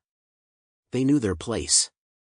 Without Zhang Yi, they wouldn't have even gotten their hands on the core, they'd likely have perished at Ulan's hands just moments ago. That goes without saying. Saladin bowed slightly, his voice hoarse. The spoils belong to the strongest, that is an immutable truth. Lord Chaos contributed the most, it rightfully belongs to you. King Arthur nodded as well, we're just lucky to get a small share of the spoils. Though he said this, a sense of disappointment was inevitable. Zhang Yi took in everyone's expressions. He smiled and changed the subject. However, since we're all in this together, I won't let you make the trip for nothing. In the Starry Sky Passage, spherical microworlds are as common as dirt. While there aren't many advanced worlds like this one that have nurtured a complete civilization, there are plenty of worlds still in the early stages of evolution that possess small world cores. Zhang Yi's gaze swept over his allies from the 6th generation, and he made a promise. From now on, if we encounter a small world core of slightly lower quality or with a single attribute, I'll give priority to you. After all, when it comes to energy, more isn't always better. This advanced world core will keep me occupied for quite some time. You can't bite off more than you can chew, and I have to consider my own capacity limits. That was the truth. A mutant's body is like a vessel. Although it can be expanded through cultivation, pouring in too much high-concentration ether in a short period will only lead to an explosive death, or, like that Omega Echo, turn one into an out-of-control monster. Hearing Zhang Yi's words, the previously somewhat low morale instantly soared. Really? Morgan's eyes lit up as he rubbed the gold ring on his finger. That's great news. I'm not picky, even the smaller ones will do. Thank you, Lord Chaos. King Arthur's face also lit up with joy. With Zhang Yi's word alone, their trip had been well worth it. Following the big brother around really does pay off. Chapter 28-29, The Scavenger. Zhang Yi also made sure to inform representatives from the allied races, such as the Construct Clan, the Spirit Clan, and the Sea Abyss Clan, that he would help them obtain the World Core. He wasn't foolish enough to keep it all to himself, these races were powerful and possessed many extraordinary abilities. In the operations to come, these races might prove to be of great assistance to him. Luo Qiao, Xunfeng, and the others nodded, their gazes toward Zhang Yi growing much more gentle. After all, judging by the strength Zhang Yi's team had demonstrated, they were clearly superior to them. With such powerful allies treating them with such humility, what grounds did they have for complaints? Zhang Yi's maneuver had allowed him to secure the benefits while giving everyone hope, no one felt slighted. He had truly mastered the art of balance. Just as everyone was lost in their hopeful visions of the future.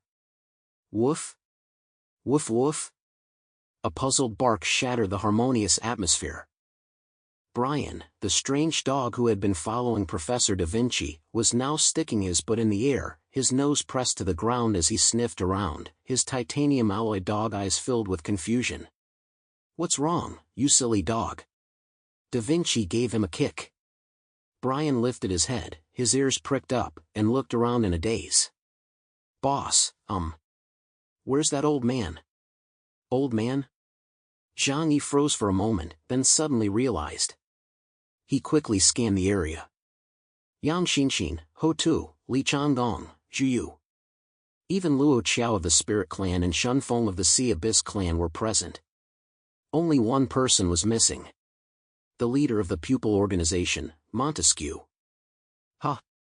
Zhang Yi furrowed his brow, a flash of surprise crossing his eyes. If Brian hadn't reminded him, he would have completely overlooked this person's presence. That old man who'd lived for 2,000 years had an incredibly low presence. He was like a shadow that could vanish at any moment, always standing silently at the back of the group, saying nothing, doing nothing, his breathing barely audible. Throughout the entire process of confronting the Ula clan, fighting them, and even dividing the spoils, not a single person had noticed when he'd disappeared. When did he disappear? Zhang Yi asked, frowning. No idea. Fatty Su scratched his head. Everyone was watching you. Ahem, watching you go head-to-head with that dog-headed guy. No one paid any attention to that old man. Yang Xinxin immediately pulled up the battle recorder's replay and began a quick search. Found it. The screen froze. It was the exact moment Zhang Yi opened the spatial gate and led the group into this small world. Montesquieu, who was at the back of the group, did not step through that gate. He stood outside, adjusted his black top hat, made a silent farewell gesture toward the group's retreating backs, and then turned and walked toward the chaotic main battlefield in the Starry Sky Passage. He didn't come in. Yang Xinxin's dark eyes flashed with an unusual light. He did it on purpose. Everyone was baffled. Has that old man lost his mind? The place is swarming with purifiers and rampaging monsters. He's wandering out there alone, doesn't he want to live? Morgan couldn't understand it. Zhang Yi, however, narrowed his eyes, watching the lonely, hunched figure in the footage. No. That's Montesquieu. An old fox who's managed to survive the church's hunt for 2,000 years, he values his life more than anyone. He's personally come out for the first time in ages, he's certainly not here just to be a spectator. Zhang Yi pondered for a moment, then waved his hand. Let him be. Everyone has their own secrets and their own motives.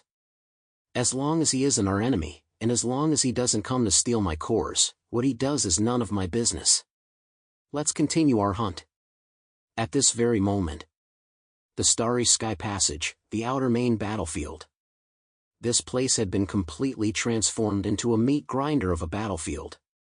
Although the 6 great emperors had slain the Omega Echo and penetrated deep into the core area, the mess they left behind continued to escalate.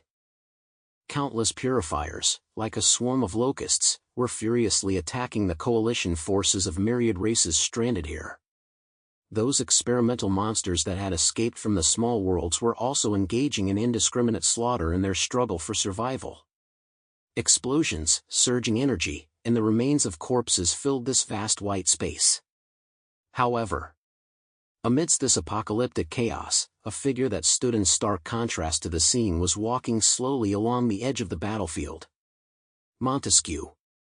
He was still clad in that old-fashioned black suit, utterly out of place, leaning on his polished cane. He walked step by step, his pace slow and unhurried, as if strolling through his own backyard. Strangely enough, whether it was the purifiers, who were extremely sensitive to energy, the bloodthirsty Tyrannosaur clan warriors, or those frenzied monsters, not a single one could see him. Even when a massive tentacled monster swept over his head, the wind pressure lifting the hem of his coat, the creature showed no sign of noticing him, as if he were nothing but a puff of air. He was nothing but a wandering soul. A ghost forgotten by the world, overlooked by the laws of causality. So this is the scent of destruction. Montesquieu stopped in his tracks, standing beside the wreckage of a recently destroyed spaceship. There, dozens of warriors from unknown races had just fallen in battle. Their bodies were already shattered, but their souls, or rather, sparks of ether, were slowly drifting away from the corpses, about to return to the cycle of the universe. That was the final radiance of life, the spirituality bestowed upon all things by the Creator. Montesquieu slowly raised his withered, bark-like hand and gently extended it forward. Dust to dust, earth to earth. But some things should not simply vanish like this. No suction force emanated from his palm, nor did he employ any known supernatural methods. Yet he seemed to be reciting some ancient, long-lost scripture.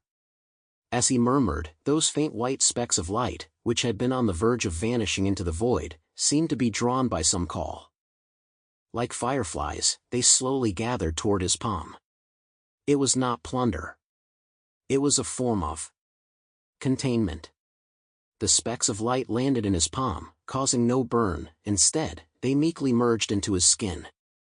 Montesquieu closed his eyes, his face taking on an expression that was almost devout, yet tinged with deep compassion.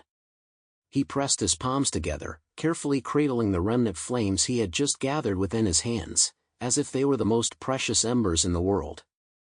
I am not the Grim Reaper, I am merely a scavenger. Before the true long night descends, I must preserve a little more light for humanity. He opened his eyes, the sky-filling flames of war and the stars were reflected in those cloudy, aged eyes. Then, he set off once more, walking toward the place where death was most concentrated. Lonely, yet resolute. Chapter 28:30, The Watcher in the Shadows. The outer regions of the starry sky passage, once a desolate, silent white wasteland, had now been reduced to a battlefield of greed and slaughter. However, this slaughter exhibited an extremely bizarre polarization. In most areas, the sounds of explosions, screams, and the roar of clashing energies rose and fell in succession. Those races that either ignored the rules or overestimated their own strength were engaged in a hopeless war of attrition against an endless stream of ethereal purifiers. Every time they unleashed a powerful attack, it drew even more and stronger transparent monsters, until they were completely devoured. Yet, in the gaps between the battlefields, a single group moved like ghosts. The 37th one. Zhang Yi stood atop the ruins of a collapsing miniature world, fingering a pale blue crystal the size of a fingernail that had just been unearthed. Though small in size, the ethereal power contained within was so pure it was intoxicating. That's it, let's move out. Without a second thought, Zhang Yi waved his hand. Black and white light swirled behind him, and the everything under heaven domain activated instantly. This domain wasn't for defense, but for deception. It simulated the energy frequencies of the surrounding environment, completely erasing the life force and supernatural fluctuations of Zhang Yi and his team. To the purifiers, who were extremely sensitive to energy, this group of several dozen people appeared as nothing more than a clump of lifeless cosmic dust, holding no value as a target. As the saying goes, even a rotten ship has 3 pounds of nails. They wouldn't be foolish enough to engage in battle with an autonomous defense force left behind by a lost mighty god-level civilization. That would be an extremely foolish act. Although eliminating the purifiers would yield a portion of the Creator's ether fragments as a reward, the cost-benefit ratio of this endeavor was far too low. Zhang Yi had no interest in it.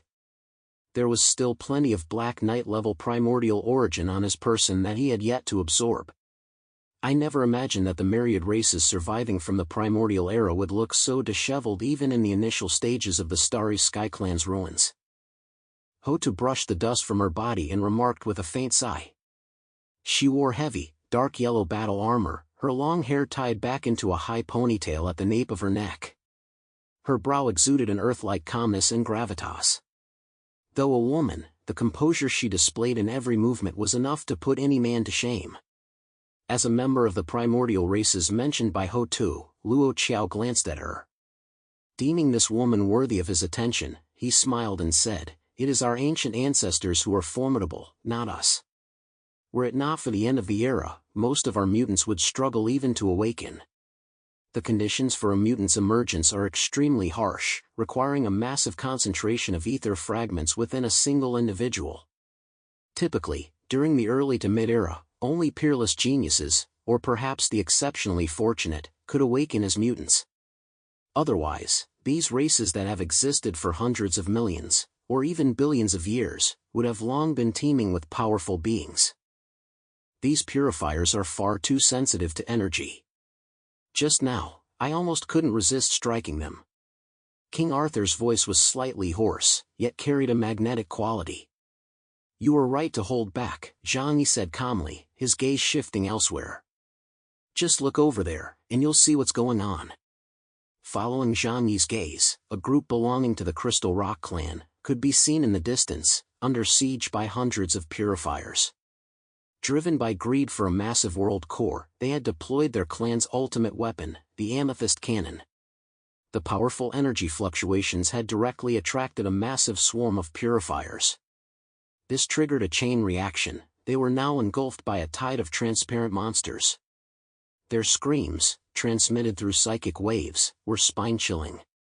Even a pig, if whipped enough, will learn to dodge. They'll soon figure out the rules of this place. Once they catch on, our exclusive business won't last long. Zhang Yi withdrew his gaze. Let's go. We've milked this place for all it's worth. The real feast lies deep within the Starry Sky Passage. Zhang Yi didn't bother to remind them of the law of Darwinism, cold and cruel, where the strongest survive. Among all the races, aside from the Deep Blue Kingdom, with whom he had friendly relations, and the Dragon Clan, his backing, he trusted no one and cared not a whit for anyone's life or death. Even the Spirit Clan and the Sea Abyss Clan standing beside him as allies today might become mortal enemies tomorrow. The fewer opponents, the better. Zhang Yi longed for Earth to return to the way it was over a decade ago, when their clan had dominated the planet for 6 generations. The group followed Zhang Yi's lead, continuing their journey deeper into everything under heaven under the cover of the vast, ever-changing landscape. 7 days passed quickly. Soon, 7 days had passed. On the vast scale of the cosmos, this was but the blink of an eye. But within the warped time and space of the Starry Sky Passage, these 7 days were a long and brutal elimination contest for the allied forces of 10,000 races. The weak perished by the hands of the purifiers, in the collapse of their microworlds, or by a cold arrow from behind. Those who survived and pressed onward were invariably the elite of major civilizations or seasoned veterans possessing special means of self-preservation. The team led by Zhang Yi maintained a steady pace, trailing behind the navigation route carved out by the 6 supreme super races, neither rushing ahead nor falling behind. Throughout the journey, Zhang Yi's nerves remained on edge. For he could clearly sense several pairs of eyes locked onto him from the darkness. They belonged to the remnants of the Spider Demon Clan, the Blood Clan, and the Nor Clan, all of whom had lost their leaders. Far from retreating out of fear, they trailed behind like a pack of hyenas that had caught the scent of blood. Though those gazes were filled with wariness, they were dominated by a venom and greed suppressed to the extreme. A bunch of brainless fools. Yang Xinxin's voice was icy, laced with a touch of sarcasm. At that moment, she wore a form-fitting silver-black combat suit, standing tall as she walked with steady strides beside Zhang Yi. Through their mental link, she spoke coldly into Zhang Yi's mind, "Brother, should we find an opportunity to just kill them all?" The way they looked at Zhang Yi infuriated Yang Xinxin, that alone was reason enough to take their lives. After all, the two sides had already torn off the mask, there was no need to spare anyone's feelings. Given Zhang Yi and Yang Xinxin's temperaments, sooner or later, they would teach their clan a harsh lesson. At best, they'd leave them crippled, at worst, they'd wipe out the entire clan. That was the price for attempting to take Zhang Yi's life. No rush. Zhang Yi glanced unobtrusively toward the rear. Killing them now would only give others ammunition to criticize us, and might even provoke intervention from the 6 great clans. Keeping them alive might allow us to use them as test cases at critical moments. No sooner had he spoken than the scene ahead underwent a sudden, dramatic change.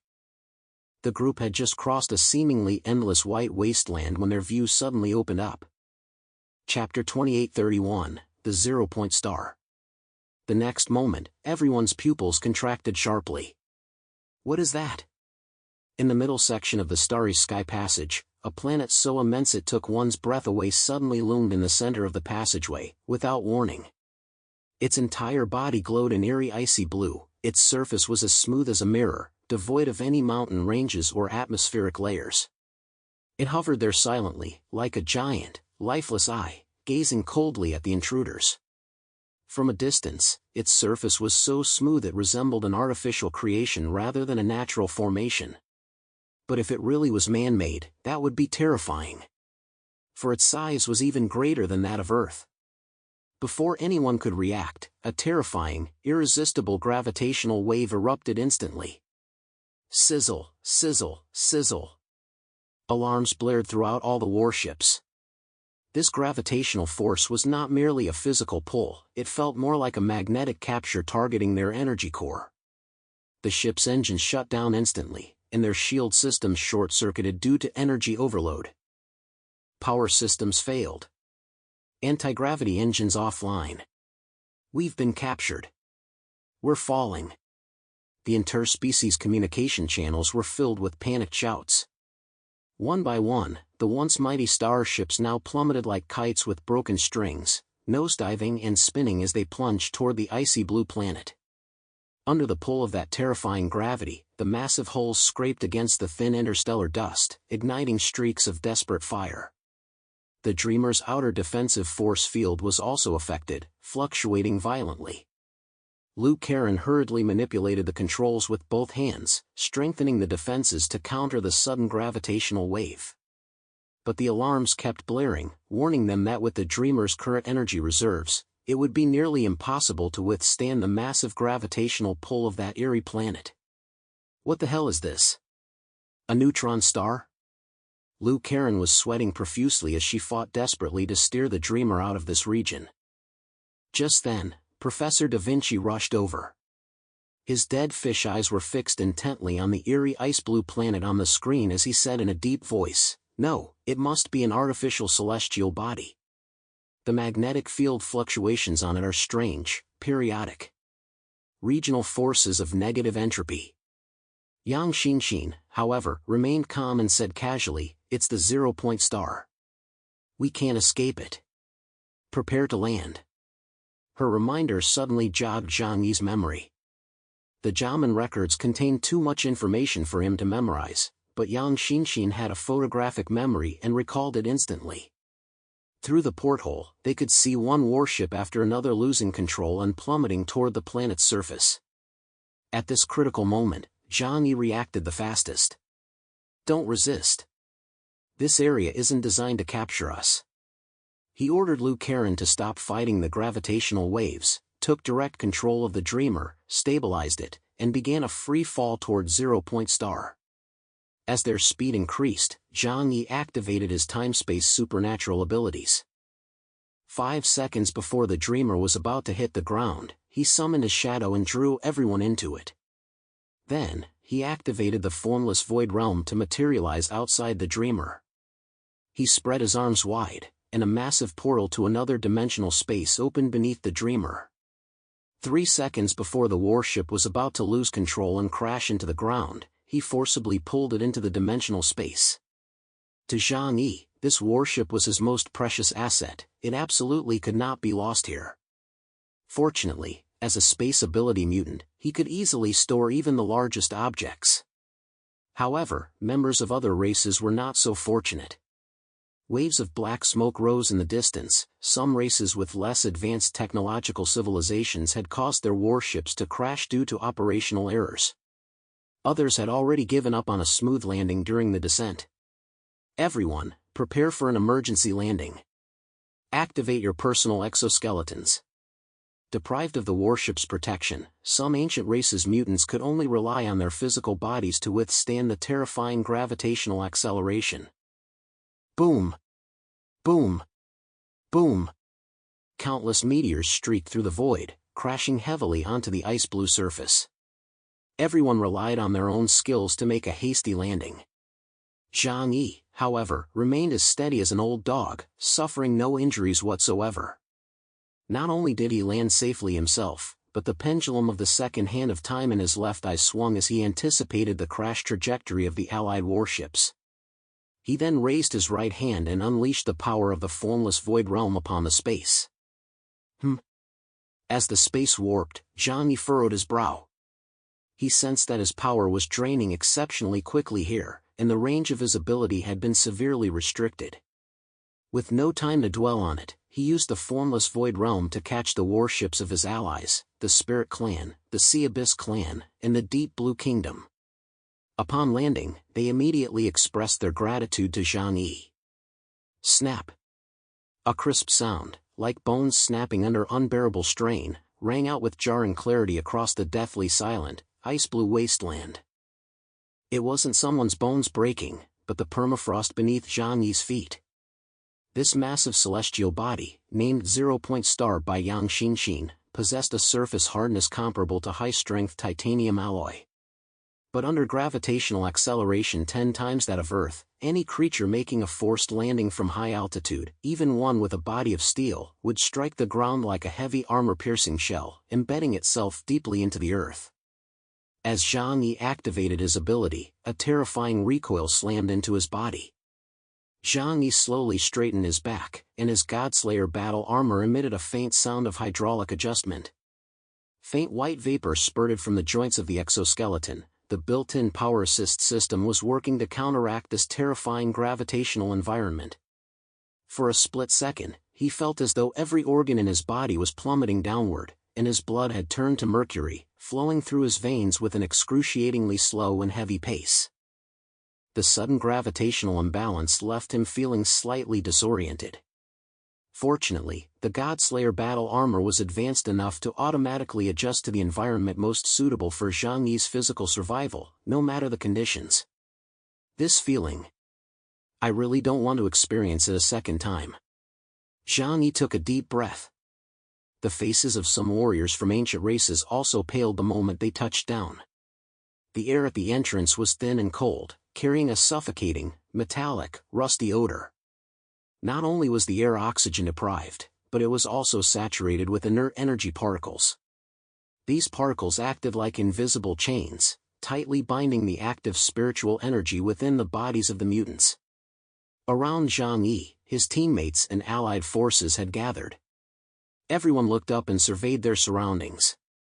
As far as the eye could see, there was a despair-inducing ice-blue expanse. Chapter 2832, The Entropy Reduction Zone. No mountain ridges, no meandering rivers, not even a breeze. The ground was as flat as a giant mirror, reflecting the faint, icy starlight from the depths of the cosmos. Beneath their feet lay not ice, but a strange, ice-blue soil, hard, dry, and devoid of even a trace of moisture. Not far away, the landscape was dotted with thousands upon thousands of impact craters, as if a meteor shower had just passed through. Those were the crash sites of other races. Ah! My leg. My leg is broken. A piercing wail echoed from a crater to the left. It was a mutant from the Windrunner clan. This race was born with light, delicate bones and excelled at flying on the wind. But in an environment with 10 times the gravity and energy restrictions, their fragile bones simply couldn't withstand the impact of their own landing. The battlesuit's intelligence system immediately scanned the surrounding environment, providing Zhang Yi with a massive amount of data.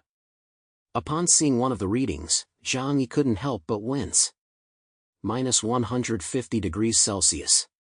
This was a temperature capable of instantly freezing even cellular activity. The Windrunner warrior's screams quickly faded, a layer of white frost covered his body, his gaze gradually glazed over, until he finally turned into an ice sculpture forever kneeling on the ground. This was the first warning shot fired by Zero-Point Star at the alliance of 10,000 races. All units, report your status. Zhang Yi said in a deep voice over the squad channel. Ho-Tu, status, good. Ho-Tu leaped out of a deep pit. She stretched her limbs, her combat boots making a dull thud as they struck the frozen ground. This gravity feels somewhat familiar to me. Though heavy, I can adapt. My supernatural ability is connected to the earth. Here, I actually feel more grounded. Nuba, status, fair. Faint flames danced around Jiyu. She was trying to use her fire-based supernatural abilities to combat the surrounding cold, but found it had little effect. The extreme cold is suppressing my flames, but the frost power within me is very active. I can use my ice-based supernatural abilities to maintain my body temperature. She exhaled softly, and the flames around her dissipated completely. Gochen, status, acceptable.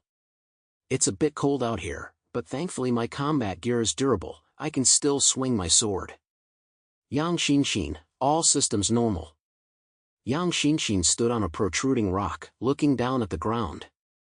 Her long legs steadied her body, her past disability was long gone, and her physical strength was now nothing to be taken lightly. After confirming that the core members were unharmed, Zhang Yi turned to Lu Karen.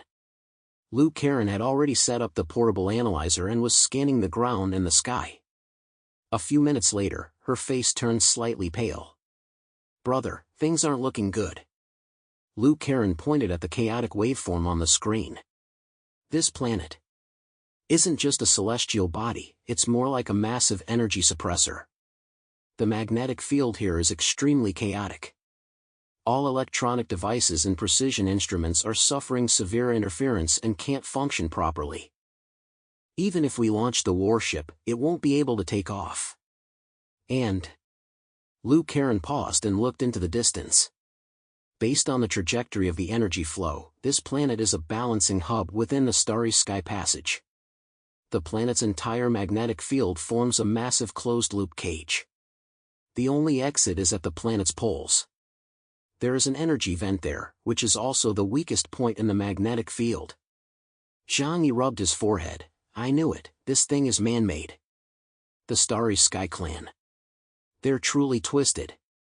Just how terrifying is the limit of a mighty god-level civilization? They were actually capable of creating an entire planet." The stronger Zhang Yi became, the deeper his reverence for the ancient mighty god-level civilizations grew. The closer he got, the more distant they felt, like gazing at a mountain range. "How far is that place you mentioned from where we are now?" Zhang Yi asked. "As the crow flies." "About 30,000 kilometers. 30,000 kilometers. In space, that would be a mere flick of the throttle for a warship. But here, not far away, a space ability user from the Spirit Clan, a race affiliated with the Dragon Clan, seemed unwilling to accept this reality. He gritted his teeth as silver light flickered around him, attempting to soar into the air and use his space shuffle ability to escape this hellhole as quickly as possible. "Rise."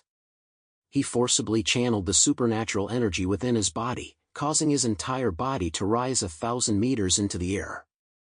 But after only a few seconds, his face turned crimson, and the veins on his forehead bulged. "No. I can't do it. The energy drain is too great." He screamed in terror, "The laws of this place are devouring my energy. It's like flying while carrying a black hole on my back. My supernatural energy is draining at a rate of 5% per second." Thud. Exhausted, he crashed to the ground, gasping for breath, his eyes filled with terror. Even chariot-level mutants could only maintain flight here for a few minutes at most before being completely drained. The Skywing clan had tried as well. They glided using their physical wings. While this was slightly better than pure energy flight, it was still extremely taxing, with every wing beat exacting a massive physical toll. The powerful and unstable gravity also created an environment that made flying races feel uncomfortable. "I'll try space teleportation." Zhang Yi observed the reactions of the others and finally decided to give it a try himself. In front of everyone, he extended his hand, attempting to open a dimensional gate. The spatial rift opened with great difficulty, but it was extremely unstable, its edges trembling constantly as if it might collapse at any moment. He did not activate the formless void realm, as that vast, domain-type ability consumed far more energy. Space shuffle was simply more efficient. Zhang Yi took a step forward and stepped into the dimensional gate. The next second, he appeared 500 meters ahead. Only 500 meters? Zhang Yi's expression darkened. Normally, a single teleportation of his would cover at least 5 kilometers. Now, it had been reduced to a mere tenth of that. And the energy consumption was 10 times what it usually was. At this rate, it wasn't even worth the effort, he might as well just run. In any case, he had his exoskeleton armor, and with the Godslayer battle armor, high-speed movement wasn't a problem for Zhang Yi. "So, we've been targeted after all." Yang Xinxin walked up beside Zhang Yi. As she surveyed the desolate ice plain around them, a stream of data flashed through her eyes, revealing a moment of realization. If I'm not mistaken, this is the entropy reduction zone. Entropy reduction, the group asked, puzzled. Simply put, it's a system of forced cooling and forced order. Yang Xinxin explained, the starry sky passage is a closed system. According to the second law of thermodynamics, entropy, or the degree of disorder, within a closed system will continuously increase, ultimately leading to heat death, that is, the system's demise and collapse. Chapter 2833, The Land Where Abilities Are Restricted. In order to keep this massive project running for billions of years without collapse, the Starry Sky Clan had to create a special node to absorb and suppress the excess energy and chaos within the entire Starry Sky Passage, forcibly reducing the entropy value. Therefore, this place suppresses all active energy. Whether it's electromagnetic waves from technology or supernatural energy from mutants, here they are all treated as sources of chaos and mercilessly suppressed. After hearing Yang Xinxin's explanation, everyone's hearts sank. In this godforsaken place, the extraordinary powers they took such pride in had been largely neutralized. So that means... King Arthur drew Excalibur, using it as a walking stick as he leaned on the ground, and said with a wry smile, "We'll have to walk there on our own 2 feet, just like cavemen." 30,000 kilometers. How long will that take? We'll walk even if we can't make it.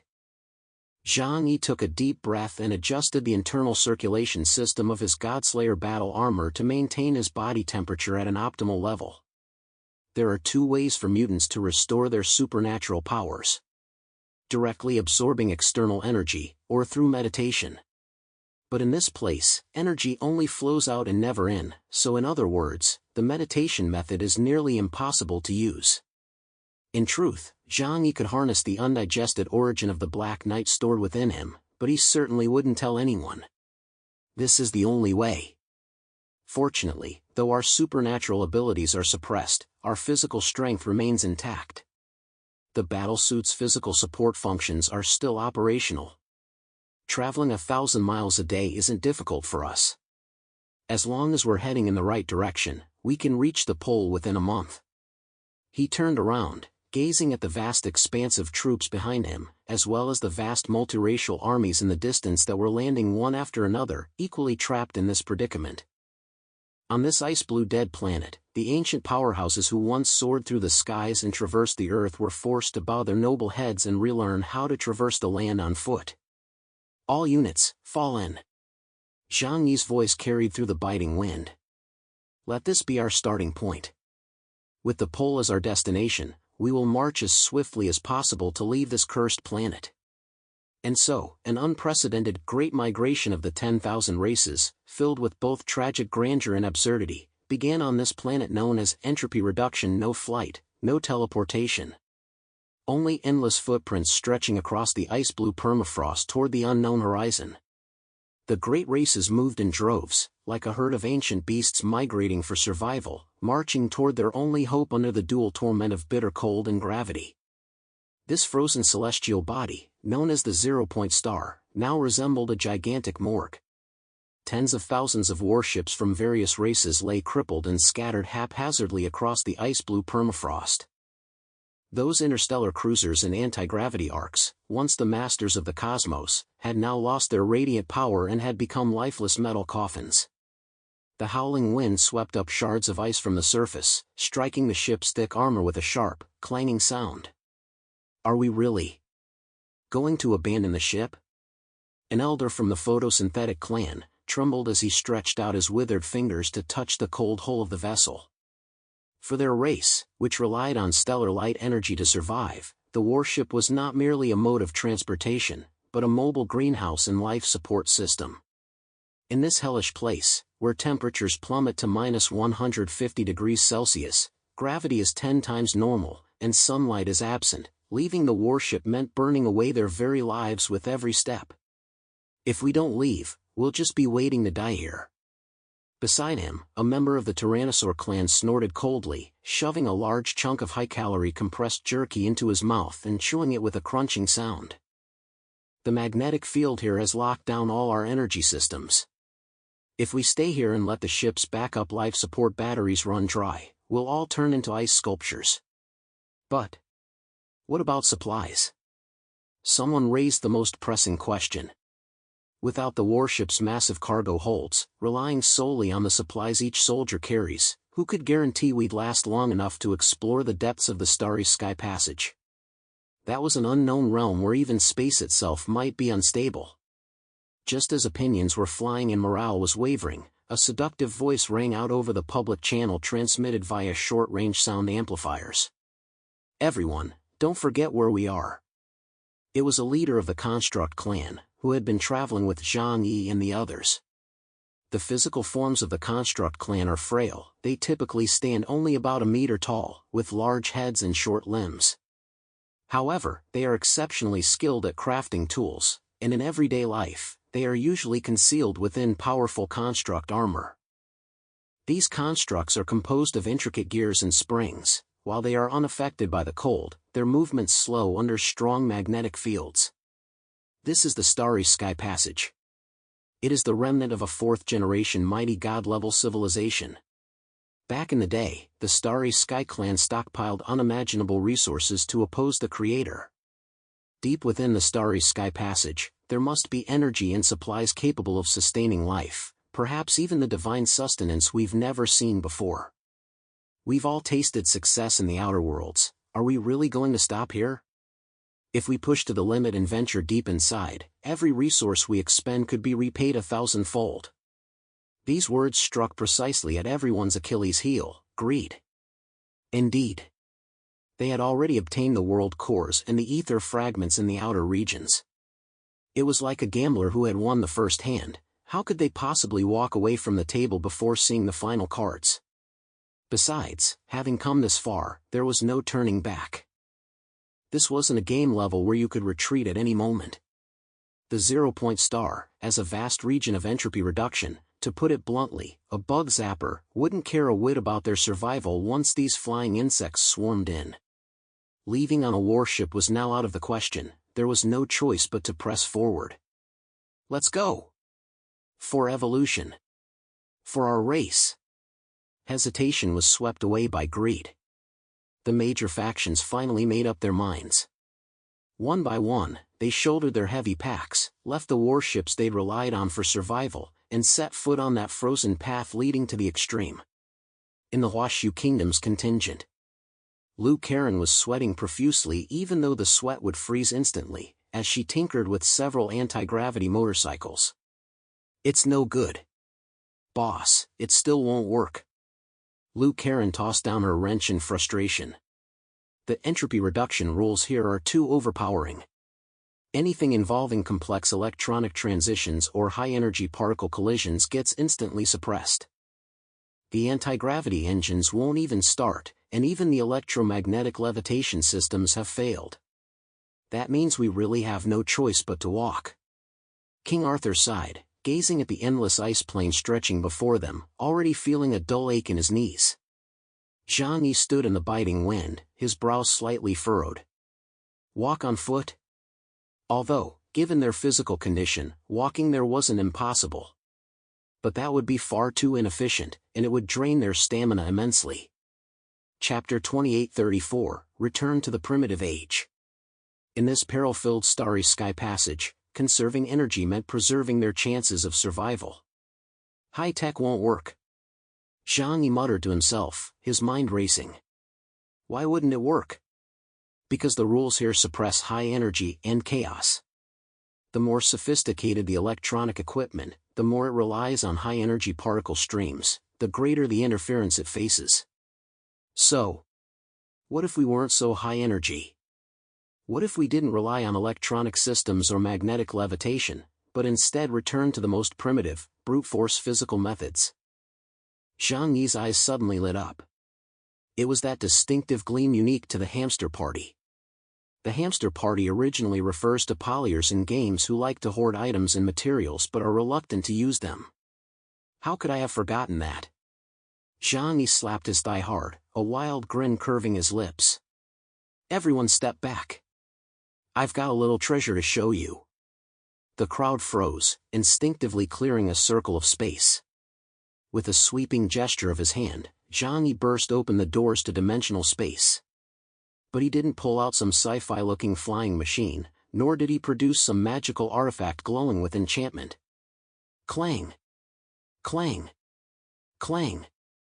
Accompanied by the heavy clang of metal hitting the ground, dozens of rugged, even somewhat primitive-looking steel behemoths appeared before everyone's eyes. Were those cars? And not the current magnetic levitation cars, nor new energy electric vehicles. They were the high displacement, gas-guzzling off-road vehicles that Zhang Yi had acquired through various channels before the apocalypse struck, driven by a mix of nostalgia and a collector's passion. There was the heavily modified vehicle, the George Patton fitted with bulletproof steel plates and snow tracks. There was the monstrous Unimog RV, with a chassis so absurdly high it looked like a beast. And there were over a dozen heavy-duty Raptor pickups that Lou Caron had wildly modified in the early days of the apocalypse. These vehicles all shared one thing in common, purely mechanical construction, without any fancy electronic assistance systems. Not only were they bulky and incredibly noisy, but they also guzzled fuel. In this era of widespread fusion batteries, these things were practically museum relics, like stone axes from the Stone Age. Boss. This. Fatty Sue stared at these behemoths, his eyes nearly popping out of his head. Is this your secret weapon? This is way too old school, isn't it? These things had long been buried in the graveyard of history. After the Ice Age, snowmobiles had replaced them. People had gradually forgotten them, and seeing them again now felt like stepping into a history museum. Even King Arthur and the others eyed Zhang Yi with a look of astonishment. They thought to themselves, what on earth is going on with Chaos? He's supposedly one of the absolute strongest among the 6th generation, so why is his space pocket still crammed with this junk? Uncle Yu was even reminded of his late grandmother. She used to be just like this, unable to bring herself to throw anything away. Old school? Zhang Yi gave a cold chuckle, stepped forward, and patted the heavy hood of that Unimog. Here, classic vintage is invincible. The rules here suppress electronic currents and magnetic fields. But they can't suppress explosions in cylinders, they can't suppress gears meshing, and they certainly can't suppress the movement of pistons. This is called the aesthetics of pure mechanical violence. Zhang Yi turned to look at Lou Caron. Caron, these vehicles' intake systems need a slight adjustment. The oxygen content in the air here is too low. Connect them directly to our reserve tanks of high-purity liquid oxygen. Also, fit the tires with that batch of titanium alloy anti-skid chains I collected earlier. Got it. I'm a pro at this. Lou Caron's eyes lit up, and she immediately signaled for dozens of mechanical life forms to rush forward. To her, these machines were as simple as toys, and she quickly modified them according to Zhang Yi's specifications. 10 minutes later. Rumble. As Zhang Yi turned the key, the heavily modified V12 engine let out a roar like thunder. Black smoke spewed from the exhaust pipe, instantly scattered by the cold wind. The engine's vibrations traveled through the steering wheel into Zhang Yi's palms. That long-lost, wild mechanical sensation made his blood boil. A manual transmission car, it feels like I've gone back to the days before the apocalypse. Zhang Yi mused, he had almost forgotten what it felt like to drive. It really started? King Arthur, Morgan, and the others stared in disbelief. In this godforsaken place where even spaceships were grounded, these junk heaps from hundreds of years ago had actually started moving. Get in. Zhang Yi waved his hand. I've got plenty of these things, and I'll provide all the fuel we need. Today, we're going to have an ice-field rally. The group from Washu Kingdom cheered and scrambled into these steel beasts. Yang Xinxin and Lou Caron took the passenger and back seats of Zhang Yi's Unimog vehicle, tasked with monitoring the instruments and road conditions. Li Changgong, Zhu Yu, and the others each drove a Raptor pickup truck. Even Luo Qiao of the Spirit Clan and Shun Feng of the Sea Abyss Clan climbed into a stretched-out George Patton vehicle with looks of wonder on their faces. Luo Qiao even curiously honked the horn, and the beep-beep startled the few spirit fish nearby. Hold on tight. Zhang Yi slammed his foot down on the accelerator. Roar! Amid the roar of the 12-cylinder engine, the heavy off-road vehicle charged forward like a wild bull breaking free from its tether. Its tracks whipped up a storm of ice shards, forcibly carving a path through the frozen ground under 10 times the Earth's gravity. Though it couldn't match the speed of flight, in these conditions, a speed of 100 kilometers per hour was already lightning fast. And so, on this deathly silent, ice-blue planet, an utterly absurd scene unfolded. The powerful warriors of various races, who had been trudging forward on foot with great difficulty, gasping for breath after every step, suddenly heard a strange rumbling sound coming from behind them. They turned around and were stunned by the sight before them. A convoy of dozens of iron boxes, belching black smoke and emitting deafening noise, was roaring past them with the utmost arrogance. Ice shards whipped up by the wheels mercilessly lashed the faces of those gods. What the hell is that? A car? Is that an ancient carriage? How is it still running? My God! They're actually riding in cars. I, a mighty bishop-level powerhouse, am walking, while they're all cruising around in a carriage? His mind was shattered. Especially those races that had previously mocked the Huashu kingdom as an inferior civilization, at this moment, they were green with envy. Here, the more advanced the technology, the more it was just scrap metal. Conversely, these clunky, black, and crude mechanical structures had become the most reliable companions. Chaos. Give me a ride. I'll pay. I'll even give you my core. Someone tried to hitch a ride. But Zhang Yi didn't even roll down the window, he just slammed the gas pedal, spraying exhaust fumes right in the guy's face. Sorry, no seats left. The convoy sped off into the distance, leaving behind only a long trail of taillights, a silent mockery of all the pedestrians. Chapter 2835, The Advantage of Being Fully Supplied. Of course, not all races had been left behind by Zhang Yi and his group. Just as Zhang Yi's convoy was racing forward at full speed, the sound of heavy footsteps suddenly echoed from the wilderness on both sides. Thud! Thud! Thud! It was the Spider Demon clan. These half-human, half-spider monsters were now displaying their terrifying physical prowess. 8 long legs, as sturdy as steel spears, swung in rapid succession, so fast that only afterimages could be seen. They didn't need to fight gravity, for they were strong enough on their own. Like a swarm of black lightning skimming the ground, they managed to keep pace with the convoy, refusing to fall too far behind. And on the other side, a group of creatures, 3 meters tall with bulging muscles and wolf-dog heads, were sprinting on all fours. The Warhound clan. This was a race born purely for combat and slaughter. They had rejected all complex supernatural abilities, focusing solely on physical cultivation. With that terrifying explosive power, each leap carried them dozens of meters.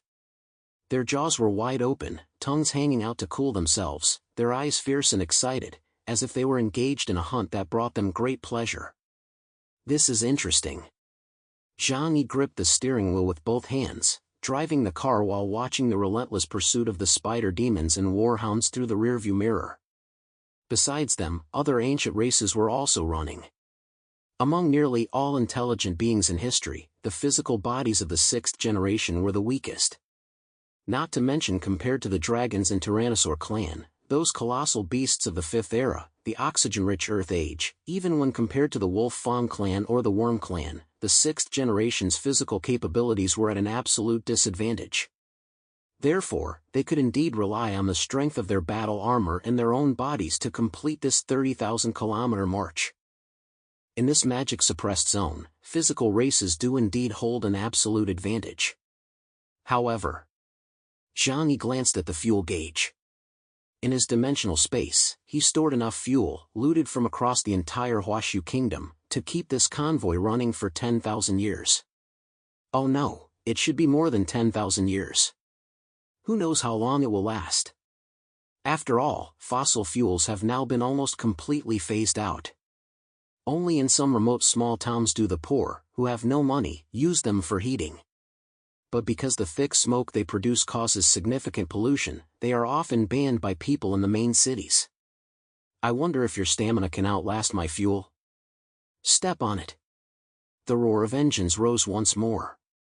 On this frozen wasteland forgotten by the Creator, a mad dash, a race between machinery and flesh, technology and primal instinct, was charging frantically toward the finish line known as the pole. This is an absurd march fought not only for survival, but for dignity. On this lifeless celestial body known as the zero-point star, gravity acts like an invisible shackle, clamping down on the spine of every living creature. With no atmospheric scattering, the sky is a suffocating, pitch-black void. But if you look up, you'll see a sight enough to make anyone with a fear of giant things faint on the spot. The massive starry sky passage, glowing with a deep blue light, stretches across the sky like a luminous, colossal serpent. Its intricate double helix structure extends endlessly into the horizon, seeming both within reach and yet as far away as the heavens. That stark contrast between the immense and the minuscule made the vast armies of all races writhing across the ice plain look like nothing more than a swarm of insignificant bacteria. Rumble, rumble. The only noise came from Zhang Yi's convoy, which was almost excessively massive. Dozens of heavily modified heavy-duty off-road vehicles, pickup trucks, and RVs formed a long steel dragon, spewing black smoke with abandon as they crushed the blue permafrost that had remained frozen for 10,000 years. The convoy carried not only the elite forces of the Huashu Kingdom but was also packed with allies from the Dragon Clan battalions. The handsome men and beautiful women of the Spirit Clan peered curiously out the windows, watching the scenery rush by. A few spirit fish, driven by curiosity, even darted into the exhaust pipes, getting their faces splattered with black soot and provoking a burst of laughter inside the cabin. The burly men of the Sea Abyss clan, however, treated the jostling as a massage, each of them groaning with pleasure. Is this the ancient contraption known as an internal combustion engine? Sitting in the passenger seat, Luo Qiao held a cup of hot coffee given to him by Zhang Yi. As he watched the wildly fluctuating gauges on the dashboard, a flicker of curiosity crossed his eyes. Though crude and exceptionally noisy, the vibrations from the meshing mechanical gears actually possess a peculiar sense of rhythm. Compared to our Spirit Clan's silent spirit-powered vehicles, it has an extra sense of being alive. Zhang Yi, who was driving, held the steering wheel with one hand while pinching a lit cigarette between the fingers of the other.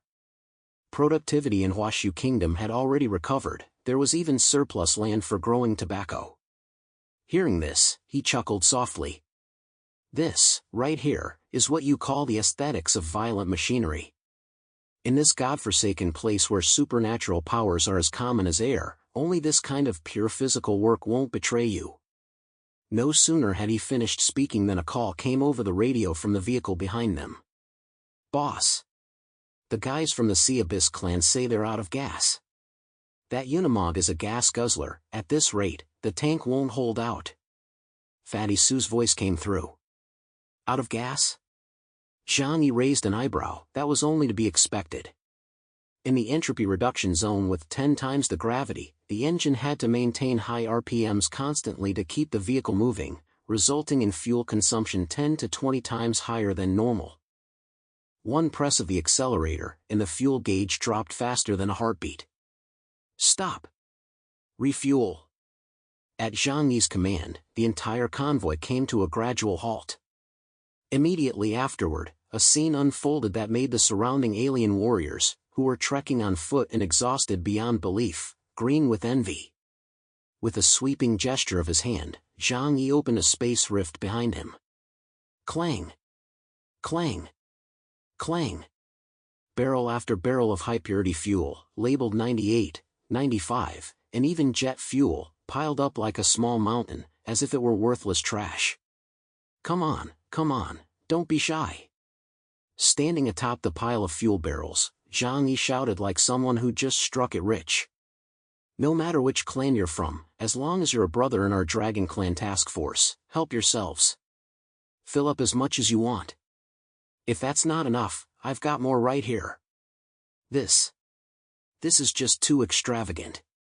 A clan chief of the Crystal Rock clan, who was allied with the Dragon Clan, watched the clear fuel gushing into the tanks and shuddered with heartache. In this frigid wasteland where even starting a fire is a struggle, this high-energy fuel is practically liquid gold. Lord Chaos, I can't possibly accept this. The clan chief rubbed his hands, rough with calluses, looking thoroughly flustered. Oh, don't be so formal. Zhang Yi walked over, gave his hard shoulder a friendly pat, and handed him a high-calorie energy bar. Chapter 2836, Assassination Team. We're all allies in the same boat, helping each other out is only natural. Besides, Zhang Yi pointed at his bottomless dimensional space, a meaningful smile curving his lips. This little bit of effort is a piece of cake for me. As long as everyone can reach the ultimate realm comfortably, that's better than anything else.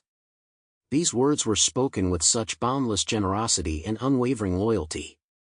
The allied subordinate races of the Dragon Clan surrounding him were all moved to tears, and the way they looked at Zhang Yi had completely changed. Originally, they had held a certain degree of contempt for this short-lived human with only a few tens of thousands of years of history, believing he was merely lucky to have latched onto the Dragon Clan's coattails. But now? This isn't a human at all. He's practically a money-giving deity. A living Buddha. Brother Chaos. From now on, we of the Megalodon clan are with you. Whoever you say to cut down, we'll cut them down. Big Tooth of the Megalodon clan waved his bone club excitedly, howling with joy. Zhang Yi smiled without a word, keeping his achievements and fame to himself. To him, a little gasoline was nothing.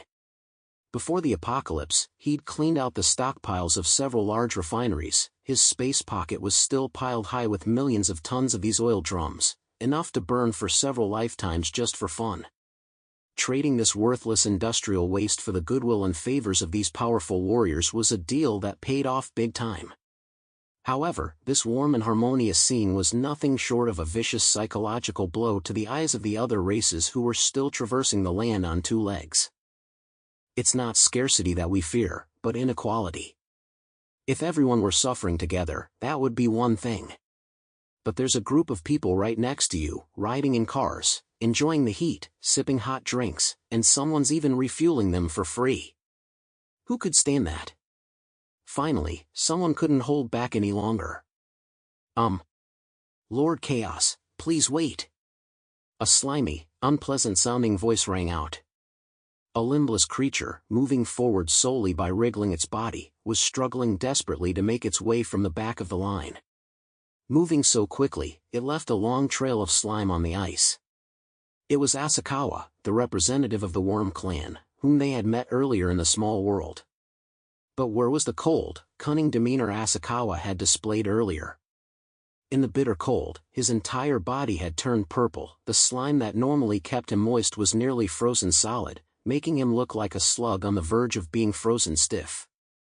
The Worm Clan possessed incredibly resilient physiques, their bodies entirely composed of muscle, so frostbite wouldn't actually threaten their lives. But the discomfort was very real. Accustomed to the conveniences of high technology, how could he possibly endure suddenly becoming a caveman? Oh my, isn't this our old friend Asakawa? Zhang Yi leaned against the car door, feigning surprise as he looked at him.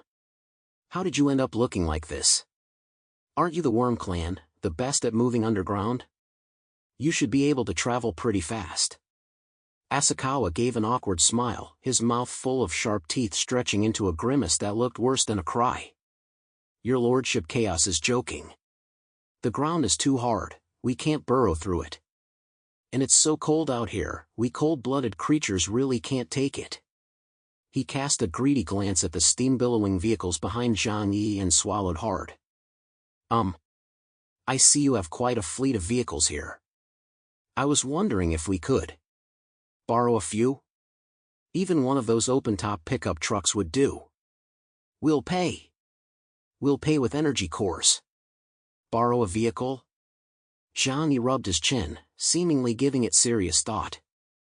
Seeing this, the other neutral races nearby all pricked up their ears, some were even getting restless, ready to rush over and curry favor at any moment. It's not out of the question. Zhang Yi said slowly, I'm a man who loves making friends. We did have a brief encounter on that industrial world, after all. At this point, Zhang Yi paused, his gaze growing a bit sharper. However, not just anyone gets to ride in my vehicle. Asakawa, I recall that back then, your Worm clan didn't attack our people from the Huashu Kingdom. In fact, you even went out of your way to avoid us, didn't you?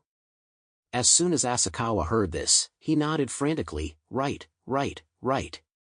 We've always held the Huashu Kingdom in the highest regard. We have absolutely no ill will whatsoever. All right. Zhang Yi snapped his fingers. Give him 2 raptors, plus 20 barrels of fuel. Oh my. Thank you, Lord Chaos. Thank you. Asakawa was so excited he nearly knelt down to kowtow to Zhang Yi. For his race, kneeling wasn't a matter of shame, since they were already accustomed to bowing with their whole bodies to the ground. With these 2 vehicles, even if only a few core members could squeeze inside, it would still be a tremendous favor. With Asakawa setting this precedent, the surrounding neutral races who had been watching from the sidelines instantly erupted. Lord Chaos. I want to borrow a vehicle too. We rock demons, haven't fought anyone yet. Me too. The photosynthetic clan has always been pacifists. In an instant, Zhang Yi's camp was completely surrounded. Zhang Yi didn't hesitate. He had Yang Xinxin pull up the surveillance data from the previous battle and compare it one by one. For any race that hadn't previously shown hostility toward the Huashu Kingdom, or had genuinely remained neutral, he distributed supplies to them. Even if they didn't receive a vehicle, they were given cold weather gear and fuel. As for those races that had tried to take advantage of the chaos or had bared their fangs at the Huashu Kingdom, Zhang Yi coldly uttered a single sentence: we do not lend our tools to those who harbor hostility toward the Huashu Kingdom. This move infuriated those with ulterior motives to no end. Meanwhile, in the distance, a group of massive, ferocious-looking creatures watched coldly from afar. They were mutants from the Spider Demon Clan, the Blood Clan, and the Nor Clan. Ever since those 4 Black Knight-level powerhouses were slain by Zhang Yi, they had been huddling together for mutual protection, tagging along behind the Tyrannosaur clan. Since entering the Starry Sky Passage, they had been constantly seeking an opportunity to take revenge on Zhang Yi. Now, seeing Zhang Yi busily winning over the crowd, the Spider Demon Clan's new leader, a slightly smaller black spider, couldn't help but let out a bitter hiss. Humph. Just pandering, trying to win over the crowd. They're nothing but scrap metal left behind by the times. Only those good-for-nothings would treat them as treasures. Exactly. A Blood Clan elder standing nearby pulled his crimson robes tighter around himself. Though his lips had turned purple from the cold, he remained defiant. True power lies in overcoming all obstacles with one's own flesh and will. Relying on external objects is ultimately a sign of inferiority. Let's see how long they can keep gloating. Once their fuel runs out, just wait until they're crying for their mothers. By now, they were filled with utter hatred for this accursed 0-point star. Chapter 2837, He's simply a superhuman. As Knight-level powerhouses and long-lived beings, their physical bodies alone already surpassed most alloy-clad warriors. Unlike Zhang Yi, who had mastered the technology of a mighty god-level civilization and painstakingly crafted his battle armor, they relied more on their own abilities. However, in the current environment, they were inevitably at a significant disadvantage. This group cursed under their breath while glaring at Zhang Yi's convoy with eyes filled with jealousy and venom, yet their footsteps grew heavier with every step. It was bitter, so bitter. The entire ice plain was permeated with the stench of stale vinegar. Time passed. Before they knew it, they had been traveling across this cold, desolate planet for dozens of hours. Even with vehicles to carry them, the continuous, intense jolting and constant mental strain had left everyone deeply exhausted. Is it dark yet? Probably. Li Chandong glanced up at the sky. Although there were no stars here, the massive starry sky passage overhead served as a light source in itself. At this moment, the corridor seemed to have entered a special cycle. The blue glow gradually dimmed, replaced by a dark, deep violet. Lu Karen's expression changed, however, and she said gravely, "This isn't good." She understood that such a change in the cosmic environment meant a cosmic storm was approaching. Zhang Yi received the news but merely raised an eyebrow slightly, paying it little mind. Though cosmic storms were terrifying, they had long since prepared for them. So he said casually, "It's about time we stopped and rested. We'll continue on once the storm has passed." Sure enough, not long after, whoosh, whoosh, whoosh. The wind grew even more piercing, laced with ice crystals and grit sharp enough to tear through steel. The temperature plummeted once more, approaching -180 degrees. "Everyone, halt! Set up camp right here and rest." Leaders of all major tribes issued their orders one after another. This was not only to recover their strength but also to take shelter from the impending storm surge. Those from other races without vehicles or shelters had no choice but to set up camp in the most primitive way possible. The Tyrannosaur clan warriors formed a circle, using their bodies to build a human wall, shielding the weaker ones in the center. The Spider Demon clan frantically dug holes in the frozen ground, attempting to burrow underground to escape the wind. Many other races could only huddle in the lee of rocks, activating the energy shields of their battle armor to withstand the bitter cold. When will this ever end? A mutant hugged his knees, gazing at the pitch-black wasteland in the distance, his heart filled with sorrow. In truth, under these conditions, they weren't actually suffering terribly. After all, their battle armor was sufficient to block out the bitter cold. The sensation was similar to resting in a very warm sleeping bag atop a snow-capped mountain. Though they weren't cold, a sense of bitterness still lingered in their hearts. The compressed biscuit in their hands, hard as stone, simply wouldn't go down. Just as everyone was immersed in this miserable atmosphere, buzz. A massive rumbling, as if the very fabric of space was trembling, suddenly erupted from the location of Zhang Yi's convoy camp. Immediately afterward, a blinding light flared up, illuminating the ice plain for hundreds of miles around. Everyone instinctively shielded their eyes. When the light faded, they lowered their hands and slowly opened their eyes. Everyone's expressions froze. Jaws dropped to the ground. There, on the once barren ice plain, a city had appeared out of thin air.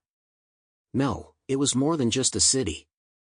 It was a superwar fortress, entirely forged from superalloy, covering an area of over 100 square kilometers, and featuring a three-tiered structure. The Tianhai Fortress. It had descended upon this wasteland abruptly and imperiously.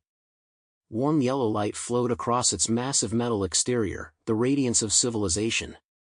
Though the energy shield generator at the fortress's summit was suppressed, it still maintained a vast, pale blue hemispherical light barrier, completely sealing out the blizzard and the biting cold. Through that transparent barrier, one could even see the fortress's intricately laid out streets, orderly barracks, and the steaming chimney of the mess hall. Holy crap! A female Spirit Clan mutant dropped the energy rod she was holding onto the ground. Even their own side was stunned by Zhang Yi's grand gesture. While everyone else had stopped to take cover from the cosmic storm, Zhang Yi simply stepped out of the vehicle with a calm demeanor. Then, right before their eyes, he swept his hand through the air and opened a dimensional gate.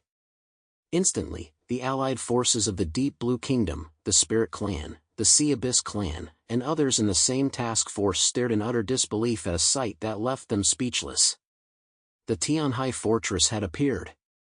Lord Chaos. You actually brought this here too? The king of the Deep Blue Kingdom, Old Jin the Crab, pointed at the Tianhai Fortress, his eyes nearly popping out of his head. General Yu's eyes sparkled as he excitedly rubbed his octopus tentacles.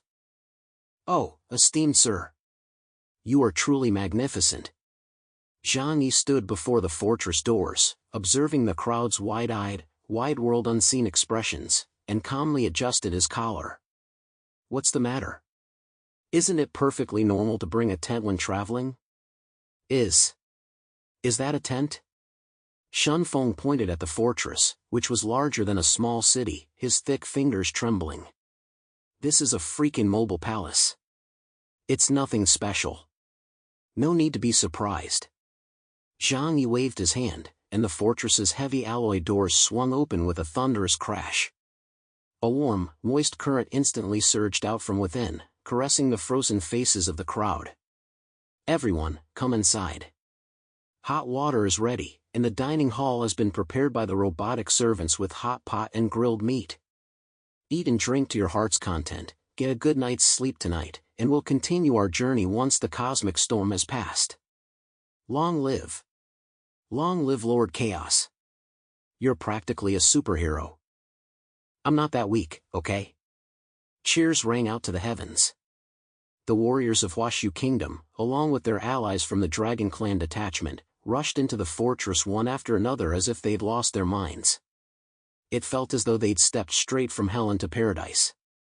Meanwhile, outside the fortress's light barrier, the powerful warriors from other clans, still shivering in the biting wind and gnawing on cold, hard rations, stood with their mouths agape, staring blankly at the massive steel city rising from the ground. Their heads were buzzing. I'm not seeing things, am I? Is that a building? A building that big? Are they having hot pot inside? I think I smell mutton.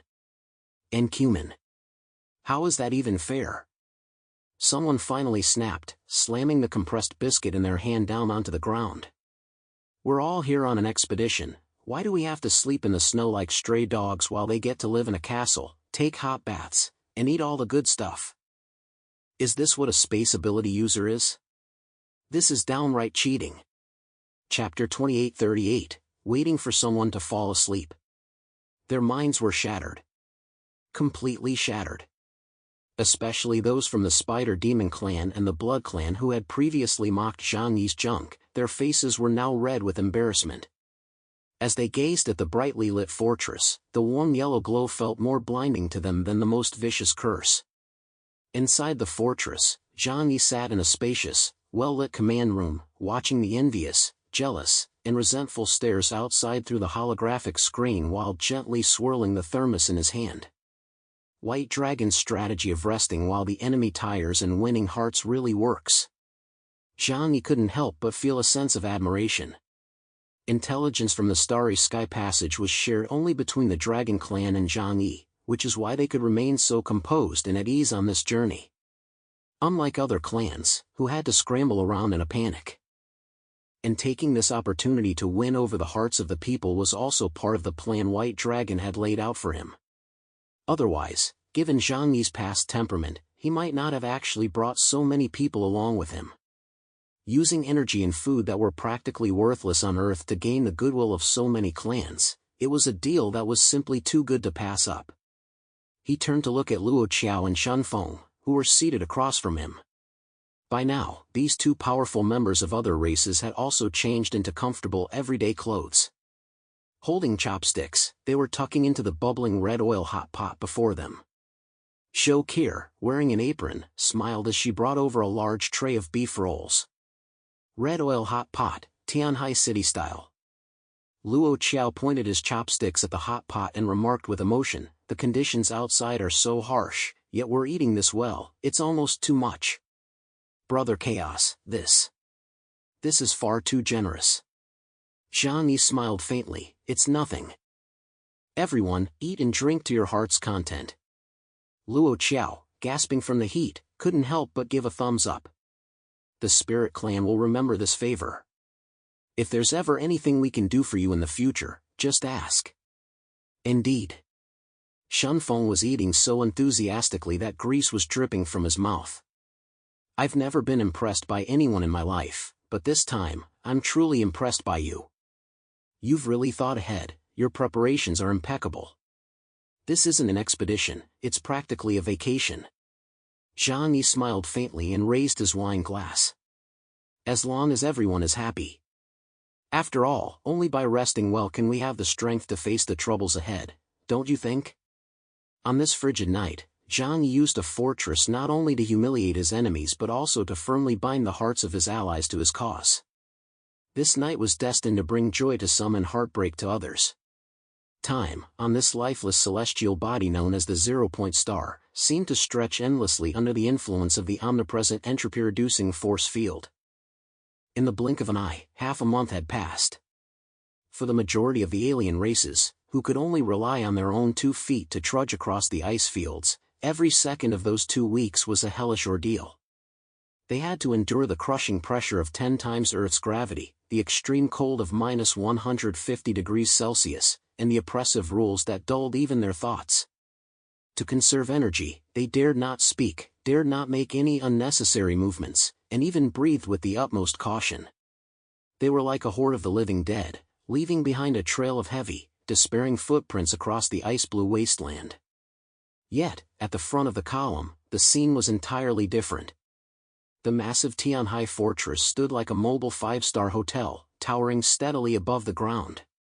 Inside the fortress, light shone brightly, the temperature was a constant 24 degrees Celsius, and the air was filled with the aroma of freshly ground coffee and grilled steak. No matter how bitter the cold outside or how fiercely the cosmic storms raged, nothing could shake it in the slightest. After all, from a technical standpoint, the Tianhai fortress was far more advanced than the Dreamer. When on the march, Zhang Yi would stow it away. When resting, he'd simply open the spatial gate and retrieve it. Such convenience made countless people envious. No, their envy had reached a fever pitch. Phew. In the command room on the top floor of the Tianhai fortress, Zhang Yi drew back the heavy velvet curtains and gazed out at the desolate wasteland, dark and lifeless, with only the distant starry sky passage emitting a faint, cold blue glow. He held a steaming cup of goji berry tea in his hand, but his deep, piercing eyes were now rimmed with red veins. It was a sign of exhaustion. "It's been 15 days. Zhang Yi murmured softly, his voice somewhat hoarse. He hadn't slept a single wink for a full half-month. For a Black Knight-level powerhouse, going without sleep for half a month wouldn't kill him, but the mental toll was immense. Especially within the entropy reduction zone, which possessed the forced stasis attribute, staying awake required 10 times the willpower he'd normally need. With every blink, waves of drowsiness like a tsunami surged from the depths of his brain, tempting him to close his eyes and sink into that sweet darkness. But he dared not. For he knew that in the darkness, a pair of eyes colder than this bitter cold were staring intently at him. The Nightmare Clan.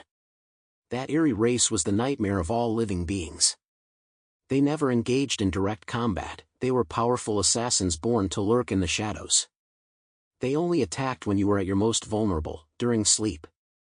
Zhang Yi had killed Yin Yan, a powerful member of the Nightmare Clan. Slaying a Black Knight-level opponent meant the conflict would be a matter of life and death. So he had always been on guard, expecting them to strike within the starry sky passage. Originally, his preparations had been thorough. He used specially formulated psychostimulants to keep hypnosis at bay. Second, he stayed as far away from the Nightmare Clan as possible.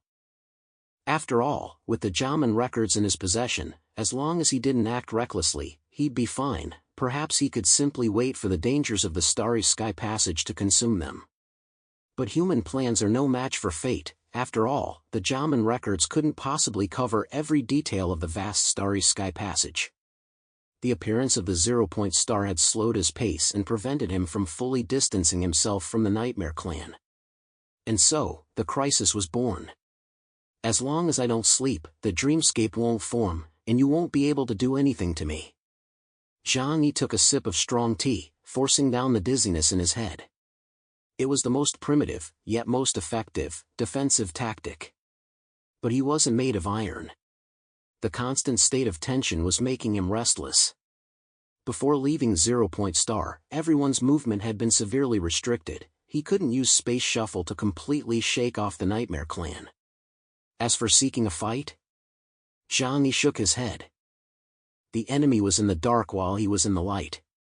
He had no idea who the Nightmare Clan had sent this time, nor where they were hiding. If they intended to make a move, there would certainly be more than one of them. After the failure of the last Yin Yan operation, if the enemy didn't move this time, it was fine, but if they did, it would be a killing blow. Those guys weren't fools, they wouldn't be stupid enough to come here just to get their heads chopped off. Chapter 2839, The Long Season. It is the unknown dangers that cause the greatest concern. Tap, tap, tap. Light footsteps echoed. A faint, delicate fragrance wafted through the air, dispelling the musty scent of stale tea. Yang Xinxin, dressed in comfortable black loungewear and black leather loafers, walked over to Zhang Yi, holding an elegant metal box in her hand. She looked at Zhang Yi's weary profile, a flicker of concern crossed her eyes, but it was quickly replaced by composure. "Brother, are you still worried about the Nightmare Clan?" Zhang Yi rubbed the bridge of his nose. "It's not the thieves stealing that I fear, but the fact that they're still on my mind. Those guys are like rats in the sewers, you never know when they'll crawl out and take a bite. Then don't let them crawl out. Just block up the sewers." Yang Xinxin opened the box in her hand. Inside lay a silver, crescent-shaped metal object that looked like a high-tech Bluetooth earpiece. "This is what Professor Da Vinci and I rushed to create over the past couple of days, the Neuron Stability Anchor." She stood on her tiptoes and gently hooked the crescent-shaped device onto Zhang Yi's ear. Beep. With a soft sound, Zhang Yi felt a cool, faint current instantly penetrate his eardrum and reach his cerebral cortex. His previously drowsy mind suddenly felt much clearer. It works by using high-frequency microcurrents to continuously stimulate your pineal gland and hippocampus, keeping you in a state of low-level arousal at all times. Yang Xinxin explained, at the same time, it monitors your brainwave frequencies in real time. As soon as it detects abnormal dream entry waves, the precursor to a Nightmare Clan invasion, it will immediately release a strong current to wake you up and automatically activate Tianhai Fortress's highest-level mental defense field. Nice piece of tech. Zhang Yi ran his finger over the device on his ear, feeling a bit more at ease. But he also knew this was merely a temporary fix. If exhaustion reached its peak, even a sword to the neck might not help. "Actually, big brother, you don't need to worry so much." Yang Xinxin turned around, gazing at the pitch-black wasteland outside the window, a confident smile curving her lips. "The advantage is on our side right now. Tianhai Fortress is an impenetrable physical barrier, and our troops are no slouches either. Plus, we have the Spirit Clan's Luo Qiao's psychic sensory network out there, along with allied forces like the Sea Abyss Clan's Shunfeng providing support. If the enemy tries a direct assault, they're asking for trouble." Although the 6 supreme super races had withdrawn, thanks to White Dragon's deliberate arrangements, Zhang Yi still had plenty of allies left to assist him. They weren't fighting alone. Who would dare to provoke them so easily? "I've never been worried about a direct assault from them." Zhang Yi stared at his reflection in the glass. "If it comes down to a head-on battle, I fear no one below the level of Queen. What I fear are ambushes, those silent, stealthy assassinations." He rubbed the bridge of his nose. Being in a constant state of alert like this is truly a headache. The most frustrating part was that the decision to go to war did not rest in Zhang Yi's hands. This might sound a bit frustrating, but in reality, it was simply a difference in their respective styles of operation. Zhang Yi could certainly be reckless. He could charge headlong into battle and fight to the death against anyone who posed a potential threat. But the core issue was this: he was unwilling to bear any of the risks associated with starting a war. With his information-based advantage, he could secure steady benefits simply by doing nothing. However, once hostilities began, not to mention the danger of having his abilities weakened by the entropy reduction zone near the 0-point star. But if the enemy really has a secret trump card up their sleeve, Zhang Yi taking the initiative would completely nullify his invincible defensive advantage. For all these years, he's always been a master of defensive counterattacks. He certainly wouldn't give up his greatest strength. "I understand, brother. You're the type of person who feels uneasy if the success rate drops below 90%. That's your strength. Then, let's give them an opportunity to make the first move." Yang Xinxin turned her head, a dangerous gleam flickered in her intelligent eyes, like a spider weaving a trap. Hunters usually only pull the trigger when their prey shows a weakness. Since they're so patient, let's create a weakness for them. Lure them into reaching out on their own. As soon as they reach out, we'll chop it off. Zhang Yi's eyes flashed with a sharp gleam at her words. "You mean baiting them?" "Exactly." Yang Xinxin smiled faintly. "Brother, you're too tense right now. That'll only make them more cautious. Why not? Relax a little. Zhang Yi rubbed his chin, then nodded. Anyway, I don't have any better ideas right now. If you have a plan, just go ahead and execute it. I trust you 100%, Xin. Thinking things through is too much of a hassle. It's better to leave it to the pros. Meanwhile, in a sheltered canyon about 50 kilometers from Tianhai Fortress. Compared to the paradise over at Zhang Yi's end, the conditions here were nothing short of the depths of hell. Gale force winds howled, whipping blade-like ice crystals violently against the rocks. In a small, barely sheltered hollow, a simple hut had been constructed from alloy sheets. 4 figures sat huddled around a makeshift heater. The stove was clearly a modified engine wreckage from some spacecraft. It burned an unknown, low-grade fuel, emitting a foul odor and providing barely any heat. Yet these 4 individuals were all top-tier powerhouses whose presence alone could shake a region. A powerhouse of the Nightmare Clan, Jing Meng. His entire body was encased in gray-green armor, his face obscured, only 2 pools of eerie green light flickered beneath his mask. His form appeared semi-transparent and ethereal, as if he might vanish into the wind at any moment. Seated cross-legged beside him was a colossal figure, its obese lower half resembling a tower base, topped by a massive human torso. The Spider Demon Clan's Ramuda. It was a giant, bipedal spider, over 10 meters tall, covered in black bristles. At that moment, it had curled up its 8 legs, crossed its arms, and was staring expressionlessly at the heater. The Spider Demon Clan possessed a robust constitution and could withstand this level of cold. To the Spider Demon Clan's right sat a pale-faced, middle-aged man dressed in fine attire. This was Edward of the Blood Clan. He was an elegant nobleman, even in this desolate place. He wore a meticulously tailored tailcoat, his hair neatly combed back. He held a thermos in his hand, containing not red wine, but hot animal blood to maintain his body temperature. Half a month of bitter cold, coupled with the 0-point stars restrictions on supernatural abilities, could not affect his composure as he drank the animal blood. Chapter 2840, The Star of Conception. The last of the 4 was a powerful figure from the Nor clan, Barboda. This lanky man, skilled in spatial folding, now looked like an old man suffering from arthritis, every movement stiff and labored. Within this damned entropy reduction zone, his spatial abilities were suppressed the most severely. After all, even Zhang Yi's space was being compressed, let alone the others. This wretched hellhole. Barboda was the first to lose his composure. He slowly swallowed a mouthful of compressed rations, muttering under his breath, "My blood is about to freeze. Damn chaos. Damned starry sky passage." He looked up at the massive steel city in the distance, which radiated a warm glow even in the darkness, his eyes blazing with envy. They're inside enjoying the heat, eating steaks, and sleeping soundly. While we're out here huddling around a fire like beggars. If I'd known, I never would have taken this assassination job.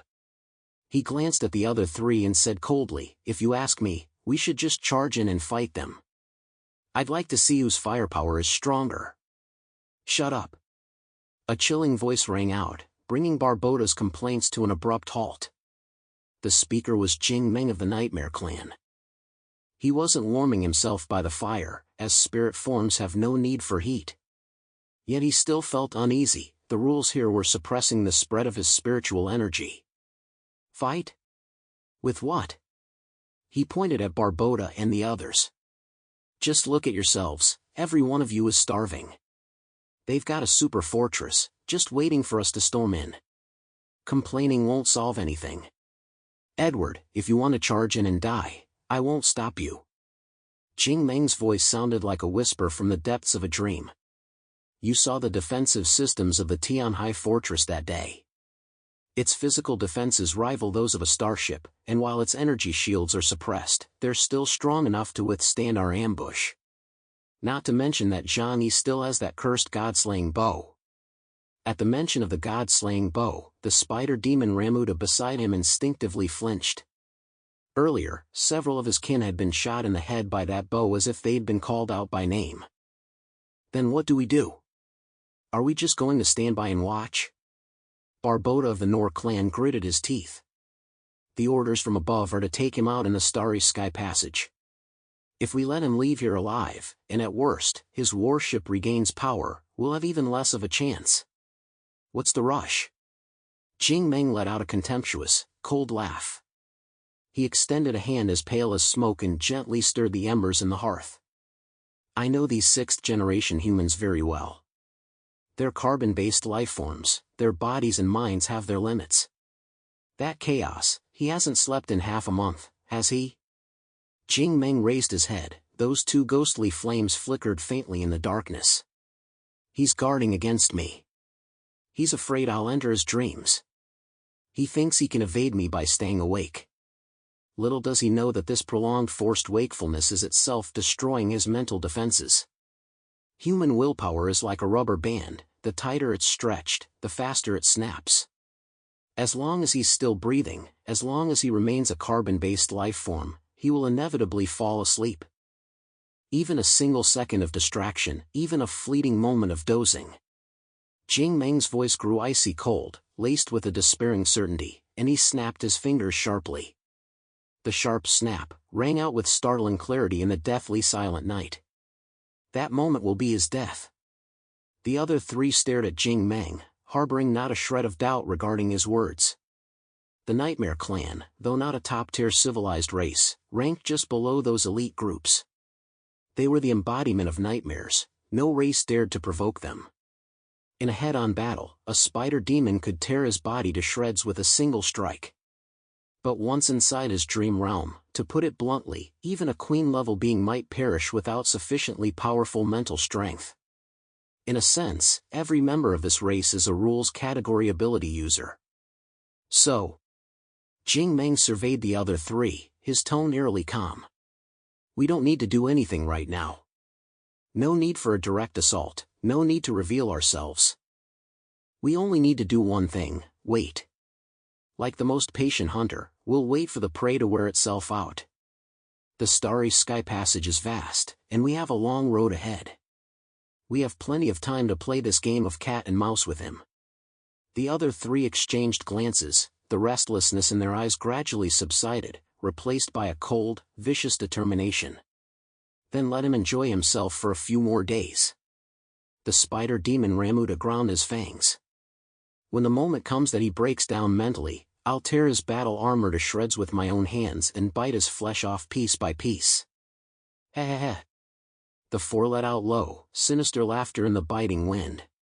What they didn't know was that in that distant, warm fortress, the man they regarded as their prey was working alongside the smartest woman in the world to weave a massive net around them. The true hunter often appears in the guise of the prey. Deep within the Starry Sky Passage, the elite warriors of the 6 supreme super-civilizations led the way, venturing deep into its depths. This place was home to terrifying storms of chaotic energy, yet the 6 supreme super-civilizations, with their immense power and heritage, handled them with remarkable ease. Qin San of the Tyrannosaur clan remarked casually, the legacy left behind by a race that has already fallen into ruin and perished is nothing more than this. A laughable suicide mission, attempting to rebel against the Creator. In the end, it was nothing but futile. He even looked at White Dragon and Black Dragon with a hint of doubt. Does the so-called Omega Stairway truly exist in this place? White Dragon cast a faint glance at him. The Dragon Clan and the Tyrannosaur clan had always been at odds. It was no surprise that Qin San would target him. The information comes from ancient Jaman records, he said. If you don't believe it, you can still leave now. Qin San, taken aback by the White Dragon's retort, snorted coldly. Since we've come this far, we might as well see it through to the end. They had entered a chaotic and bewildering region, or rather, a world. Here, one expanse of space followed another. The Starry Sky Clan, once at the pinnacle of glory, had mastered the ultimate spatial technology. They could create different miniature worlds, though these were merely illusions, like pinching folds in the fabric of the cosmos to form artificial spaces. As they ventured deeper, more and more ephemeral spirit forms began to appear, attacking them. But the combined might of the 6 supreme races cut through the obstacles, mercilessly shattering them. until they reached the depths of a long corridor, where they suddenly discovered a massive yellow planet blocking their path amidst the starry sky ahead. Thump, thump, thump. A slow, thunderous rumbling echoed throughout the entire space. The powerful warriors of the 6 supreme races felt their own heartbeats quicken in response. Is that the sound of a heartbeat? Chapter 2841, The Lurker. That intense aura of life left everyone somewhat stunned. They stared intently at the massive yellow planet ahead. Could it be that a life form is being nurtured within? Bamire of the Winged Clan's eyes glowed gold. Throughout their journey, they had witnessed that the Starry Sky Clan's ultimate goal was to create a super life form, attempting to surpass the creator and attain godhood. And the deeper they went, the more powerful the life forms became. This might be a secret to other races, but to the 6 super races that once dominated an era, it was no secret at all, for they, too, had once harbored such thoughts or made such attempts. Danye, a powerful figure of the Deva clan, spoke in a grave tone, "Whatever this thing is, I know only that we must not allow it to come into being." The moment the Starry Sky Passage collided with the solar system, it was destined to become the mortal enemy of all races. And this life form, born from the Starry Sky Clan's billions of years of resentment, would be even more terrifying than the Drucker divine race if it were allowed to emerge. Then what are we waiting for? Shatter it! Qing Tsang roared fiercely. Clenching his fist, he launched a direct punch toward the massive yellow planet ahead. Boom! A terrifying bolt of lightning erupted from his fist, instantly traversing the thousands of kilometers between them. The thunderbolt struck the small yellow planet with brutal force, yet failed to shatter it. The yellow planet suddenly began to shake violently, and a dazzling light burst forth from within it, as blinding as the sun. Everyone instinctively squinted and retreated. Within the yellow planet, the light grew ever more intense, and amidst that endless radiance, a black shadow emerged, like an embryo curled up inside an eggshell. White Dragon couldn't help but exclaim, "A life is indeed being nurtured here." Could this be the Starry Sky Clan's final swan song? No matter what, kill it. Qing Tsang roared, the might of his thunder growing even more intense in his hands. Like 2 sharp swords, it pierced through the starry sky, striking the egg, as massive as a planet or an asteroid, with a series of heavy blows. The egg shook violently. The black embryo, which had been curled up inside, slowly opened its eyes, 2 enormous, round orbs, blood-red yet radiating hundreds upon hundreds of beams of light, which glared menacingly at the group. Its massive body slowly expanded within the egg fluid, revealing a pair of slimy, enormous wings. This eerie sight weighed heavily on the hearts of White Dragon and the others. Rumble! Meanwhile, behind them on the 0-point star, Zhang Yi and his companions were steadily making their way toward the node on the planet, intending to reach it and escape.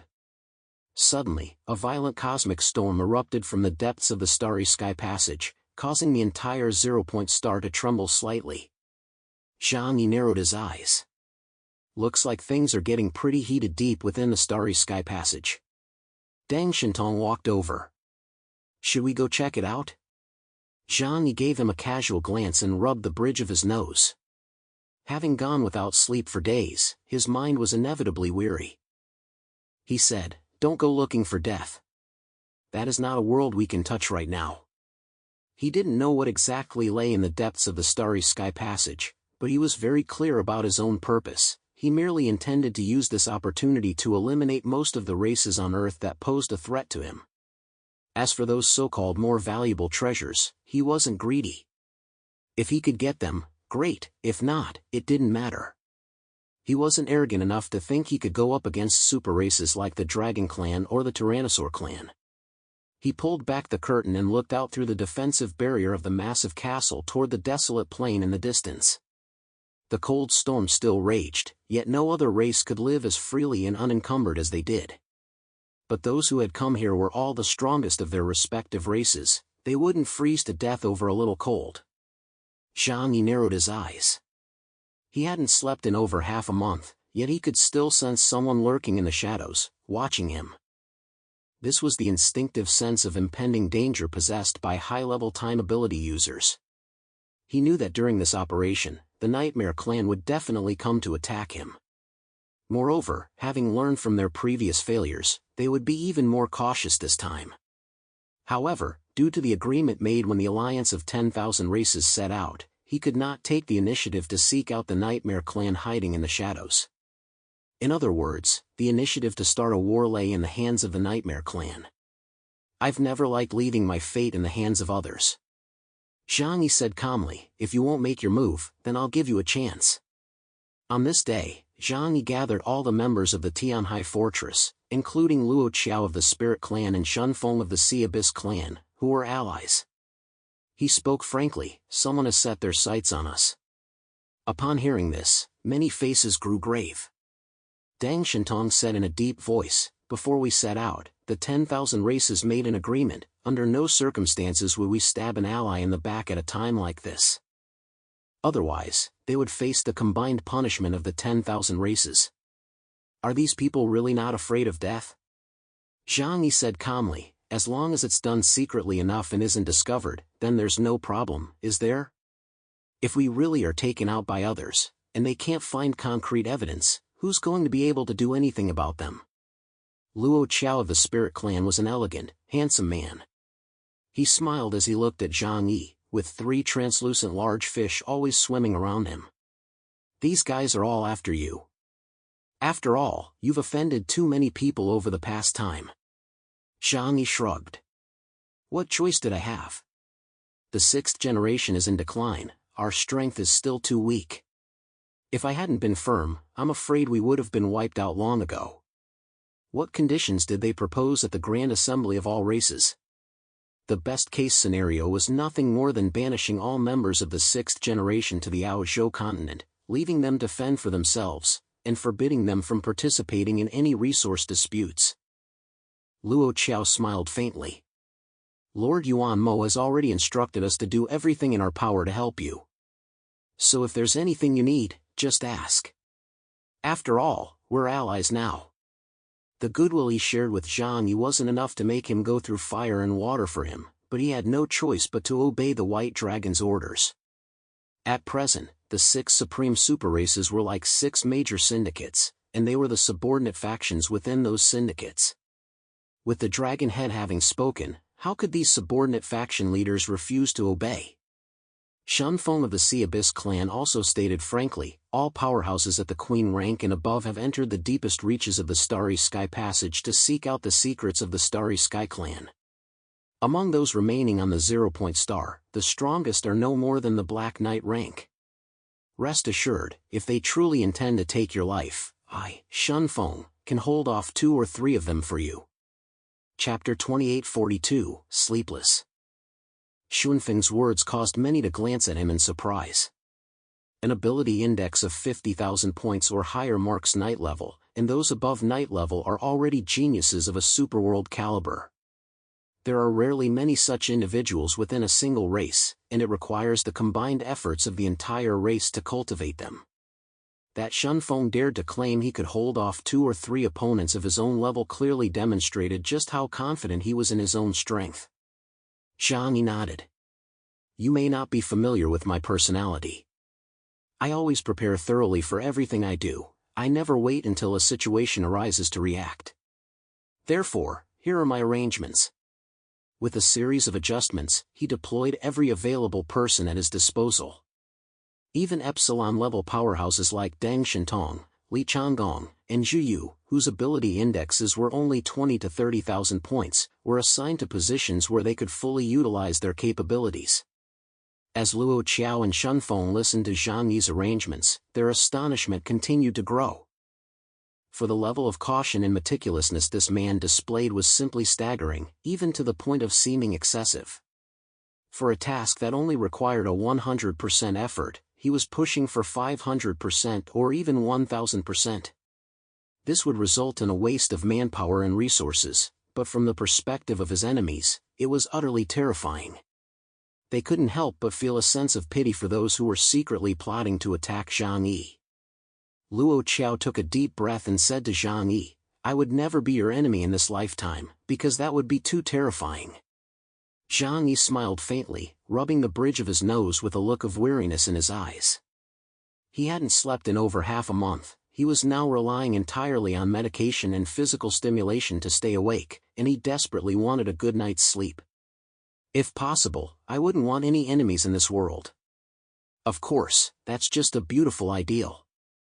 In this world fraught with danger, one must constantly fight just to survive alongside one's loved ones. Meanwhile, the Assassination Alliance, composed of 4 Black Knight-level powerhouses, lay hidden, silent and unseen, within the vast army of the 10,000 races. They kept a low profile, appearing almost non-existent, and never approached Zhang Yi's group at the Tianhai fortress, content to trail far behind. More than 20 days passed in this manner. Jing Meng of the Nightmare Clan still appeared frail and weak, his body concealed within a black mist. Ramuda of the Spider Demon Clan was growing impatient. How much longer must we wait before striking? Once he leaves the 0-point star and boards that warship to enter the Starry Sky Passage, it will be nearly impossible for us to pursue him. Jing Meng continued, there's no rush, we still have a long way to go. He's too cunning and too cautious. We must find the perfect opportunity to strike him down with a single blow. Barboda of the Nor clan added calmly, and we absolutely cannot let anyone else discover that we were the ones who did it. He glanced at Jing Meng beside him. Master Jing Meng, are you confident you can wipe out that human chaos in a single move? Jing Meng smiled mysteriously, whoever enters my dream will surely die. In front of his companions, he spoke of his abilities with complete composure. Everyone knows that we of the Nightmare Clan are assassins within dreams. And my ability, Jing Meng, is called Dominator of Souls. Once I drag someone into my dream, I control every object within it.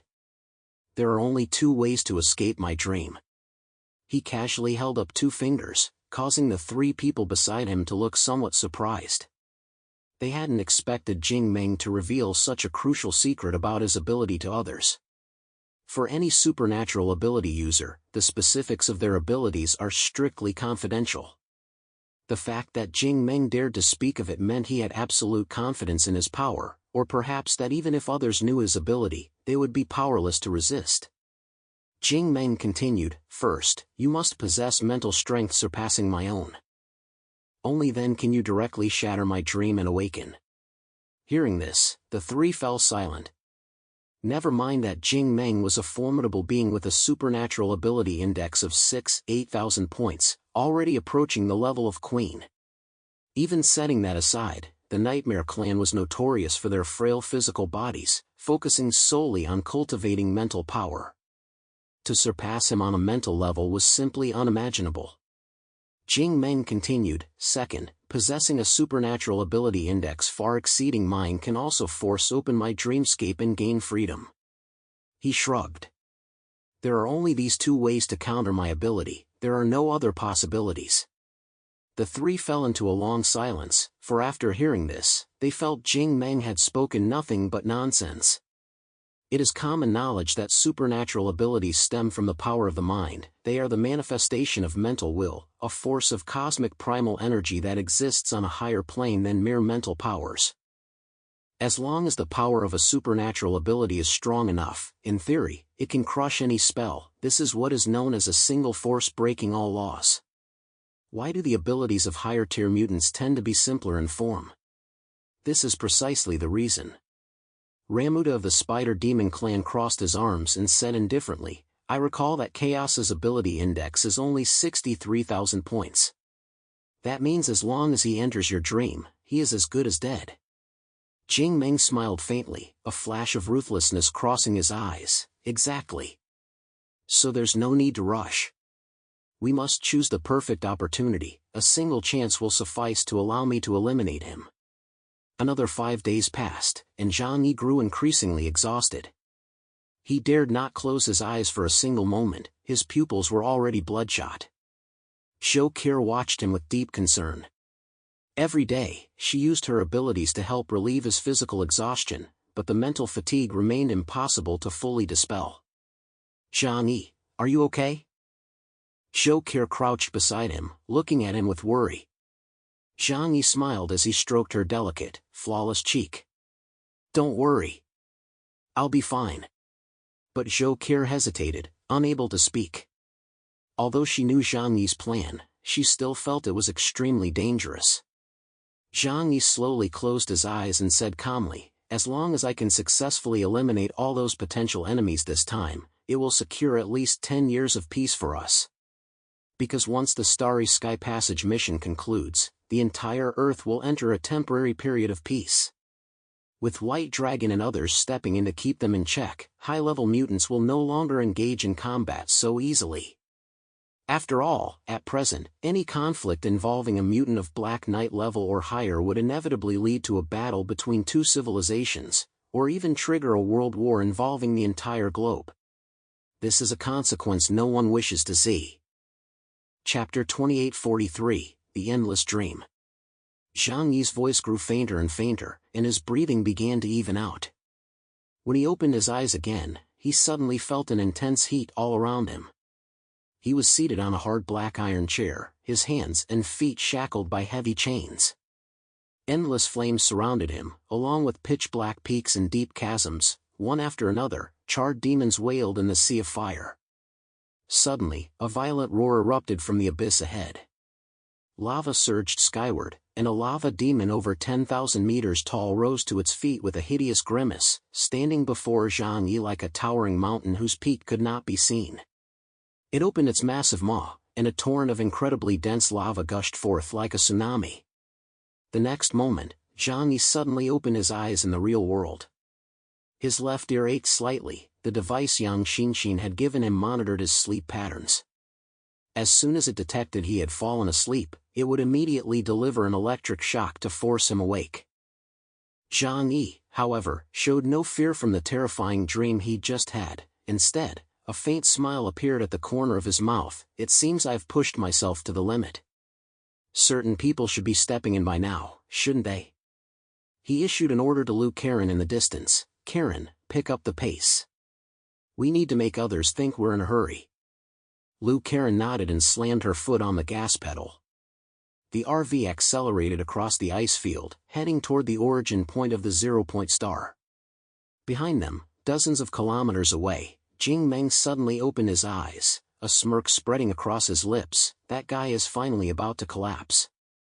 He looked at Edward, the member of the Blood Clan not far away, and said with a smile, "Mr. Edward, as a powerful member of the Blood Clan, you possess an incredibly strong physique and agility, as well as astonishing eyesight. I hope you'll observe for me, are they in a great hurry to escape this area right now?" Upon hearing this, Edward's lips curled into a smile. "It would be my pleasure." He left the makeshift hut, leaped into the air, transformed into a giant bat, and flew rapidly toward the distance. Shortly thereafter, he returned and said to Jing Meng, "Just as you predicted, they're now traveling even more urgently, they won't even rest at night." Jing Meng's mouth twisted into a grin. That means that chaos is nearing his limit, and the limit of his life. Ramuda spoke urgently, "Then when do we make our move?" The fierce and hot-tempered spider demon had nearly exhausted his patience during this pursuit. If not for the orders from the higher-up, he would have charged straight and long ago to engage chaos head-on. He had complete confidence in his own strength. With 63,000 points of supernatural power, he didn't believe he would lose to chaos under equal conditions. What's a genius? Who among them wasn't a genius? Who wasn't the greatest pride and brightest future of their race? However, Jing Meng's expression darkened. "Mr. Ramuda, there's an old human saying, the last 10 miles of a 100-mile journey are the hardest. The closer we get to success, the more we must stay calm. We must not act rashly, or else we'll risk ruining everything at the last moment. Don't forget, when we set out, His Excellency said that everything must be done under my command." Ramuda took a deep breath and replied in a deep, gruff voice, clearly displeased, "Fine, I'll do as you say." With roughly a week's journey remaining to reach the pole, Zhang Yi's team had all but stopped resting, instead taking turns resting and driving. Such a hurried pace puzzled the other multi-ethnic teams. However, fearing that Zhang Yi's team might have discovered some secret, the others dared not rest either, rushing to catch up from behind. But due to a lack of transportation equipment and other resources, they were soon left far behind. Across the vast, open ice plain, only Zhang Yi's group of vehicles raced forward. The Jing Meng four-man assassin squad, having waited a long time, finally decided to strike at this moment. That guy, he's reached his limit. Jing Meng closed his eyes. Though he was physically in a pitch-black room, his spirit had already soared above the ice plane. As his telekinesis rippled out, he could sense the fluctuations of spiritual power from every person within a 100-kilometer radius. And he pinpointed that all-too-familiar target with unerring precision, Zhang Yi's mental fluctuations. Chaos, I found you. Die peacefully in your dreams. The moment this thought formed, it transformed into a black mental phantom that instantly appeared beside Zhang Yi, dozens of kilometers away, then violently burrowed into his brain. At the same time, the demons, Ramuda, and the others launched their attacks. The void unfolded like a door. Barboda of the Nor clan stood elegantly before the convoy, his hands clasped behind his back. He beckoned with a gesture, "Gentlemen, please enter my cycle of hellish reincarnation." As his right hand swept slowly before him, 18 colossal gates erupted with a thunderous roar across the vast ice plain. It was as if a natural barrier had formed, completely sealing off the path for everyone. Infinite realm, 18 layers. No! Lu Karen let out a low cry and immediately pressed a switch at her side. In an instant, a massive fortress rose from the ground, enveloping everyone within. But it was already too late. The 18 massive gateways had completely encircled everyone, closing in as swiftly as a drawstring bag. In the blink of an eye, everyone in the entire area vanished completely, as if they had never been there at all. When Zhang Yi entered the dream, what he saw was still that hellscape burning with endless flames. The tormented demons wailed in agony, while the ghostly executioners, wielding steel whips and iron chains, lashed out at them with all their might. Zhang Yi rubbed the bridge of his nose and said casually to Yang Xinxin beside him, "Actually, after falling asleep, I feel more at ease in my dreams." Yang Xinxin turned to look at him with a helpless expression. "But falling asleep comes with a lot of trouble." "Huh? Why are there two of you here?" A voice echoed from the depths of the underworld. From the abyss, the terrifying 10,000-meter-tall lava colossus, the demon, emerged once more. Wielding a magma trident, it loomed overhead, gazing down at Zhang Yi and Yang Xinxin. Its eyes swept past Zhang Yi and settled on Yang Xinxin. "Could it be that this is also a creation born from your dreams?" "No, you're a different person." "Yes, you found me out." Yang Xinxin's expression remained utterly calm, even having entered the dream created within Jing Meng's own dream. She showed no sign of panic. She even pointed with interest at the crescent-shaped device on her ear. Zhang Yi had an identical one on his. Chapter 2844, Deeper into the Dream. The Neuron Stability Anchor. It allows people's minds to synchronize. Simply put, it means sharing the same dream. It's not exactly cutting-edge technology. But you went to such lengths to get us to sleep, and yet you still have time to chat with us here. Aren't you in a hurry? Jing Meng, who had transformed into a colossal demon within the dream, showed no sign of haste. Instead, he laughed with great amusement. "Don't you know that time in a dream is different from time in the outside world? Perhaps a lifetime spent here is merely a few hours in the real world. So I have plenty of time to play with you slowly, and you're all doomed. Aren't you overestimating your own power?" Zhang Yi asked calmly. Jing Meng curled the corners of his mouth and suddenly burst into a maniacal laugh. As his mountain-like body shook with laughter, the sound was deafening. "You have no idea what it means to be the dominator of souls. Here, I am a god, I am the creator." He pointed his finger at Zhang Yi from on high. "However, I don't want to play this game for too long. You might as well just die right now." Before his words had even finished, Zhang Yi and Yang Xinxin before him suddenly vanished. Hand in hand, the two appeared directly behind him, or more precisely, at his knees. Zhang Yi's right hand drew the Eternal Judgment Sword straight from the void, aimed it at the demon's knee, and slashed viciously. Great slaughter of the netherworld. Boom! Endless power from the netherworld slammed into the demon's knee, slashing its right leg clean off. The colossal demon fell directly into the endless ocean of lava, but soon that leg was restored to its original state, and he stood up again. I told you, everything you've done is meaningless, because here, I am the master of all. He raised the lava trident, thousands of meters long, aimed it at Zhang Yi, and brought it crashing down with all his might. Boom! Infinite flames erupted, and the terrifying heat wave dried the air so thoroughly that even the particles seemed on the verge of combustion. Zhang Yi, his left hand clasping Yang Xinxin's right, remained expressionless as he unfurled the primordial void wings around them. The terrifying force slammed into them, shattering the primordial void wings in an instant. But the brief moment of respite it bought was enough for Zhang Yi to escape to a safe distance. Can one control the properties of all matter here? Including boosting one's own attack power to the maximum, even breaking through the primordial void rope. Truly terrifying, Zhang Yi said indifferently. Yang Xinxin explained to him from the side, so-called dream control allows one to alter everything within the dream, but it cannot be used to attack with nothingness. In other words, brother, as long as we can dodge all of his attacks, we'll be in a state of absolute safety. To give an example, Jing Meng could imbue a single falling leaf with power surpassing that of a nuclear bomb, yet he could not kill Zhang Yi directly from a distance within the dream. All this information had been provided to Zhang Yi by White Dragon. After all, throughout history, countless races had clashed with the Nightmare Clan and possessed a deep understanding of their capabilities. Hearing the two speak these words right in front of him, Jing Meng showed no surprise, but so what? Within this endless expanse of time, I am the absolute ruler. I can launch relentless attacks against you.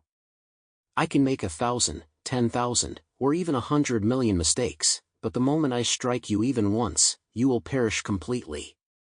So this battle has already ended the moment the two of you fell asleep. He chuckled as he suddenly slammed his trident into the vast ocean of magma. The ocean suddenly surged, and what splashed up were no longer mere waves, but towering tidal waves rising to heights of 10,000 meters, even 100,000 meters. Zhang Yi remained unfazed, for the instant Jing Meng struck, he had already soared skyward with Yang Xinxin, activating the power of the formless void realm. Each activation granted him a 5-kilometer range of movement. In his left eye, the hour and second hands had begun to turn. He could foresee everything that would happen 5 seconds into the future. Jing Meng's attacks, one after another, were all anticipated in advance, allowing him to turn danger into safety. This even caused Jing Meng to exclaim in admiration, "Your ability is truly terrifying. If we were to face each other in reality, the one who would die would most likely be me. But it's a pity. We of the Nightmare Clan are all assassins, within our own rules, we are the emperors." Zhang Yi and Yang Xinxin kept dodging, counterattacking was pointless. If this continued, just as Jing Meng had said, they were as good as dead. But would it really end that way? Yang Xinxin said to Zhang Yi, "Our test has yielded results." Indeed, within the dream, attempting to grapple with him or resist him is completely pointless. Then, let's execute our second strategy. Zhang Yi nodded. "You're smarter than I am. I'll leave it up to you." He trusted Yang Xinxin unconditionally. Very well. No sooner had Yang Xinxin spoken than her left hand pressed against the neuron stability anchor at her temple. Both of their eyes suddenly went vacant. The instant the demon's trident struck, their bodies transformed into a ghostly glow and vanished from where they stood. Jing Meng was taken aback for a split second, then burst into laughter. "A dream within a dream, is it? Your preparations are quite interesting. But once we enter the deeper layers of the dream, I remain the master." He dived straight into the dream through its nodes, while Zhang Yi and Yang Xinxin had already entered the second layer of the dream. The flow of time within the dream is completely different from that of the outside world, and entering a dream within a dream creates a compounding effect, buying them even more time. However, the first layer of the dream was a world created by Jing Meng, while the second layer was a world they had created themselves. It was a massive city, entirely composed of an amusement park, filled with colorful balloons, clowns, carousels, and roller coasters. Yang Xinxin said to Zhang Yi, "This world contains only basic, everyday objects. Even if Jing Meng chases us here, the damage and range of its attacks will be limited. We can buy ourselves more time to escape and stall for time. The next moment, a roller coaster suddenly broke free from its tracks and roared toward them. Perched atop the roller coaster, an NPC clad in a black cloak and wielding a Grim Reaper's scythe charged toward them with a sinister grin. His form grew larger and larger as he rode the roller coaster, eventually looming over the entire amusement park. No matter where you flee, your fate is inevitable, death. Chapter 2845, The Deep Dream. Zhang Yi took Yang Xinxin with him as he, his face expressionless, continued to activate the formless void realm to teleport. The city's terrain was extremely chaotic. A single 5-kilometer teleportation was enough to completely cover their tracks. Jing Meng had to find the two of them within this chaotic city. Far from feeling frustrated, he let out a strange, cackling laugh from deep within his throat. A game of cat and mouse, I like it. But let me remind you, time flows more slowly within a dream than it does in the outside world. Only a few seconds have passed outside. Boom! With a single swing of the massive Grim Reaper's scythe, a bell tower was sliced clean in two. Zhang Yi and Yang Xinxin were hiding within the maze-like city. Yang Xinxin did a quick calculation and said, "We can probably hide here for about 5 minutes, but in the outside world, we'd be lucky to last 5 seconds. It doesn't matter," Zhang Yi said coldly. "I don't mind nesting dreams within dreams endlessly." Yang Xinxin said nothing, but quietly clasped Zhang Yi's hand, dark tide surging in her black eyes.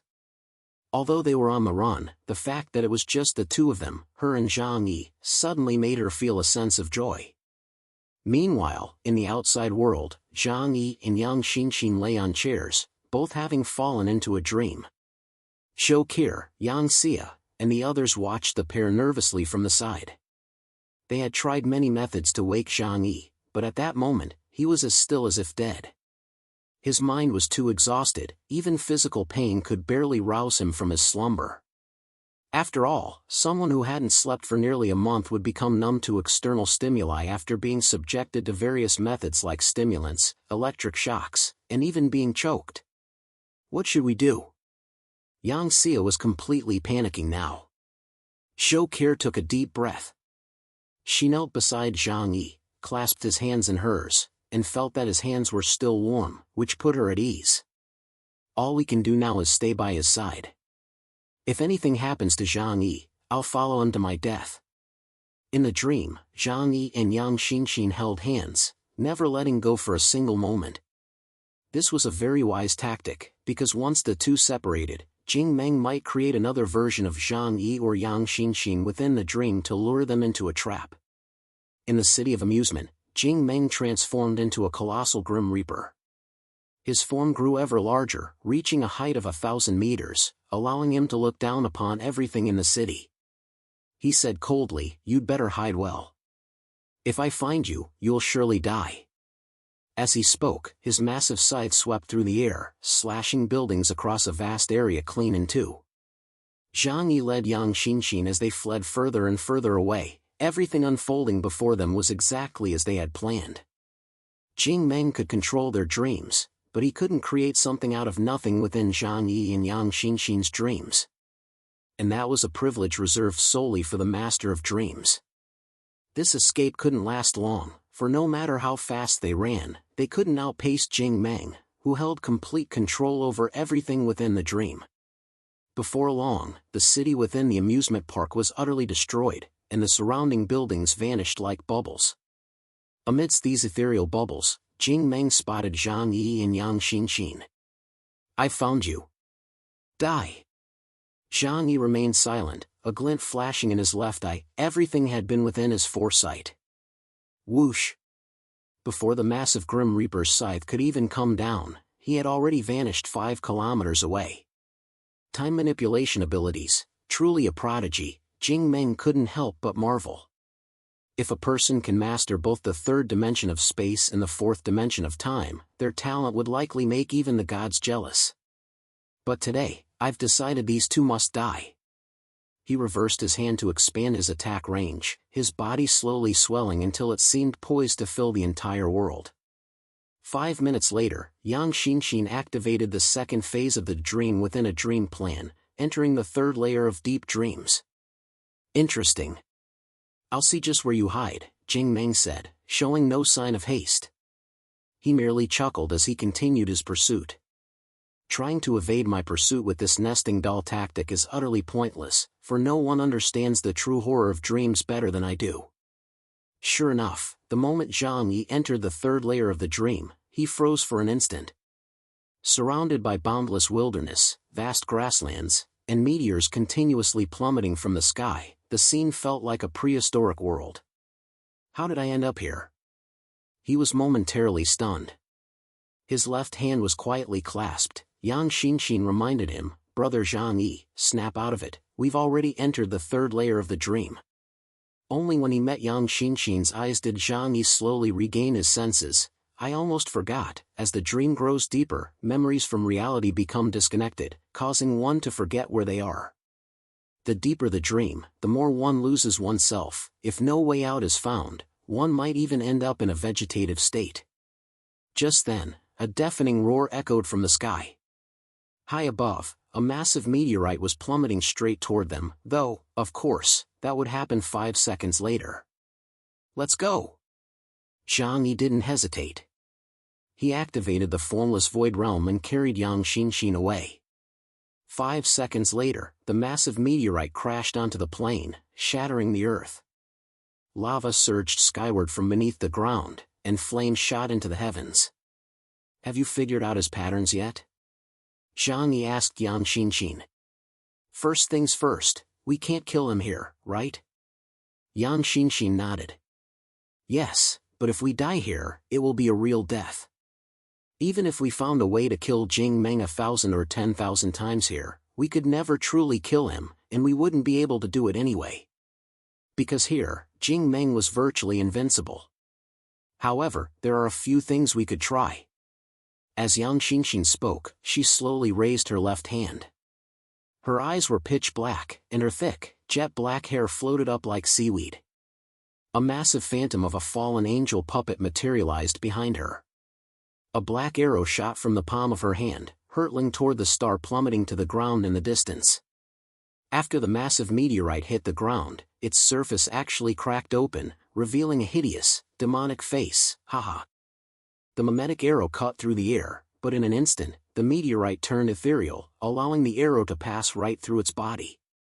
Chapter 2846, Internal and External Attacks.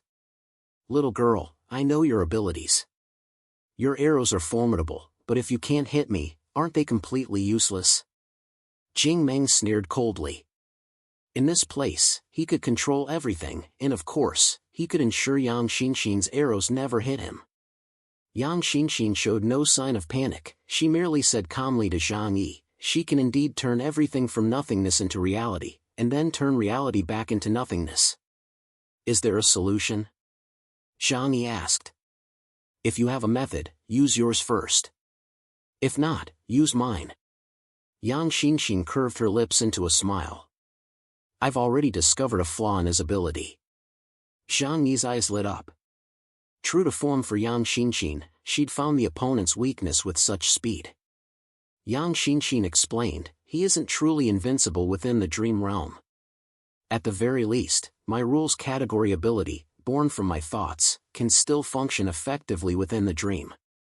Therefore, when faced with my mimetic arrow, his only choice is to dodge, not to catch it. In other words, he cannot establish rules to nullify our abilities."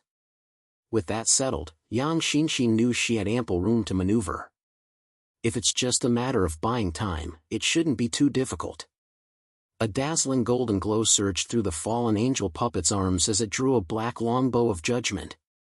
Its thick, pallid arms pulled the bowstring with force, and a surge of golden energy coalesced at the arrow's tip. "Change the entire world," Yang Xinxin declared abruptly. The arrow was released, and strands of golden light surged toward the sky like fireworks, then rained down upon the entire world with the force of a meteor shower. The arrows struck the earth, the plains, the oceans, the rivers, and even the prehistoric behemoths shaped within the dreamscape. Any matter struck, whether organic or inorganic, underwent a pixelated transformation, as if the substance were being reassembled. The once vast prehistoric world was suddenly divided, like building blocks, into countless tiny cubes. The earth rose and fell, plains became mountains, and mountains turned into deep valleys, undulating and then stacking anew to form a colossal labyrinth. Feel the joy of the game. This is my brand new ability, and its name is, Yang Xinxin pondered for a moment before saying casually. Let's call it Minecraft. Yang Xinxin, codenamed the Queen Mother of the West in mythology, possessed a cunning ability to manipulate all things in the world at will, the fallen angel puppet. And now, her ability index had risen at an astonishing rate, reaching 61,000 points, the same Black Knight level as Zhang Yi. She had once said, "Your ability indexes grow too slowly because you lack talent, whereas mine is slow because I lack the interest." A master of strategic warfare, she finally set aside her stubbornness and pride as the apocalypse grew increasingly perilous and the burden on Zhang Yi grew heavier, choosing instead to develop her own supernatural abilities. And this time, her progress was by leaps and bounds. Don't forget, back at the Tianyu Palace, among the 4 guardian knights of the Yihen tribe, one chose Zhang Yi, one chose Ichigard, and the remaining 2 both chose Yang Xinxin. This alone shows just how extraordinary her talent truly is. Rumble. The earth plummeted at the speed of light, and the entire world seemed to be being reassembled by Yang Xinxin. And it wasn't just a single layer, it was a massive, 3-dimensional labyrinth. As the two continued to descend, Yang Xinxin said to Zhang Yi, "He can strip us of our control over the dream and manipulate everything within it, but its foundation remains the dream we two created." Yang Xinxin continued, "Within this dream, my ability to reshape the world will reach its absolute peak. It might be difficult to kill him outright, but hiding ourselves so he can't find us within this layered world will be a breeze." Zhang Yi nodded. "Very well, let's proceed as planned. The contingency measures we've prepared should buy us enough time. Now it all depends on whether they can execute the plan I've laid out perfectly. If even that plan fails, I'll have no choice but to resort to that final measure. Although it would lead to the complete failure of his own counterattack plan, saving his and Yang Xinxin's lives would be absolutely certain." Seeing the tactics Yang Xinxin had unleashed, Jing Meng couldn't help but marvel, to think someone could achieve such perfection within a dream. Her mental power is so formidable, perhaps already on par with us, the Nightmare Clan. But unfortunately, she'll be dead very soon. Jing Meng roared, darting through the labyrinth of the dream realm, relentlessly destroying everything in his path as he searched for those 2 tiny humans who had gone into hiding. "I know what you're trying to do, it's nothing more than stalling for time, waiting for someone outside to wake you up. But unfortunately, what if the one attacking you right now isn't just me?" He was right. At that very moment, the entire Tianhai fortress had been dragged into another space by Barbota's activation of the 18th layer of Hell. 3 Black Knight-level powerhouses had been waiting there all along, and Zhang Yi, the one they feared most, was now in a deep slumber, being hunted down by Jing Meng. With the 3 Black Knights of the higher races joining forces and their main opponent out of commission, the outcome of this battle was crystal clear, no matter how one looked at it. Even if they couldn't eradicate Zhang Yi's soul, they could obliterate his physical body, in which case, his death was certain. The Blood Clan vampire Edward had long golden hair and skin so pale it was almost eerie. He toyed with an old-fashioned flintlock pistol in his hand, raising it leisurely and aiming at the distant Tianhai fortress. That massive black fortress lay sprawled on the ground like a gigantic black beetle. "It is utterly impossible for this single mechanical fortress to block the 3 of us," Edward said with a smile. In 2 other directions, the spider demon Remute's massive body was submerged in burning magma. A chilling roar erupted from his mouth, and suddenly, his entire body burst into a black glow. Immediately afterward, his colossal form, already over 10 meters tall, began to swell rapidly. Rumble. Its limbs crushed the earth, and its body smashed through the clouds. In the blink of an eye, it had swelled to over 300 meters in height. It now towered even higher than the peak of the Tianhai fortress, its colossal form resembling a colossal, ground-based superbiological turret. the monster's head was adorned with over 100 eyes. These eyes were like over 100 powerful supernatural cannons, simultaneously emitting a dazzling red glow as energy fluctuations gathered. Inside the command center, Lu Karen, following the plan, assumed the role of battlefield commander while Zhang Yi and Yang Xinxin were in a deep sleep.